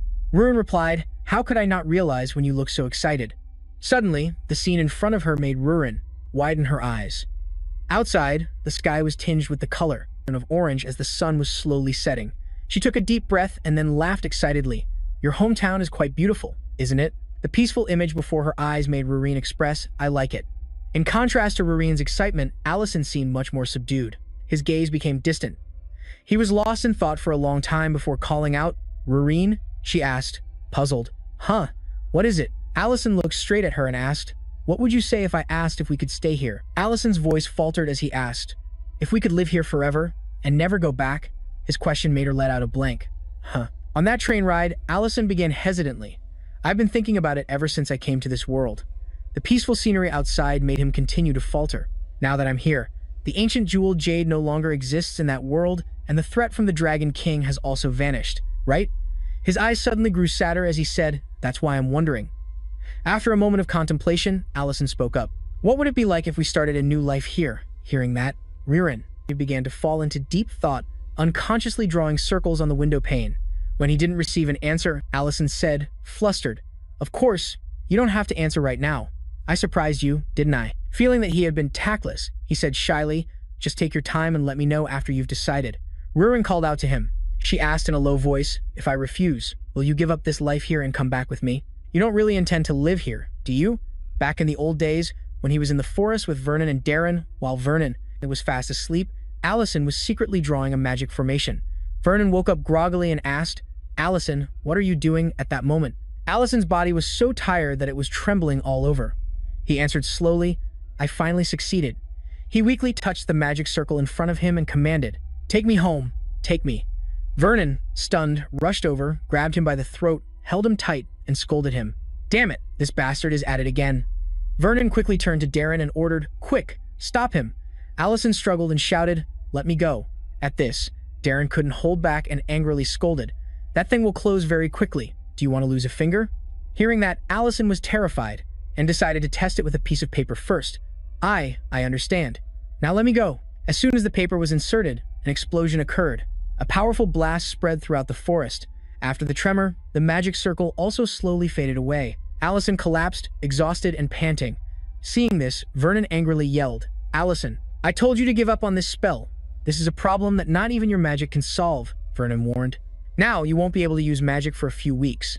At that moment, Allison suddenly asked Darren, You'll go back to the mines after the war ends, right? He slowly sat up and continued to ask Vernon, And you'll go back to the elf forest. Your fiancé is waiting for you to return. right? Vernon nodded and replied, "That's right." Hearing that, Allison said in anguish, "What about me?" He burst into sobs and said, "Where am I supposed to go now?" His trembling voice echoed throughout the forest. "Someone, please answer me. When everything is over, where the hell am I supposed to go?" Back in the present, that painful memory made Allison fall silent. Finally, he spoke up and answered, "Have I ever abandoned you?" Hearing that, Rurin's eyes lit up. She smiled excitedly and said, "You wouldn't do that, right?" After that, Allison made a decision. "Let's go to my house first." Rurin agreed with delight. "Great, let's go to your nest." At the same time, in the other world, customers excitedly asked each other, "I heard the restaurant is open again?" The other person replied doubtfully, "But is the owner away?" The two of them glanced at the restaurant in front of them and discussed, "I think so too. This probably isn't it. Let's come back next time." Inside the restaurant, everyone was bustling about, preparing food. Chloe looked at the thinly sliced pieces of meat in front of her and asked curiously, "Is this much meat enough?" Seeing the beautifully cut meat, Ment praised, "Your work experience is good." Lin looked at the meat before them and said excitedly, "Perfect." And then, he quickly bent down to look for something. "Now we just need to grill it." "Huh? Where did I put the wood?" At that moment, Minten naively asked, "I thought you did everything with magic." Lin stammered, "Magic?" Minten replied nonchalantly, "That's right, magic." With that, both of them turned to look at Elena in unison. Elena quickly understood what they meant. She immediately created a flame with magic. But the fire she created was tiny. Elena said shyly, "I learned this for when I go camping." Lin whispered, "It's too small." Serena added more magical power and said, "Ignite." The flame immediately flared up, burning fiercely. Serena said confidently, "Don't worry about the fire, just focus on cooking." Seeing this giant flame, Lin thought in amazement, "I don't know who she is, but the problem is solved." Once the problem was solved, Min Ten immediately put on an apron and said, "Great, the ingredients are also prepared. You can start cooking now. Let's open the restaurant." The first customer walked in, but the first dish that came out was burnt to a crisp. The customer was speechless after seeing it. He said slowly, "Listen, I'm a miner, you know. This is called charcoal. This is what I see at my workplace, but why are you feeding me this?" Lin said awkwardly, "I'm sorry. We'll remake it." The customer asked suspiciously, "This is strange. Are you feeding me charcoal because I'm a miner?" Inside the kitchen, Klon held a spice jar and looked at the plate of vegetables, asking, "Should I sprinkle some of this on?" Minten asked worriedly, "What is that?" Before she could finish, he generously sprinkled it on. When the dish was served, the customer immediately spat it out. "What the heck is this? Isn't this dish supposed to have a light flavor? Why is it so salty?" Minten immediately brought the sugar jar to him and asked, "Klon, that was salt, right?" Klon replied innocently, "I think so." After it was reseasoned, the customer took another bite. He spat it out again. "Why is it so sweet now?" Next came countless other complaints. "Remake it. Call the owner out here. I want a refund." Inside, Lin was restless. What should I do? At this rate, the restaurant will go bankrupt before the owner gets back. He looked fearfully at the raging fire in front of him, thinking, "I have to deal with this fire first. As soon as I put the meat in, it burns to a crisp instantly." Lin suddenly turned to look at Serena's excited expression as she created the fire and whispered fearfully, "But I don't think she has any intention of lowering the flame. If the meat isn't grilled, how will it cook?" Lin whispered in a panic. "If I pour water on it, I won't be able to cook anymore." Suddenly, he looked at the pot of soup next to him and said, "Wait a minute, I might be able to do it." Meanwhile, in the real world, that night, Allison and Rurin were strolling down a wide street. Rurin called out, "Hey," she asked curiously. "We haven't gotten lost since we arrived, right?" Allison replied confidently, "Of course." He glanced at the surrounding buildings and said, "Although the buildings have changed, some things haven't.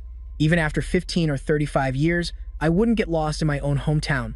The two of them continued to walk and talk until they reached a certain street. Allison looked thoughtfully at the familiar street. "I miss this place so much. I'm my home." Finally, the two of them arrived at a familiar apartment complex. He smiled happily, looking up at that room, the place he could return to. Allison whispered, "I'm home." The two of them immediately went up to Allison's mother's apartment. Standing in front of the room, he nervously raised his hand and knocked gently a few times on the door. Seeing Allison's relieved expression, Rurin teased, "Look at you, all nervous." Her voice made Allison jump, and he remembered something. He asked, "Now that I remember, Rurin, how should I introduce you?" She answered honestly, "Shouldn't we just tell her the truth, that I'm a dragonoid?" Allison scratched his head and asked, "Are you kidding?" He couldn't help but feel anxious. "She can still recognize me, right? Even after 15 years have passed, my hairstyle is still the same." He called out, "Mom, it's me." However, there was no response at all. A quiet atmosphere enveloped the two of them. Rurin said hesitantly, "It's really quiet here. Allison wondered, is she sleeping? Let me try calling again. But just then, the door to the next apartment slowly opened. The woman, Mrs. Dong Hua's neighbor, asked, "Who are you?" "I'm sorry, but..." Seeing Allison, she thought blankly, "I've never seen this person before. Did he just move in?" He replied awkwardly. "Excuse me. I came to visit my mother who lives in room 604. Mrs. Donghua's neighbor glanced at the room and uttered two words. "Oh my God!" Her eyes widened as she asked, "You're Miss Donghua's son?" Allison replied excitedly, "Yes, that's right, I'm her son."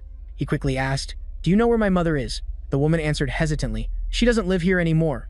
Can you come with me for a bit?" A while later, on the way, the woman explained as they walked, "When I moved here 5 years ago, I got to know her because I was so busy with work that I only ate instant noodles every day. After that, she started making side dishes for me. So we became close." She glanced at Allison and continued, "Whenever we ate, she would always talk about her son. She said he was about my age, and now I see it's true."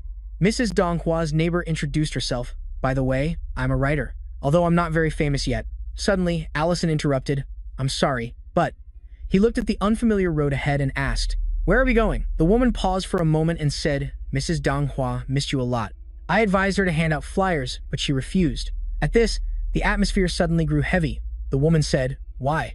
She led him to a grave and, with tears in her eyes, asked, "Why did you decide to come back now?" Her trembling voice was filled with reproach. "You should have come back 2 years earlier." Mrs. Donghua's neighbor took a drink out of her bag and said she was battling stomach cancer. "Even before we met," she slowly placed a bottle of alcohol down and continued in a trembling voice, "she had to have a gastrectomy, so she couldn't eat or drink. She said she loved watching other people enjoy their food.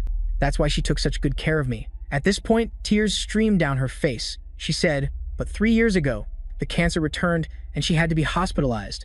Then, looking at the grave in front of him, Allison's eyes immediately blurred with tears. His heart ached with unbearable pain. Why couldn't I even reunite with my mother? Memories of her flooded his mind. The image of her smiling and asking him, "Are you hungry? Sit down, son." That gentle voice and those caring words. Mom's home-cooked meal. Perhaps they would only exist in his memories now. Allison broke down crying, whispering, I never imagined it would turn out like this." The woman gently wiped her tears and said, "Honestly, I don't care what you were doing. It's too late now." She said sorrowfully, "No matter how you explain it, she can't come back." Suddenly, she reached into her bag, took something out, and said, "But..." She handed him an old letter and said, "This is the letter she left behind." After handing it over, she turned to leave. Before leaving, she said it fell into her house. "You wrote it, didn't you?" She thought you might come back to get it, so she wrote her reply right below it. Allison slowly hummed in response. She said angrily, "But it seems you didn't even think about getting it back." As soon as she left, Allison slowly opened the letter. As he read the contents, his eyes grew sorrowful. Rurin hesitantly spoke, "This paper, it's from the Ruben Empire." She asked, "Is this letter from you?" The heartfelt words in the letter felt like they were tearing at his heart. "Mom, you won't believe this, but I'm in another world. Everything here is so different from our world. I'm telling the truth." After reading that line, Allison collapsed in pain, saying, "The magic was unstable, but I wanted to send a letter to my mother.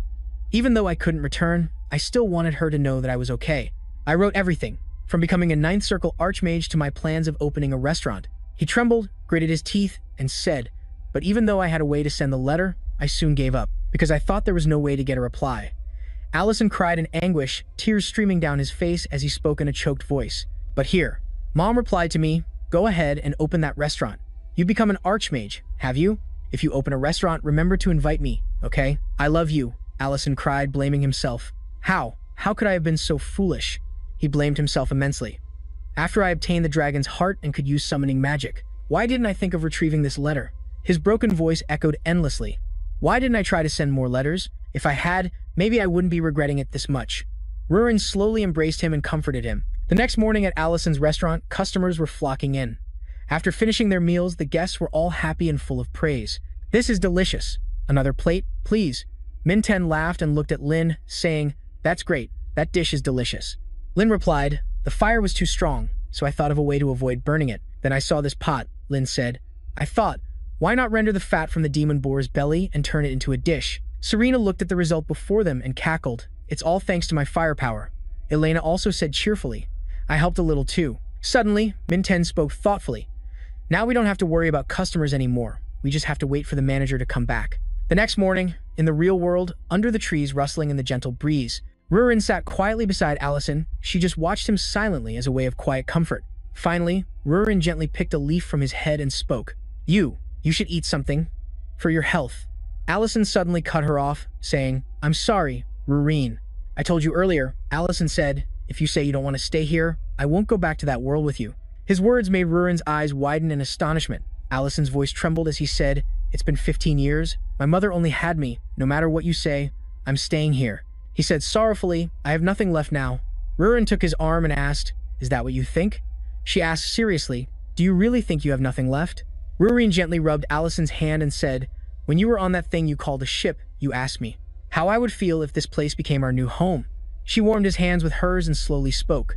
I had no intention of refusing your offer. Besides, leaving you here and going back alone, that's completely impossible. Rurin said warmly, If you want, I'll stay here with you forever. Suddenly, she thought of something and spoke up. But Rurin paused for a moment, then slowly asked, What about the people at the restaurant? At that moment, in the other world, in the home of Count Greg Deeran's family, Greg asked in astonishment, Really? That mage isn't at the restaurant? The subordinate nodded and replied, Yes, I only saw the others. Luna Gray was frantic. Why now? Leiden Gray suddenly spoke up.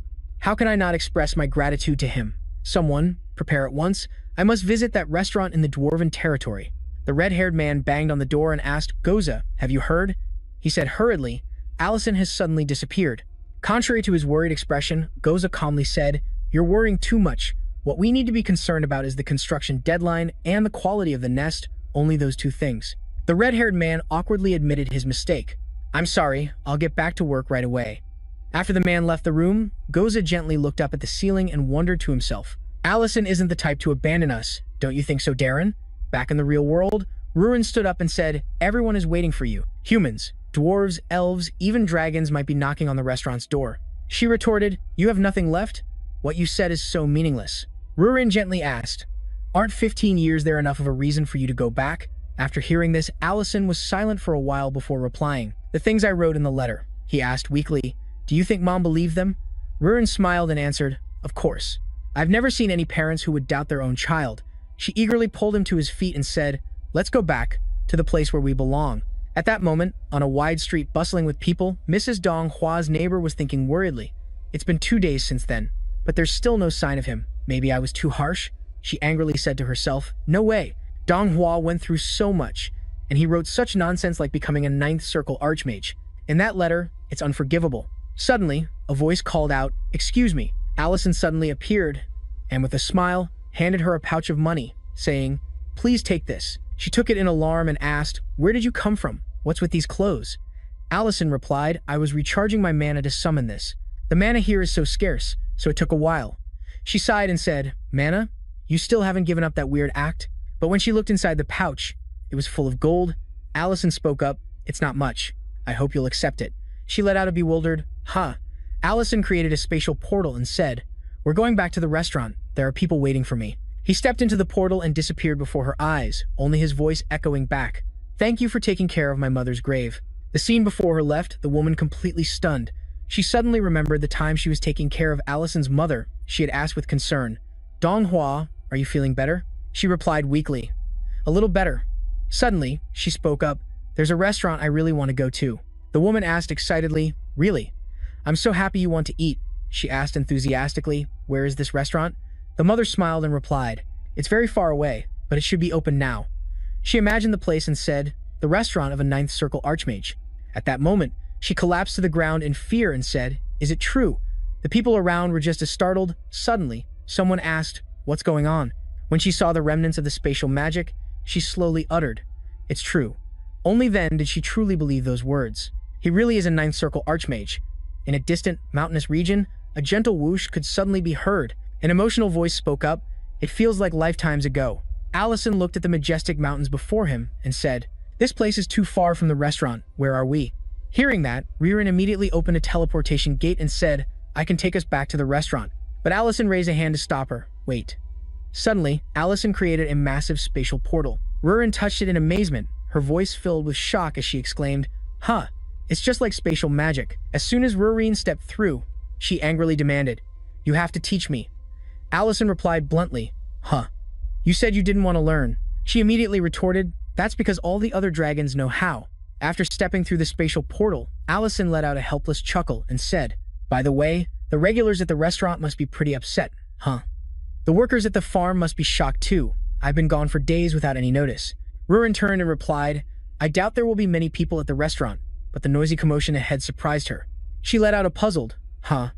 At the giant statue in front of the restaurant, people had suddenly gathered and were talking. They were all chattering excitedly. The statue in Allison's likeness made everyone exclaim in surprise, "It's amazing! A hero's statue." Witnessing this scene, Allison asked blankly, "We didn't come to the wrong place, did we?" Rurin was just as stunned as he was. "What is this?" Inside the restaurant, Lynn was emotionally telling a story. "Everyone, do you know who it was that saved Lord Deer and Greg?" "That's right." Lynn burst into tears and shouted with pride. "It was the owner of this very restaurant, Mr. Allison." The customers below were also moved to tears by the story. "Oh, what a respectable person. Unbelievable." Taking this opportunity, Lynn presented the dish before them and promoted it. "And this is the very dish that cured the knight all those years ago. Why don't you all try a bite to regain your health?" Immediately, everyone was eager to try it. "Me? I want to eat that first. I have money right here." At that exact moment, Allison suddenly walked in and stared intently at Lynn, sending a chill down his spine. Seeing him, Lynn fell to the floor in fear and yelled, "Mr. Allison." Allison commanded in a cold voice, "Explain. Explain this to me right now." Suddenly, a voice spoke up. "It was I who suggested this." A moment later, Allison was sitting at a table, trying the special dish. However, Lynn looked utterly miserable. As Allison savored the food, he thought to himself, "But simply putting meat in boiling water isn't enough to make it delicious. Perhaps this suits him more than working on the farm." After finishing his meal, he slowly stood up and admitted fault. "Ah, I was wrong this time, so I won't blame you." Allison walked out and pointed at the statue outside and asked helplessly, "But what in the world is that statue?" Lyden Gregg replied excitedly, "Ah, that's a statue erected to honor your achievements. Don't worry, the knight's castle will take care of it." His excited demeanor made Allison ask blankly, "No, I'm not worried about that. What achievements are you talking about?" But the man just laughed and said, "You're too modest." Lyden Gregg gently recounted, "Long ago, I heard stories of a legendary warrior from the Dragon War. A powerful figure appeared in his mind, making him say emotionally he didn't listen to his superior's orders. Instead, he ran everywhere helping people. He was a skilled mage, but the worst soldier." His next words made Allison freeze on the spot. "From what I heard, his name was Allison." Lyden Gregg looked at him and asked, "Although this is a story not many people know, what if I told you that the city of Greg was one of the villages you saved? Would you believe me?" He recalled that day and recounted, "The day Deeren rampaged and stormed the castle." Lyden Gregg said confidently, "The moment you entered my room, I guessed your identity." Hearing this, Allison could only sigh and admit, "I didn't think you were conscious at the time." The man's eyes suddenly filled with sorrow as he said, "You saved my city and my family. I will do anything to help you. Therefore, I will use all my strength to support you." Allison. After finishing his story, he asked, "Do you understand now?" Hearing this, Allison let out a soft, small laugh. Then, he coldly used magic to attack the statue and said nonchalantly, "No, I don't understand." In an instant, the heroic statue was completely destroyed. After destroying it, Allison spoke in a quiet voice, "I don't want people to bring up other matters when they judge my restaurant." This time, it was Lydia Gregg's turn to be silent and speechless. He chuckled awkwardly a few times, whispered, and then said, "All right, the statue was a bit over the top, wasn't it? Haha, I went a bit too far?" Allison, with a dark expression, looked at him and asked, "Can you also handle the rumor about my food being able to cure illnesses?" Lyden Gregg replied in confusion, "Of course, I will explain the truth to everyone." Early the next morning, another beautiful day began at a certain academy, when suddenly there was a collision between two female students. The two girls awkwardly picked up their books and apologized. "I'm sorry, I didn't see you there," said the girl who was bumped into. The other one used magic to pick up the books, helping the brown-haired girl, and asked with concern, "It's all right, are you hurt?" Marin looked at the book and exclaimed, "Oh, are you studying magic? Good luck with that, but be careful when using it indoors, okay?" The brown-haired girl shyly took the book and said, "Thank you." After Madrin left, the brown-haired girl blushed and exclaimed, "Madrin, talk to me." The blonde girl beside her laughed excitedly and said, "She's so amazing. Did you see the speed of her magic? I didn't even notice it at all." The two girls continued to discuss enthusiastically. "The rumors about her are all made up, right? I don't believe them." At this moment, Madrin hadn't gone far, and when she heard those words, she flinched. The other girl continued, "There's no way Madrin could be kidnapped, tied up, and left crying. Who would spread such ridiculous rumors?" Those words made Madrin tremble. She was touched, silently admitting, "That's right. I wish those things were just rumors," Madrin thought as she walked away. "Once I find the one who did this." Suddenly, as she approached a room, she stopped in her tracks, startled. Madrin looked inside gloomily and whispered, "There's someone inside." Her eyes darkened as she thought wearily. "Only Duke Tamarain is allowed to enter my room without permission, but the Duke is not home right now." The demonic figure of Rurin suddenly appeared in her mind, so it must be. Just as she stepped inside, Leon Harris, who was sitting inside, spoke cheerfully. "Madrin, you're finally here," she suddenly screamed. I'll go with you," Madrin cried and begged. "So please, don't tie me up and drag me away again this time. The rumor about it has already spread all over the city. Please be a little gentle this time, okay?" Hearing this, Leon Harris looked at her blankly, holding his teacup. He asked in alarm, his voice trembling slightly, "Madrin, what are you talking about?" When she saw that the person inside was Leon Harris, Madrin felt a little embarrassed about her earlier actions. A moment later, the two of them sat down calmly to talk. Madrin had to be the one to break the awkward silence. "Crime in the city of Dutran is on the rise, and it will surely affect the neighboring cities," she continued. "Manpower has been dispatched to handle the situation, but there have been quite a few problems," Leon Harris hummed in response. "It's good that you're aware," he said, looking at her flushed face and asking, "Then why don't you lift your head?" "I can't hear a word you're saying," Madrin, with her head down, asked. "Why didn't you say you were coming to visit?"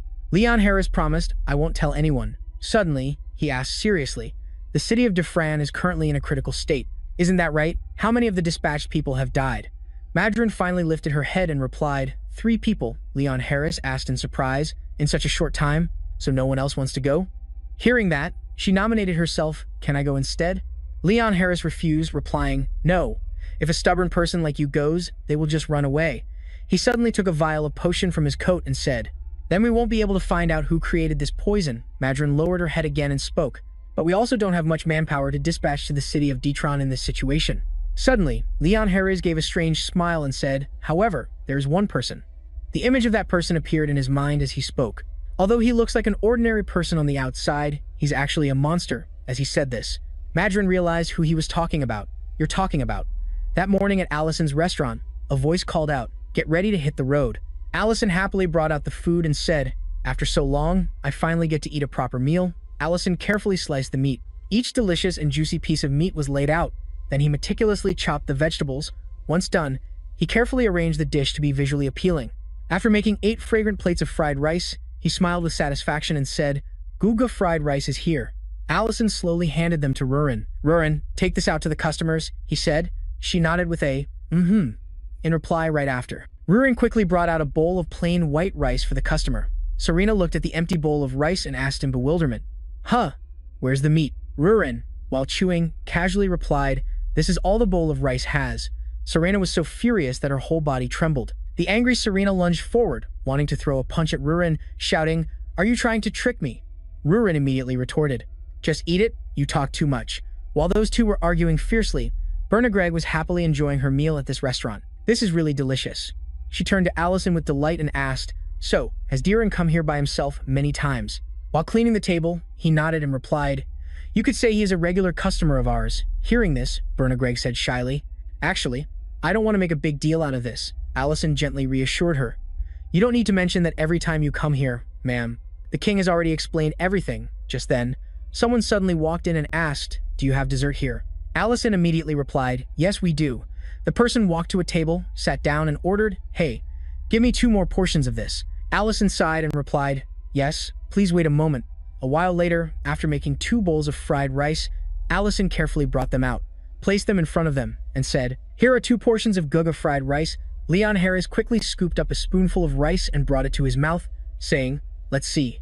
As soon as the grain of rice entered his mouth, the rich flavor spread throughout his body, leaving him stunned and exclaiming, "This is surprising." Madrin, sitting next to him, laughed and replied, "Isn't it? It's absolutely delicious." Suddenly, Allison casually leaned down and asked, "Why are you so surprised?"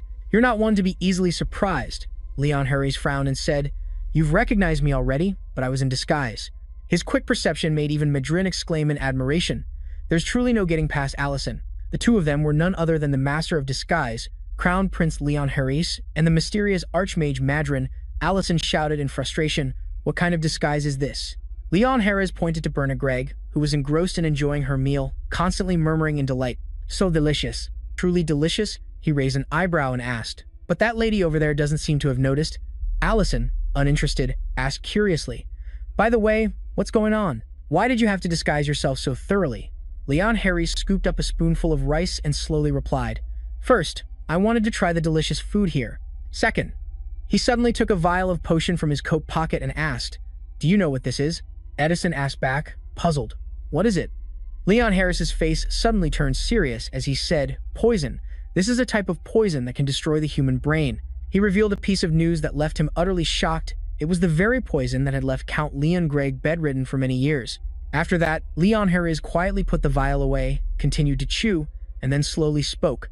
"This poison is spreading throughout the Empire. It's a miracle that the Count woke up, but we can't hope that everyone will be so lucky," Leon Harris said slowly. "Moreover, it's very difficult to find evidence because this stuff leaves no trace on the victim." Suddenly, two robbers burst in, shouting, "Freeze!" They authoritatively ordered, "Hand over all your money and food." Seeing the two of them, Bernard Gregg screamed in terror. "Robbers? Oh no!" They raised their swords, their cold eyes issuing a threat. "If you don't want to die, then listen obediently." "You think we're kidding?" The two of them were the robber duo, Milan and Voy, seeing the crowd standing still, with no one moving. They laughed loudly and jeered. "Looks like they're too scared to move," Milan and Voy shouted. "You've been warned, don't mess with us." At that moment, Madrid, radiating a murderous aura, slammed the table and stood up. In just a moment, they were beaten to a pulp. Milan and Voy groaned in pain endlessly, their bodies bruised, their heads planted upside down on the ground. Madrid slowly spoke. "So, you're from the city of Ditron." She sat on Milan, her foot pressing down on his head. Voy said, "Tremble in fear." They screamed in terror. "We're sorry." Only then did the two of them panic, their trembling voices begging, "Please spare us, Archmage." Their weak words made. Madrid laughed excitedly, saying, "That's right, I am the Archmage. So you know who I am?" She laughed loudly. Her assertive voice declared, "I am the only 7th level Archmage in the Empire." Her grand demeanor made Leon Harris explain awkwardly, "Madrid has been under a lot of stress lately, please understand." Allison, holding the vial of poison, asked, "So the reason you came to me? You want to assign me a mission?" "To investigate the origin of this poison in the city of Ditran, right?" Leon Harris spoke up, reminding him, "No matter how we interrogate Count Dethran, he won't confess. And all the commanders sent there have died, so the security in the city of Dethran is currently terrible," he said in a firm tone. "This is definitely the work of the same group, and they're expanding into Gregg City, while Madrin couldn't care less about the two of them. Instead, she was happily toying with the bandits, asking with a teasing smile, 'Who am I?' They immediately replied, 'The Grand Mage, ma'am.'" A moment later, Allison frowned and asked wonderingly, "Why assign such an important mission to a mere restaurant owner?" Leon Harris smiled meaningfully and replied, "Just recently, the Dethran estate was destroyed. I wonder who would use magic so foolishly." He glanced at him and said, "And I wonder if you feel any responsibility for the current situation that is getting out of control?" Hearing this, Allison curiously asked, "Who told you that?" Leon Harris casually replied, "I can't say. It must be kept top secret." He suddenly mentioned Madrin. "Only a 7th grade mage of the Empire could tell you this." Madrin, startled, hitched up her skirt and ran over, calling out, "Your Highness." Leon Harris laughed and said, "Then I'll leave it to you. Just tell me what you need." Allison gritted his teeth and endured. "This time, I will follow your plan. Meet me later, Madrin." That night, the atmosphere in the outskirts of Ditran City was eerily silent. The people were suffering, huddled by fires to keep warm in the cold night outside their tents. Their faces were etched with exhaustion and despair, while bandits rampaged freely, smashing houses at their leisure. Seeing this, Allison murmured, "This problem is more serious than I thought." Rurin looked at him quizzically and asked, "Why are we here?" Allison scratched his head and replied, "To catch the person who created the poison used on the Count." Ruin frowned and asked further, "Is that why this city has turned into such a mess?" He looked at the surrounding ruins and slowly answered, "Perhaps. I heard all the commanders here died from poisoning." He began to think carefully, "What should I do? If I try to catch them all at once, they might escape, but I can't just ask someone for help." Suddenly, an idea flashed in Allison's mind. He called out, "Rurin." Rurin looked at him blankly and said, "Huh?" Allison slowly said, "I have a plan." She looked at him curiously, tilting her head and asking, "What is it?" He said, a bit embarrassed, "But it might make you uncomfortable." Rurin laughed, her eyes confident, and said, "You worry too much. I've already told you." Rurin smiled happily and said, "I'll do anything for you." Allison, moved, said, "Rin." She asked curiously, "So, what's the plan?" A while later, just as planned, Rin was successfully captured and locked up. Earlier, Allison had whispered the plan to her, and now, inside the prison, Rurin stared wide-eyed at her captor and asked, "You?" He sneered, his eyes full of contempt, and ordered, "Follow me quietly, prisoner." The other inmates in the cell with Rurin saw her, and their two eyes lit up as they said, "Hey, there's a girl in here today." The big guy in the middle quietly asked, "Whose birthday is it today?" The one with the long jaw suddenly spoke up, "Hey Rurin, do you want to know what happened to the first girl who came into this cell? I'll show you." Rurin said contemptuously, "This place is disgusting. This prison doesn't even separate men and women." Suddenly, sharp claws emerged from her hands. A cold voice spoke, "I wasn't told I had to endure this. After this, you'll all be part of the story that spreads to the next cell. I will eliminate every prisoner in here." The terrified captor tried to calm her down. "Calm down," he sighed and said, "Lean against the wall." Right after that, as he opened the cell door, a grand voice rang out, "The steward has arrived." Upon seeing Rurin, a panicked voice cried out, "Damn it, there's a female prisoner in here." The steward slowly approached and asked, "Is this the place?" He stepped inside, looked into the cell, and said, "They said there's new merchandise today." This man was the steward of Detran City, Ricardo. The captor pointed at Rurin and said, "It's this prisoner." She was arrested for assaulting a passerby. Rurin angrily gripped the iron bars and cursed, "So, you're the bandits." An interested voice went, "Oh." Ricardo looked at her with shining eyes and said, "That's right. She's a bit defiant, but that's her charm. Take her out and separate her from the others." He said, "Raiden and the others might treat her badly. It's a waste to leave her here." Suddenly, a maidservant approached and called out, "Sir Steward." Ricardo asked, puzzled, "What is it?" The servant came closer and whispered in his ear. After hearing it, he exclaimed in alarm, "Again, tell them I'm on my way." That evening, as night completely fell upon the citadel, Ricardo walked while muttering angrily to himself, "Damn it, don't these bastards ever learn?" Despite this, he maintained a smiling face on the outside, but inside, he was cursing endlessly. After 3 people have come and gone, they should understand, right? Ricardo slowly opened the door and entered the room, where someone was waiting for him. He maintained a calm expression, smiled benignly, and said, "My apologies for keeping you waiting. I am the steward here." Pausing for a moment, he hesitated. "I heard you came from the royal palace." Suddenly, the person cut him off. "Oh, so you're the steward?" It was Allison, disguised as Revoke, who smiled and introduced himself. "A pleasure to meet you.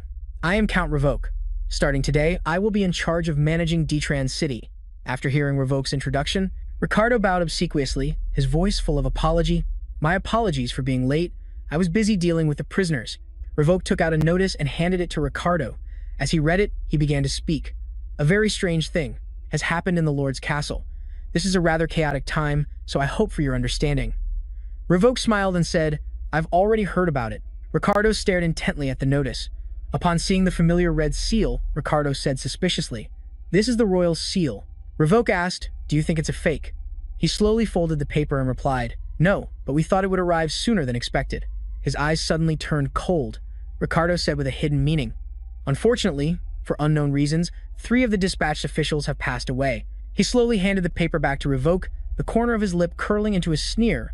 "I thought the nobles would stay away from this place, but it seems that's not the case." He chuckled, took it back, and casually retorted, "Are you trying to say that I should be careful not to become the 4th? Ricardo smiled, his voice uneasy, and replied, "You have a good sense of humor, my lord. How could I dare to think something so disrespectful?" Revoke suddenly gave a devilish smile and repeated Ricardo's words. "Disrespectful, you say?" He nonchalantly tore the notice to shreds right in front of Ricardo, then gently said, "This." That action left him completely dumbfounded. Speechless, Revoke continued casually, "Is what you call disrespectful?" Ricardo was terrified. He asked in a panic, "What are you doing? How dare you tear a letter from His Majesty?" Revoke calmly scratched his nose and replied, "The content is so obvious that there's nothing interesting about it anymore." He silently refuted Ricardo's words in his mind. It was written by the Crown Prince. Revoke brazenly propped his feet up on the table. His gaze swept over the shredded paper as he said, "It's just about protecting security and caring for the people, and eliminating corruption in Detran City. I can read it in a flash, but I don't care about that." He rested his head on his hand, the corner of his mouth twisting into a meaningful smile as he spoke in a threatening tone. "I want to make this place more interesting. I don't think you'd want to see new officials being constantly replaced, would you?" Revoke raised 3 fingers and asked, "Aren't there areas where we share common interests?" He slowly said, "I also heard many rumors before coming here." Hearing that, Ricardo's expression relaxed, but he still watched him warily. Meanwhile, at the prison, the captor entered and called out, "You, come out." Rurin looked up, her face bored. She asked, "You suddenly moved me into this cell. Now where are you taking me?" He replied coldly, "You don't need to know." Rurin muttered angrily to herself, If it weren't for Allison's request, they would have been dead long ago. Before she was imprisoned, Allison had instructed her that the city's criminals would know the source of that poison. So, just endure being imprisoned for a bit. Just then, a savage laugh rang out. You have to go already? The male prisoners inside the iron cage jeered. Let me tell you, you'll soon be crying and missing this place, because this place is like heaven compared to where you're going. He said excitedly, if I were you, I'd bite my tongue and die right now. The captor angrily yelled, shut up. After that guy shut his mouth, Rureen was led away. At that moment, Ricardo slowly approached, his eyes following Rureen. He couldn't help but think, what should I do? Count Revoke seems different from the meek ones before. He suddenly took something out of his pocket. Then he silently and carefully considered, I can't just keep killing all the officials who are sent here. And unlike before, I like the fact that he's a count. Ricardo looked at the vial of poison in his hand, an excited feeling stirring within him. It might be worth the risk to see if he really has guts or is just trying to act tough because he doesn't want to die. In the quiet night, after observing Ricardo, Revoke frowned and thought, he's not reacting at all. He quietly looked at the vial of poison in his hand and whispered to himself, people rarely make this kind of poison themselves, so they must have connections to the underworld. I've acted like a corrupt official, but I'm trying to show that I understand. Is it okay to be completely in the dark? Revoke slowly put the vial away, muttering to himself, if I suddenly bring up the poison, he'll definitely play dumb. The only hope now is that something happens on Rurin's end. Suddenly, there was a knock on the door. The person outside asked, may I come in for a moment, Count Revoke? He answered, come in. A maid, holding a tray with tea, entered and said, I have prepared tea for you, sir. The butler sent me. Revoke hummed an acknowledgement and replied, thank you. You can just leave it there. But the maid spoke up again, my apologies, but... Her sharp eyes met his as she said, the butler requires that I only leave after confirming you have taken a sip of tea. The maid said in a cold tone, he calls it a sign of trust. Hearing that, Revoke's expression immediately darkened. He thought to himself, look at this. Unbelievable. He's brazenly poisoning an official. He wants me to trust this cup of tea if I want to work with him. Revoke watched the maid approach with the teacup, his mind racing. If I use my position as a count to refuse, the butler will never reveal his true intentions again. He gently picked up the teacup and thought, if there's poison in the tea, I'll drop the act and use this to threaten him. If there's no poison, I'll have to continue playing the role of Count Revoke. He nonchalantly raised the teacup. Without hesitation, he downed the entire cup in one go, saying, all right. He calmly thought, whatever happens, happens. After finishing, a look of bewilderment appeared on his face. Revoke said in alarm, this tea. His eyes lit up as he exclaimed, it's delicious. It must be a very high-grade blend. The maid smiled and replied, I knew you would like it. He stared thoughtfully at the teacup. There was no poison in the tea. So, did I pass the test? The maid walked to the door, paused, then turned to him with a smile and spoke. There's one more thing. He asked me to present you with this gift, now that you have passed his test of trust. He said this is a symbol of his sincerity for you, Count Revoke. Upon seeing the gift, Revoke's pupils contracted and his eyes flew wide open. He sighed, resting his head on his hand, thinking, this is more complicated than I thought. Revoke looked at the woman the maid presented as a gift, an involuntary sense of exhaustion washing over him as he said, I can't believe they have slaves. The maid slowly turned, walked out of the room, and said, I hope you will find it to your comfort. Revoke stepped forward to observe the female slave. She looked dazed, as if hypnotized. He called out softly, hey, but when she didn't respond, he asked, can you hear what I'm saying? Suddenly, she pushed him down and then brazenly sat on top of him. Meanwhile, in a dreadful place, a cold voice spoke up, all right, so you're trying to say, the man sitting in the main chair asked indifferently, you broke into an empty house, and then some woman appeared out of nowhere and started a fight with you? He looked at their swollen faces and asked, why do your faces look like this? The two thugs, Milan and Voy, answered in pain, she's incredibly strong. That's right, she's not like a normal person. The man spoke coolly. I already told you. I said you should lay low because I just killed those officials. If you can't keep yourselves from fighting, then at least don't get caught. You should have done at least one of those two things. He slowly called out, this won't do, Vernito. The man beside him replied, yes, sir. He coldly ordered, take them to the training room. Hearing this, they begged in terror. Please, please spare us. We won't cause any more trouble. Please give us one last chance. Their anguished voices echoed endlessly. Manager Redden. That ruthless man was the human trafficking manager, Redden of Deadland City. He asked indifferently, why do they keep asking for one last chance? The fact that you're still alive is your last chance. At that moment, Vernito spoke up, announcing, and Ricardo wants another slave. Ryden's face darkened, a dangerous glint in his eyes as he asked, doesn't that guy ever get tired? He should know his place. A thought flashed through Ryden's mind. It will be dangerous if we attract more attention. Should I deal with him? He suddenly remembered something and asked, wait a minute. Didn't Ricardo say he was sending a female prisoner here today? Veneto replied as he hauled the two thugs up. That's right, I heard she was charged with assault. Raiden's eyes suddenly lit up. His low voice murmured, if it's assault, she might be the one who defeated my lackeys. He immediately asked, is she in the sorting room? At that very moment, Rurin was being led in by his subordinates. Following her were countless other slaves, all of them walking with exhausted steps. Their eyes were vacant. The controller sat calmly in his chair and casually read from a list. 3 for the training room, 2 for the nobles, 5 for the black market auction. After finishing the first batch, he ordered, next. Rurin looked at the crowd before her with annoyance, thinking, this is quite a surprise. Even though I don't fully understand the ways of humans, I know that the slave system is illegal throughout the empire. She subtly raised her eyes to observe the place. A storm brewed within her. I never expected them to have such a large-scale trafficking operation. Rurin quietly considered, I'm not sure if they're the ones who created the poison, but perhaps I should inform him about this. I know how to connect to Allison's room. Rurin carefully observed her surroundings, then opened a small spatial portal to send a message. She leaned close to the portal and called in a low voice, Allison, can you hear me? This is bigger than we thought, but the scene that met her eyes made her gasp. Huh! The sight of Allison, looking exhausted as he tied up the female slave, caused Rurin to misunderstand. Allison quickly tried to explain, it's a misunderstanding. Furious, Rurin radiated a murderous aura and asked, a misunderstanding about what? Just then, the female slave spoke, adding fuel to the fire, Master, please give me your order. Allison replied in a panic, whatever you're thinking, it's a misunderstanding. Immediately, Rurin's rage shattered the chains on her hands. In a cold voice, she asked, and what do you think I'm thinking? Allison shouted, feeling wronged, it really is a misunderstanding. She was like this from the beginning, I didn't do it, he said resentfully. If we keep talking like this, don't you think we'll be discovered? It was hard enough to get in here. Rurin gritted her teeth and said, go find out what the training room is, we'll talk about this later. Before closing the spatial portal, Rurin gave a cold warning. You had better prepare yourself. At that moment, a guard outside sensed a surge of magical power and was bewildered. What was that? He immediately rushed in to check. Hey, what are you doing? Rurin calmly turned her head and replied, nothing. She angrily crushed her manacles. The manacles broke. Get me a new pair. Just then, 2 people above were watching Rurin's actions. Is that her? Yes. Below, the guard stared blankly at the shattered pieces of the cuffs and asked, how did you break them? Rurin replied nonchalantly, because you used shoddy goods, of course. The 2 men above spoke cautiously. The brown-haired man asked, should we interrogate her? Raiden replied, of course not. Tell the ones in charge of her not to provoke her. Raiden said coldly, she is not human. The brown-haired man asked in alarm, what? He looked at Rurin with a pensive gaze and said, I don't know what her purpose is, but she is an incomprehensible existence. If we provoke her, all of our efforts will be for nothing. Handle things here first. I need to meet with that person. The next morning, a fresh day arrived.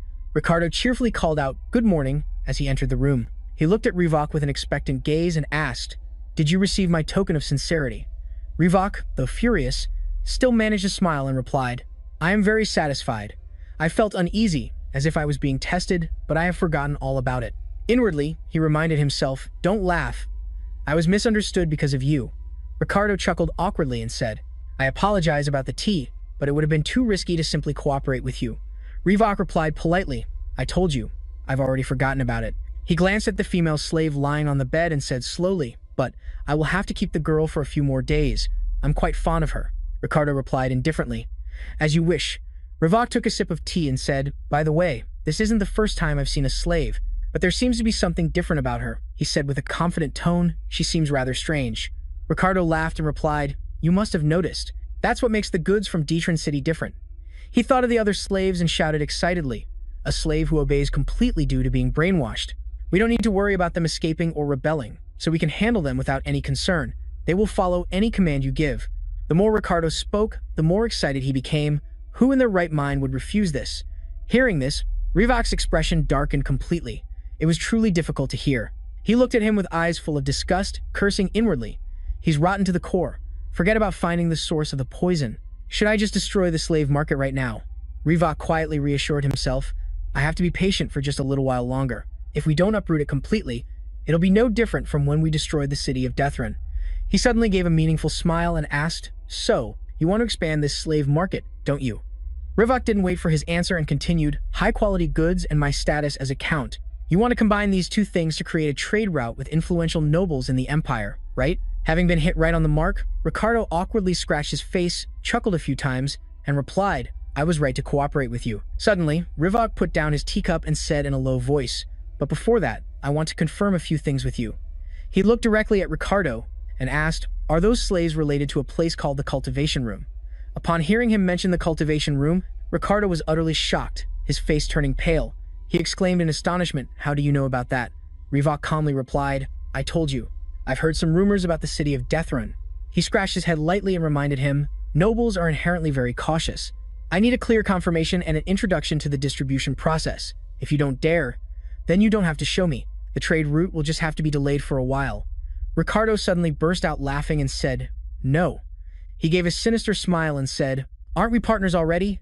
I see no reason why I can't show you that place. It's closer than you think. At this moment, the sound of footsteps echoed again in the spacious hallway.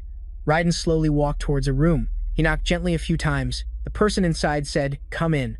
Raiden slowly opened the door, entered, and said, excuse me, it seems there's a problem on my end that's a bit difficult to handle. The red-haired woman inside the room let out a surprised oh.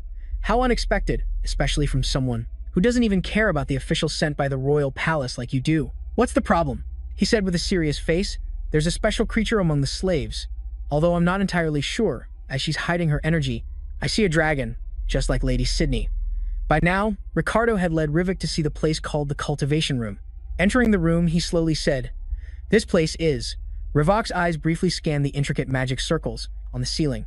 Ricardo confidently introduced it, the cultivation room that the city of Deathrun is proud of. Because the scent in here is a bit peculiar, the two of them put on face coverings. Ricardo gleefully watched the slaves engrossed in their work and said, we make drugs by mixing various herbs and mushrooms, grown here. That's how we create goods that are loyal to their masters. Rivik frowned, looking at the magic circles above, and wondered, are those lights magic? How could I not have expected them to be right under this mansion, so blatantly? He suddenly saw the slaves who had died from the toxic scent here and said with concern, they don't look very well. Ricardo laughed and replied, there are many poisonous herbs. We can't stay here for long either. Rivok stopped and slowly spoke up. So, these ingredients. His eyes lit up as he asked excitedly, can they create a poison that leaves no trace? Ricardo looked at him as if seeing a kindred spirit. He smiled and asked, are you interested in a different kind of product? Ricardo slowly put his hand in his pocket, about to take something out, saying, I was planning to show you this. Suddenly a voice called out, Butler Ricardo. Raiden walked over. His sharp, cold gaze stared at the two of them. He glanced indifferently at Ricardo and asked, what are you doing here?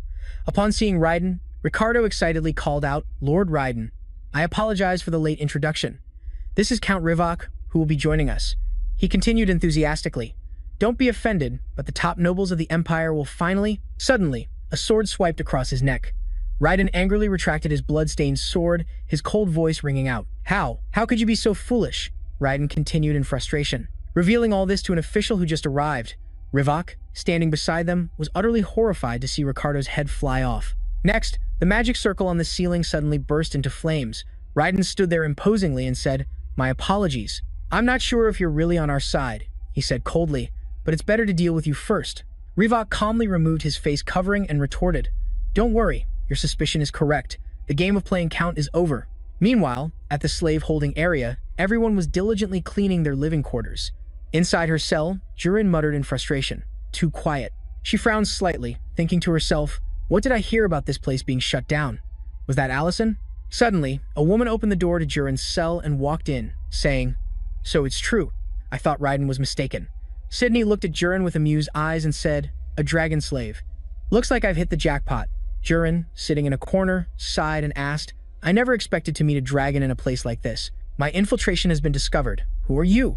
The woman laughed and replied, you don't know me, but I know you very well. Sydney then revealed Jurin's identity. Jurin, daughter of Vizin. She asked in astonishment, how do you know my mother's name? The woman burst out laughing and answered, I don't just know her name. She looked at her covetously and said, I even remember when she took her last breath. Sydney asked excitedly, do you want to hear about it? Jurin's face darkened. She whispered softly, it's a good thing Allison isn't here.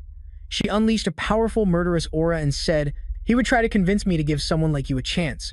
A powerful surge of energy erupted, instantly shattering the small cell. Jurin transformed into a black dragon and roared angrily, I will tear you to pieces and leave only your mouth. She rushed forward to face Sydney and declared heroically, Let's see if you can still talk then. Sydney was not to be outdone. She unleashed her own murderous aura and retorted, "Why don't you try?" But I do know. Her mother had quite a mouth on her. Fearing Jiren wouldn't understand, Sydney added, "I mean your mother." Jiren angrily yelled, "Shut your mouth." Unable to hold back any longer, she immediately let out a roar and charged straight at Sydney without any hesitation. Jiren's immense power exploded, leaving a long gash on the ground. The terrified guard screamed incessantly. His face turned pale as he stammered in fear. Impossible. Before he could process it, Jiren charged at them. They were instantly terrified and turned to flee, shouting nonstop, "A dragon! Run!" But Sydney's mocking voice spoke up again. "Are you angry now?" Amidst the thick black smoke, a red dot faintly glowed. A cold and menacing voice echoed, "How insolent! A mere slave dares to run rampant in here."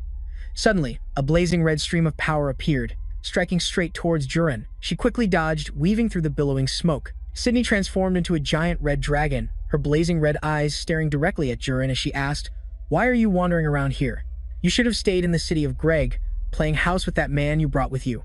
Suddenly, she shouted excitedly, "If a fly gets into your house, you have to catch it, right? So why don't you just keep living like that?" Without a moment's hesitation, the two of them clashed fiercely. Jiren furiously roared, "Because your foul stench reached all the way here." Back in the cultivation room, a guard saw the fire and panicked, shouting, "Fire! Put out the fire!" "Wait," Raiden called out, "No need, let's go." He hesitated, "Lord Raiden."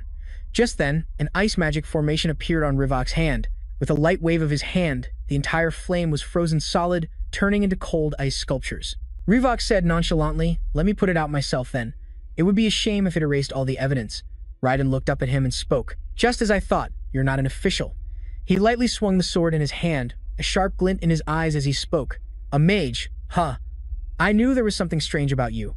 Rivok casually cleaned his ear and asked in a lazy tone, "Are you talking to me?" Suddenly, a sharp sword cut through the air toward Rivok but was blocked by a shield. He narrowed his eyes and mused, "That swordsmanship." Raiden retreated slightly, his gaze darkening as he said slowly, "Your shield is quite impressive." Rivok frowned and spoke in a cold tone. "When you launched that surprise attack on me, I recognized it from the second strike." He suddenly asked a question that made the man freeze. "That's the swordsmanship of the first-class Knight Order. You're from the Royal Palace, aren't you?" Raiden's eyes blazed with a look of fascination. He said with excitement in his voice, "You're getting more and more interesting. But also," he paused for a moment, then added, "too dangerous." As soon as he finished speaking, he drew his sword. The sharp steel blade struck down forcefully on the shield, creating a sharp, clanging sound. But Rivok just stood there nonchalantly and cast 3 magic formations. And yet, Raiden effortlessly dodged them all. He said confidently, "It's easy to avoid binding magic if you can see the flow of magic." Rivok, while drawing a magic formation, said casually, "Even Polinius knows how to do that." Raiden dashed through the thick smoke like the wind and retorted confidently, "And you can't use overly powerful magic because you want to preserve the evidence." Rivok waved his hand, and a stream of yellow magic appeared, striking straight at Raiden. He quickly jumped to dodge. Raiden sidestepped, then slowly spoke, "You are different from me." He suddenly swung his sword, slashing towards him without hesitation. In an instant, Rivok was enveloped by sharp sword slashes, but his shield remained solid. It blocked everything for him. He glanced at the slashes and thought to himself, "This is not the skill level of a first-class knight." Raiden seized the opportunity to advance, his voice firm, and the wider a defensive spell, the weaker it is. A thought flashed through his mind, especially if I concentrate the attack on a single point immediately. The flaming sword swung up, charging towards him like a tiger. The blade pierced through the shield, and in just an instant, it was covered in cracks. It was a sign that the defense was about to collapse. Yet amidst those cracks, Rivok stood calmly inside. He spoke in a calm, firm voice. "In theory, that's the right way to do it. So, you know how to kill a mage." Seeing that he was still unharmed, Raiden panicked, thinking, "His shield is completely undamaged." Suddenly, like a gust of wind, Rivok appeared right in front of him, preparing a magic spell and speaking coldly. But this is where it ends. He unleashed a powerful punch straight at Raiden, and a terrifying destructive force exploded. It created a violent tremor, forcing Raiden back. He painfully got to his feet and said, "You're strong." Rivok, confused, walked closer and asked, "Getting up already? You're tougher than I thought, even though I didn't intend to kill you." Suddenly, the sight before him made him freeze. His eyes widened in utter astonishment. Amidst the thick cloud of smoke and dust, Raiden had somehow managed to get back on his feet, standing tall. Rivok asked, his voice filled with suspicion, "What are you, that body of yours?" That morning, at Allison's restaurant, a man stood outside the restaurant on the phone. "Ah no, my lord, I have arrived." Darien Ober stepped inside, Holding a scroll in his hand, he said, "Just as you requested." Leon Harris, sitting casually at the dining table, replied, "I suppose you've already figured out his true identity. Since I've been here for a few days, I was bound to be discovered." Berna Gregg, sitting beside him, was terrified, her trembling voice asking, "Why? Why? Why is your highness here?" He smiled faintly, turned to her, and said, "Countess, as I have already explained, I did not come here to arrest you, so you are free to go. I know you were not conspiring with Count Detran." Berna Gregg replied emotionally, "Thank you for your mercy." She immediately fled. As she ran, she called out with reverence, "Long live the Crown Prince." Meanwhile, Darien Ober slowly approached. He casually sat down and asked, "Is the restaurant still open even though Allison isn't here?" Leon Harris replied, "There's a farm manager who's quite a good cook. The boiled guba, right? It's delicious." He glanced at him and hesitantly asked, "So, what about Detran?" Darien Ober replied, "He still hasn't said anything." He faintly recalled Walter Detran's pathetic state and said, "He must be in deep shock after seeing his castle destroyed. He just keeps muttering, 'Blue, blue clothes. The mage in blue is coming.'" Leon Harris, lost in thought, suddenly asked, "Let me ask you a silly question." Leon Harris paused for a few seconds, then said bluntly, "If you and Allison fought, without considering rank, who would win?" As soon as they heard the question, both Madron and Darien Ober choked, spitting out the water they were drinking. He asked in a panic, "Your Highness, what are you saying?" Leon urged impatiently. "I'm serious. Answer the question." Darien Ober coughed a couple of times to compose himself and then replied, "I don't understand why your Highness would ask such a foolish question, but..." He looked Leon Harris straight in the eye and stated firmly, "I could never win, even with Madron's help." Hearing this, Madron's face fell. Leon Harris asked, "Is he really that strong?" He replied, "He is a monster, far beyond common sense." Darien Ober stroked his chin thoughtfully and continued, "However, I do know one other person like that, but because I'm an infantryman, I can't serve him directly." Leon Harris asked in surprise, "What?" He replied with a respectful expression, "A great master and genius who redefined the swordsmanship of the first-class Knight Order, Commander Edrin Pierce. I have never seen a swordsman as talented as him." Darien Ober's eyes suddenly became distant. He said in a low voice, "He is the reason why I am still only a vice-commander." Upon hearing this, Leon Harris sighed and said, "The commander of the first-class Knight Order, but we are talking about people who are still alive. This might not be very accurate, because I was away from home during that period." He asked with a look of innocent confusion, "But didn't he go missing at the start of the war?" Meanwhile, in the training room, Raiden stood calmly facing Revok. He slowly picked a scrap of cloth off himself and asked, "What is your name, mage?" Revok was silent for a few seconds before answering. "Allison," Raiden said in a low voice. "Allison, huh?" Then he suddenly added, "You're that deserter, Allison." Hearing this, he was startled and wondered, how does he know so much? Revok quickly formed another magic circle and said, "With a body like that, I have quite a few questions for you. But I suppose I'll have to hear the answers from you in prison." Raiden raised his sword and said confidently, "That will be difficult. I have things to do. See you next time, Allison." He quickly swung his sword, slashing 2 times at the ceiling. Revok looked up in alarm at the collapsing ceiling. The ceiling. Raiden stood there nonchalantly and said, "Don't you want to protect the slaves, the innocent ones, and the evidence?" He gave a devilish smile and said, "It's a real shame. If I had people like you on my side, perhaps I would have walked a different path." At that moment, in the prison, flames raged amidst a hazy smoke. A demonic laugh echoed through the cramped space. Seeing that Rurin had reverted to her human form, Sydney sneered and said, "Look at you." She spoke nonchalantly, "I told you she talks too much." Rurin suddenly stepped forward and said, "Tell me what you know about my mother." Sydney didn't answer, instead retorting, "Did you really think I wouldn't know? No secret can be kept forever." Sydney looked at her with sharp eyes and said, "For example, that your mother created the ancient stone and was imprisoned because of it." She smirked, her voice filled with contempt, "And that she died a miserable death in prison with no one to help." Sydney continued casually, "And finally, the ancient stone is..." At that moment, Rurin unleashed a powerful surge of energy in a fierce attack. Cutting Sydney off, Rurin severed the woman's head with her sharp claws, her voice dripping with killing intent. "Why don't you keep running your mouth? If the secret gets out, I'll just have to kill everyone who knows about it." A blue shield of interconnected hexagons materialized, and the falling rocks crashed against it. The slaves cowered, covering their heads in fear. Someone spoke up to reassure them, "Hey, everyone, stay calm. This place isn't going to collapse." A curious slave looked up and asked, "Huh?" A female slave looked at Revok, her eyes welling up with tears. Her voice filled with emotion. She said, "You're Count Revok, aren't you? Thank you so much." Revok pointed to the shield above and replied, "It was nothing. Please tend to the injured." Suddenly, a gasp from the crowd drew everyone's attention. Three slaves stared in confusion at a body lying on the ground. There's a body here. Someone recognized it and was instantly filled with rage. Wait a minute, that's Ricardo. A wave of fury erupted, and feet began to stomp violently on Ricardo's body. Their stomps were accompanied by curses. I thought it was someone else. Stomp on him. That perverted noble. This piece of trash noble did so many disgusting things to me. Seeing how violent the reaction was, someone gently tried to calm the others, sneaking a glance at Rivak. Calm down, everyone. Let's not do this in front of the man who saved us. The girl looked unwilling to stop. But Rivak, noticing the commotion and realizing they were holding back because of him, put on an innocent expression and said, "How about we all stomp on him together?" In the palace, a strong tremor caused objects in the room to fall with a clatter. The maid looked very worried, her face filled with confusion. What in the world is happening underground? Lord Ricardo is still down there. She noticed a figure appearing behind her and asked, "Who are you?" The hooded man stretched out a hand glowing with blue light and said, "I heard there was a patient here." The maid frowned at him warily. "I'm sorry, but I wasn't informed of any visitors. Please leave." She couldn't finish her sentence as a blue mist swirled before her face. She immediately fell into a deep sleep, slumping to the floor. The man said smugly, "Of course you weren't, because no one was told I was coming." He opened a door and entered. Looking at the female slave lying on the bed, he wondered to himself, this must be the girl. Underground, Rurine stood nonchalantly in front of the iron bars of a cell. Using her bare hands, she bent 2 iron bars apart, opening a way for those inside.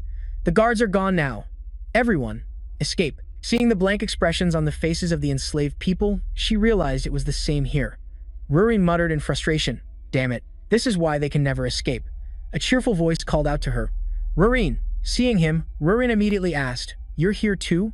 Rivak adjusted his clothes and replied, "You said you infiltrated, but it looks more like you've wrecked the whole place." Rurine explained helplessly, "I had no other choice. A dragon found out who I was." Revik understood at once. "Ah, are you talking about the beheaded form of Sydney's red dragon over there?" he asked. Rurine replied, "That's right, so I made sure it won't be a bother anymore." Suddenly, her voice turned serious. "That's not the problem." Rurine looked at him worriedly and shared her concern. "That dragon knew that my mother created an ancient stone, and that I have absorbed it." The ancient stone inside Rurine's belly began to glow. Rivak scratched his head and muttered, "Damn, things are getting more complicated." He put his hands on his hips, looked at her, and said, "Since I've confirmed the source of the poison, let's just end things here."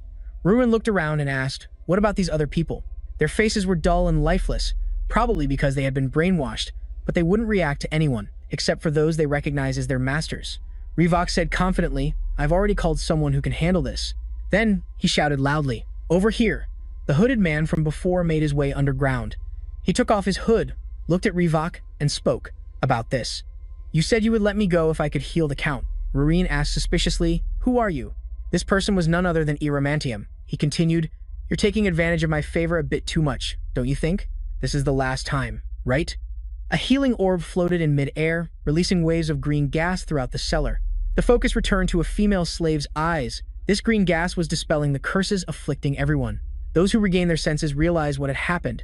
"I think I was kidnapped." Someone said emotionally, I'm free." Immediately, everyone erupted in cheers, as if it were the day the country gained its independence. "We're free." The curse was broken. People hugged each other in happiness, cheering. "This is wonderful. Edison is free from his status," Rivak shouted. "Everyone, line up." Next to him was a pot of boiling water and many bowls. He stirred the water and said, "We will now serve a meal for everyone."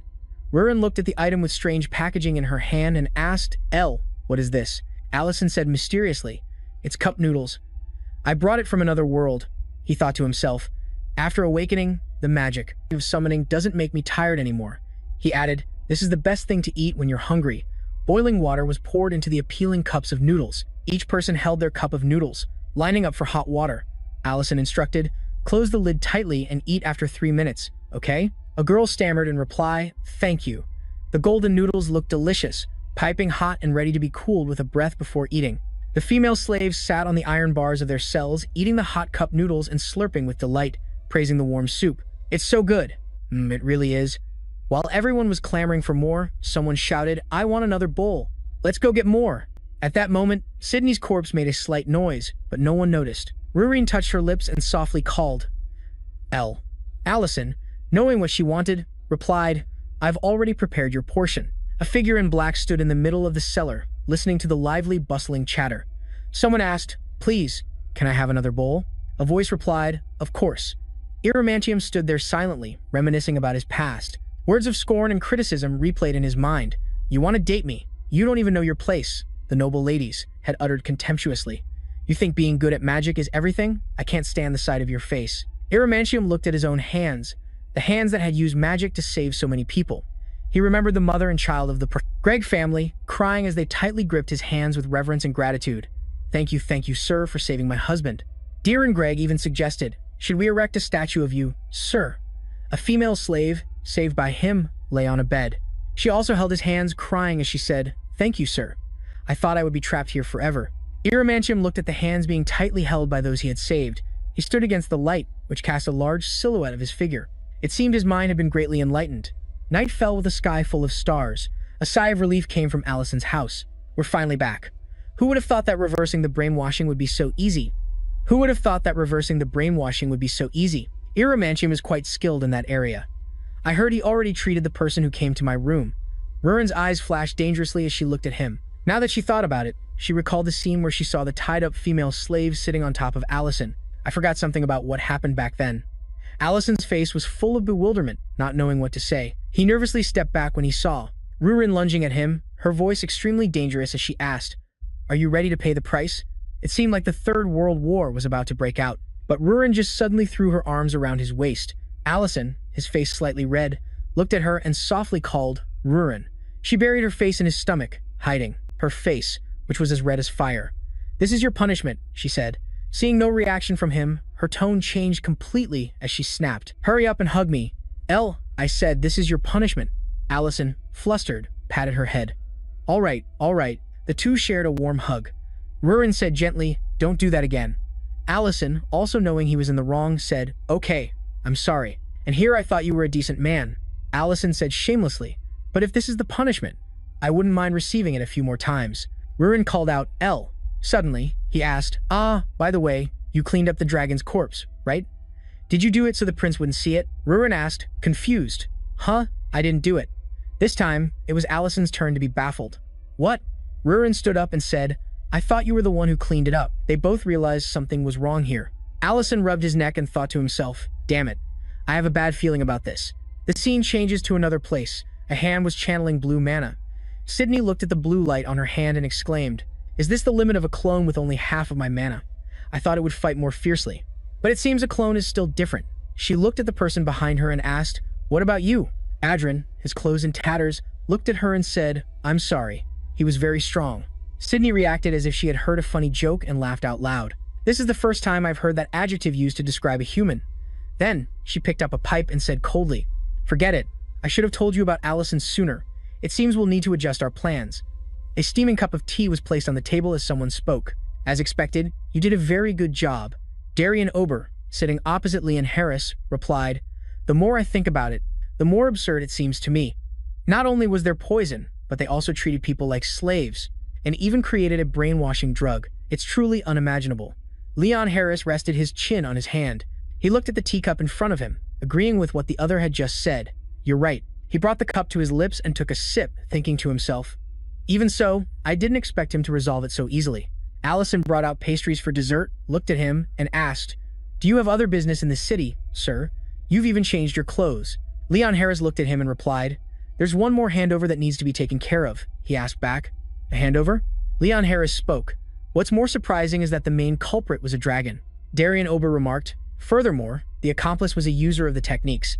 As a sword of the First Night Order, I truly want to see who has dared to dishonor the First Night Order. Someone asked, I heard the dragon's corpse has disappeared. Allison replied, Perhaps it's still alive. He looked at Leon Harris and said, I already informed you that it's related to the Empire's territory. But you know not to get involved in the affairs of dragons, right? He rested his chin on his hand and laughed loudly. Of course, I don't want to die young. Let's just end this matter here. Allison sighed. If you think so, why not send a proper supervisor this time? He then pulled out a scroll. I knew you'd say that. He held it out in front of Allison. But there's no need for a supervisor anymore. Allison took the scroll, opened it, and read it. After he finished, his face was filled with surprise. Wait a minute, what is this?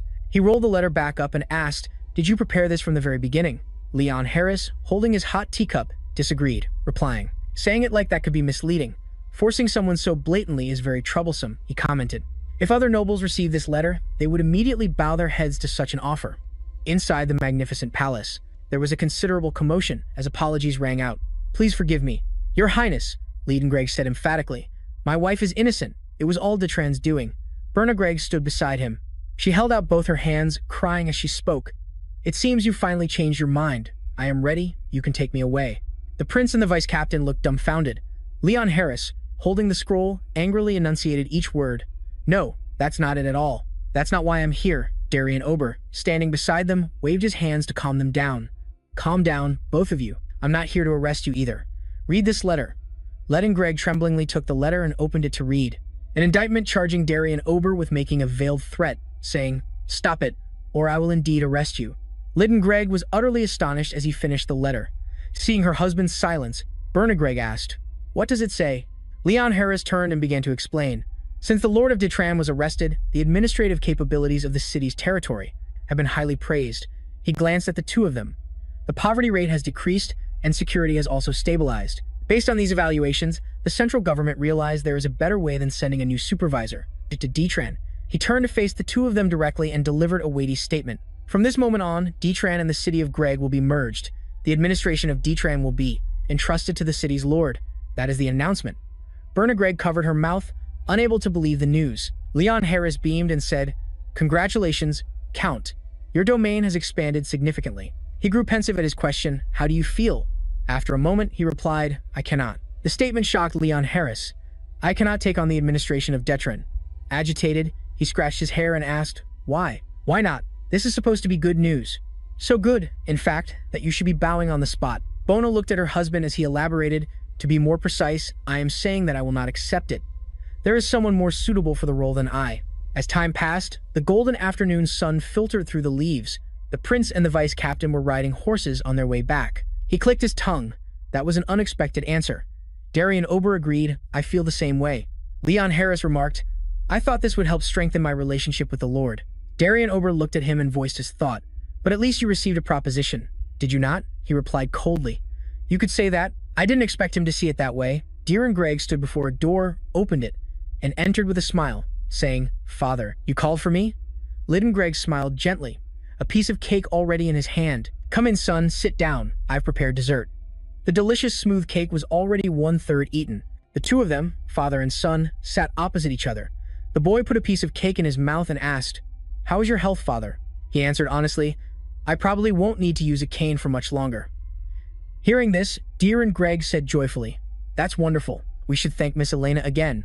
He added cheerfully, "More importantly, I've heard the news. Detran will be merged with the city of Greg. Your responsibilities have grown heavier, but congratulations, father." Leadengreg listened to his son, lost in thought. Afterward, he took a bite of cake and asked, "Son, how old are you this year?"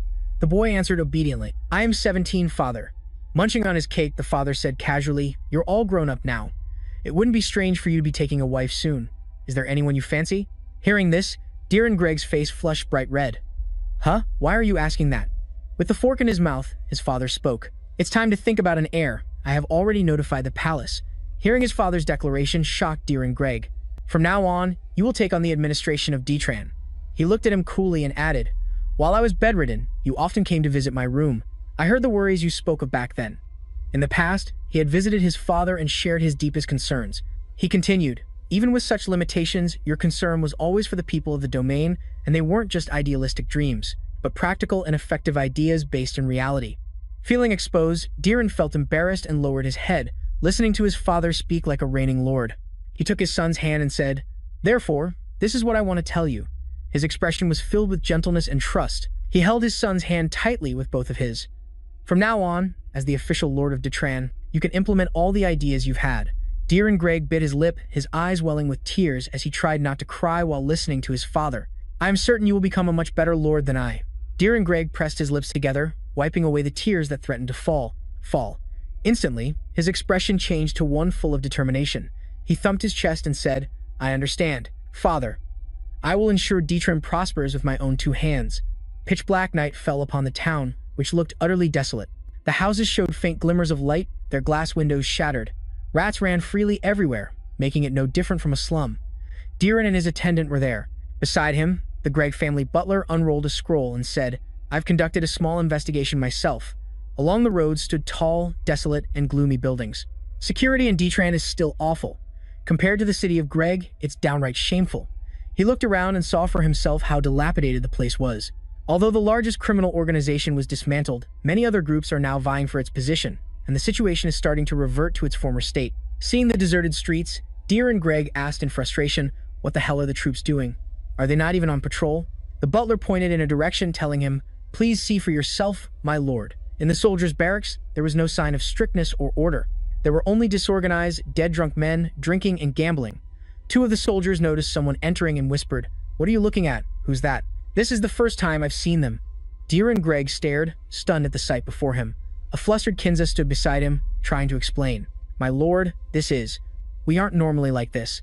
His eyes were filled with panic upon seeing the disastrous state of this place. "It's over. What should I do?"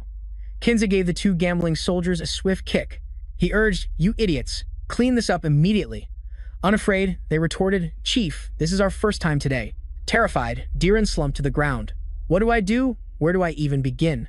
The next day, a commotion echoed from Allison's place. All done, Lynn presented a beautiful plate of beef, asking, "Does it look okay?" Allison stroked his chin and remarked, "The color is gorgeous. You cooked it very well." Hearing the praise, Rurin mumbled, I think I could cook just as well." Lynn replied with innocent bluntness, "Not necessarily." Rurin asked angrily, "Have you even tasted it?" He answered firmly, "Lynn has tasted it." Ren, sitting outside eating breakfast, asked, "Did you hear? I heard young Master Deeran went to Detran." Clon Preston, eating salmon across from him, replied, "That's right. The young master has really made a name for himself." Ren continued, "But he's been through quite a lot." Suddenly, the restaurant door swung open, interrupting the two of them. Given the current state of Detran, it was no surprise that it was none other than the very Deeran they were speaking of. He looked completely haggard and said, "One hamburger, please." Then he immediately slammed his face down onto their table. Hearing the sound, Allison asked Rurin, who just ordered a hamburger. Peeking from behind the curtain, Rurin replied, "A corpse." "What?" Allison asked again. Time passed, and Allison finished making the hamburger. He brought out the food. "Here you are, my lord." Deeran immediately snatched it and devoured it. "So good. This is amazing." The three of them watched Deeran eat. Allison thought with pity, "He must be starving." Ren, sitting beside him, reminded him, "Please, slow down a bit." He asked with concern, "You don't look well, my lord. Have you been facing some difficulties lately? Is there anything I can do to help?" Hearing the offer of help, Deeran immediately looked up. He stopped eating, lowered his head, and said, Actually." In his mind, he thought, "No. I can't just rely on Master every time I'm in trouble. I can't keep doing this." Allison furrowed his brow, looking at him with worry. His brain thought one thing, "No, I'm fine. I just dropped by because I was craving the food here." But his mouth said something completely different. "I'm about to die. Save me." A bewildered Allison asked, "Is it that bad? Is the food so terrible that it's making you die?" Deer and Greg froze. He then realized something was terribly wrong. "Oh no, I was so out of it. I didn't mean to say that out loud." He quickly tried to explain, No, I was just kidding just now. I'm fine, really." He placed one coin on the table. "I'm busy now, so I'll be going." Then he hurriedly took the hamburger and left. Thanks for the meal. See you next time." Allison rested his chin on his hand, deep in thought, and asked Rurin, "Do we still have that thing?" She peeked out. "Huh? What thing?" The dark attic was cluttered with things. Rurin said, "Now that I think about it, we finished it but never used it. I think I stored it in the attic on the 3rd floor." In the Lord's office, Deeran Greg sat on a chair, wringing his hands and muttering, "What am I doing? I ended up unconsciously relying on Master again." Suddenly, he slapped himself hard across the cheek. "I need to get a grip." This startled the butler. "My lord." His left cheek was already red and swollen. Pulling out a scroll, he thought, "Calm down. If a few simple measures were enough to improve the domain, it would have been done long ago. I need to clearly establish my priorities." He recalled the gloomy, desolate state of Detran and analyzed the situation. The most serious problems are corruption among the officials and the domain's security. These are the issues that directly affect the lives of the people. It's a vicious cycle. Both of these problems are interconnected and are getting worse. Corrupt officials lead to weak security, while criminals use bribery to further fuel the corruption. Reading the documents, Deeran realized, the top priority is clear. He remembered the soldiers' barracks, but the state of the army, the force meant to maintain order. He rolled up the report, feeling disheartened. Isn't there anyone who can quickly capture the criminals?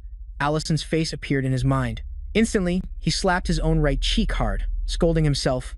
Don't rely on the master anymore. Don't be dependent on him. The butler, startled, backed away and exclaimed, "My lord, why do you keep doing this?" He looked at him as he heard him say, "I've made up my mind." Dioran clasped his two hands together on the desk. He ordered, "Summon every official in charge of each department. We'll start with them." The butler complied. "Yes, I understand." Then he added, "And my face hurts so much." The man hurriedly attended to him. "Let me get a cold towel for you, my lord."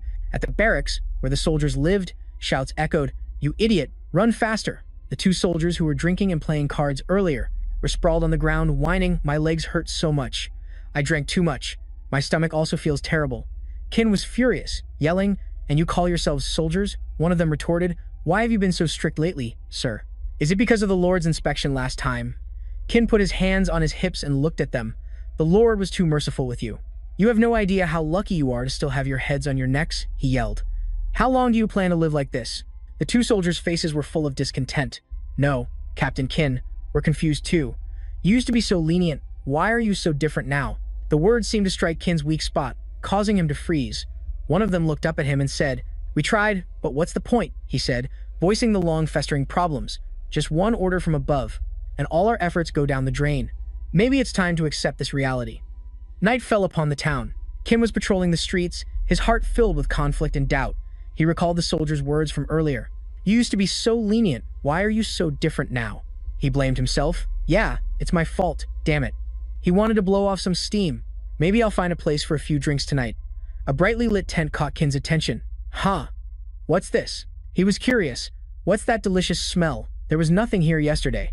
Then Qin approached, lifted the curtain flap, and said, "Excuse me." A cheerful voice rang out, "Welcome."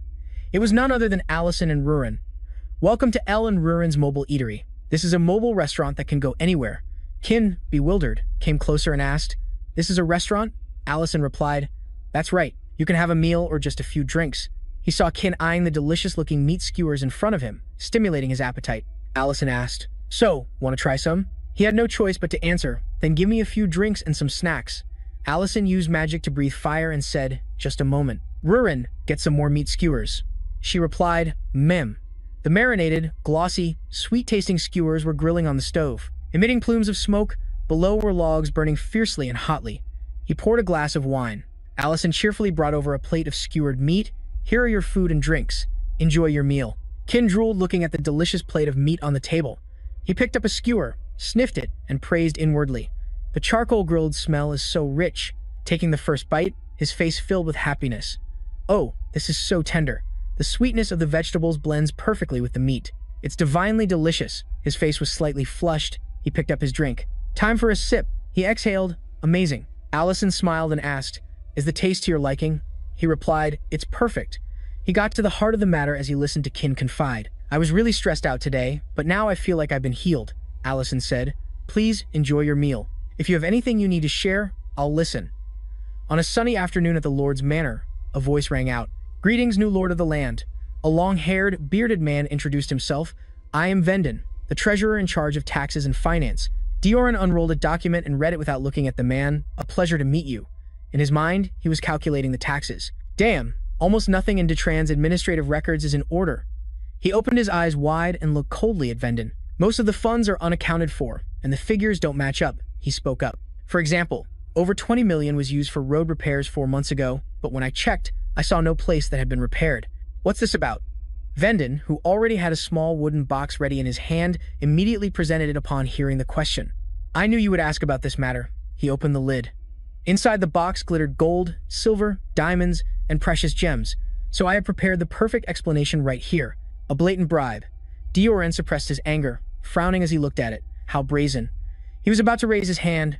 Should I call the guards right now?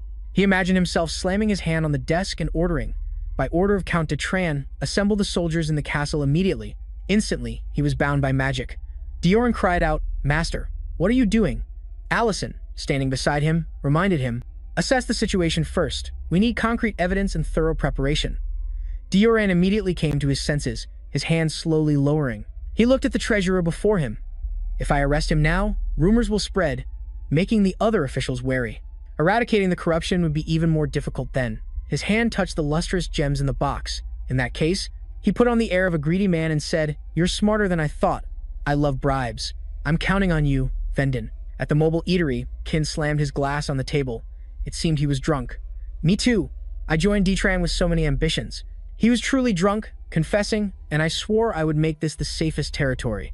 I promised to create streets where people could walk safely, even at night. Allison noticed the sword at Kin's hip. He continued, even when I'm not on duty, I still patrol. Allison stroked his chin and spoke up. You're a soldier. It sounds like you've tried very hard, but the situation in your unit has only gotten worse. Is there a problem? Hearing this question, Kin didn't know how to answer. Just as he was about to explain, well, that is, he was cut off by a large man who walked in from outside. Hey, what's going on here? The thug rubbed his neck, looking menacingly. Who gave you permission to do business here? Allison didn't even look at the guy, calling out, Rurin. Rurin, handle this for me. But she was completely drunk, holding a bottle and slurring. Not like beer, like you said. It's a great match. Allison was alarmed. Hey, since when were you drinking? Seeing himself being ignored, the thug got angry. This kind of joke isn't funny. His words were cut off by the sound of a table being slammed. I'm gonna tear this place apart. Kin slowly stood up. How pathetic. The state of Detran's military is so bad. His body was seething with rage. His eyes looked coldly at the thug. That even low-life thugs dare to commit crimes right in front of me like this. He had just finished saying, all of you are under arrest, when he took a punch right to the mouth. The single blow immediately knocked him out. Allison judged, so weak. The thug clenched his fist, saying resentfully, all talk and no action. Some people don't understand until they get hit and only listen after you speak with your fists. The guy aggressively threw a punch at Allison while he was still stroking the head of a drunken Rurin. Lord Dioran must have it tough, huh? Rurin, drunk, mumbled nonsense. Yeah, you all deserve to be punished. A bolt of lightning struck down on Allison's mobile tent. The thug was electrocuted to a crisp, charred black. Sitting dazedly on the ground, Allison stroked his chin and expressed, I'd like to go and smash this guy's base, but I can't interfere directly, can I? It seems Dioran wants to handle this situation himself. Rurin hugged his waist tightly, chuckling to herself, you smell nice. Allison glanced over at Kin. In the end, we still have to help, I guess. He was passed out, sleeping on the table, Allison remarked, but his attitude is quite respectable, because he did try. Maybe giving him a chance wouldn't be a bad idea. The past replayed, showing a Kin, young and full of passion, stepping into the guard. I believe in you, sir. I am Kin, and starting today, I will be joining the guard. The old guard lay with his belly out, picking his teeth, and said, I'm Gavin, captain of the guard. There's no specific instructor to teach you weapons or arrest techniques, so take care of your own training. Kin was stunned to hear these irresponsible words. Wake me if someone from the castle comes down, because for him, this isn't what I expected. The young men, full of spirit, were led by Kin, who raised his sword and said, they're robbing people openly in the streets, and you're all just standing by and watching. So what if we haven't learned to use weapons? There is strength in numbers. Everyone then chimed in, that's right, let's try it ourselves. The young men, not afraid of getting hurt or shedding blood to catch the criminals, celebrated with each other. Look, we caught one, the criminal said spitefully. Who are you people? Do you think the Lord will let this slide? The Lord at that time, however, threw cold water on the guard. You guards always doing things I didn't ask for. Release him and send him on his way. The young men, injured for a just cause, were stunned by this corruption. Gradually, everyone lost their initial purpose, discouraged by the rot from above. Kin had encouraged them many times to try again, but they all shook their heads. I can't do this. I'm sorry. It's not fair to suffer and be criticized for it. I'm just doing what I was told. Kin watched his comrades gradually drift away. They cut salaries and provided no supplies. So, the more we patrol, the more we lose. He called out softly, guys, but was met with hesitation. Captain, let's just stop. The flashback ended as Kin jolted awake, one of his cheeks swollen. Ah, there was no longer a hut in sight. He was on a pitch-black street when someone spoke from behind Kin. So you're finally awake, huh? Kin remembered the street vendor, Allison, who pointed to the right and said with a smile, I left a gift for you over there. Make sure you get it. Was the thug, tied up and unconscious next to him. Allison, still smiling, advised, on your way back, take him straight to prison. Kin was surprised. That's the thug, he asked. What did you do? Allison didn't answer but asked back, you're Kin, right? He brought up Kin's old ambition, the desire to make Detran safe again. Do you still believe in that? His hands clenched the ground, leaving scratch marks. Kin replied in a trembling voice, yes. Allison smiled upon receiving a fitting answer. Yes, I still haven't given up on my dream. A person in armor emerged from an alley and said, then seize this opportunity. Kin was stunned. No. You're the vice captain of the First Night Squadron, Darian Ober. Darian raised his hand in greeting. Nice to meet you. I am Darien, the one assigned to be your swordsmanship instructor. The Lord's mansion was still brightly lit. An angry voice echoed. Darien rested his chin on his hand, smiling helplessly. His expression was terrible as he recalled the people who had bribed him. A man in a beret holding a sack said warmly, "Greetings, new lord. I've heard much from Treasurer Vanden, as a humble token of my sincerity." A fat man lifted a chest. "I am delighted to welcome such an incredible lord. Please accept this gift." A curly-haired nobleman, holding a cup filled with gold coins, joyfully exclaimed, "I don't know what others have done, but they can't have offered more than me. Isn't this sincerity?" Behind Darien was a mountain of bribes. He said sorrowfully, "What is all this?" The butler stood beside him. The butler's wary gaze startled him. "No, don't look at me like that." Darien pursed his lips. "I'll call the next person." He thought dejectedly. With corruption this deep, once we start making arrests, the backlash will be fierce. The next person was a girl with short hair and round glasses. "Greetings, my lord." He asked her, "Who are you?" She adjusted her glasses and introduced herself. "I am Mohan. I am in charge of land management." Her attention was drawn to the pile of gold coins behind him. Mohan pursed her lips, resentful. She thought, "I really thought it would be different this time." Darien asked, "Is there anything else?" Mohan clutched her coat, bowed her head, and said, "I apologize. My means are limited, and I haven't been able to save much money, so it will be very difficult for me to show my sincerity, or give you a gift, my lord." Darien's eyes lit up brightly. As if he had found the light of his life, he asked, "You have nothing to offer?"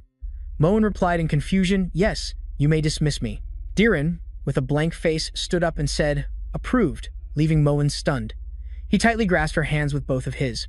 "I've been waiting for someone like you." Mohan was bewildered. "What? Someone like me? What kind of approval is this?" Darien, as if mad with joy, declared his ambition. "We will confiscate all the bribes together. From the corrupt officials." Mohan trembled in fear, thinking, "He's crazy. The lord has gone mad. I have to get away immediately." Kin was swinging his sword, one stroke after another, his entire body drenched in sweat. On the deserted training ground, he was all alone. Kin was still swinging his sword diligently. Allison asked, "So, how is he?" Darien Ober, with his arms crossed, replied, "What do you think? He needs to relearn how to hold a sword." He said casually, "With Darien here, what's there to worry about?" On the grass, Rurin was fast asleep while the two men continued to exchange information. "But how can I get back to the palace? I'll arrange your transportation. How long will it take to complete the guard's mission?" Darien said, "It's surprising to see you taken down by a common thug.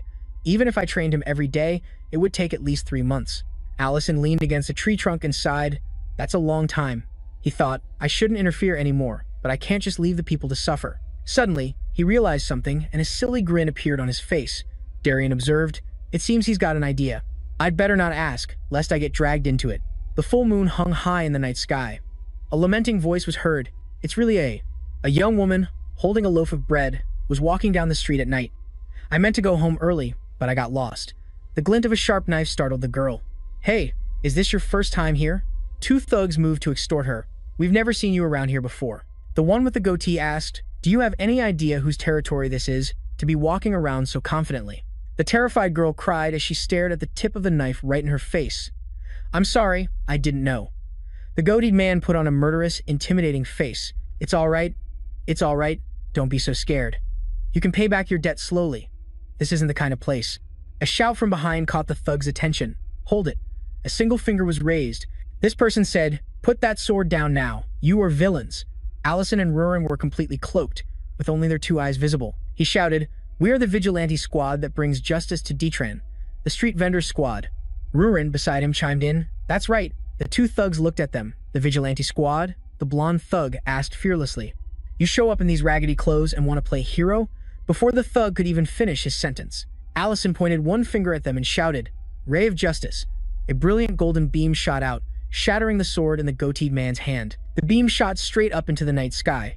The girl with the loaf of bread was stunned in disbelief, while the 2 thugs, they were dumbstruck, breaking out in a cold sweat as they stared at the sword, now just a hilt. "My sword." They immediately turned and fled. They didn't forget to leave a classic parting shot, "You."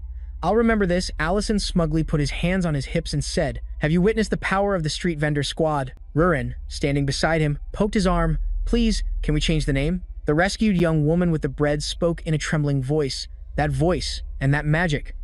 "It can't be." Allison froze when he heard her ask, "Count Revoke?" Allison scratched his head. "That woman. I remember now.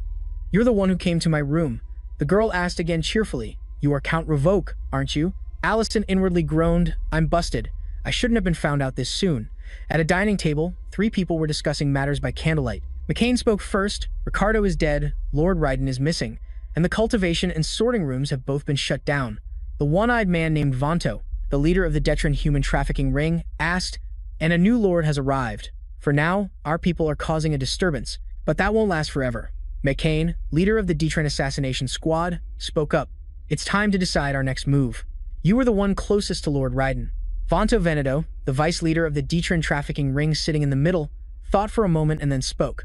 We will inherit the legacy that Lord Raiden left behind and rebuild our kingdom. A plate with slices of dry bread sat on the table. Kin's hands were bandaged from his diligent sword practice. He picked up a piece of dry bread, thinking sadly, I can't forget the taste of those meat skewers from that day. I don't know what kind of meat it was, but the flavor was incredible. His hands were covered in wounds as he picked up the slice of bread. Still, I have to eat this, to get through the training. Some soldiers approached him to chat. Captain Kin, where have you been? Look, your hands are dirty. He replied, just training. His answer made a blonde soldier ask doubtfully, repeating, training? He didn't believe it. Impossible. Kin picked up his bread and took a small bite, then said with determination, everyone, I haven't given up yet. The 2 soldiers listened as he said, I still have hope for Detran. The 2 of them whispered, Captain. The high moon shone down on a dilapidated, cracked building where many people lived. Someone suddenly spoke up, oh my goodness, I was so grateful at that time. The girl was equally surprised. You're Count Revoke. Allison, feigning innocence, took off his cloak and admitted it. That's right, the secret behind the food cart team is Count Revoke. He looked over at the former slave girl he had just saved, who was holding the loaf of bread. Everyone is gathered here.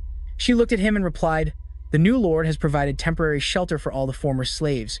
Once the investigation is complete, they will be able to return home. Allison was surprised by this information, thinking to himself, the lord is doing a great job, the former slave girl said hesitantly, but the meals are so bland, so I decided to buy some bread. A plate with 2 slices of bread on it looked tasteless. Allison asked, is that when they caught you? He rubbed his lips, calculating, then called out to everyone, uttering words that made the girl freeze. Doesn't anyone want to get revenge on those scumbags? She couldn't believe her ears. What? The other former slaves listened to him speak. Aren't you frustrated that you have to avoid their territory even after they kidnapped you? He turned towards the door, leaving them with one last sentence. If anyone feels that way, then follow me. There is an excellent weapons instructor on the training grounds. Kim was sparring with Darien, who was using only one hand and his sword to instruct him. A slash isn't just about swinging the sword. The swordsmanship of the Night Squadron is not about just swinging your arm quickly. Instantly, he swung his sword, breaking Kin's attack sequence, and knocked the sword from his hand. Both looked to where the sword was embedded in the ground. Darien instructed, adjust the direction of your blade. A sword that can't do that is worse than a simple club. Kin was covered in dirt and scratches. He sighed wearily, picked up his sword, and replied, yes, please teach me more. Darien looked at him and said, I would love to, but I can't give private lessons anymore. The sound of many footsteps on the ground was accompanied by a question.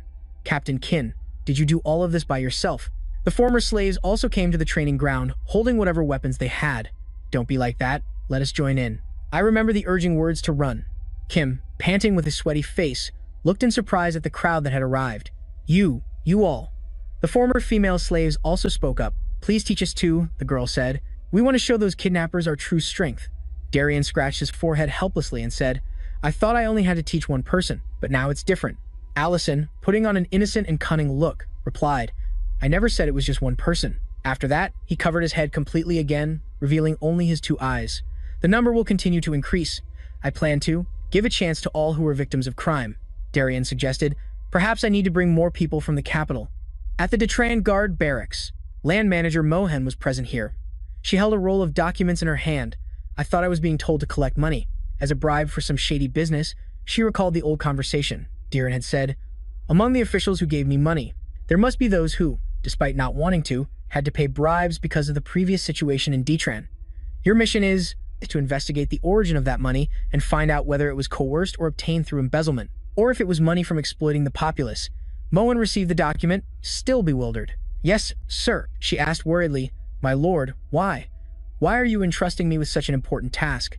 Darien smiled and replied, even in that situation, you said you had nothing to give. Mohan hugged the document, thinking, this lord is truly different. Can Detran really change? She approached the guard barracks. Unclear noises came from inside. She snooped around outside. Peeking inside through the window, she heard, ah, it's simple, said the completely drunk Gavin. You want to withdraw the guards from the sorting and cultivation chambers? They don't do much anyway. Tell them I agree. He chugged his drink.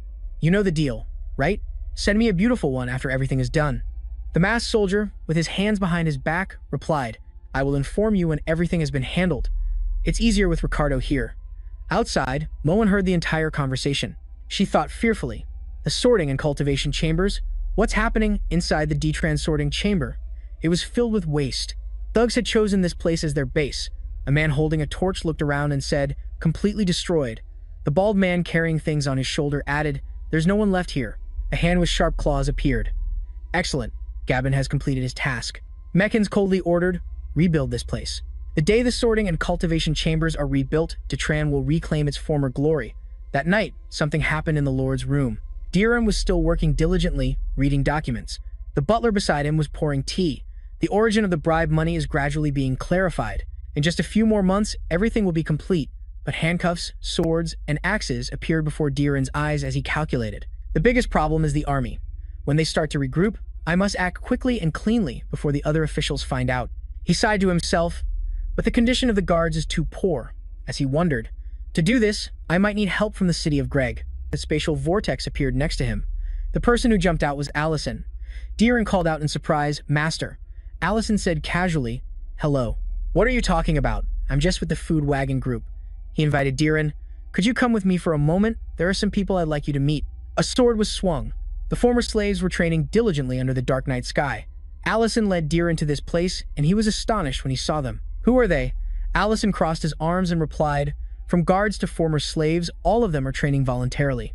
Darian was personally giving instructions, his hands on his hips in frustration. No, I told you not to do it like that. It's so frustrating. In the old days, this was handled very quickly. Allison's voice continued to ring out. At first, it was just one team, but look how many people have gathered now. He looked at them and said, it seems. Diran's eyes welled up with emotion. Allison finished the sentence. It's not just the Lord who wants to change Detron. The soldiers were still training hard. Diran was moved with pride as he watched everyone practicing for the future of Detron. Yes, I am not alone. Detron will change. 3 months passed. In a dilapidated slum, the masked soldier said, Lord Vernetto, there's a new report. He began to report, the sorting and cultivation chambers have been completely rebuilt. Vernetto laughed smugly. Excellent. He leaned his hands on the table and said, I lost some income because I couldn't touch the populace, thanks to that food wagon group. But that's over now.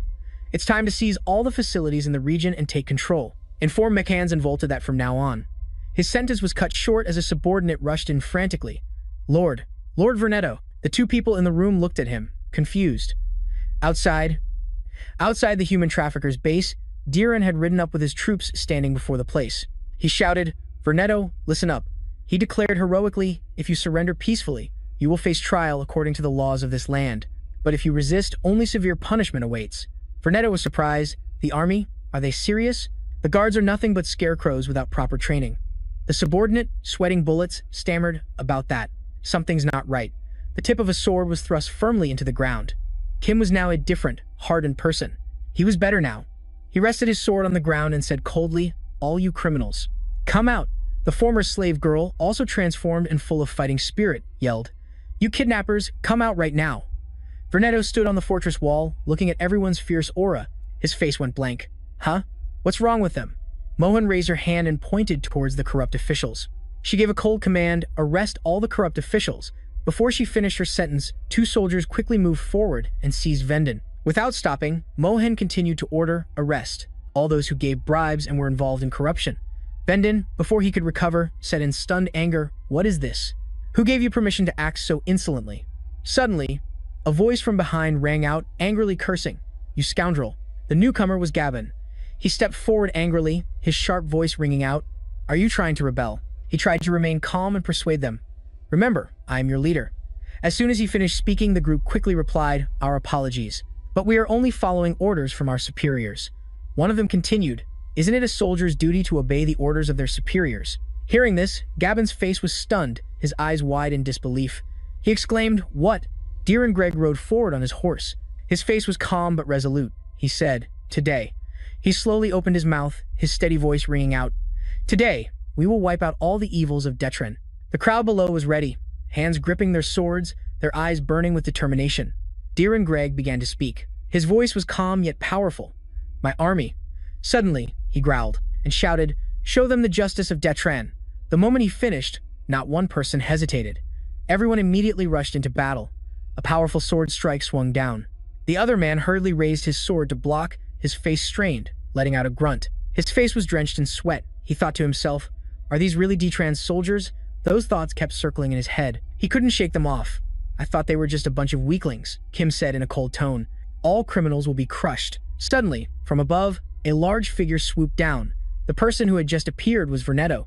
With a weapon in his hand, he slammed it into the ground. The powerful impact created a terrible sound. Earth and rock flew everywhere, cracking open a wide area. Vernetto noticed the difference. He said, "It seems they've gotten a little stronger, but in the end, they're still just a bunch of idiots without proper training." He swung his weapon, rushed forward, and shouted, "Charge."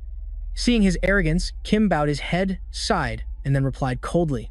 "Never been trained," Kim continued in a steely tone. "We have been through hell for the past 3 months. Do you have any idea what that's like?" Without a word in response, the two of them clashed in a fierce battle. Vernetto was surprised to see a completely unfamiliar technique from Kim. He blurted out in shock, You're just a brat. How do you know that sword style?" The fight grew more intense. The sounds of weapons clashing sent a chill down the spine. A strained grunt of resistance was uttered, "Ag."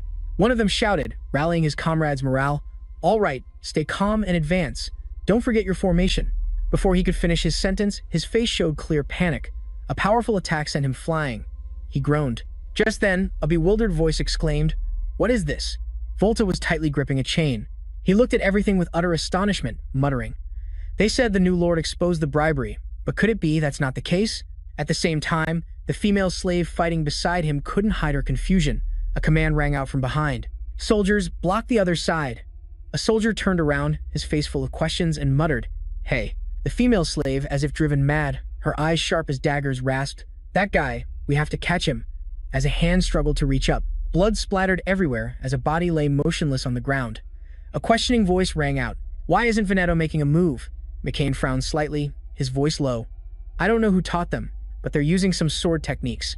Do they really think they can defeat me with just a little practice?" he said, looking at the person before him. His cold eyes continued to warn, "This one isn't like the others. Everyone, be on your guard." McCain remained vigilant, saying arrogantly, "Remember your place." But before he could finish his sentence, a cold voice cut in, "Then allow me to stoop to your level." A figure gradually appeared. It was Darien Ober.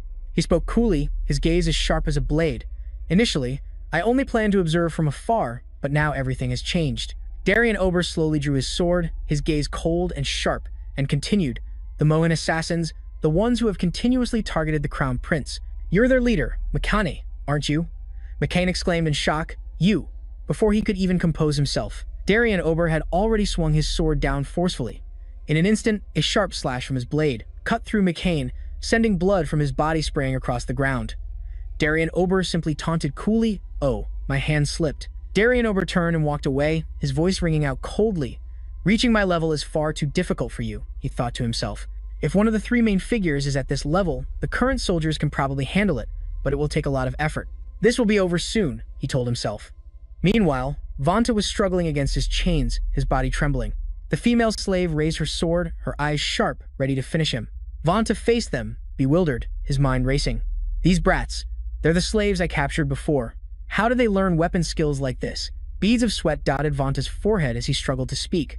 "The way they look at me is unsettling. Don't you dare look down on me," he said, then roared. Using all his strength, he swung his weapon toward the female slave and yelled, "You damned slave." But just before his weapon reached her, Vanta's expression suddenly changed. "Huh," he muttered in confusion. The female slave's sword had already pierced through his chest. Before his weapon could touch her, he screamed in pain, "Gah."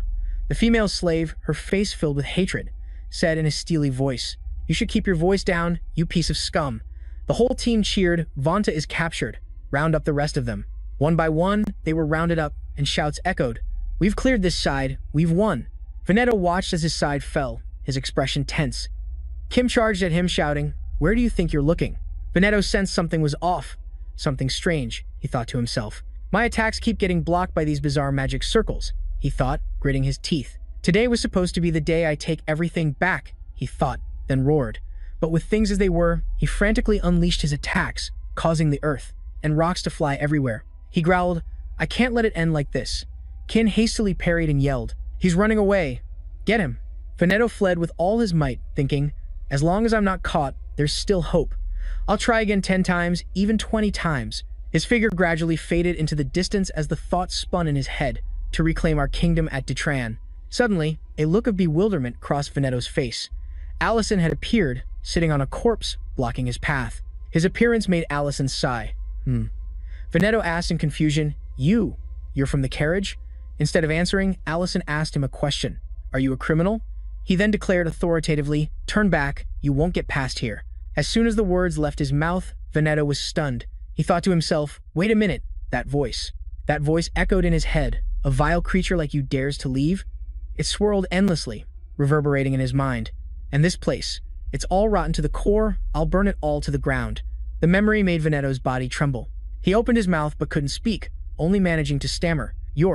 He was trembling so much his words came out in broken fragments. His current state also made Allison very curious.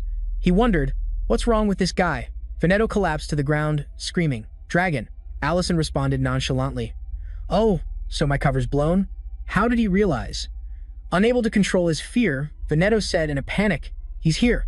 A footstep approached, followed by a tired sigh, Ah. Allison removed his face covering and said cheerfully, Looks like everything has been taken care of. Suddenly, a voice responded, Indeed. Allison turned in surprise. Really? Darien Ober replied wearily. Sorry.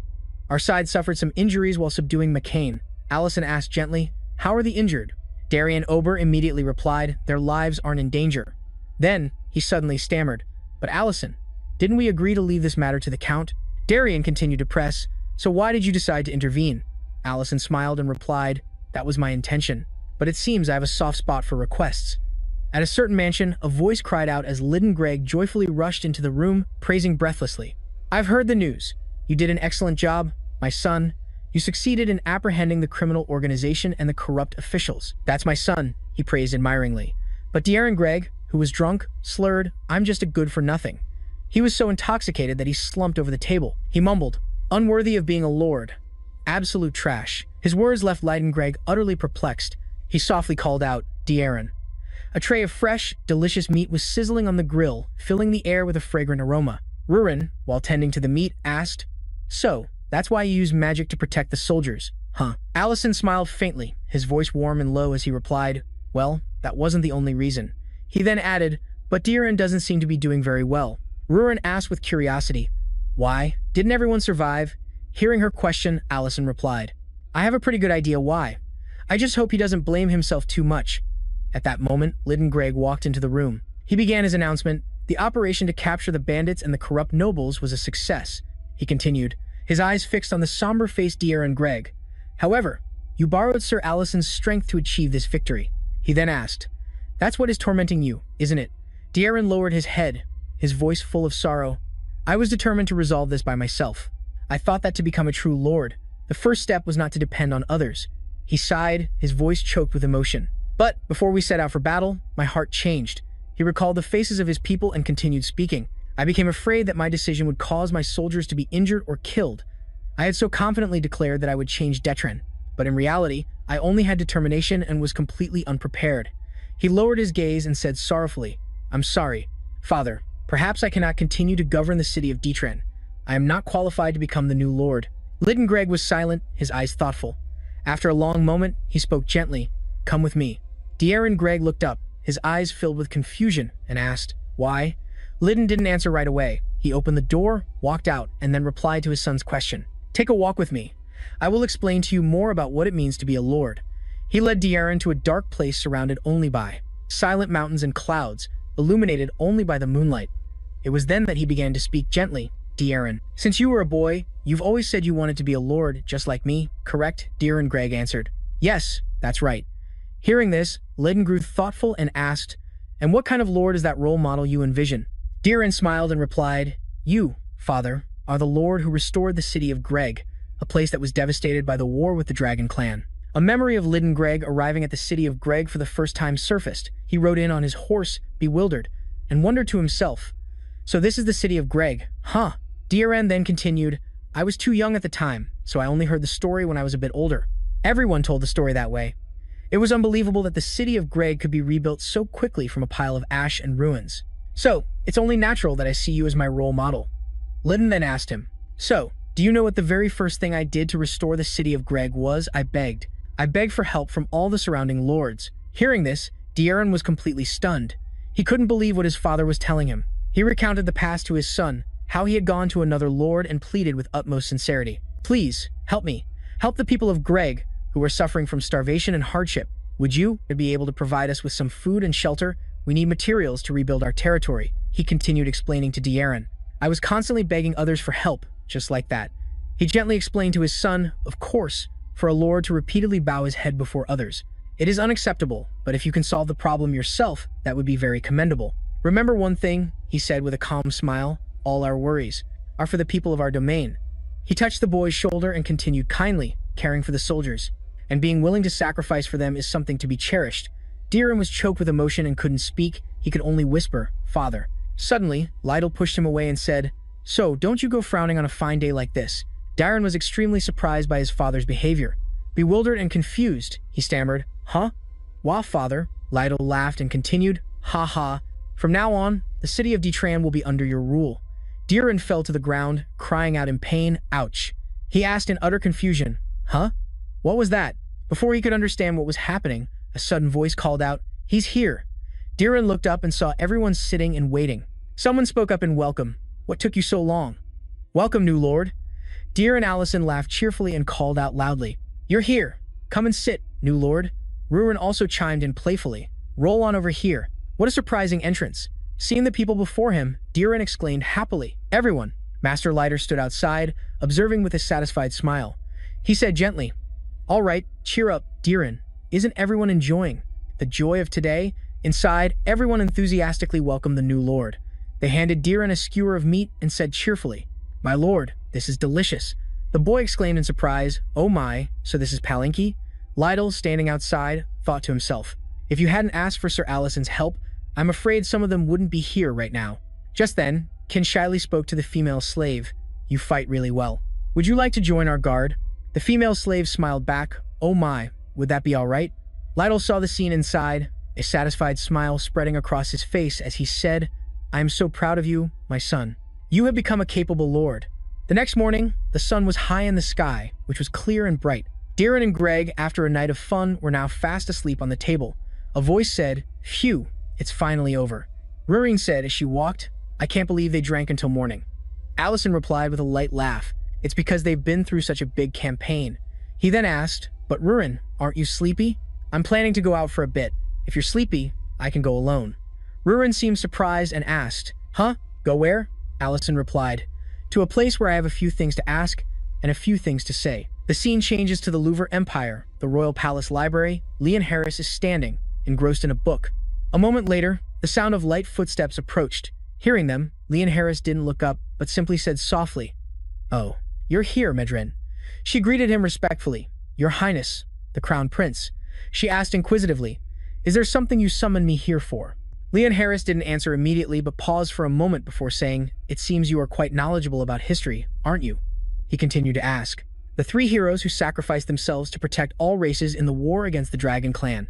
Thanks to them, the casualties of the Louvre Empire were significantly reduced compared to what was expected. Elf Venin, Dwarf Darren. But the last one remains an enigma.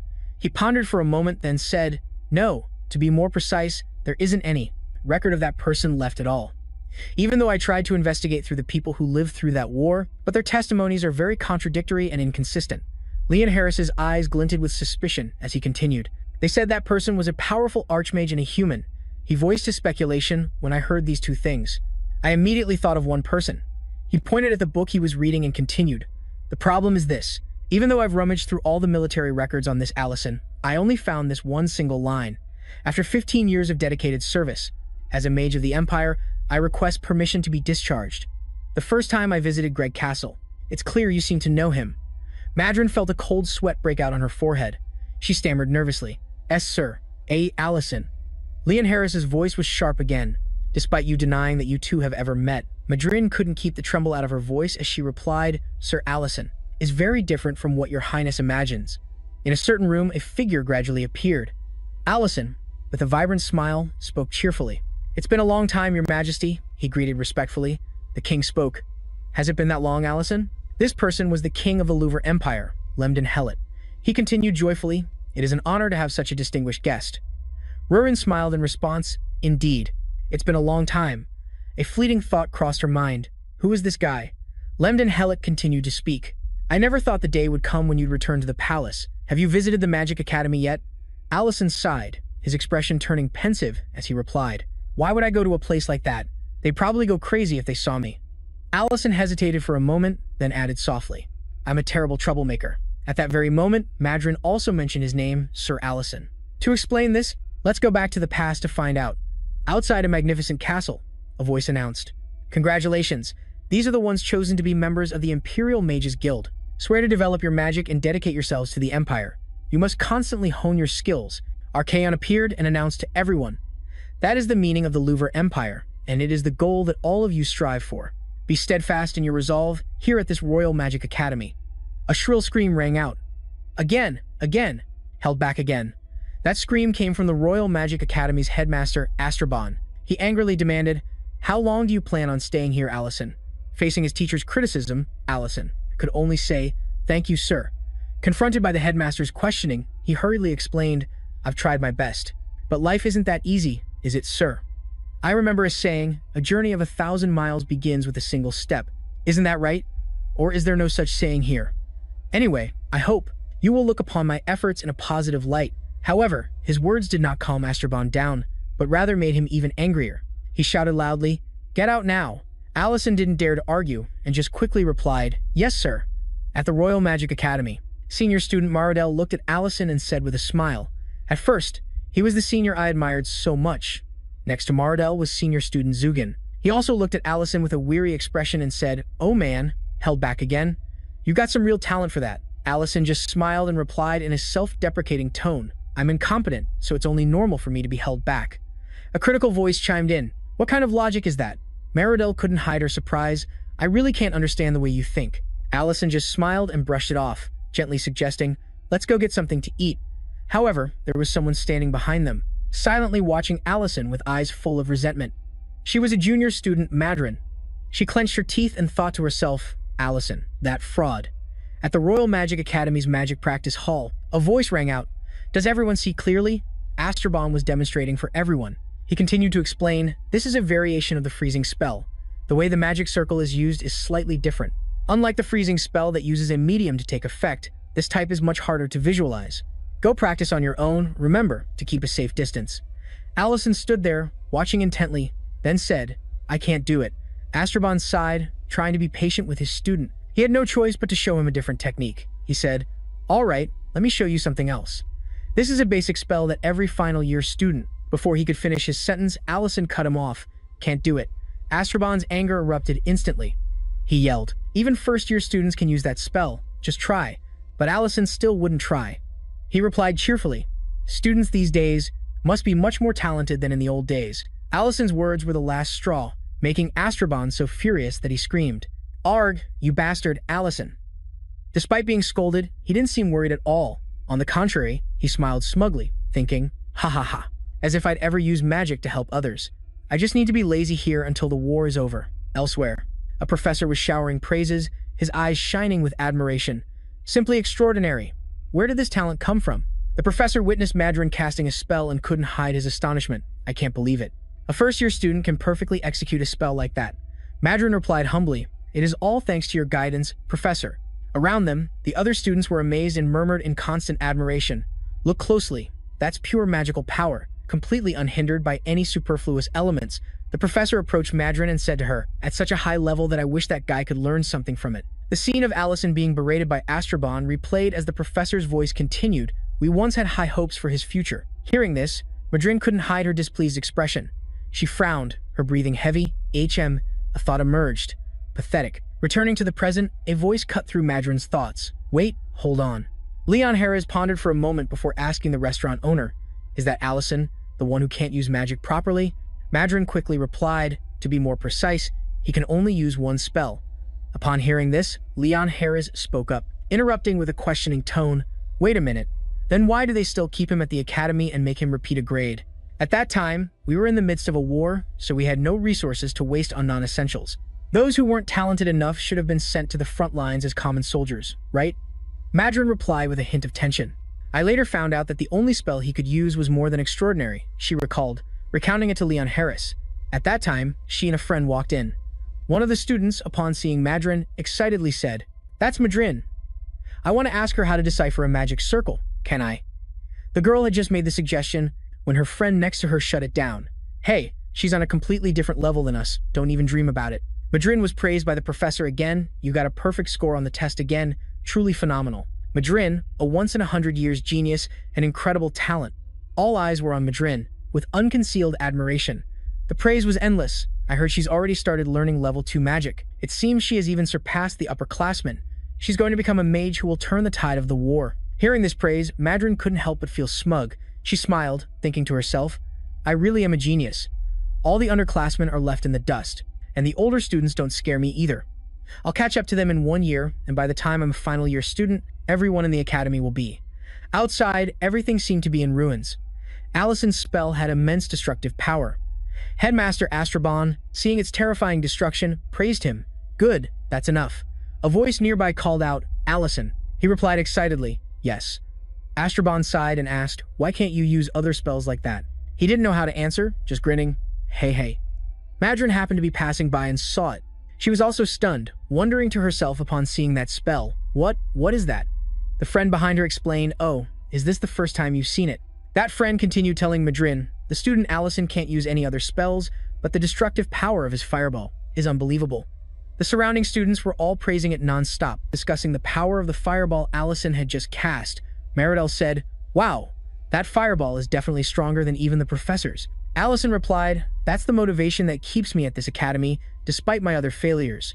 Eugen also spoke up, "A trade-off for your mistakes." The friend continued to tell Madrin, "The professors always regret that they can't let him graduate, because he has the potential to become a great mage if he could learn other spells."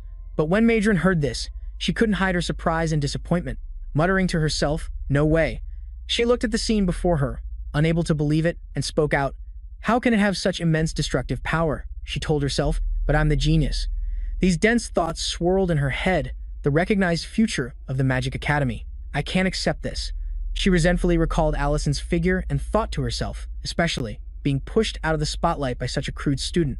A ball of terrifying destructive power was unleashed. It seemed to destroy everything nearby. The professor praised her admiringly. "Excellent work, Madrin. Your magical foundation is also outstanding, just as expected." Everything around her nearly collapsed under the powerful destruction of the spell she had just cast. But despite receiving praise from the professor, her face still showed dissatisfaction. Her disappointment was clear. She grimaced and muttered, "No, that's not it. It's still not enough." A plate of food was brought out, but Eugen couldn't stand this dish.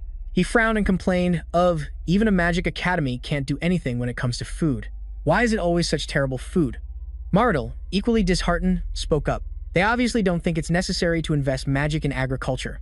Allison appeared from somewhere, smiling and saying, "You guys don't want to eat it anyway, right?" A voice rang out, "Hey, going there again?" The three of them walked by and dumped their food into the trash can. The person in the kitchen saw this and angrily shouted, "Is everyone throwing their food away?" But they seemed to pay no mind to his words. They were engrossed in conversation. "What? You're not going?" A voice replied, "Of course I am." Madrin felt a surge of anger in her heart as she saw Allison and his group of friends, casually throwing away their meals without a moment's hesitation. She thought angrily to herself, "It's that trio again. And they just left after throwing their meals away?" Madrin's two friends, seeing her staring at Allison like that, started teasing her. "Madrin, are you looking at Senior Allison again? You asked about him last time too. What a surprise. Could it be you like the bad boy type?" Madrin's expression changed, annoyed. She growled, "What? Can you stop? I hate people who wander around aimlessly, without any sense of responsibility." Her two friends quickly apologized. "Sorry, it was just a joke." "Ah, you're right. He's so different from you, Madrin. Allison is irresponsible in every way. I heard he doesn't even want to be a mage anymore." Madrin, who was eating, paused upon hearing this. She asked loudly, "What do you mean? Can you be more specific?" Her friend's face was covered in sweat, and she stammered, I mean, it's just a rumor." But the scene changes to another room, where two delicious pieces of fresh meat were levitating. The fragrant, well-cooked meat was being sliced. A piece was put into a mouth and chewed with relish. Jugen, having just finished a piece, praised it. "Wow, this meat is so tender. You should have gone to culinary school, not a magic academy." Meridel also ate non-stop, adding, when I tried to cook this part, it was so tough I couldn't eat it. He saw Allison opening the lid of a pot. Maridel turned and asked, "What are you doing?" Allison replied, and a laugh rang out. "Ha ha ha, there's always a right way to do things." The recipe for the meat is as follows. After marinating the meat with spices, I vacuum seal it and cook it sous vide the water at a specific temperature. Cooking it at a low temperature for a long time helps the meat retain its juices and not overcook, or become tough. Then, I sear the outside to give it an appealing color, and that's it. Yugen smiled and said, "Hey, look at this pot. How many types of magic does it have? From water circulation, temperature and steam control, to even a mana block to turn itself off after a while. Some of these magic circles, you wove them, mixed in with the old ones, right?" Allison replied without hesitation, "That's right." Marvel, having eaten his fill, cheerfully spoke up. "Ha ha, and this guy brazenly lies to the professors that he doesn't know how to use magic." Allison retorted, "Do you want to starve or something? Why do you think I'm bribing you?" Hugen suddenly spoke up, asking Allison, "Hey Allison, you still haven't changed your mind? You don't want to stop repeating grades and graduate?" Allison was surprised by the question. Only then did he answer, "To be honest, I don't know what I should be fighting for." He turned his back and continued, "I don't want to be a soldier, but a chef. Magic, to me, is just a tool. I don't want to use it to kill anyone." Maridel immediately agreed. "Allison, me too. I don't want to fight for some random country." Allison replied, "I mean, no one's talking about protecting the country. I'm just an orphan." Yugen sighed and advised, "Just forget it. I'm just rambling because graduation day is approaching." Allison's face fell slightly, his voice deepening. "Just wait a little longer. I have a feeling that if I have to repeat 2 more times, I'll be sent to the front lines." Maridel nodded gently and said, "Yeah, at least we tried." A voice echoed, "By then, we'll probably have been promoted, right? Then we'll order you around nonstop."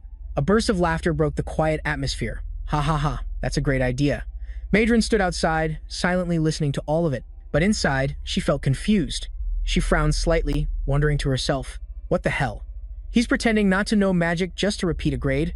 On the day of the announcement, Headmaster Astrobon appeared, and his voice echoed through the space, drawing all eyes to him. "Congratulations to all of you." The students below were all waiting for his announcement. He continued speaking, "Although the study time here has been shortened due to the war, you have successfully acquired basic magic skills. This sign shows that you are now officially recognized as mages. Royal mages, remember that not many people can achieve this accomplishment. At the same time, know that there are still many more steps to climb. Consider the first grade as a humble beginning." To reach greater heights, Maridel stood solemnly, his eyes fixed on the headmaster, listening to every word he said. Astrobon shouted, his voice echoing through the hall, "Step forward, royal mages." Everyone in the schoolyard couldn't contain their excitement, shouting in response, "Ah." Only Allison had no interest in this. He sat in a corner, watching everything around him, but had no interest in participating. After the ceremony ended, the students left. The hall area quickly became deserted, not a soul in sight. Astrobon spoke up, "What did you want to talk to me about, Madrin?" Madrin immediately replied, "Yes, it's about student Allison." All the graduating students were overjoyed. They proudly pointed to the badges on their chests. Smiling with delight, amidst that jubilant atmosphere, a voice called out from the crowd, "Class 312 graduates. Are you guys leaving?" Yugen turned his head towards the sound and replied softly, "Yeah, that's right, except for you." Allison gave an awkward smile and continued to ask, "Hee, where are you guys heading?" Marudel replied with an excited voice, "We've been assigned to the same territory, the city of Delian in the north." Allison replied in awe, "That's quite a long journey." Hugen smiled and replied calmly, "Yeah, we are real mages now, but we'll really miss your food." Marud picked up his backpack and said, then the two of them headed for the gate. Marud turned back and said goodbye to Allison. "We're leaving now." El Hugen beside him also offered a few words to him. "Try to graduate before it's too late." Allison smiled and waved at them, saying, "Don't worry. When the war is over, I'll open a restaurant. You guys have to come visit." Scene changed to a campus. Allison walked inside alone. He was casting magic while deep in thought. Now the junior classes will soon be in their final year. "I can definitely make friends in the next class," he thought, then said aloud, "So, what kind of food should I try next?" Suddenly, a deep voice came from inside. "You're finally back, Allison." Allison was startled. He hurriedly looked at the figure who had just spoken. He couldn't help but be shocked when he realized it was Headmaster Astrobon. He exclaimed in surprise, "Headmaster Astrobon." He looked around the comfortable space and spoke in a calm tone. "What a comfortable space, huh?" His eyes stopped on the magic formation that Allison had created at the door, then continued, "The magic at the entrance is very creative, I must say. You've combined illusion magic with a shield." Astrobon continued to walk over and open the lid of the pot Allison was working on, looking at the complex spells around it and said, Furthermore, these complex spells on this pot. Allison stood still in a corner, not daring to utter a word. Astrabon continued. And it's this very person who made me believe that you couldn't use the simple spells I taught. He used magic to take a piece of meat out of the pot and said gravely, "And this is."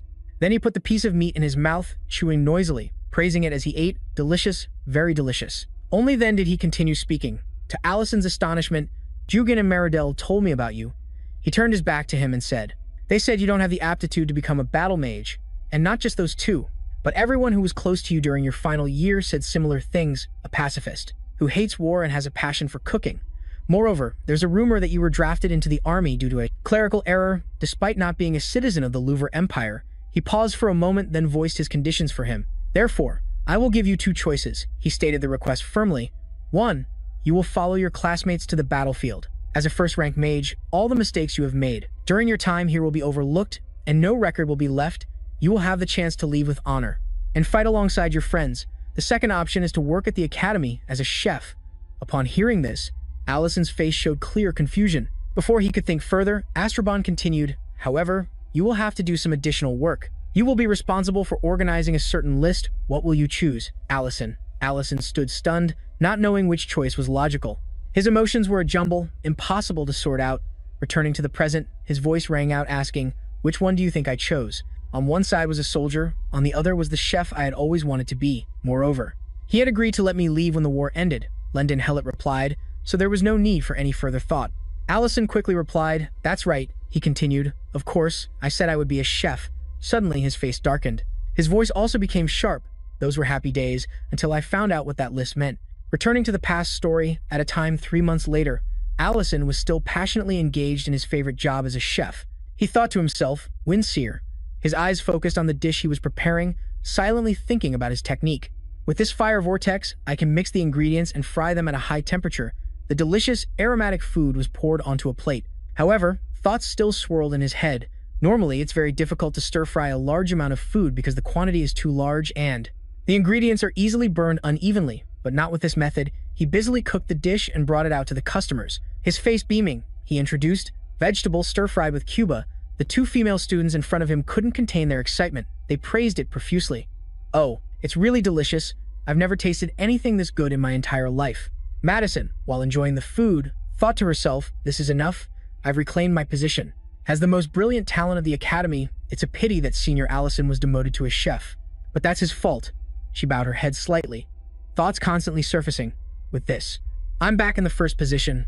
A voice of praise rang out. "Wonderful, Allison, everyone is excited about the new dish." Headmaster Astrabon said sternly, "Now I will leave the organization of this list to you." He gave his request to Allison. "Read them and divide them into groups of 200 people, as well as arrange them into books in order." Hearing this, Allison asked in disbelief, "Groups of 200? In chronological order?" He focused on the papers in his hand, read through them, and suddenly let out a gasp. "What is this?" Astrabon replied coldly, his expression unchanging.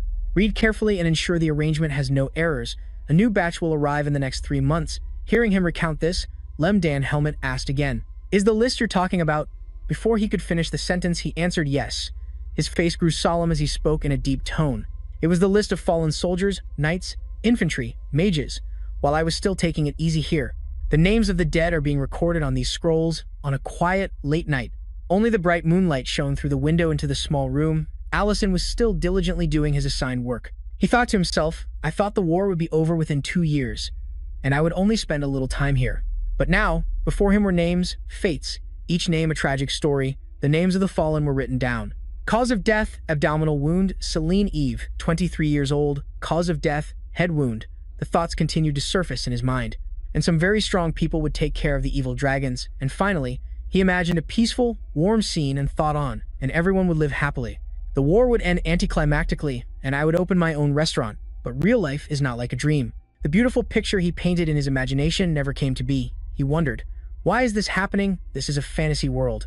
With brilliant knights and mages. When I first came here, they bravely fought against the dragons. Those words, he recalled the words of a man, a citizen of the Louvre Empire. The future of our nation is under threat. The mercenaries have fled and the knights are falling. He continued his train of thought, just lines announcing a crisis in manhwas and TV dramas. He continued to write down the name of each victim. Evan Hall, 18 years old, died amidst the rubble of the Taylor Batman building. 25 years old, cause of death, multiple stab wounds, Syrian, 17 years old. Died on the battlefield with multiple body parts missing. Nadrin, 19 years old, cause of death, wound infection after being transferred to the rear. Marlon, 35 years old, cause of death, excessive bleeding. Allison's heart felt empty. He couldn't understand. He asked himself a question. Why? He sat stunned at the table, unable to believe these brutal truths. The thoughts kept swirling in his head. Why are there so many? His hand could no longer hold the pen to write. He gritted his teeth in agony. He crumpled the paper in his hand and screamed, "Why? Why?" He continued reading the information on the victims. Jugan, 20 years old. Died with bruises all over his body during a mission. Meridel, 19 years old. Cause of death, a neck wound during a mission. Scene change, Allison was preparing food, his face no longer smiling, replaced by a somber expression. He recalled the image of his two friends, Jugan and Marud, happily eating the food he cooked. He remembered them, his eyes growing deep with sorrow. He brought out the food and said, "The food is ready." The female student then stammered, "Excuse me, senior, chef." She smiled and praised, "Thank you for the delicious food." The girl beside her also shyly spoke to him. "I missed your food after being assigned to the front lines. We're about to graduate, so we wanted to tell you." But Allison just stood there grim-faced. He recalled the words of Headmaster Astraban. "Read them carefully and ensure the arrangements are carried out without any errors. A new batch will arrive in the next 3 months." He remembered this. He seemed to realize a hidden meaning in those words. In the night, a hand pushed open a door. Headmaster Astraban was already standing inside. Hearing the sound, he spoke up. "What is it that you wanted to talk to me about so late at night?" Allison. Allison stood silently for a long time without answering. Suddenly, he knelt before Astraban and exclaimed, "Please, let me go to the front lines. I can't take it anymore." Hearing this, Astraban remained silent. After a while, he took out an item, handed it to him, and said, "The fireball you used on the training grounds. I know you always control your mana." His voice was low but firm as it echoed. Show me your determination to graduate." In a space shrouded in darkness, something suddenly flared with intense light. Allison continued his story. That demonstration was not witnessed by any student or professor. Because it was late at night, the 2 female students sleeping in their room were also awakened by the immense power of the fireball. The 2 of them were startled awake, crying out in alarm. What was that? An earthquake." He continued his story. Headmaster Astraban explained that a small incident had occurred on the training grounds. Astraban stood watching his technique and then spoke. "Please." He paused for a moment, looking at the terrifying destruction the fireball had caused, then said his parting words. "Save as many people as you can," he continued. In the end, the question of who created that giant crater only fueled the students' imagination, and no one had a clear answer. That night, a first-rank mage, who had not yet officially graduated, quietly left for the battlefield. Back to the present. Madrin continued the story, her voice filled with contemplation and regret. Allison gave up his position as a chef and disappeared. Leon Harris's face was stunned, his eyes full of questions. Madrin went on with the story. Although the headmaster announced it was just an accident, that giant crater. Leon Harris then interjected, was created by Allison. Madrin sighed and stammered, I thought I would feel more relieved when Allison left, but I was wrong." She recalled the traces left by Allison's technique and continued, "Even though he's gone, the proof of his presence hasn't vanished." She closed her eyes and recounted in a low voice. "The next time I heard news of Allison was a long time later. There was a rumor that he had become a soldier on the front lines, without officially graduating from the academy. One night on the front lines, a voice cut through the silence. 'So, you're Allison?' Allison replied, 'I was contacted by the Magic Academy.' The one who had just asked was Captain Dagos of the 8th Battalion, Churkin City Infantry Regiment. He continued to speak in a contemplative tone. 'They've never sent a mage this urgently before. It seems you're not very lucky.' Allison's face was devoid of emotion. He stood still, listening to him speak. 'Since you've been dispatched here,' he rubbed his forehead with a pen and continued, 'we are in a battle against monsters. Although people call this a war with dragons, it's the monsters that cause the most damage. They destroy villages and kill people whenever they find a weakness in our defenses, while we are dealing with the dragons.' He advised Allison, 'It will be difficult for you to join the fight right now. Go to your tent, settle your things, and await orders.' But Allison refused to compromise. He spoke softly, his tone full of determination. 'Please, take me to the place with the most monsters.' Dagos exclaimed in surprise. 'What?' An indignant voice rang out. 'Damn it, he won't last long either.' One of the men from Team 5 expressed his confusion over Dagos' decision. About letting Allison join the battlefield, he asked him, 'Why did you let him have his way? He's still just a rookie.' Dagos replied, 'The situation is urgent enough.' He continued in a low voice. 'Besides, he wasn't sent here just because he knows a few spells. Have you seen his class insignia? I can't do anything when he's wearing that badge. I don't have the authority to command someone like that. The man next to him also spoke up, but the graduates from the academy were already dispatched 3 months ago. Suddenly, a soldier rushed in frantically, calling out, "Commander." Dagos asked, "What is it?" The soldier stammered in reply, "Sir, it's a mage on the battlefield. You have to see this for yourself." On the brutal battlefield, the deadly scene left Dagos stunned. Countless corpses lay scattered about, with blood flowing like rivers. Dagos looked at the scene before him in disbelief and asked again, "You're saying this was caused by a single person?" Just then, a voice called out from behind, "Commander." The person who had arrived was Allison. He spoke softly to him. "Please tell me where the next battle will take place. Hurry, before that list gets any longer." Hearing this, Lendon Hellet spoke up and asked him, "Do you ever resent Headmaster Astrabon?" Allison fell silent, then replied, "What right do I have to do that? What should I be angry about? That he didn't teach me better while I was still living a comfortable life? Or should I be angry that he didn't transfer me and let me stay at the academy for all those years?" His eyes filled with sadness, he continued. I'm sure he had read through those lists. "I finally understand why he never personally appeared before the graduating students. I heard he couldn't take it anymore and joined the front lines a few years later." And Lendon Hellet continued his sentence. "He passed away while trying to stop the dragons alone." Allison, recalling the memories of being scolded by him, said with regret, "Yes, I resent myself and everything that created those lists." Allison fell silent, his hands clenched, and he asked, "Do you know what happened after that, Your Majesty?" Lendon Hellet immediately replied in a melancholic tone, "I am truly sorry for what happened back then." His deep voice replied, "I know you had no other choice. If I could turn back time, perhaps I would have thought of a different solution instead of running away." Turning back to Prince Leon Harris, Madrin continued the story, but when Leon Harris heard that, he couldn't contain his surprise. He suddenly exclaimed, "What?" Allison deserted. Madrin, seeing he was a bit loud, gestured for him to be quiet. "Shh, keep your voice down, this is top secret." Hearing her reminder, he immediately covered his mouth and whispered, "Ah, sorry." Madrin continued the story. For the sake of his ideals, Allison decided to betray. She bowed her head slightly, her face grim, and said, No matter how I think about it. I shouldn't say any more. Just one small mistake, and our heads will roll." Leon Harris, feeling annoyed, spoke up. "You're stopping right after saying all that? How frustrating. I am the Crown Prince." Madrin's face showed a look of fear. She continued, "Although we aren't proud of our actions either, the ones involved in that event are the biggest problem. Even if you are the Crown Prince, I don't think I can say any more. I heard that person is currently in the capital." The sound of soft footsteps echoed. Suddenly, from behind the two of them, a voice spoke. "How interesting," causing both of them to break out in a cold sweat. The person who had just arrived was the third Duke, Malik Delian of the Luverne Empire. He stepped inside and said, "I never thought I would meet your highness here, and Madrin too." For a moment, Leon Harris felt a chill run down his spine, his expression worried. He thought, one of the 3 most powerful dukes of the empire. Why is Duke Delian here? I'm not strong enough yet. It's too early to reveal my intentions. With a hint of tension, Leon Harris tried to change the subject. He walked closer to Madrin, a forced smile appearing on his lips. "Haha, indeed." Suddenly, he pulled her into his arms and said, "I believe anyone would jump into the fire when a beautiful woman is involved." Her ample chest pressed lightly against his.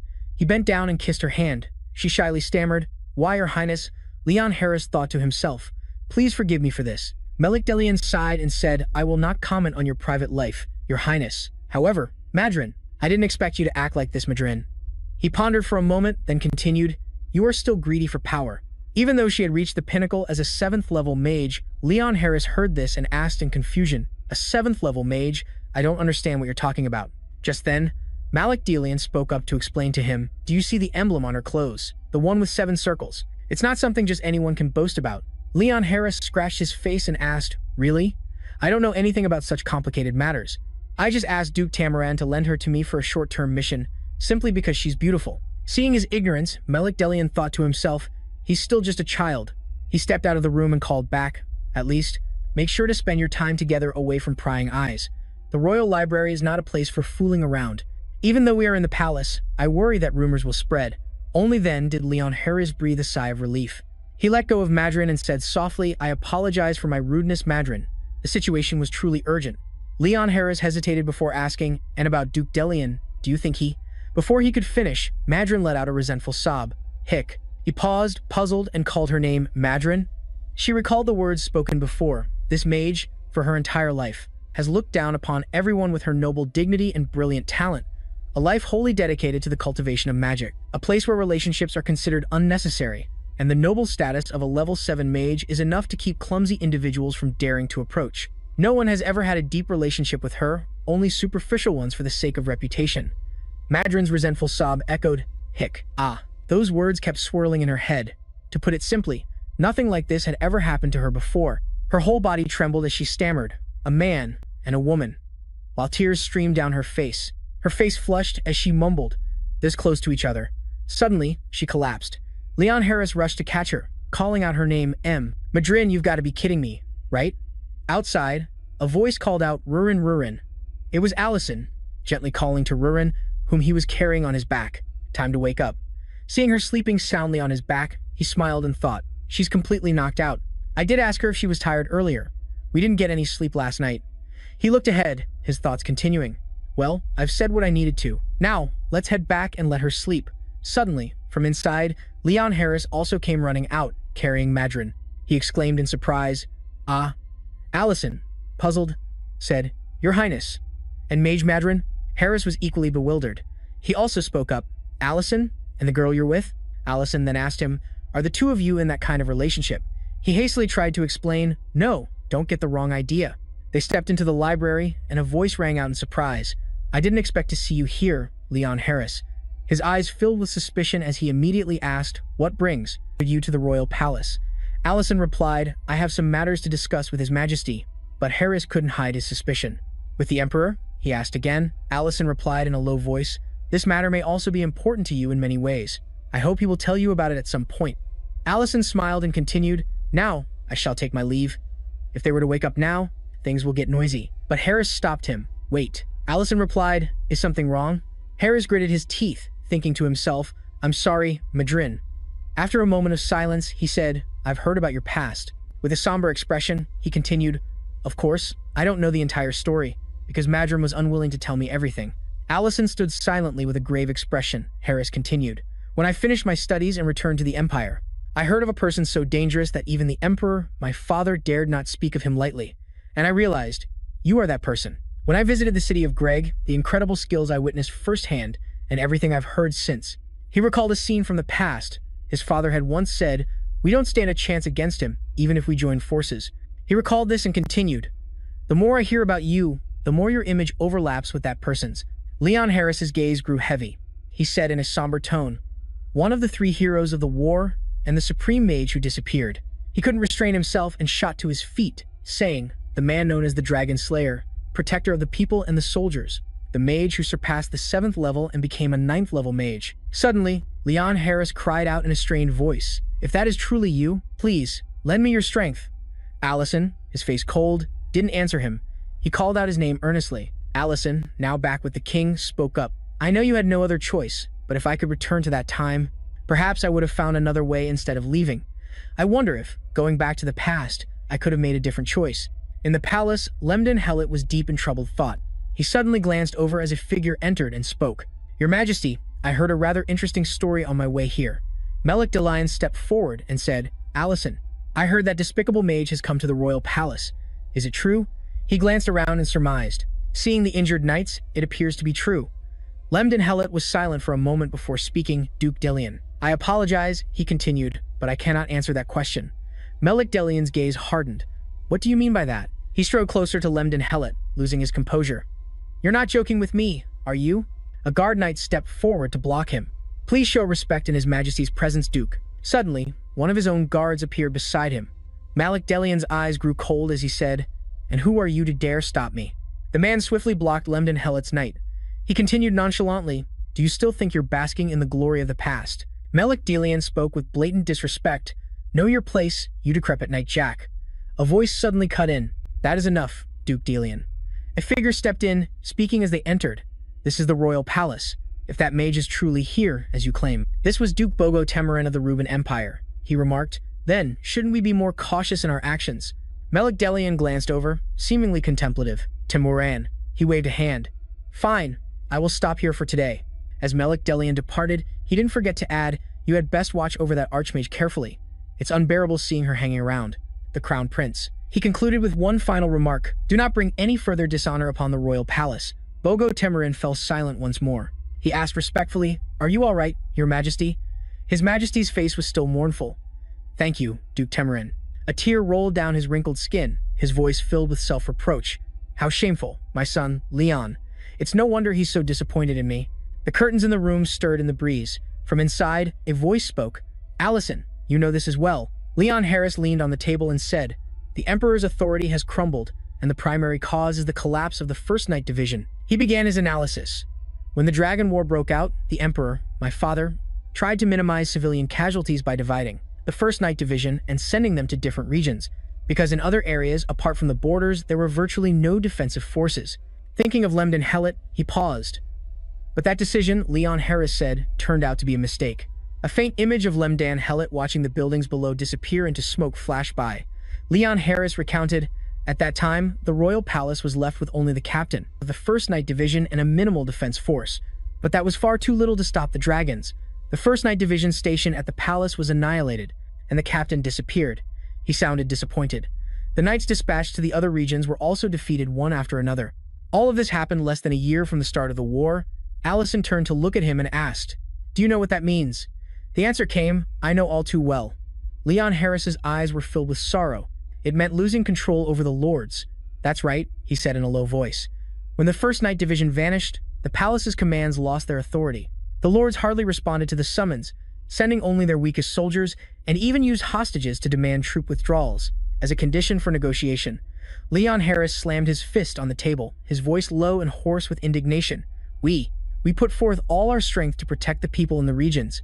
Yet those same people, in a fit of anger, he scraped his hand fiercely across the table, leaving imprints on the wood. He then growled under his breath about those very people. Leon Harris gave a bitter smile. "Yes, in truth, I know that as well," he continued.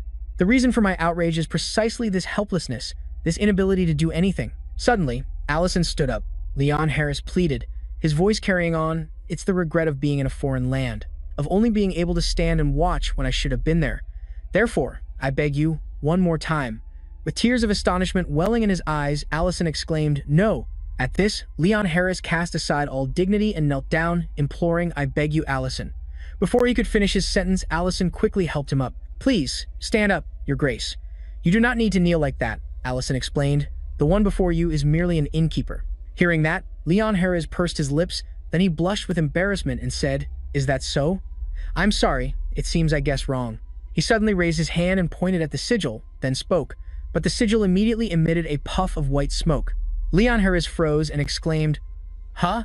From within the sigil, intertwined circles appeared. Allison said seriously, "I have not yet abandoned my duty." He then stated bluntly, "Let me make this clear. I will never eliminate political rivals under the Crown Prince's orders. I have no intention of taking any side in the royal palace." Allison touched the sigil and said proudly, "If anyone dares to disrupt the Ruben Empire, threaten it, or plunge it into chaos." He departed coolly, his voice echoing, "They will have to get through me first, not as a restaurant owner, but as a mage." A low chuckle was heard. Leon Harris's face couldn't hide his joy. That is the sigil of a 9th-level archmage, a flashback to the past. In despair, a glimmer of hope appeared.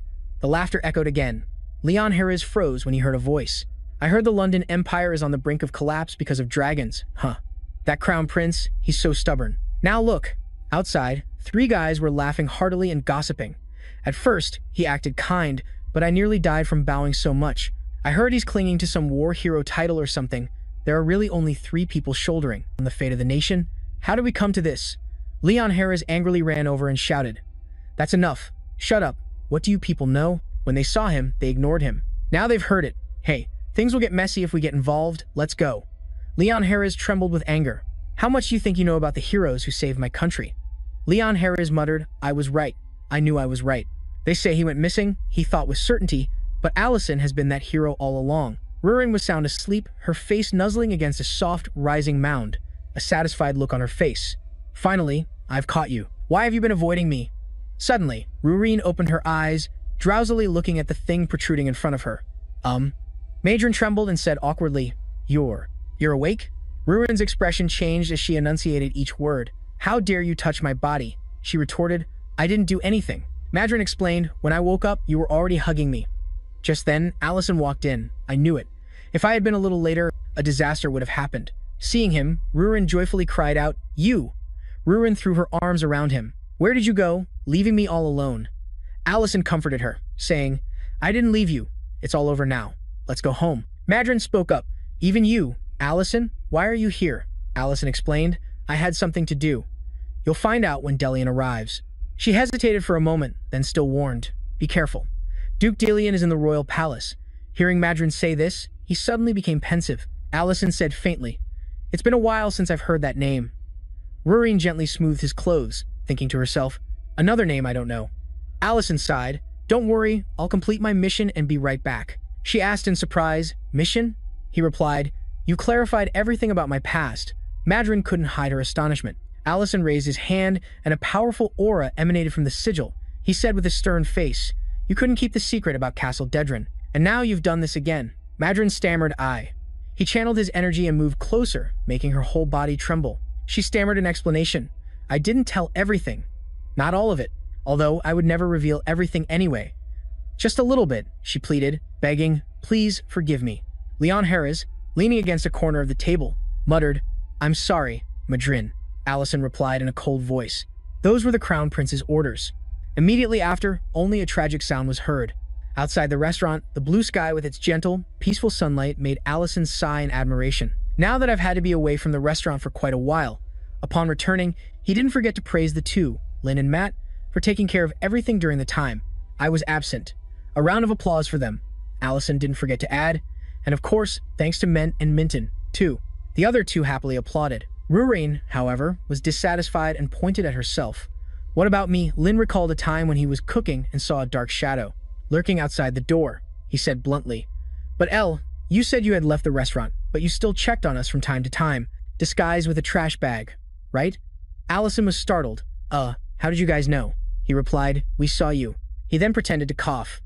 Anyway, you've all worked very hard until now. You deserve a little break.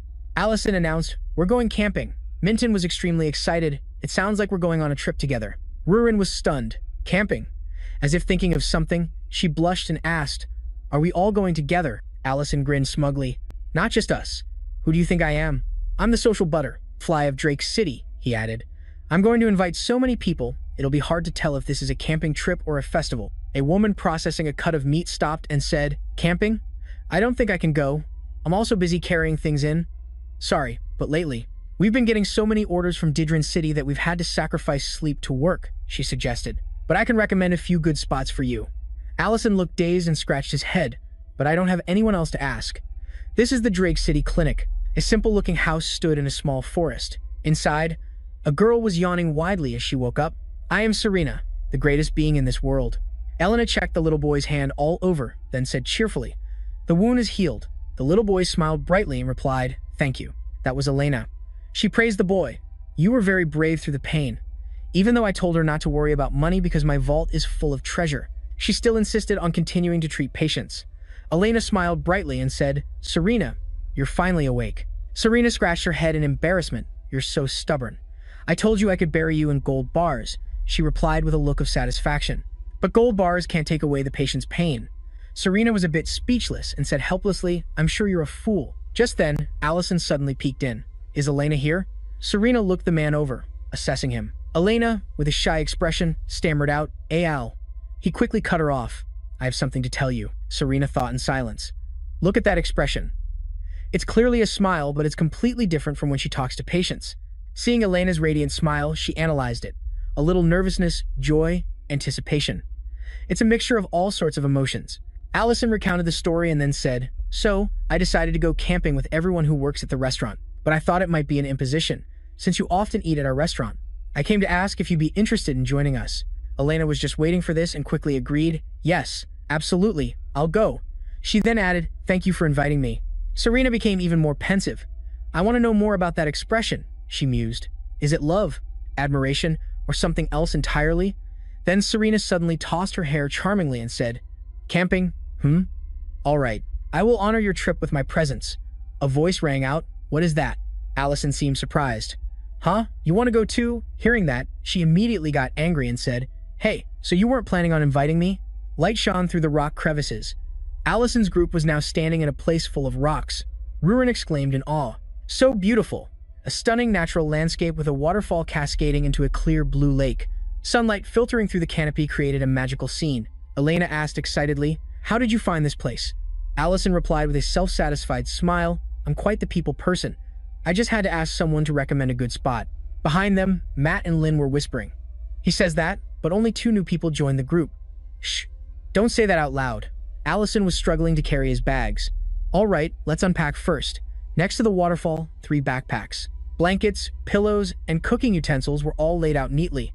Rurin glanced around and looked at him. "I think we've finished setting everything up. Should we put up the tents now?"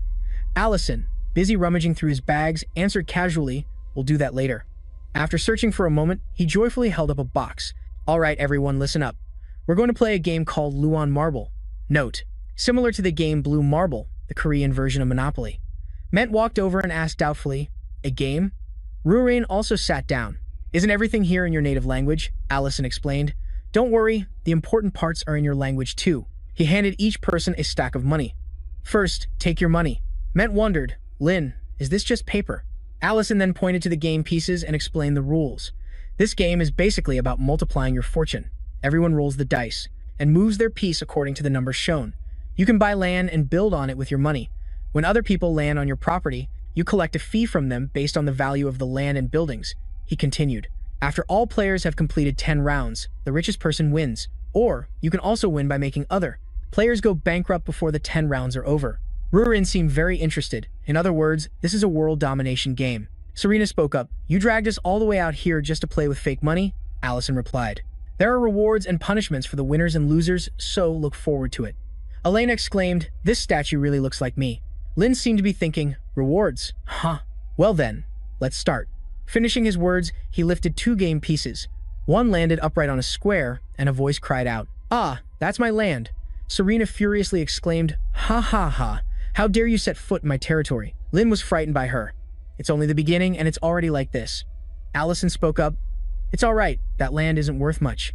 Hearing that, he happily handed over the money. "Oh, right," Serena was dissatisfied. "This is too cheap." Rurin held up a card, grinning gleefully. Hey, come to me, special card." Her card was, Dragon Attack. All buildings on the land with the highest value you own are destroyed. At that moment, a dragon blew all the game pieces away. Rurin slumped. "Oh my god, how unlucky to draw this card."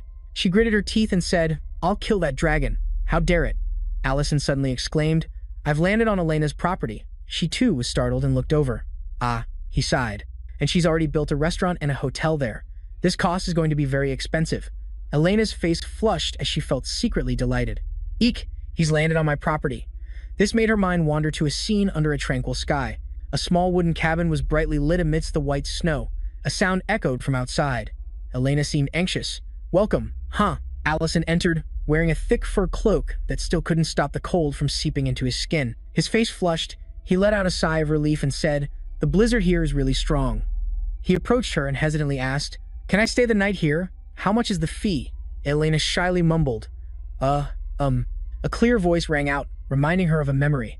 She replied shyly, "It's free. Please rest comfortably." Allison was stunned. "What?" Matt and Minton were discussing, "Should we invest here? The city of Ladder doesn't have much value, so a small shop here is enough. Compared to that, there's Cameron City. This is an individual game, you know." "Lynn, you almost wiped this guy out." "Ha, ha. My dear sister, be generous for once." Matt laughed wickedly and said, Hey, what does family affection have to do with money? Calm down, this is just fake money anyway." Rurin, full of determination, vowed, "I will break out of jail with absolute power." He tried to stop her, but couldn't, unless you roll 2 of the same number on the dice.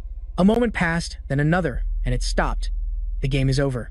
Allison, sweating bullets, announced, "Please count everyone's remaining money." He sighed to himself. They lack basic knowledge of board games. It's so tiring playing with them, but they should at least be able to count money, right? Minton is rank 5, Men is rank 4. It can't be that hard. Matt sat triumphantly on Lynn's back. "Is this the life of a noble? He was rank 2, and you're rank 6, because the losers were clear. Serena, bankrupt. Rurin, bankrupt." The two of them looked crestfallen, as if they couldn't believe it. Allison cheerfully announced, "Congratulations, Elena. Currently, I am in rank 3. He continued, "You won with ease." Elena achieved rank 1. She was stunned and asked, "Really?" Allison then handed her a piece of paper. "The reward for first place is a free wish. As long as it's within my power, I will do anything for you." Elena was astonished. A free wish? He asked again. What do you want? Elena looked at the paper in silence for a moment. Then she hesitated and spoke. Can I save it for later? Allison replied. Of course. There's no time limit. Serena, growing impatient, thought to herself, foolish. What are you still thinking about? Seize the opportunity while you have it. He then announced, for ranks 2 to 6. You are free to enjoy your time here. Matt sat up, stopped daydreaming and get to work. Serena was still in shock. This is crazy? A free wish? Immediately after, Allison dropped the bomb, and the 2 losers will have to set up the tents. Hearing this, the 2 losers were shocked. In the end, only the 2 of them were left to set up the tents. Rowena flared up. Not there, you idiot. Serena stammered. I've never done this before. By this time, night was gradually falling. 2 tents had been set up. In the men's tent, Allison slept on one side. Lynn and Minton were talking in their sleep. If you take this, what will I live on? How dare you disobey me? In the women's tent, Serena and Rurin were fast asleep. Elena was still gazing at the piece of paper. Suddenly, she kissed it. Suddenly, Elena glanced over. A figure was sitting up. The person stooped down to open the curtain. She wondered, who's there at this time of night? A hand gradually pulled back the curtain. Dim light shone in, revealing Minton's face. She looked at the others who were sound asleep to confirm. Then, she walked away. Elena broke out in a cold sweat. She was stunned. Minton, what is she doing? At that moment, Minton left the campsite alone. Elena peeked out to look, her heart full of doubt. That's definitely her. Minton, where is she going at this hour? By the lake, a figure was sitting who then spoke. You're here? Soon after, Minton arrived. She replied softly, Yes, I'm sorry for calling you out at night. Minton happily threw herself at the other person, whining coquettishly. I couldn't bear being away from you. The other person was surprised. Oh! Under the bright moonlight, Men's blushing face was revealed. He spoke, Calm down, Minton. She giggled and replied, Senior. Elena, seeing this from a distance, was astonished. Miss Minton and Mr. Menar? I didn't notice because we rarely see each other. Men looked at her seriously and said, We agree to keep this a secret for now. From the people at the restaurant, Minton said softly, I snuck out very quietly. No one knows. Elena thought to herself, What a relief that everyone is asleep. I have to keep this a secret. Right after that, Serena appeared from behind, looking surprised. How wonderful. Ruin naively asked, What are they doing? Elena was dumbfounded. Oh no, Serena said nonchalantly. I've been listening this whole time. What's secret? Rurin also chimed in, What secret? Everyone knows you two like each other. The two, caught in the act, stared wide-eyed and stammered incoherently, then made strange noises. The morning sunbeams shone down. Someone's exclamation rang out, Oh my God! Allison stopped chopping onions. What a great story to hear first thing in the morning. He asked, So, Mr. Men and Miss Minton are officially dating? The two of them bowed their heads and replied, Yes, I was planning to tell everyone soon. Allison continued, Why do you look so guilty? Congratulations to you too. On the side, Lynn, while carrying and wiping a pot, said, If I had known, I would have brought 3 tents. Matt looked bewildered. I didn't know anything. Our brother is so clueless. Allison said in a loud voice, Come on, let's hear the details over breakfast. I have prepared the perfect curry for camping. He skillfully used the pan, tossing pieces of onion up and down in a rhythm. Saute the onions with oil over low heat for a long time until they turn brown, shrink, and develop a rich flavor. Move them to another pot, then stir-fry them with vegetables, meat, and butter. At this point, the heat is higher. The golden brown pieces of meat are mixed with the sautéed onions. Then, add water to the mixture and stir well with curry powder to prevent lumps. Finally, add seasonings like pepper, and the perfect camping curry is ready. Now, the glossy curry sauce was complete. Rurin stared mesmerized at the plate of curry. It smells so good, Lynn said excitedly. It's making me starving. Allison then served her a plate. There's a meatless portion of curry just for Elena. She replied shyly, Oh, thank you. Elena put a spoonful in her mouth, feeling a sweet warmth inside. I like this thoughtfulness. Allison, while serving food, suddenly spoke up. So, I'm curious, who confessed first? Minton, hugging Men's arm, smiled brightly and said, I confessed first. He replied seriously. I knew about Minton's feelings, but the age gap made it difficult for me to take it lightly. At first, I intended to refuse. She leaned on his shoulder, listening. But suddenly, I thought of something.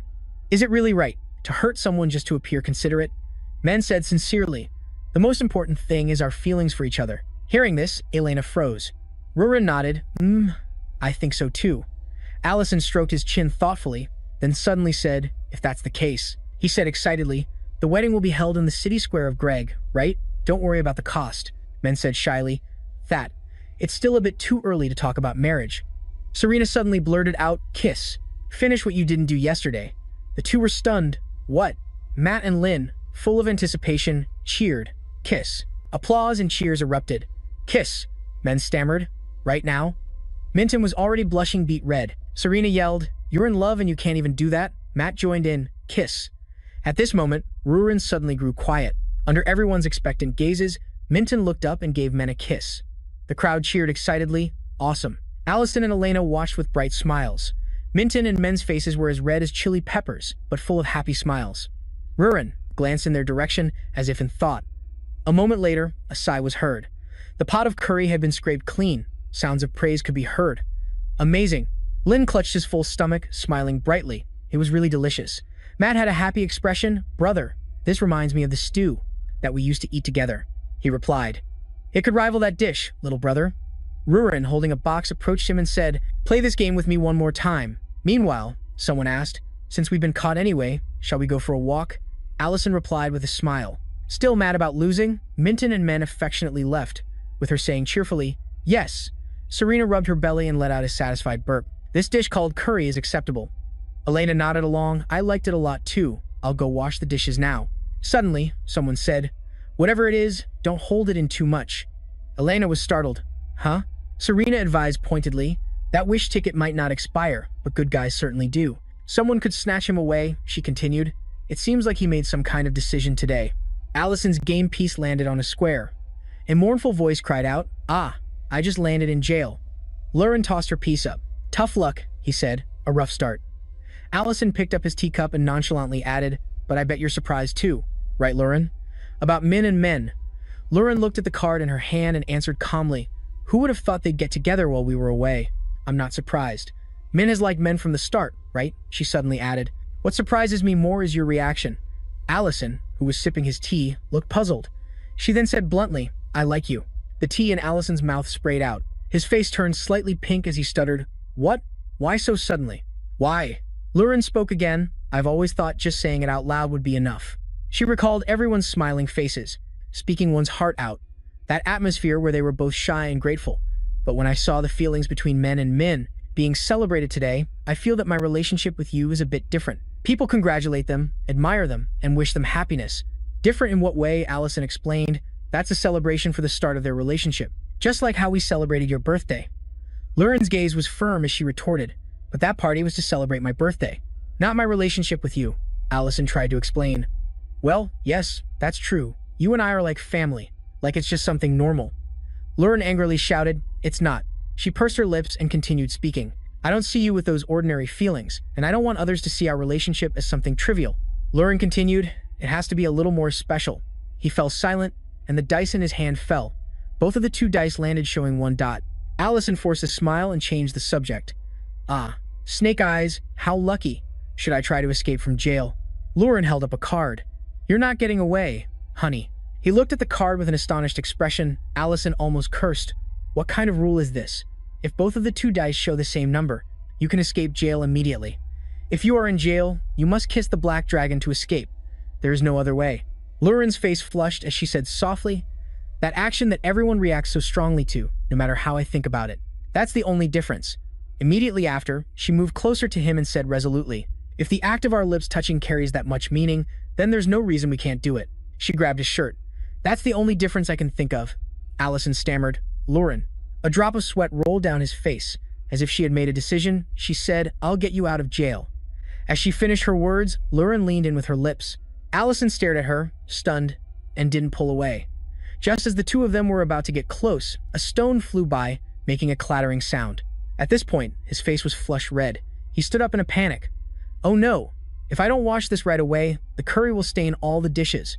I'm going to go wash them, Lurin." She couldn't bring herself to call out to him. Seeing only Allison's back as he ran away in a panic, she spoke with a choked voice. "What's so different about it, anyway?" The stone lay on the ground, knees touching the dirt, trembling slightly, with a stack of dishes nearby. That person was Elena. She was still in shock. A few minutes earlier, a voice had spoken. "I can wash these here, right?" Elena was carrying the stack of dishes.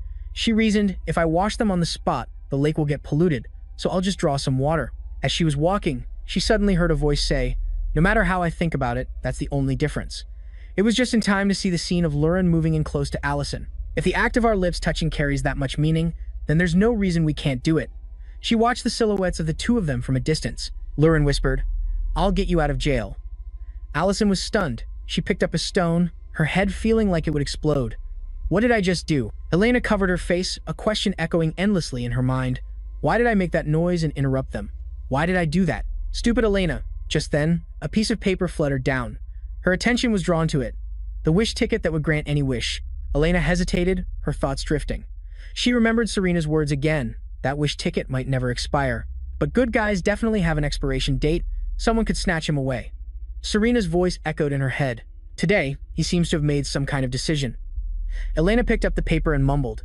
At first, it was just curiosity and gratitude, along with a little interest. One of those slightly special relationships. She recalled each memory. The person who taught me the joy of cooking and helped me see the beauty of humanity. But as I got to know Allison more, I realized he wasn't just some strange person. She recalled a time when Neria turned and said, "I heard that Allison used to be Beden's comrade, not just a comrade." Elena was shocked. Allison was Beden's brother-in-arms, one of the three war heroes, she said in surprise. That's why I never imagined he would be here. Elena fell silent, murmuring his name, Allison. At first, it was just curiosity. The restaurant's lights now flickered through the window. The reason I came to the human world. The hero who, along with Beden, saved all races without discrimination. Inside, Allison brought out a bowl of noodles and called, "The food is ready, Elena." She mused, but as I satisfied that curiosity, other feelings began to grow. Elena hesitated. She remembered when Serena asked with a serious face, "Huh, Elena, you still haven't gotten rid of that outfit?" Holding the maid outfit, she stammered, This is just for emergencies." And there was the urgency when she rushed me. "We're going to the restaurant today, right, Serena? Hurry up." Serena didn't budge. "Ugh, I just want to sleep." She hesitated, holding the wish ticket. Elena said firmly, "I've decided." Bright sunlight shone down on the lake. The belongings were neatly packed. A voice called out, "Well then, shall we head back?" I hope everyone had a good time. As everyone was preparing to leave, Min praised them enthusiastically. "This was the best trip I've ever had. The food was amazing." Lin also chimed in. "I definitely have to learn how to make that curry." Someone else added with a smile, "Me too." Serena glanced at Luren, who turned away as if being scrutinized. She wondered, why does she look so exhausted? Did something happen with Allison? This might actually be good news for Elena. She's bringing out the dishes. Allison walked over and asked in surprise, "Elena, did you wash all the dishes already?" "I was supposed to do that," she replied softly. "You invited me, so it's the least I can do." He was suddenly startled. Elena hesitated. Finally, she held up the paper and spoke in a casual tone. "I want to use my wish ticket now." Allison smiled generously and replied, "Have you decided on your wish? Tell me." Elena looked at the paper, her face flushing slightly. A while later, back at the clinic, a voice called out, "I'm back," Elena said, stretching comfortably. "The vacation is over." It felt so short. She turned to the person beside her. "Serena, did you have fun too?" Serena replied calmly, It was all right." As she turned to leave, she said, "You go rest first. I'll finish the preparations for tomorrow's consultation." Suddenly, Serena called after her, "Hey," she asked bluntly, "why did you do that? Why would you waste an opportunity like that?" Flashing back to the earlier scene, a hesitant voice began, Elena finally said, full of hope, "I wish that Allison will continue to run his restaurant in the city of Rick for a long, long time." Afterwards, she smiled happily. "That's my wish." He looked at the paper and asked hesitantly, "The restaurant?" Elena then asked, "Is that too difficult?" Allison quickly denied it. "No, I was planning to keep running the restaurant anyway." At that moment, Serena, hiding to the side, overheard this. Allison asked again, "But are you sure?" She replied firmly, "Yes, I'm sure." Elena continued, "That's all I really want." Back in the present, Serena couldn't help but say, "Why would you do that? You should have at least wished for a trip, just for the two of you. Do you think an opportunity like that will come easily in the future?" Hearing this, Elena was stunned. She spoke, "But I saw," remembering the image of Luren leaning in.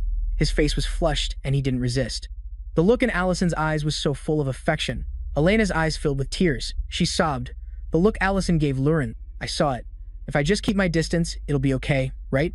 Serena narrowed her eyes, thinking to herself, "I thought I could see it." For Elena, I thought that if someone with such a pure and sincere soul loved someone, it would surely be a beautiful thing. Her tears streamed down nonstop. "I just need to see him at the restaurant occasionally. That's enough for me." A hand reached out. I thought I could witness the true love that I've always longed for. Serena hugged her, saying helplessly, "You fool."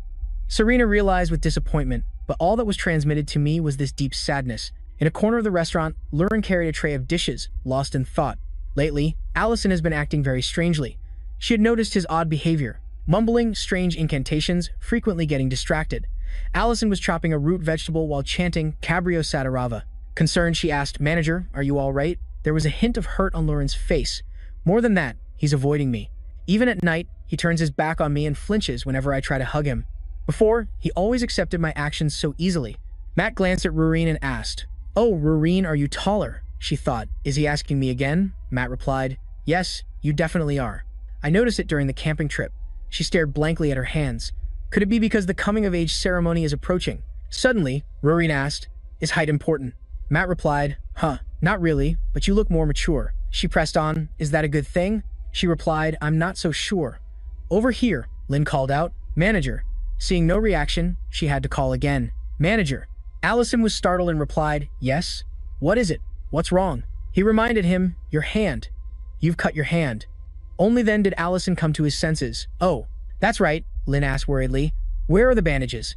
He smiled brightly and replied, "Bandages? It's fine.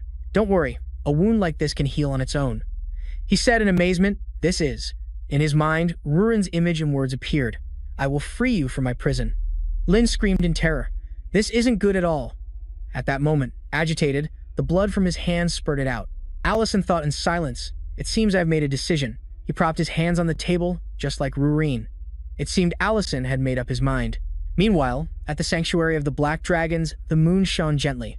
The Black Dragon elder, Meridana, stroked his beard and spoke. "Are the preparations for Rurin's coming-of-age ceremony proceeding smoothly?" The Black Dragon elder, Dehema, replied, "Yes. Everything is proceeding favorably." He said with satisfaction, "Good, that's a relief," Dehema reported. "And regarding the traditional aspects of the ceremony, we are also ready." Meridana was skeptical. Traditional? His expression became pensive upon hearing it was about pairing the maturing Rurin with a mate.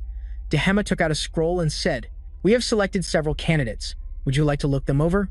Meridana glanced through them, his voice filled with regret. If Nis were still alive, he would certainly have been one of the finest candidates. He replied, "Perhaps so, the fool."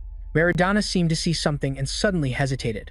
"Dehema," Meridana probed, "do you still harbor any feelings for Allison, the one who killed your grandson, Nis?" Hearing this, he seemed startled. In the end, Dehema still replied, "Not really," Meridana suddenly said.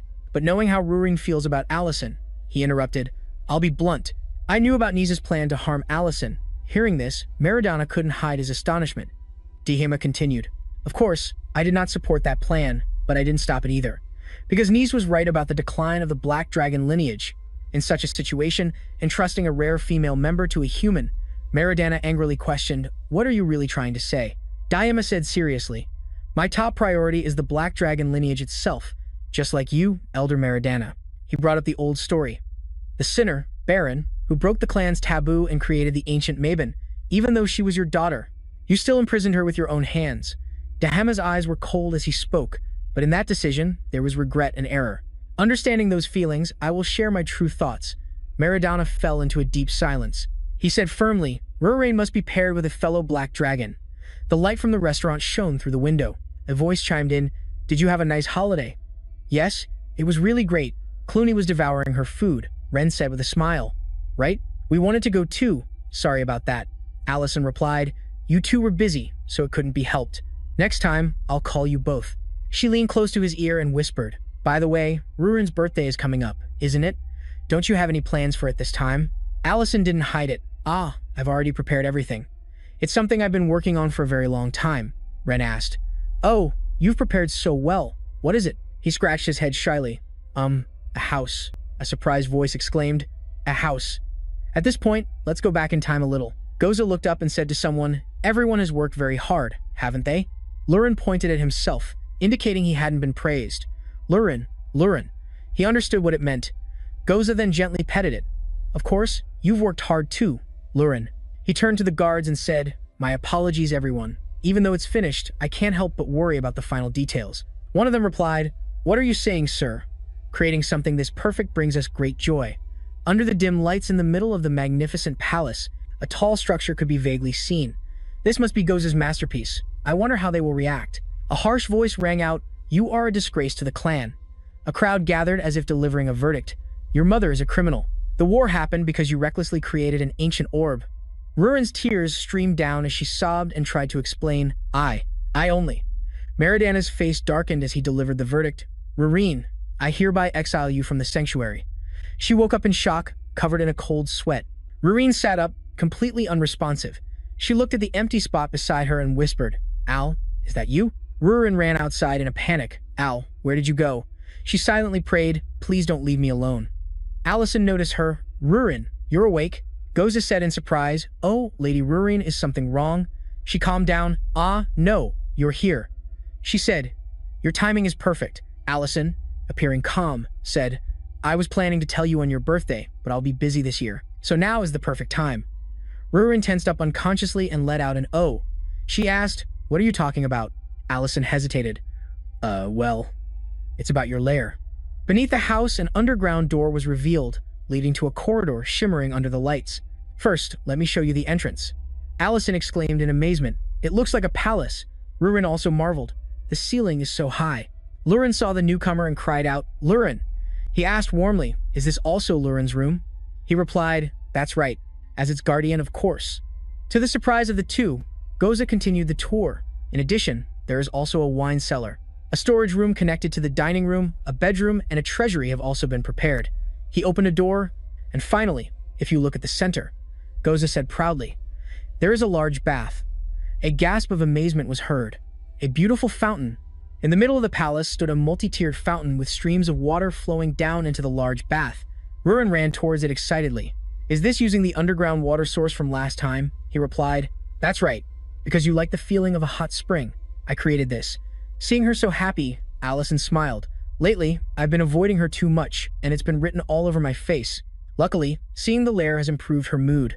Thinking of something, his face blushed pink. That's right, I can't keep avoiding this forever. When Rurin's birthday comes, I'll sort out these feelings. As he was lost in thought, Rurin suddenly said, what are you doing over there? Bring the cocoa here. Allison couldn't react in time and asked blankly. What? She said nonchalantly. Just like last time, let's bathe together. As soon as she finished speaking, she jumped in. His face turned beet red as he called out, hey, wait a minute, Rurin. Stop. Goza covered his face. Oh, my. She soaked in the water, her head bowed, and mumbled, this is really awkward. After some time, Allison slumped down, still not having recovered from the shock. She's too fast. Couldn't even give me a moment to prepare myself. Now sitting outside, he suddenly shook his head to clear his thoughts. No, actually, perhaps Rurin is the one who feels awkward. He mused, we used to bathe and sleep together all the time. But now, we're suddenly keeping this distance. At that moment, a spatial vortex appeared, accompanied by a voice, bathe and sleep together. Allison exclaimed in horror, Elder Meridana. He emerged from the vortex, his expression dark, enunciating every word, bathe, together. Sleep. You bastard. What have you done to my granddaughter? As he was being choked, his face contorted, he tried to explain, this is a misunderstanding. No, to be precise, it's not a misunderstanding. Meridana was so furious he could cry. He growled, you are so dead. Did you think I wouldn't show up? A moment later, Meridana was walking through the palace, his voice rising as he questioned. You made a promise. Allison meekly followed behind him. He asked, is this Rurin's lair? He obediently replied, yes. Seeing the empty bath, Allison guessed that Rurin had finished bathing and left. Meridana offered a bit of praise. I must admit, it's quite beautiful. I didn't think you could prepare a lair like this. He continued, to be honest, I never thought a man like you could prepare something like this. But, Allison, with a glimmer of hope, asked, does such rare praise mean that I've passed? Meridana fell silent. Finally, he glanced at him and said, if I were to say you failed, would you accept it? Allison was stunned. What? Meridana made a request. Let's talk. He submerged himself in the water. Meridana soaked comfortably, while he, on the other hand, was not at ease. Allison broke out in a cold sweat, his internal alarm bells ringing. This is so awkward. Damn it. This pressure is completely different from the pressure from Rurin. He still forced a smile and asked, Elder, sir, what did you want to talk about? He began bluntly. Before I was born, Meridana continued the story. A very long time ago, there was a dragon lord, born after absorbing 3 ancient orbs. He recalled, his name was Balaka. He was the first and the worst dragon lord. Even humans knelt before him in fear, as Balaka considered all creatures other than dragons to be mere insects, of course. I'm not saying such dragons don't exist today, however, the difference is that Balaka had the power to act on those thoughts. The crowd looked up, stunned. As Balaka furiously breathed fire, he ordered the annihilation of all non-dragon creatures. And after many years of slaughter, nothing was left on the earth, beautiful nature, burgeoning civilizations. All of it vanished, the story continues. After everything was incinerated and only dragons remained. Ironically, Balaka came to regret his choices. That was when he realized dragons could only reign because of the existence of other creatures. With all of them gone, dragons degenerated into beasts that preyed on each other. Eventually, the dragons rose up against Balaka's rule. Those who had absorbed even a single ancient orb before Balaka became the overlord led a rebellion. Under the assault, Balaka fell. They finally managed to kill him, ending his reign, however, when his control was gone. The remaining dragons saw them, fierce, with blood-stained mouths. The horrifying savagery was etched into their minds. All dragons swore an oath at that time. He hesitated, then continued, to prevent the birth of an absolute overlord in the future. And that is why we consider dragons who create ancient orbs to be criminals. Allison's expression changed slightly. Meridana stroked his chin and then said, "What I am about to say is related to that. It's about Rurin's mother, my daughter, Baron." In the sanctuary of the Black Dragons, a clear voice rang out. "Grandpa," she called out. Meridana looked in the direction of the sound. He asked in surprise, "Rurin?" She replied huffily, "Who else would I be calling?" Rurin was still a little girl at this time. She climbed onto Meridana's shoulder playfully. "Play with me," he asked indulgently. "Where's your mother gone again?" About 300 years ago, a mischievous Rurin was pulling Meridana's hair, shouting, "Ow! Don't pull Grandpa's hair." During a time of peace in the sanctuary, suddenly, a voice rang out. "Rurin, mind your manners." She stopped her actions. Rurin obediently apologized. "I'm sorry." "Grand Elder," the Black Dragon Grand Elder Saren said, "It's all right. Come down now." She approached and said helplessly, "You spoil the child too much. His hair was a mess," he said apologetically. "I'm sorry too." Just then, a powerful force rushed forward. A creature smashed through the wall and charged in, shattering the peace. It was Saren, who furiously yelled, "What is this? Who dares do this in the sanctuary?" The dragon panted, "Sorry, is anyone chasing me?"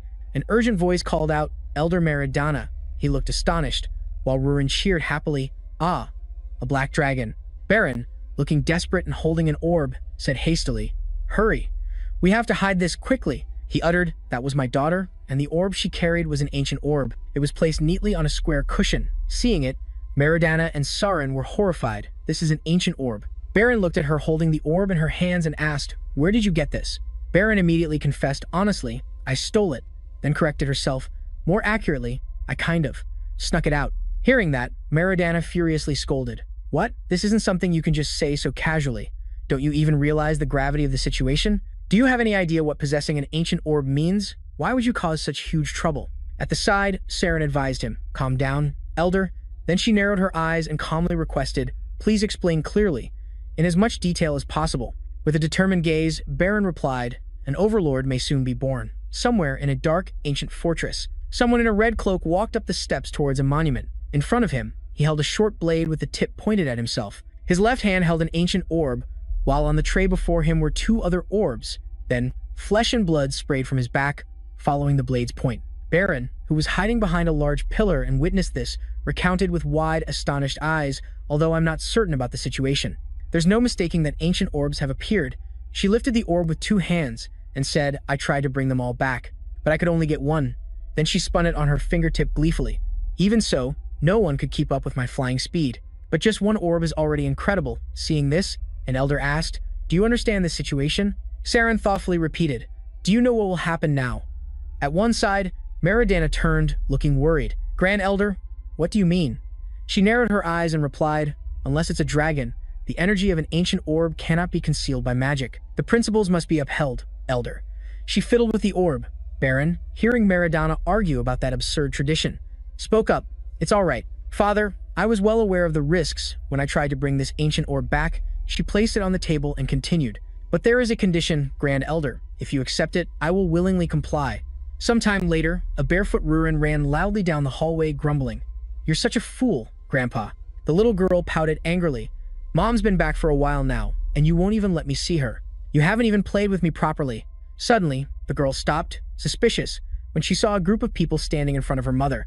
Meridana, in front of the holy disciples, looked at his daughter and said, "Criminal Baron, listen carefully." Then he continued, "You have broken the pact among all dragon species and created an ancient orb causing those around to break out in a cold sweat of astonishment. Created an ancient orb. Oh my god.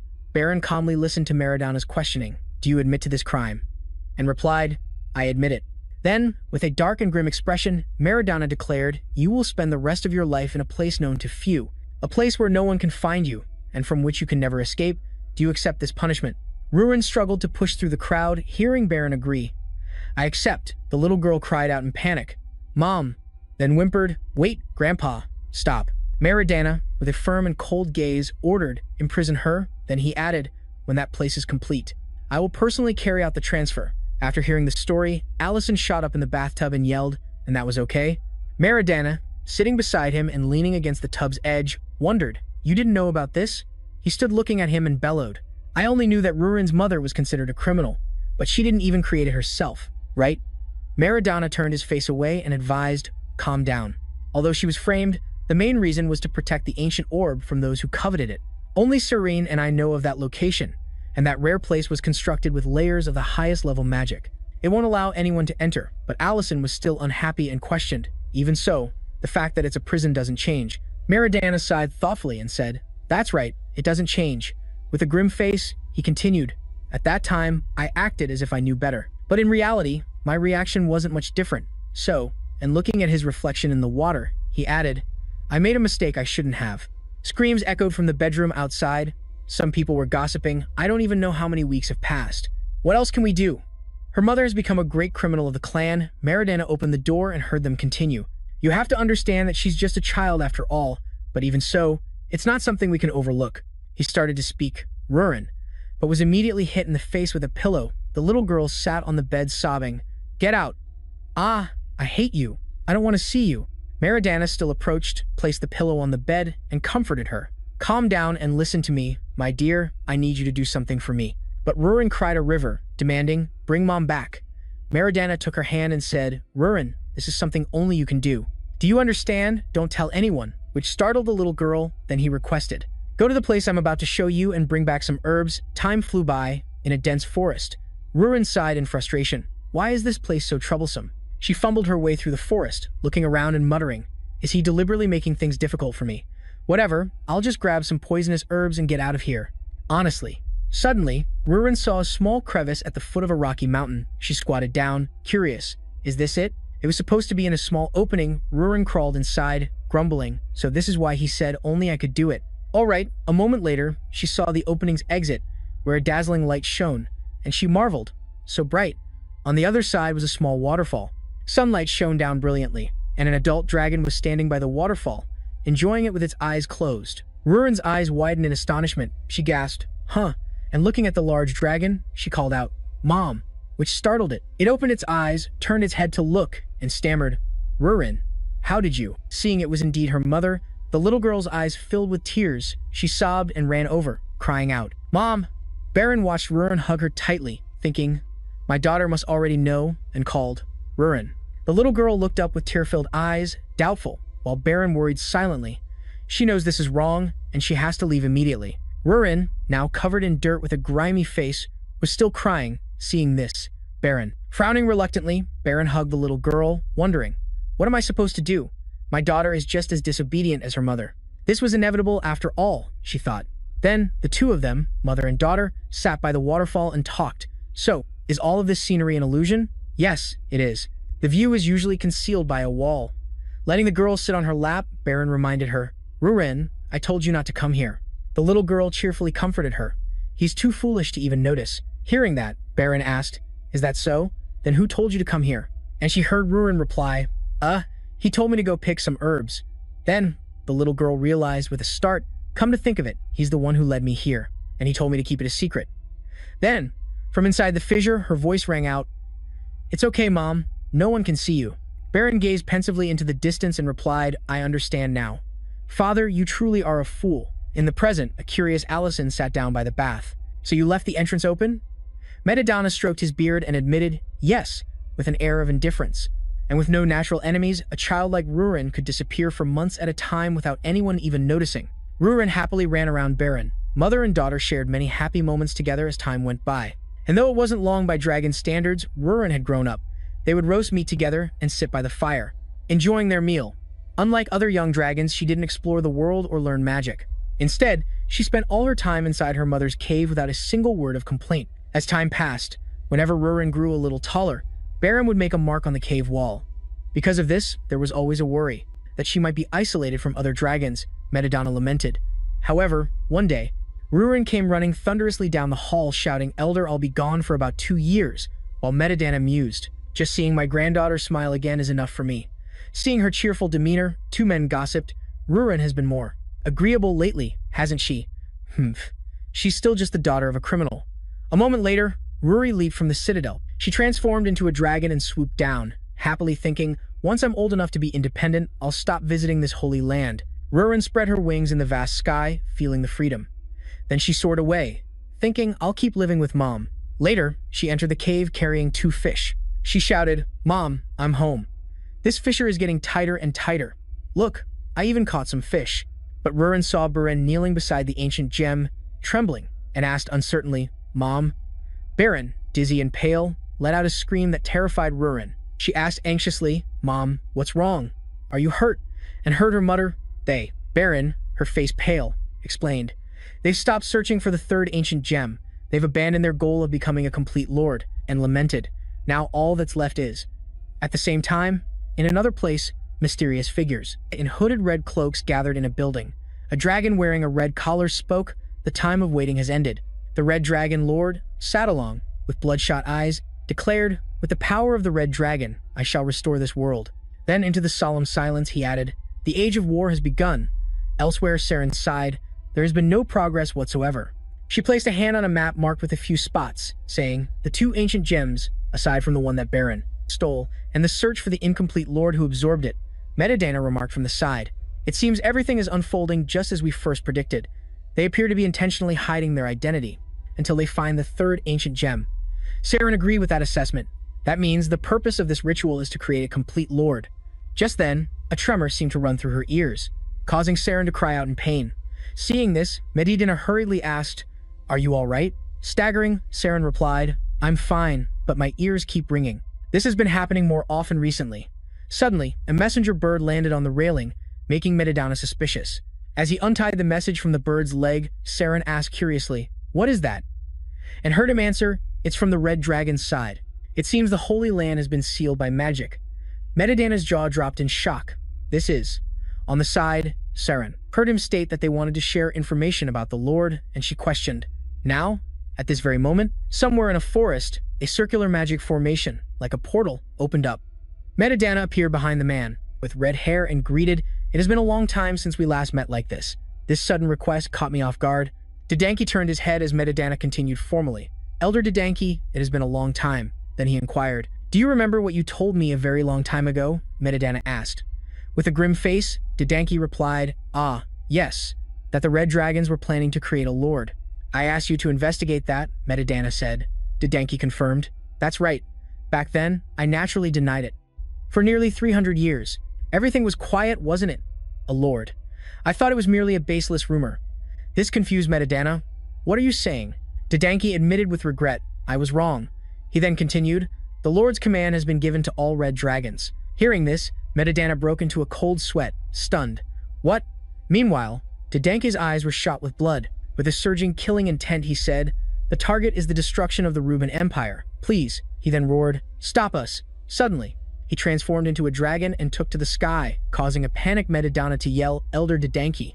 And just like that, peace was shattered in the blink of an eye, Metadonna thought. The war began. Red dragons soared through the sky, looking down at the king. The human king standing on the castle wall, gazing down at the smoke-shrouded town. The war among dragons to annihilate the Ruben Empire had begun. The royal palace was the first target, and it was destroyed. Dedanki, despite being pierced by countless swords and arrows, still commanded his swarm of dragons to burn a town. The Red Dragon Lord, with his nearly immortal life force, led the campaign of conquest, destroying and obliterating the territories of the Ruben Empire, one region at a time. Even so, the war dragged on, thanks to a black dragon which stomped its foot, shattering the ground. It then roared, "Punish the Covenant breakers."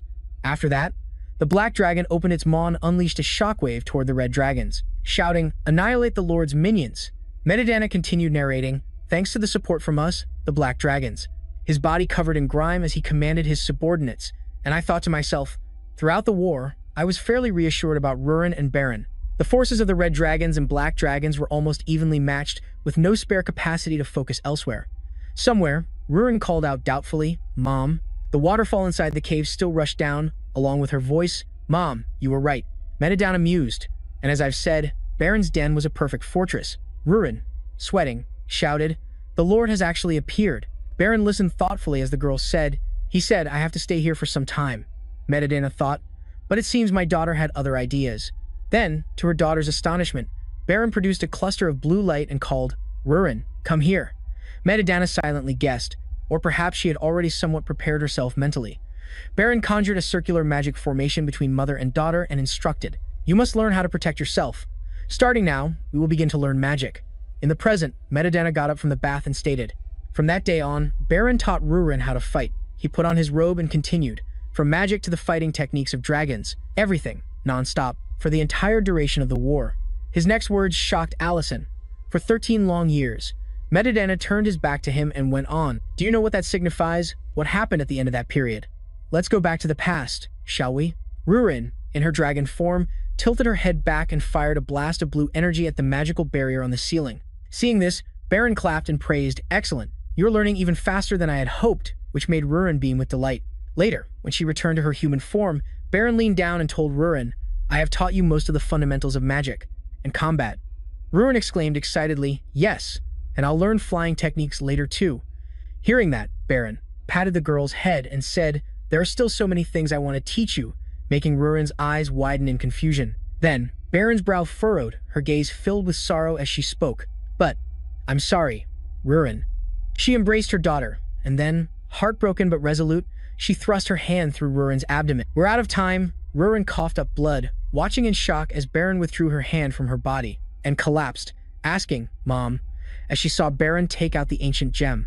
Then, through her blurry vision, Rurin saw Baron, holding the gem in both hands, causing it to radiate a brilliant blue-white light. Much later, in the darkness, she heard her mother call, "Rurin, Rurin."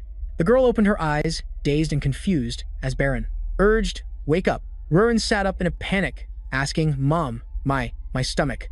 Baron, kneeling beside her, calmly reassured her. "What about your stomach?" Rurin touched her abdomen in confusion. "Huh. Was it just a dream? My clothes aren't even torn." Baron asked Rurin, "Can you feel the mana overflowing within you?" As she spoke, Rurin began to emit a blue aura. Looking at her hands, she answered, "Yes. I don't know why, but I feel incredibly strong." And she was left speechless when Baron revealed, "The ancient gem has been absorbed into your body." Then, Baron placed her hands on Rurin's shoulders and advised, "In war, Rurin, your power will become important. Stay here in the sanctuary with your grandfather and support him." This left the little girl confused. "But Mom, isn't absorbing this gem forbidden?" Hearing this, Baron put her finger to her lips and shushed her. "That's why you must never tell anyone, understand?" Rurin probably didn't fully grasp the significance of it all. The little girl blushed happily as Baron entrusted her with the task. "This is a secret mission between mother and child." Rurin replied, "A secret mission." What was the meaning behind Baron letting Rurin absorb the ancient gem? Suddenly, Baron hugged her daughter and said, "Rurin, this was my decision. Always remember that as you move forward." Then, with a blush, she added, "Thanks to you. All my memories in this lair have been happy ones." Rurin also hugged her mother tightly, filled with sweet affection. "I'm happy being with you too, Mom." Then, Baron waved goodbye to her daughter, not forgetting to say loving words. "I love you, Rurin. Now, go." The little girl squinted her eyes into a smile, ran off, and replied, "Okay," and promised, "I'll be back." That was the last time. Time flew by. Flashing forward, Rurin, in her dragon form, stood frozen, her eyes wide. Dragon blood dripped onto the ground. The final conversation between Baron and Rurin. She looked at her mother's wounded dragon body lying in a corner of the cave, with tears streaming down her face. Rurin cried out in shock, "Huh, Mom?" Suddenly, someone approached from behind her. At that horrifying scene, Rurin sobbed, "No." Meridana said, "You must understand better than anyone, since you witnessed it yourself. The one who arrived at that moment was you, Allison." He sadly thought to himself, "Was I too late?" Meridana stated grimly, "I won't explain what happened afterwards, because you experienced it all." He continued sadly, "After countless sacrifices, the Lord was vanquished. Finally, the war ended." Allison, sweating, added, "And then, Rurin was exiled from the sanctuary." Following behind Meridana, he asked, "Why?" "Even after hearing this story, I still don't understand why." Rurin was abandoned and ultimately exiled, even though the war had ended. Then, Meridana's voice echoed in the space. Before my daughter accepted her full punishment, she made one condition. He then recalled the moment she brought back the ancient gem. Baron had said in front of him and the Great Elder, "Just one condition. If you accept this, I will gladly comply with my punishment." Then, with pleading eyes, Baron continued, "I don't want Rurin to be treated like a criminal, as I am now. There is no other choice at the moment. But one day, please let her live proudly as a member of the Black Dragon clan." Back in the present, Meridana lowered his eyes and said, "At that time, Rurin was just a child. She couldn't completely conceal the aura from absorbing the gem. A blue, ancient energy radiated from Rurin's body as she walked." Meridana explained, "Whenever she became highly emotional, or during battles, the other dragons would immediately notice." Allison's face darkened and his anger flared as he listened to the story. "After everyone believed Baron was dead and the gem was gone, we couldn't just leave the child in peace." He then questioned Meridana, "Is that why you let me take Rurin home to raise? Because I had absorbed the Lord's heart and could suppress her aura?" He then exposed him further, and by using the clan's laws, "You intended to summon Rurin back to the sanctuary once she came of age and no longer had her own lair?" And heard Meridana admit, "I have disappointed you." At this, Allison raged, "How could you be so selfish? Sending her away on a whim, summoning her back on a whim. Have you ever once considered Rurin's feelings?" Suddenly, Meridana spoke, "Then you tell me, Allison," which left him startled and bewildered.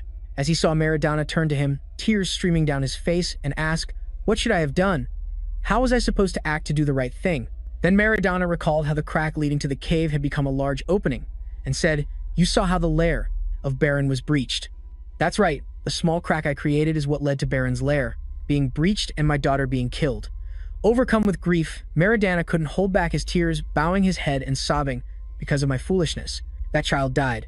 What else could I possibly do but accept her final condition?" Allison's brows furrowed in sorrow as he heard him add, "The war caused the number of females in our clan to drop significantly. There has never been, nor will there ever be, a better time for Rurin to return to the sanctuary and be fully accepted."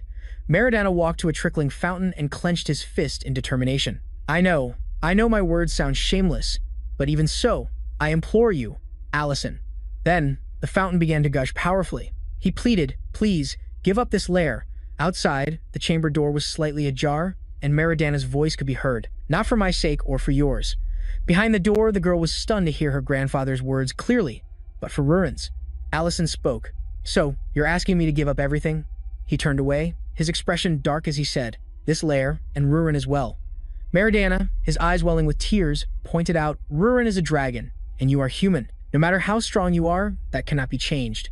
Then he asked a question that made Allison's eyes widen in shock. "Are you sure you can walk alongside Rurin for the long haul?"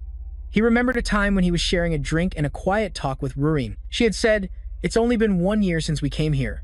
At that moment, he had corrected her.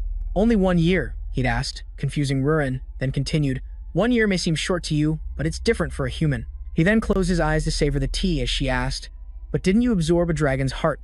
Won't that make a difference?" He had replied, "No one knows if it extends one's lifespan. I'm the only human to have ever absorbed a dragon's heart." Now, Meridana's words twisted in Allison's heart. He clenched his trembling hands.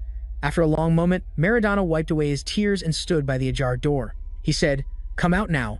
Inside, his granddaughter glanced over as she heard Meridana's call. "Rurin, I know you're behind the door." She stepped out, saying, "Meridana, Allison." The Black Dragon Elder grabbed his granddaughter's hand, glanced at Allison, and said, "From now on, Rurin and I are going to the sanctuary to prepare for her coming-of-age ceremony. Afterwards, we will find a suitable dragon to be Rurin's mate." This startled her, and she questioned it. "A mate? I've never heard anything about this." She turned pale and was left speechless as Meridana reasoned, "Rurin, you heard Baron's request." She then turned and shouted at Allison, "Why are you just standing there? Do something." Meanwhile, Meridana turned away and told Allison, "I know my place. I understand my pleas are not enough to stop you." He pulled Rurin out, adding, "In any case, you have the right to decide. If, after considering the differences between our species and this final chance for Rurin, you still cannot accept this, then stop me now. If you do, I will accept your decision." As she was being pulled into a spatial gate, Rurin kept looking back, calling out to him, while Allison stood there, petrified, muttering, "Rurin, I'm sorry." With tears streaming down her 2 cheeks, she heard him say, "I can't be that selfish," and asked in confusion, "What do you mean by that?" Then, as the gate slowly closed, Rurin screamed, "Allison!" That night, a bright full moon shone down upon the Dragon Clan's castle. Meridana instructed, "Stay here until the coming-of-age ceremony is finished." As he looked at Rurin lying sadly on her side on the bed, he said, "I've prepared your old quarters. If you need anything, just let me know." Then, he couldn't help but advise her. "As you know, you still aren't strong enough to completely conceal the aura of the ancient gem, and about sparring with others." But she cut him off. "I know already. Just go." "I have no intention of doing so," Meridana replied, dejected. "All right." When he stepped outside, someone spoke to him. "This situation is far different from what I predicted." Hema leaned against the wall with her arms crossed, remarking, "I never expected you to bring the girl here so easily. You do remember what you said, don't you?" But Meridana walked past her, exuding a sharp aura. "Nothing is certain yet. Proceed with the ceremony as planned." Meanwhile, elsewhere, someone cheered excitedly, "Yuba! Yuba!" Klon excitedly held up his fork, ready to eat, exclaiming, "Another day, another Yuba meal." Seeing this, Ren, sitting beside him, sighed, "Can't you ever speak normally? And why do you always eat the same dish?" "How could I? It's delicious," he said gleefully while stuffing his mouth with Yuba. But a second later, Klon frantically spat the food out in a spray of utter disgust. On the other side, Serena stuck her tongue out after a bite of meat, exclaiming, "This is terrible. What is this?" Meanwhile, Glow buried his face on the table, grumbling, "Huh, why does it taste so strange today?" Meanwhile, the kind Elena, still trying to eat her noodles, managed to offer some words of comfort. It's not bad." But Serena had already put down her plate of meat and shouted, "Stop forcing yourself, you fool." "Allison, get out here." He stepped out and asked, "What is it?" But with a haggard face and tears rolling down his cheeks, looking utterly mournful. "What's wrong?" Seeing him, Serena and Elena were stunned, thinking, "What's with him?" Tran Lin, standing beside them, whispered, "He's been acting strange lately, but now he's completely lost it. He replaced all the spices with sugar. Then he poured it all over the food. He's finally lost his mind." This stunned the two girls, while Allison, trembling behind them, mumbled, "I'm such trash." Serena rested her chin on her hand, lost in thought. Come to think of it, that other person is nowhere to be seen either. Could this be related? Suddenly, someone opened the door and walked in cheerfully. "To celebrate, I'll treat everyone to a meal today." The potter, On, entered with a backpack and asked, "Sounds good. Is this the restaurant you mentioned before?" Beside him, the old orchard owner, Bennett, confirmed with a smiling squint, "That's right, and it's famous for being delicious." Then, Allison heard someone ordering, "Allison, get me 2 bowls of soup." "Huh? Why do you look so miserable?" Under the evening light, a questioning voice echoed in the restaurant. "Is there no soup today?" Allison stepped forward to greet them, explaining, "I'm sorry, I don't have the strength to cook today. Lynn knows how to cook too. She'll prepare something else for everyone." Hearing this, On gave a wry smile and said, "I'm fine with anything." "You look exhausted." Bennett, however, asked with concern, "Allison, what's wrong?" "It's not just about not being able to make soup. You seem very troubled." He listened sadly as the old man pressed him, "Tell me, didn't I receive a great deal of help from you before?" Allison then recalled meeting him at the orchard, thinking, "Now that I think about it, I once told Bennett to keep Min." He fell into a somber silence, mentally slapping himself. "What was I thinking, giving Bennett such confident advice?" He then replied, "There's a couple I know. The two of them are completely different." He imagined a girl living in a castle, explaining, "The woman comes from a prestigious family. Although she ran away and fought for her freedom, her family desperately wants her to return. It was also her mother's last wish before she passed away." Then, thinking of their different situations, he said, "But the man, his status is not worthy of her, and his health is poor. He might not live long. He could even die before her, leaving her all alone." Allison imagined another man approaching the girl, saying, "In a situation like this, there is a marriage proposal for the woman, from someone of equal status. This is a chance for her to resolve all conflicts and return to her family. Her family also wholeheartedly supports this." Next, he thought of the other man, speculating about the situation. If the man were to take up a sword? Allison asked desperately, what should he do? Bennett and Han listened as he continued. "Didn't Bennett tell you before? Act in a way that you won't regret, as if there's no tomorrow." Hearing that, the old man replied, "Yes, that's what he said." Allison asked them gloomily, as if questioning his own heart, "Then, if there really is no tomorrow, is it right to hold her back? Is it right to snatch away all the opportunities given to her?" Seeing this, Bennett glanced at him and said, "First, let me ask you a question." He was blunt. "Do you have a serious illness? Are you dying?" This startled Allison, who stammered, What? Me? How could I?" Bennett continued, "How? This is clearly about you, isn't it? You never denied it." Then Bennett turned to Han and said, "Doesn't this story sound familiar?" Han chimed in, "I was just thinking the exact same thing." Then Han stood up, took his backpack, placed it on the table, and said, "Perhaps this will help you make a decision. So, Why don't you hear my choice? This confused him. Then An took out 2 plates, one intact and one cracked, and began. The choice that I made. Meanwhile, in another place, Meridana sat alone, looking incredibly lonely. He was silent and motionless. He recalled a previous conversation with Dihema. The old man had said Rurin must be with another black dragon of the same species. So, why don't we make a bet? Hearing this, Meridana was skeptical. A bet? Dihema stroked his beard, raised an eyebrow, and offered his opinion. I believe that with her black dragon bloodline, Rurin must be paired with another dragon. But you, Elder, seem to think differently. So why don't you tell Allison everything?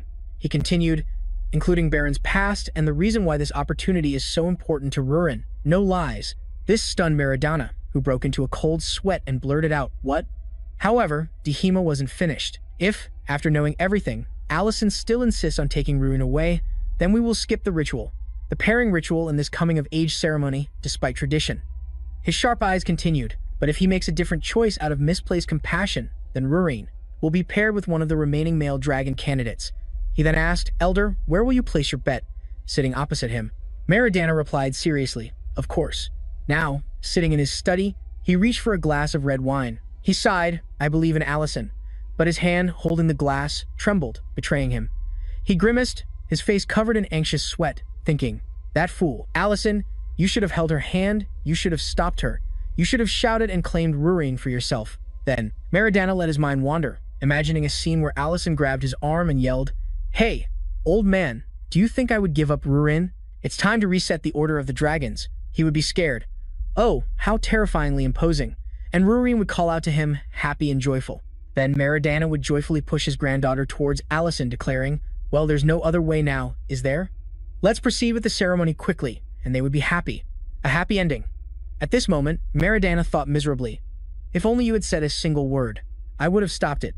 He leaned back in his chair, tilted his head back, and drained his glass of wine, mumbling to himself, "Should I not have mentioned the lifespan issue? Or should I not have mentioned Burn's last wish? Or should I have held back my tears? You're such a fool, Allison, always overthinking things." Meridana then thought of Baron, when she had said, "I don't want Rurin to be treated like a criminal, like me. It can't be changed now, but one day, please let her be able to be proud of living as a member of the Black Dragon lineage." Meridana put a hand to his forehead, distraught. My daughter's wish might come true in the worst possible way. Time flew by, and the day of the ceremony arrived. Members of the Black Dragon clan gathered and gossiped. It's been a long time since the last coming-of-age ceremony was held. The child performing the rite this time is Rurin, right? Oh my, it's Rurin? The timing is perfect. While they were busy gossiping, everyone will welcome this ceremony. Meanwhile, in a small bedroom, a female servant pushed the door open and called Lady Rurin. Inside, she was having her hair styled by another servant when she heard the reminder. It is time to depart. Rurin turned her head and said, "Wait a moment." Suddenly, there was a loud commotion outside. The maid outside the door exclaimed in alarm, "Stop! Wait! You are not allowed in here, Sir Luhat." But he even brutally kicked the servant to the floor, shouting, "Get lost! Do you know who you're talking to?" This startled Rurin inside. Her eyes turned cold as she heard Luhat ask, "You're Rurin?" She immediately questioned. "Who are you?" He, holding a wine bottle with a face flushed from drink, replied, "It doesn't matter. I was just worried you might be ugly. I am Luhat." He then added drunkenly, "Your destined mate."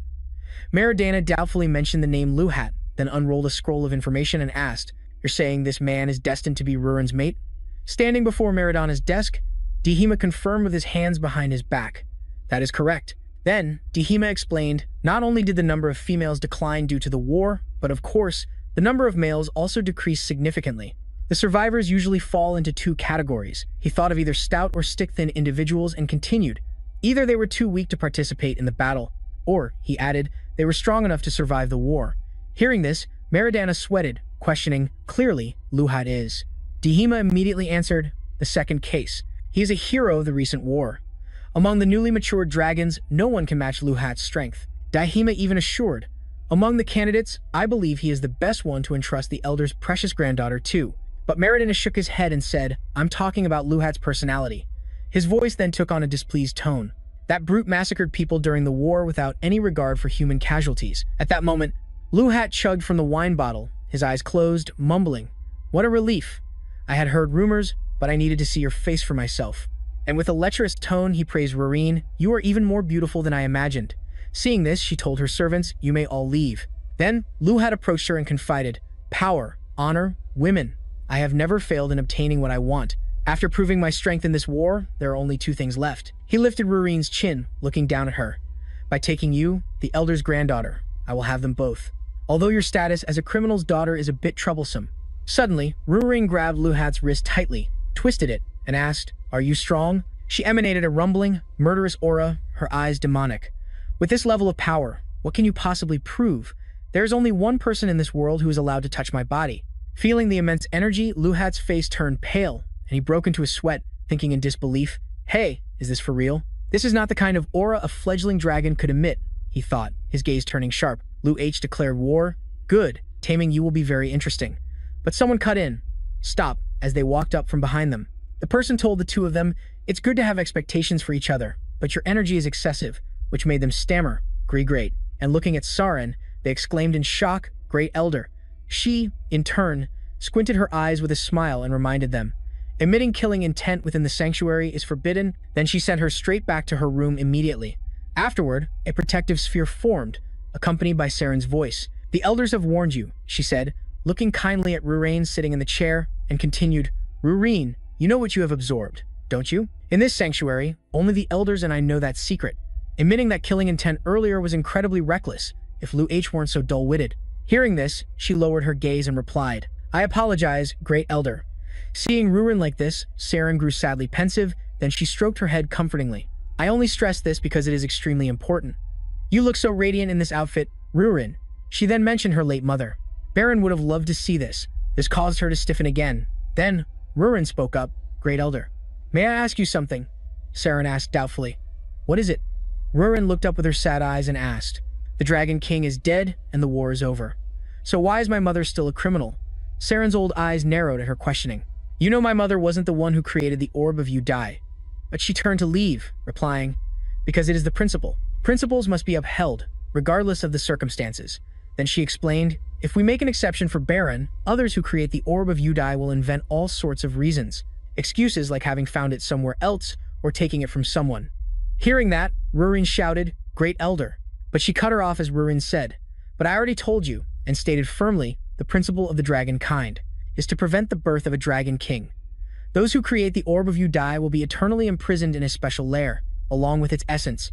Saren's next words made Rurin jump in astonishment. "Dragons who absorb the Orb of Udai must be executed."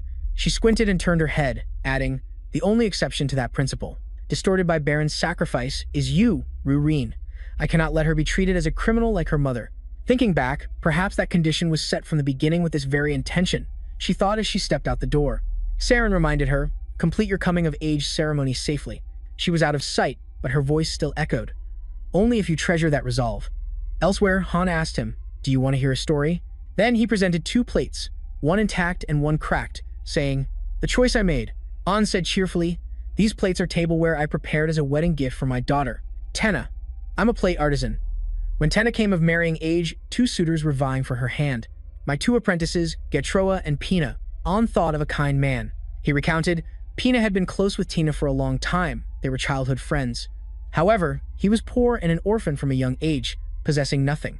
And recalling the other, he said, "Meanwhile, Jiro was the eldest son of a large workshop in Messi. He was wealthy, with high social standing. A perfect candidate that made everyone envious." Then An sat down and continued, "What everyone would call a suitable life partner." Then he recalled an earlier time when, in his confusion, he knocked a plate over saying, "Should I choose Pina, the man Tenna loved, or Jetro, who seemed to be the ideal choice?" In my hesitation, "I broke these plates, didn't I?"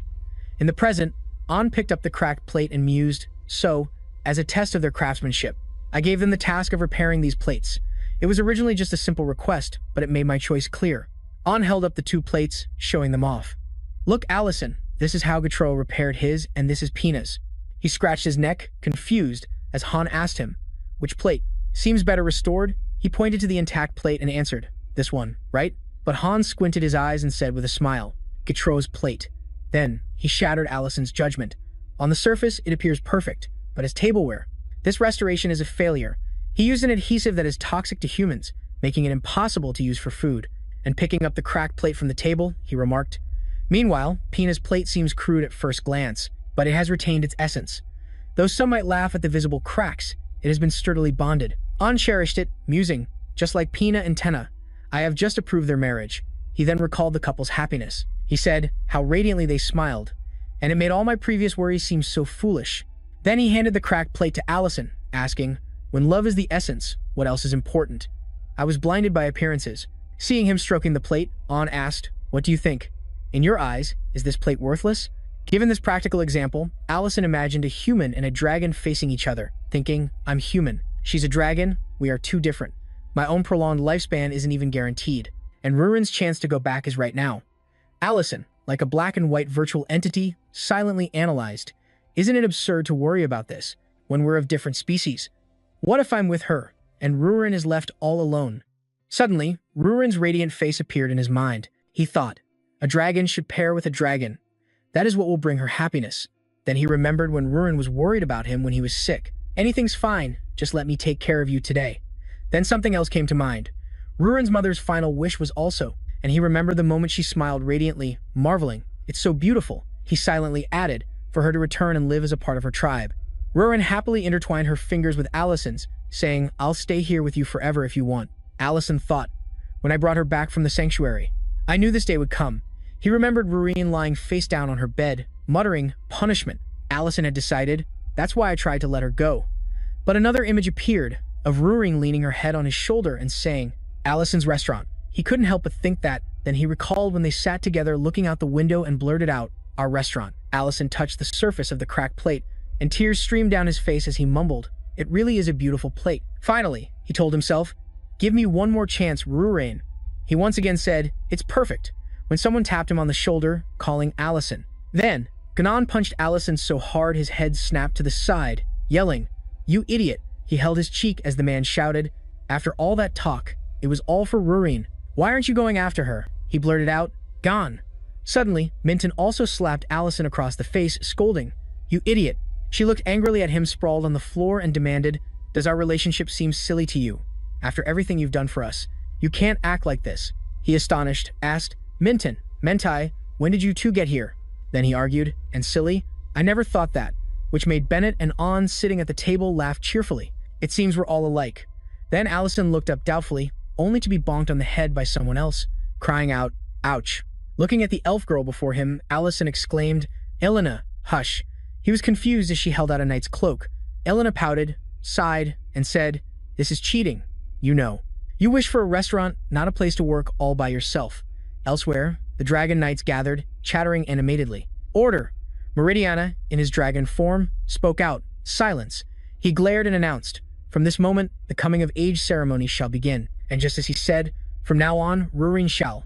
She walked in through the great doors with maids lined up on two sides bowing to her. Though beautifully dressed, Rurin walked in looking utterly dejected. Seeing her, the onlookers praised, "How radiant. It is time to forget your mother's sins." Meanwhile, Lu H smiled and thought, "The more I look at her, the better. Farewell, you despicable lot." When she stood before him, Meridiana said, "Before the ceremony, release your transformed shape and resume your true form." But Rurin, with a bowed head and pale face, replied, "I refuse." The crowd then erupted into a commotion as she continued, "This is my true form." They were in disbelief. Good heavens, how dare she? Are you denying your draconic identity? Living with a human has corrupted her. Suddenly, Meridiana roared in anger, "Silence! Silence! Continue the ceremony," he commanded, then silently called out, "Rurin." He then resumed conducting the ceremony as Lu H stepped forward. He walked up to stand beside Rurin, hearing Meridiana declare, "As Rurin's mate, you shall participate in her ceremony." And he mused, "It is a true honor to be standing here." Then Meridiana looked at the two of them and said, "At midnight, Rurin will be recognized as an adult black dragon. According to the laws of our tribe, she will be protected within the sanctuary until she wishes to create a lair, bear offspring, or seek independence." Rurin simply listened with a distant, indifferent gaze as he continued, "According to tradition, unmated females must pair with a male who has come of age through the ceremony to lead the revival of our tribe. When the ceremony ends, the two of you will." But in her mind, she was thinking of him and longing. "Please, find me one more time." Then her mind drifted back to a time when she was knocked against the cave wall, hearing someone yell, "Didn't you hear me tell you to get lost?" Two black dragons, Nis and Hoburn, shouted from the side, "This is a criminal's lair. Your mother's sin cannot be forgiven by your merits."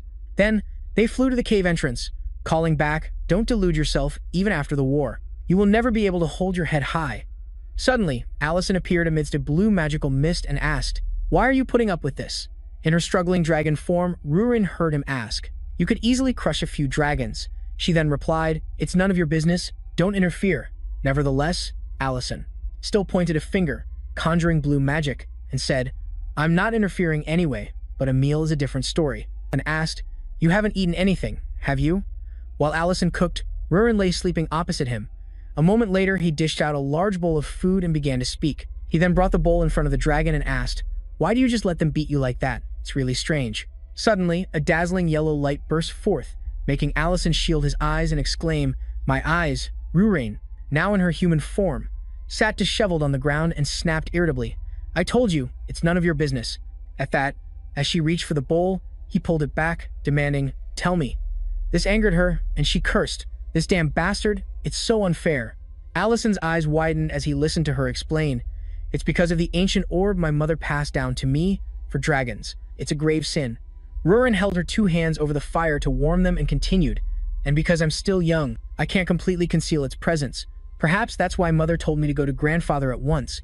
He recognized it immediately and set up some barriers to prevent others from detecting it. Rurin continued nonchalantly, but even that isn't perfect. If I were to fight, they might realize it. That's why I just silently endure their attacks. Hearing this, Allison looked doubtful. Then can't you just not fight? Afterwards, Rurin's eyes widened in surprise as she heard him suggest, or, how about I handle them for you? His words made her burst into a cheerful laugh, and she couldn't hold back a big guffaw, exclaiming, you must be the only one who could say, let me fight a dragon so casually. Allison, however, narrowed his eyes and affirmed, I'm serious. Then he handed Rurin the spoon. Here, take it. She took the hot bowl of food, closed her eyes, and said, it's fine. We also helped end the war. And grandfather said there's still a way to restore mother's honor. Sipping from the bowl of soup, Rurin explained, the day I return to the sanctuary, everything will be put right. Until then, I can endure these feeble punches. Then she said with determination, as long as my mother's name is cleared, I can bear anything. Time passed quickly, and elsewhere, two people were in discussion. The war is over, and post-war negotiations with the Red Dragon clan are still underway. The noble houses are maneuvering to get their own bloodlines involved. You're in for a rough time. Saren stood by Meridana's desk and asked, is Rurin still in the Cloud Cave? He glanced at a scroll and replied, yes, that's correct. Hearing that, she suggested, we should arrange a separate cave for her. That place is far too cramped. Meridana earnestly requested, clan leader, it is time to officially announce Baron's deeds and restore the girl's honor. The war has ended. Saren listened thoughtfully as he continued, even the ancient orb that we retrieve no longer exists in this world. We can't allow her daughter to continue being treated like this. However, she was firm. Impossible. The law makes no exceptions, Elder. Saren even stressed, Baron will still be regarded as a criminal. This made Meridana shout in anger, clan leader. Seeing his reaction, she covered her mouth and said, a slip of the tongue. Actually, there are exceptions. 2 cases, if I remember correctly. She then twisted the knife in Meridana's wound, a small crack in what should have been a prison, perfect for a criminal, and turning a blind eye to Rurin's sin of absorbing the ancient orb. Then, looking at Meridana's tightly clenched and sweaty fist, she asked, those are the only exceptions that must be maintained, are they not? Time flew by, and so, time passed. In the cave, Rurin etched another mark on the wall and exclaimed, today is the day. She stood cheerfully next to Allison, the day I finally returned to the sanctuary. To one side, he looked at the tally marks on the cave wall. He mused, is it time already? Time flies so fast. Rurin, however, was excited. Come on, cheer up. Still, he said, I'm a bit sad that we have to part ways. His words made Rurin's laughter die down, and she was taken aback. She then turned around and scolded, you're talking nonsense again. The fact that I spent so much time with you is what's truly strange. I'm a dragon, for crying out loud. You could at least show me a little respect. This left him at a loss, so he just put on a sheepish grin. Yes, your highness, you have worked very hard. Hearing that, Rurin turned her head pleased and said, well, at least the food here was good. If you like, I could bring you to the sanctuary as my servant, but Allison waved his hand in farewell. I have other plans. Once I'm done here, I'll be on my way. Take care of yourself, and make sure you eat well. Sometime later, in the territory of the Black Dragons, a noble lady swung her hand and slapped her hard, screaming, how dare you come here? Tears streamed down her face as she wailed, the daughter of the one who created that ancient orb. My son died because of the likes of your mother. Beside her, a middle-aged man held her shoulders to restrain her. My lady, please calm yourself. Rurin held her stinging cheek in astonishment as she heard the woman continue. Do you understand? Causing her to blurt out, huh? The others around them began to whisper amongst themselves. So, she's Baron's daughter. Now that I think about it, this war started because of people like her who created the ancient orb. What right do you have to just waltz in here? Rurin cowered in fear, sweating as she heard their insults. Even for a child, you have no shame. She stammered to her grandfather, something isn't right, and whispered, everyone still blames my mother. Suddenly, Meridana, his old face grim, declared in a loud voice, Rurin, I hereby banish you from the sanctuary. Immediately, the crowd erupted, shouting, get out! Daughter of a sinner, you have no place here. The scornful voices echoed relentlessly. How dare you defile our sacred land? Get out! The words made innocent Rurin freeze in shock, tears falling from her eyes as she thought, what was all my suffering for? Nothing has changed at all. She remembered the scratches on the wall, marking every agonizing day in that cave. She lamented silently, everything is exactly the same, nothing has changed. Then, an image of her mother, lying dead in the cave, flashed in her mind. It's as if no time has passed at all, Rurin thought. Time flew by. Allison was sitting in the cave when he heard footsteps. He looked up in confusion. Rurin, why have you returned? She walked past him grimly and replied, I was banished from the sanctuary, causing Allison to ask in shock. What? What are you saying? Banished? But weren't they supposed to exonerate your mother? Rurin said with a cold face, perhaps I've just outlived my usefulness to them. Allison listened with a sad expression as she lamented, everything we did, it was all for nothing. He tried to comfort her, Rurin, I know how you feel. He watched her run a hand over the scratches on the wall and said, but if you keep thinking that way, she cut him off. Understand what? Stop pretending. Rurin sneered, admit it, you found it funny watching me get hit by them, didn't you? This made Allison frown and shout in dismay. Rurin. Suddenly, she transformed into a dragon, radiating a purple aura, and whipped her tail at Allison, roaring. Shut up! He hastily raised a hand, casting a protective spell as she raged, don't you dare pretend to understand me. Do you have any idea how I waited? Every single day. Rurin, in a blind rage, knocked the cooking pot off the fire and drove him out. Get out! Allison looked wounded as she yelled, you're just a human, you had nowhere else to go in the first place. What could an outsider from another world possibly know? At those words, he turned and walked straight out without a single look back, leaving her alone in the mess. In her dragon form, Rurin panted, muttering to herself, you! What could you possibly know? Remembering it now, Rurin thought with deep sadness, I shouldn't have said that. Someone like me has no right to ask anything of you. Scene change. Meridana's voice rang out. Before the coming-of-age ceremony, Luhat was recognized for his contributions in the war and was selected for this position over the other candidates, and like him, Rurin, you, who also officially reach adulthood today, shall receive a blessing in this ceremony. Now, you two, in two completely different moods, turned towards each other as he instructed, now, face one another. It was then that Rurin felt a pang of regret, thinking, but tears streamed down her face as she heard Meridana continue, and finally, the kiss of vows. She remembered, you were the one who held me, even when I kept pushing you away. So, just this once. Luhath lifted Rurin's chin, ignoring her tightly closed, tearful eyes as she resigned herself to her fate. But in her heart, Rurin was only thinking, please, come find me again. Just one last time. Her tears dripped onto the floor. Suddenly, a loud crash echoed, causing the entire castle to tremble, causing Meridana and everyone else to become suspicious. Rurin turned her head back in astonishment, hearing someone shout, what is happening? There's an impact on the barrier. We're under attack. There was no notification from the entrance. Who is it? She thought to herself, it's him.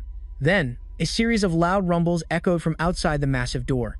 A man panicked and shouted, is there no news from the sanctuary's guard unit? While the girl beside him shrieked in terror, the barrier is about to break. The building's door was thrown open, emitting a brilliant golden light. Someone, terrified, couldn't believe it. How could anyone possibly break a high-level barrier? One created by multiple dragons at once? Meridana spread her dragon wings, shielding Rurin and Lu H, while he turned his head in fear, stammering, why? Who's there? Outside the door, Allison stood on a pile of rubble, looking at the girl he cherished and calling out, Rurin. Seeing him, her eyes welled up with tears as she listened. Sorry, am I late? Allison, wearing a knight's cloak with a hood up, paid no mind to who it was that was calling his name. He looked at her tenderly and said, but this time, I won't hesitate anymore. I've made my decision. Dihema leaned against the railing on the upper floor, looking down and thinking, Allison, you've finally come. One of the three great heroes of the war. He then added, humanity's only 9th level mage. He watched Allison, who was emitting a boundless blue energy, walk with determination. The Dragon Slayer, Dihema mused. Meanwhile, Meridana's mind was blooming with boundless happiness, as she exclaimed internally, My grandson-in-law has finally arrived. You were so late, you made my heart nearly jump out of my chest. Quickly, take Rurine and go."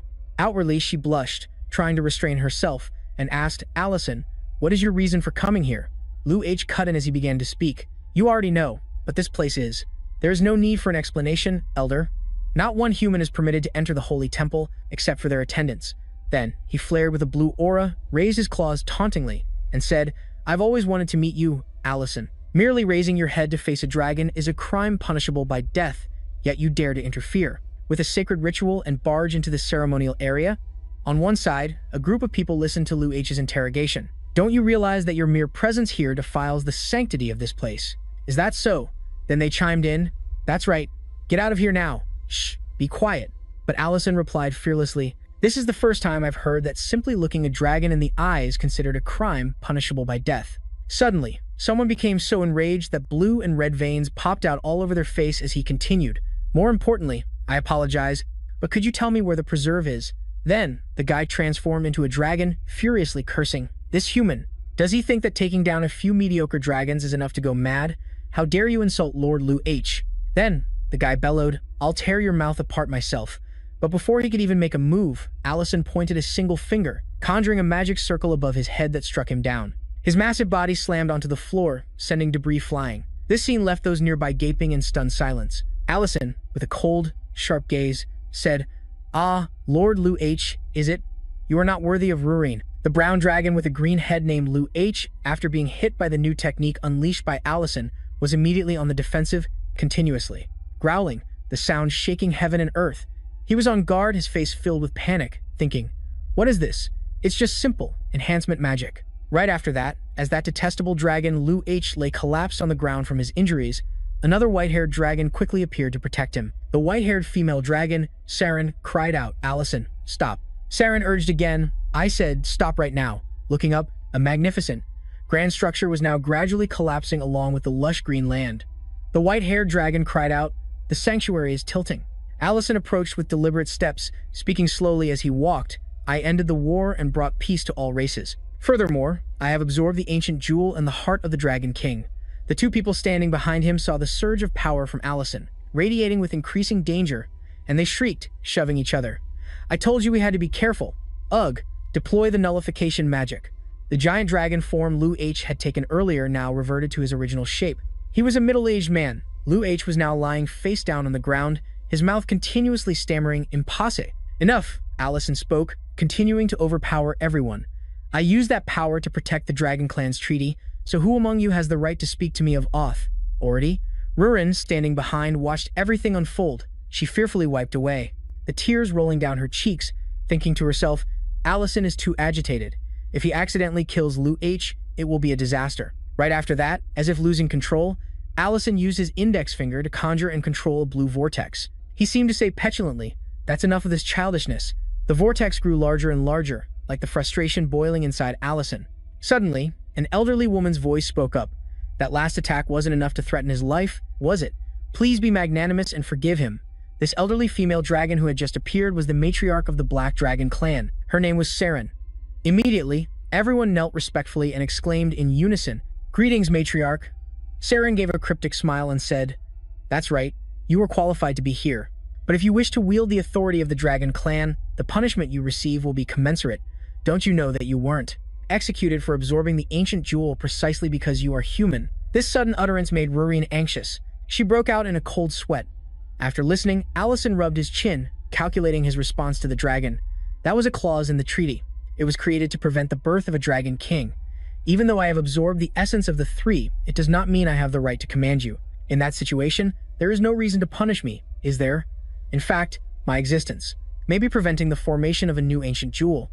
As soon as he finished speaking, his hand once again began to create a bright light, a new blue power. He continued authoritatively, "But I have also prepared myself for the possibility that you would say such things.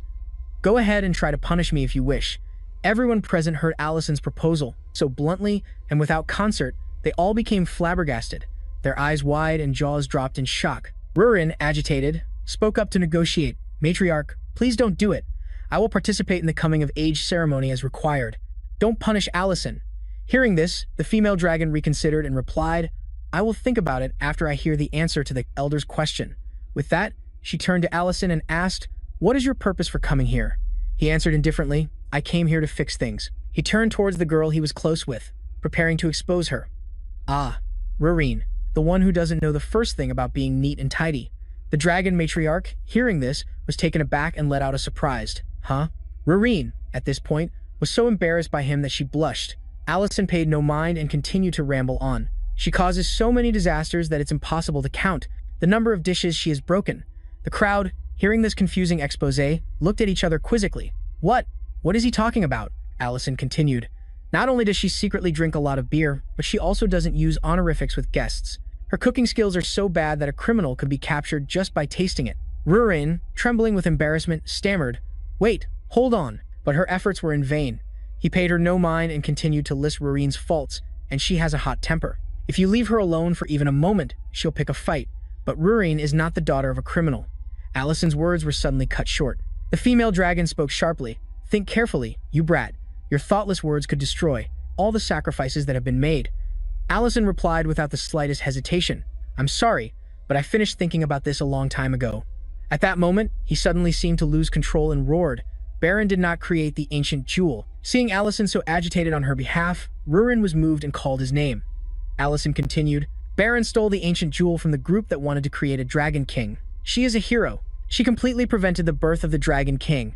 Everyone present, hearing this news, was stunned and asked each other, "What did he say? Oh my goodness, what is this all about?" Then, they immediately turned to question the old female dragon. Is it true, matriarch? So Baron isn't a criminal? Rurin thought with emotion. "You finally did it, Allison.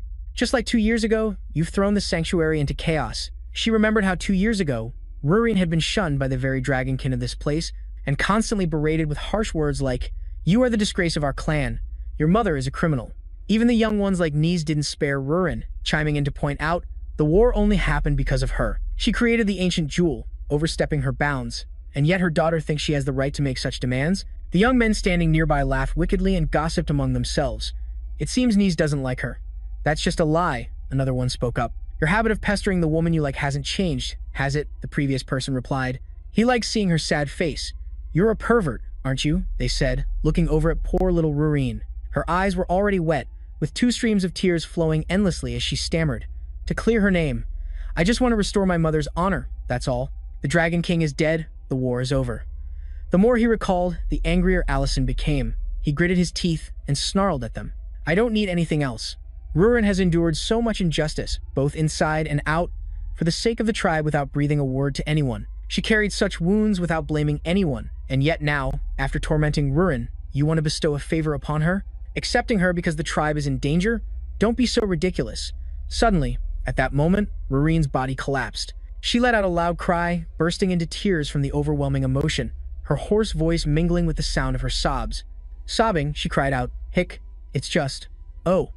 Rurin's heart ached as she remembered the past, when her mother was still considered a sinner, and I was cast out of the sanctuary. Now I have nothing left. The desperate girl was filled with negative thoughts. No mother, no tribe, nothing left.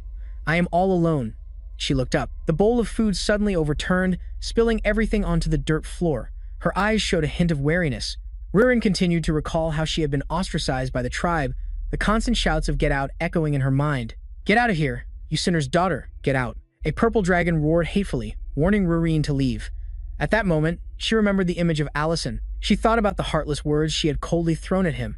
"You're the outcast, a human who was abandoned from the start. You're an outsider from another world. What could you possibly know?" Unconsciously, her draconic tears began to fall. Rurin cried out in sorrow, "No, I'm not alone. I was wrong. Please come back. The door isn't even bolted." Just as the young dragonkin girl finished her words, Allison loomed into view from out of nowhere, saying, "I knew this would happen," startling Rurine so much her eyes went wide.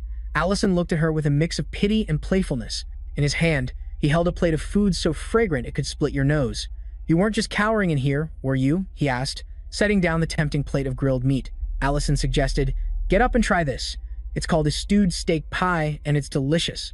I just got back from the sanctuary, but unfortunately, I didn't get to see Niz." Rurin was so taken aback by this scene that her eyes widened, tears still streaming down her face. She uttered his name. "Ah, what is all this? What in the world happened?" Allison smiled gently, raised a fork, and reassured Rurin. You weren't driven out. I took you away. Got it? I abducted you from the sanctuary. Back at the sanctuary, a chaotic storm was raging. Old man A7 asked, what has happened? The young boy replied in fear. Allison suddenly appeared and said he was taking Rurin with him. Back in the cave, Allison held out his hand and said, I'm going to open a restaurant, but it's difficult to manage alone. Come with me, Rurin. From now on, I'll make plenty of delicious dishes for you. Rurin took the plate of steaming grilled meat and began to spear a piece to try. She hesitated, asking Allison once more. From now on? The piece of food reached her mouth, but why did it feel so hard to swallow? Rurin, deeply moved, sobbed and asked for confirmation again. So, you'll continue to stay by my side, won't you?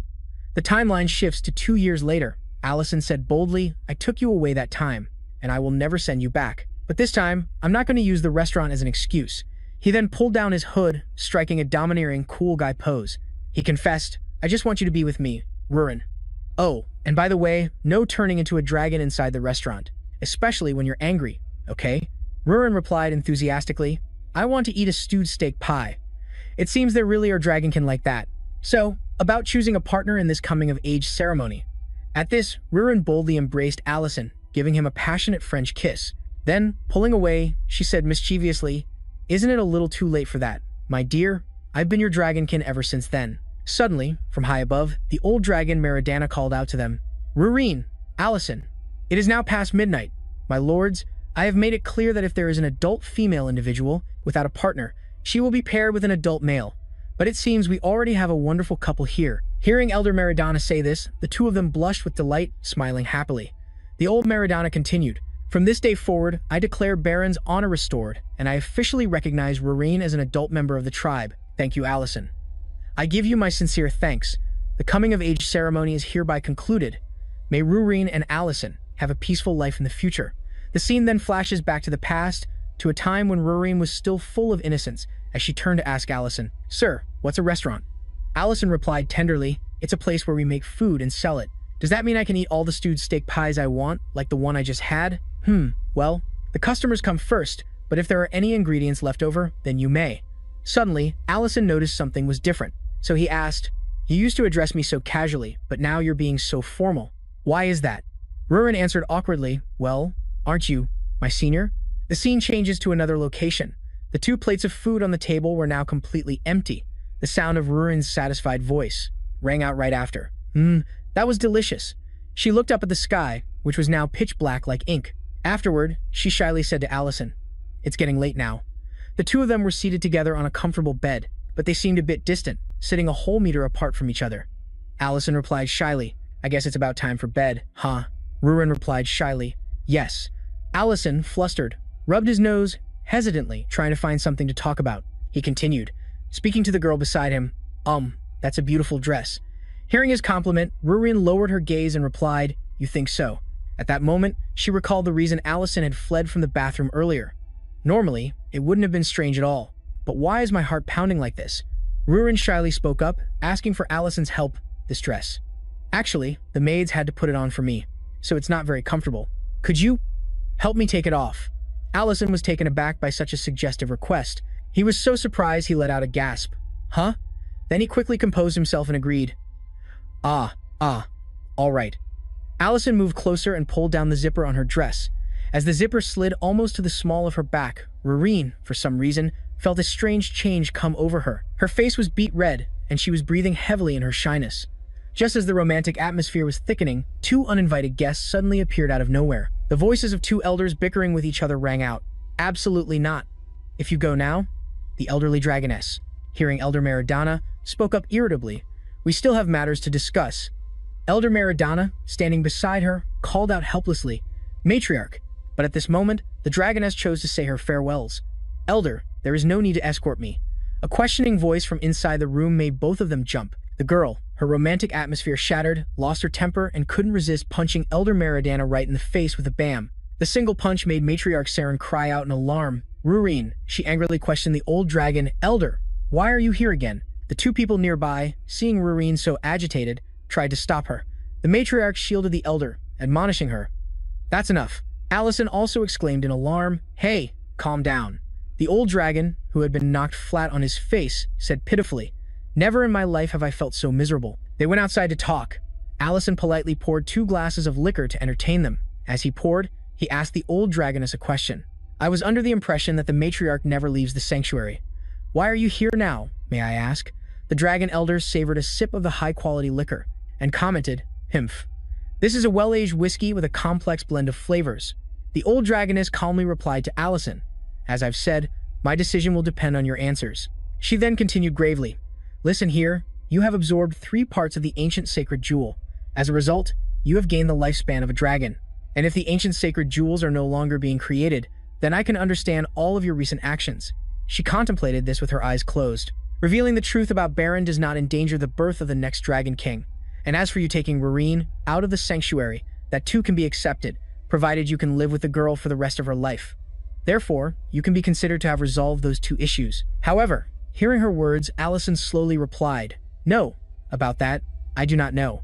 I am not certain whether I have the lifespan of a dragon, and I also do not know if the ancient sacred jewels will be created again." Hearing this, the dragon matriarch asked in confusion, "Is that so?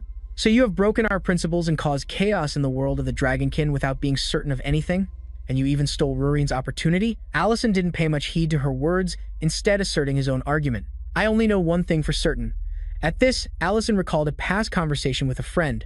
"Allison, just one last thing. You once told me, remember? You said I already knew the answer to what I should do with Mayan, right?" Allison replied, "I can't be the one to tell you that. If you say that you might die before the one you love, then how could you possibly know what the right answer is?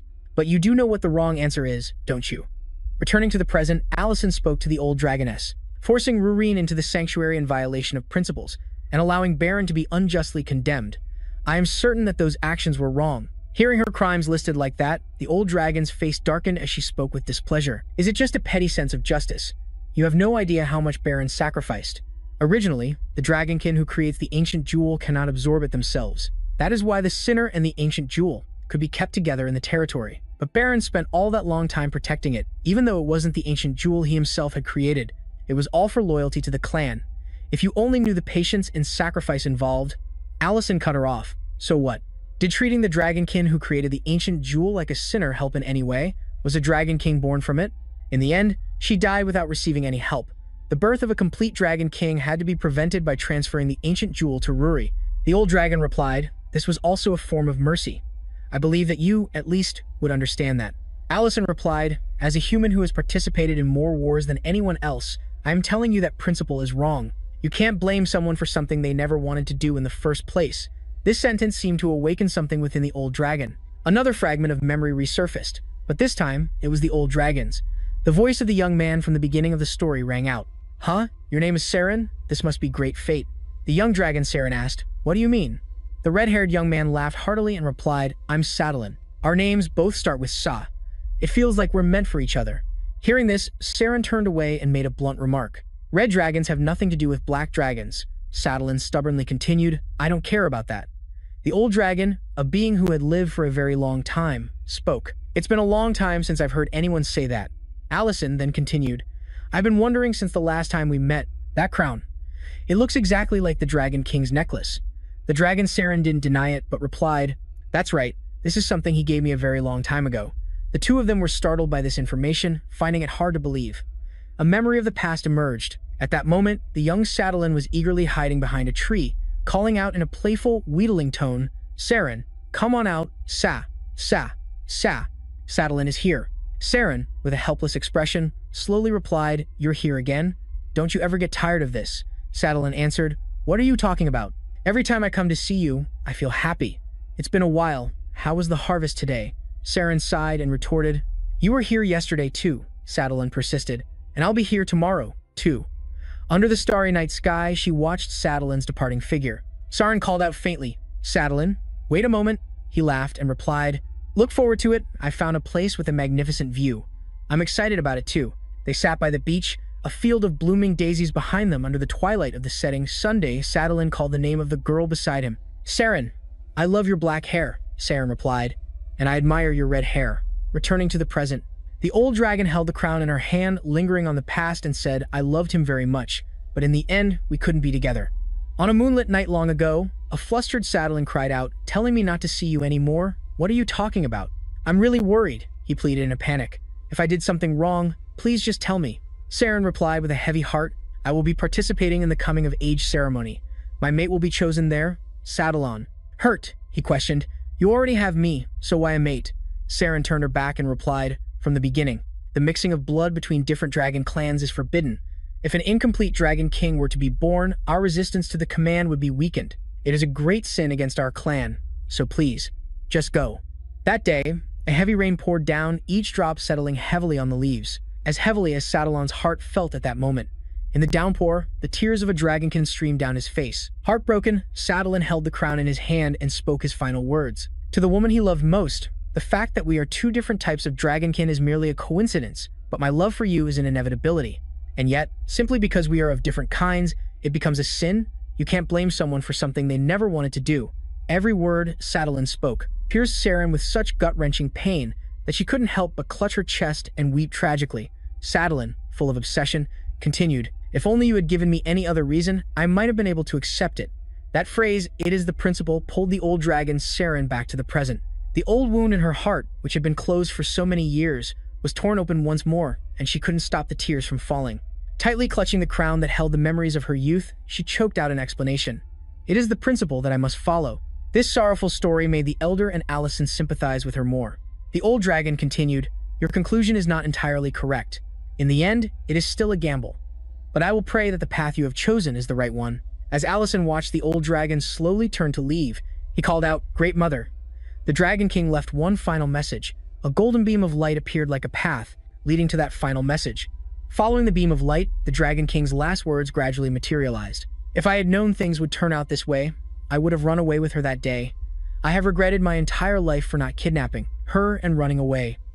Allison said sadly, at the time, I didn't understand the meaning of those words, but now I understand. It was a message for the Great Mother. Hearing the final, heartfelt words from the one she held in her heart, the old dragon broke into a contented smile and replied, that sounds exactly like him. The elder scratched his head and spoke up, really, at my age, hearing about my own mother's love life is just strange. The old dragon reminded him, Elder, you are talking too much. Watching them gradually depart, a puzzled Allison asked, huh? His mother? Saren is Elder Metadana's mother? Wait, you're just going to drop a bomb like that and leave? At that moment, deep in a secluded forest, Rurin's frustrated sigh echoed. Why can't they ever leave me and Elle in peace? And the elder chased me away again this time. Annoyed, Rurin continued to pace around the forest alone, muttering to herself as she walked. I'll have to place an anti-teleportation spell near the territory. Just then, a white flower suddenly appeared, blooming and brightly illuminating the area.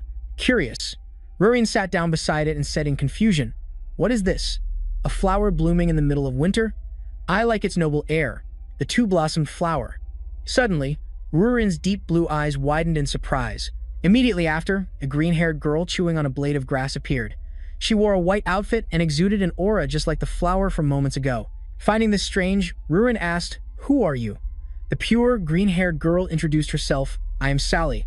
It turned out this girl was the personification of the two-blossomed flower from before.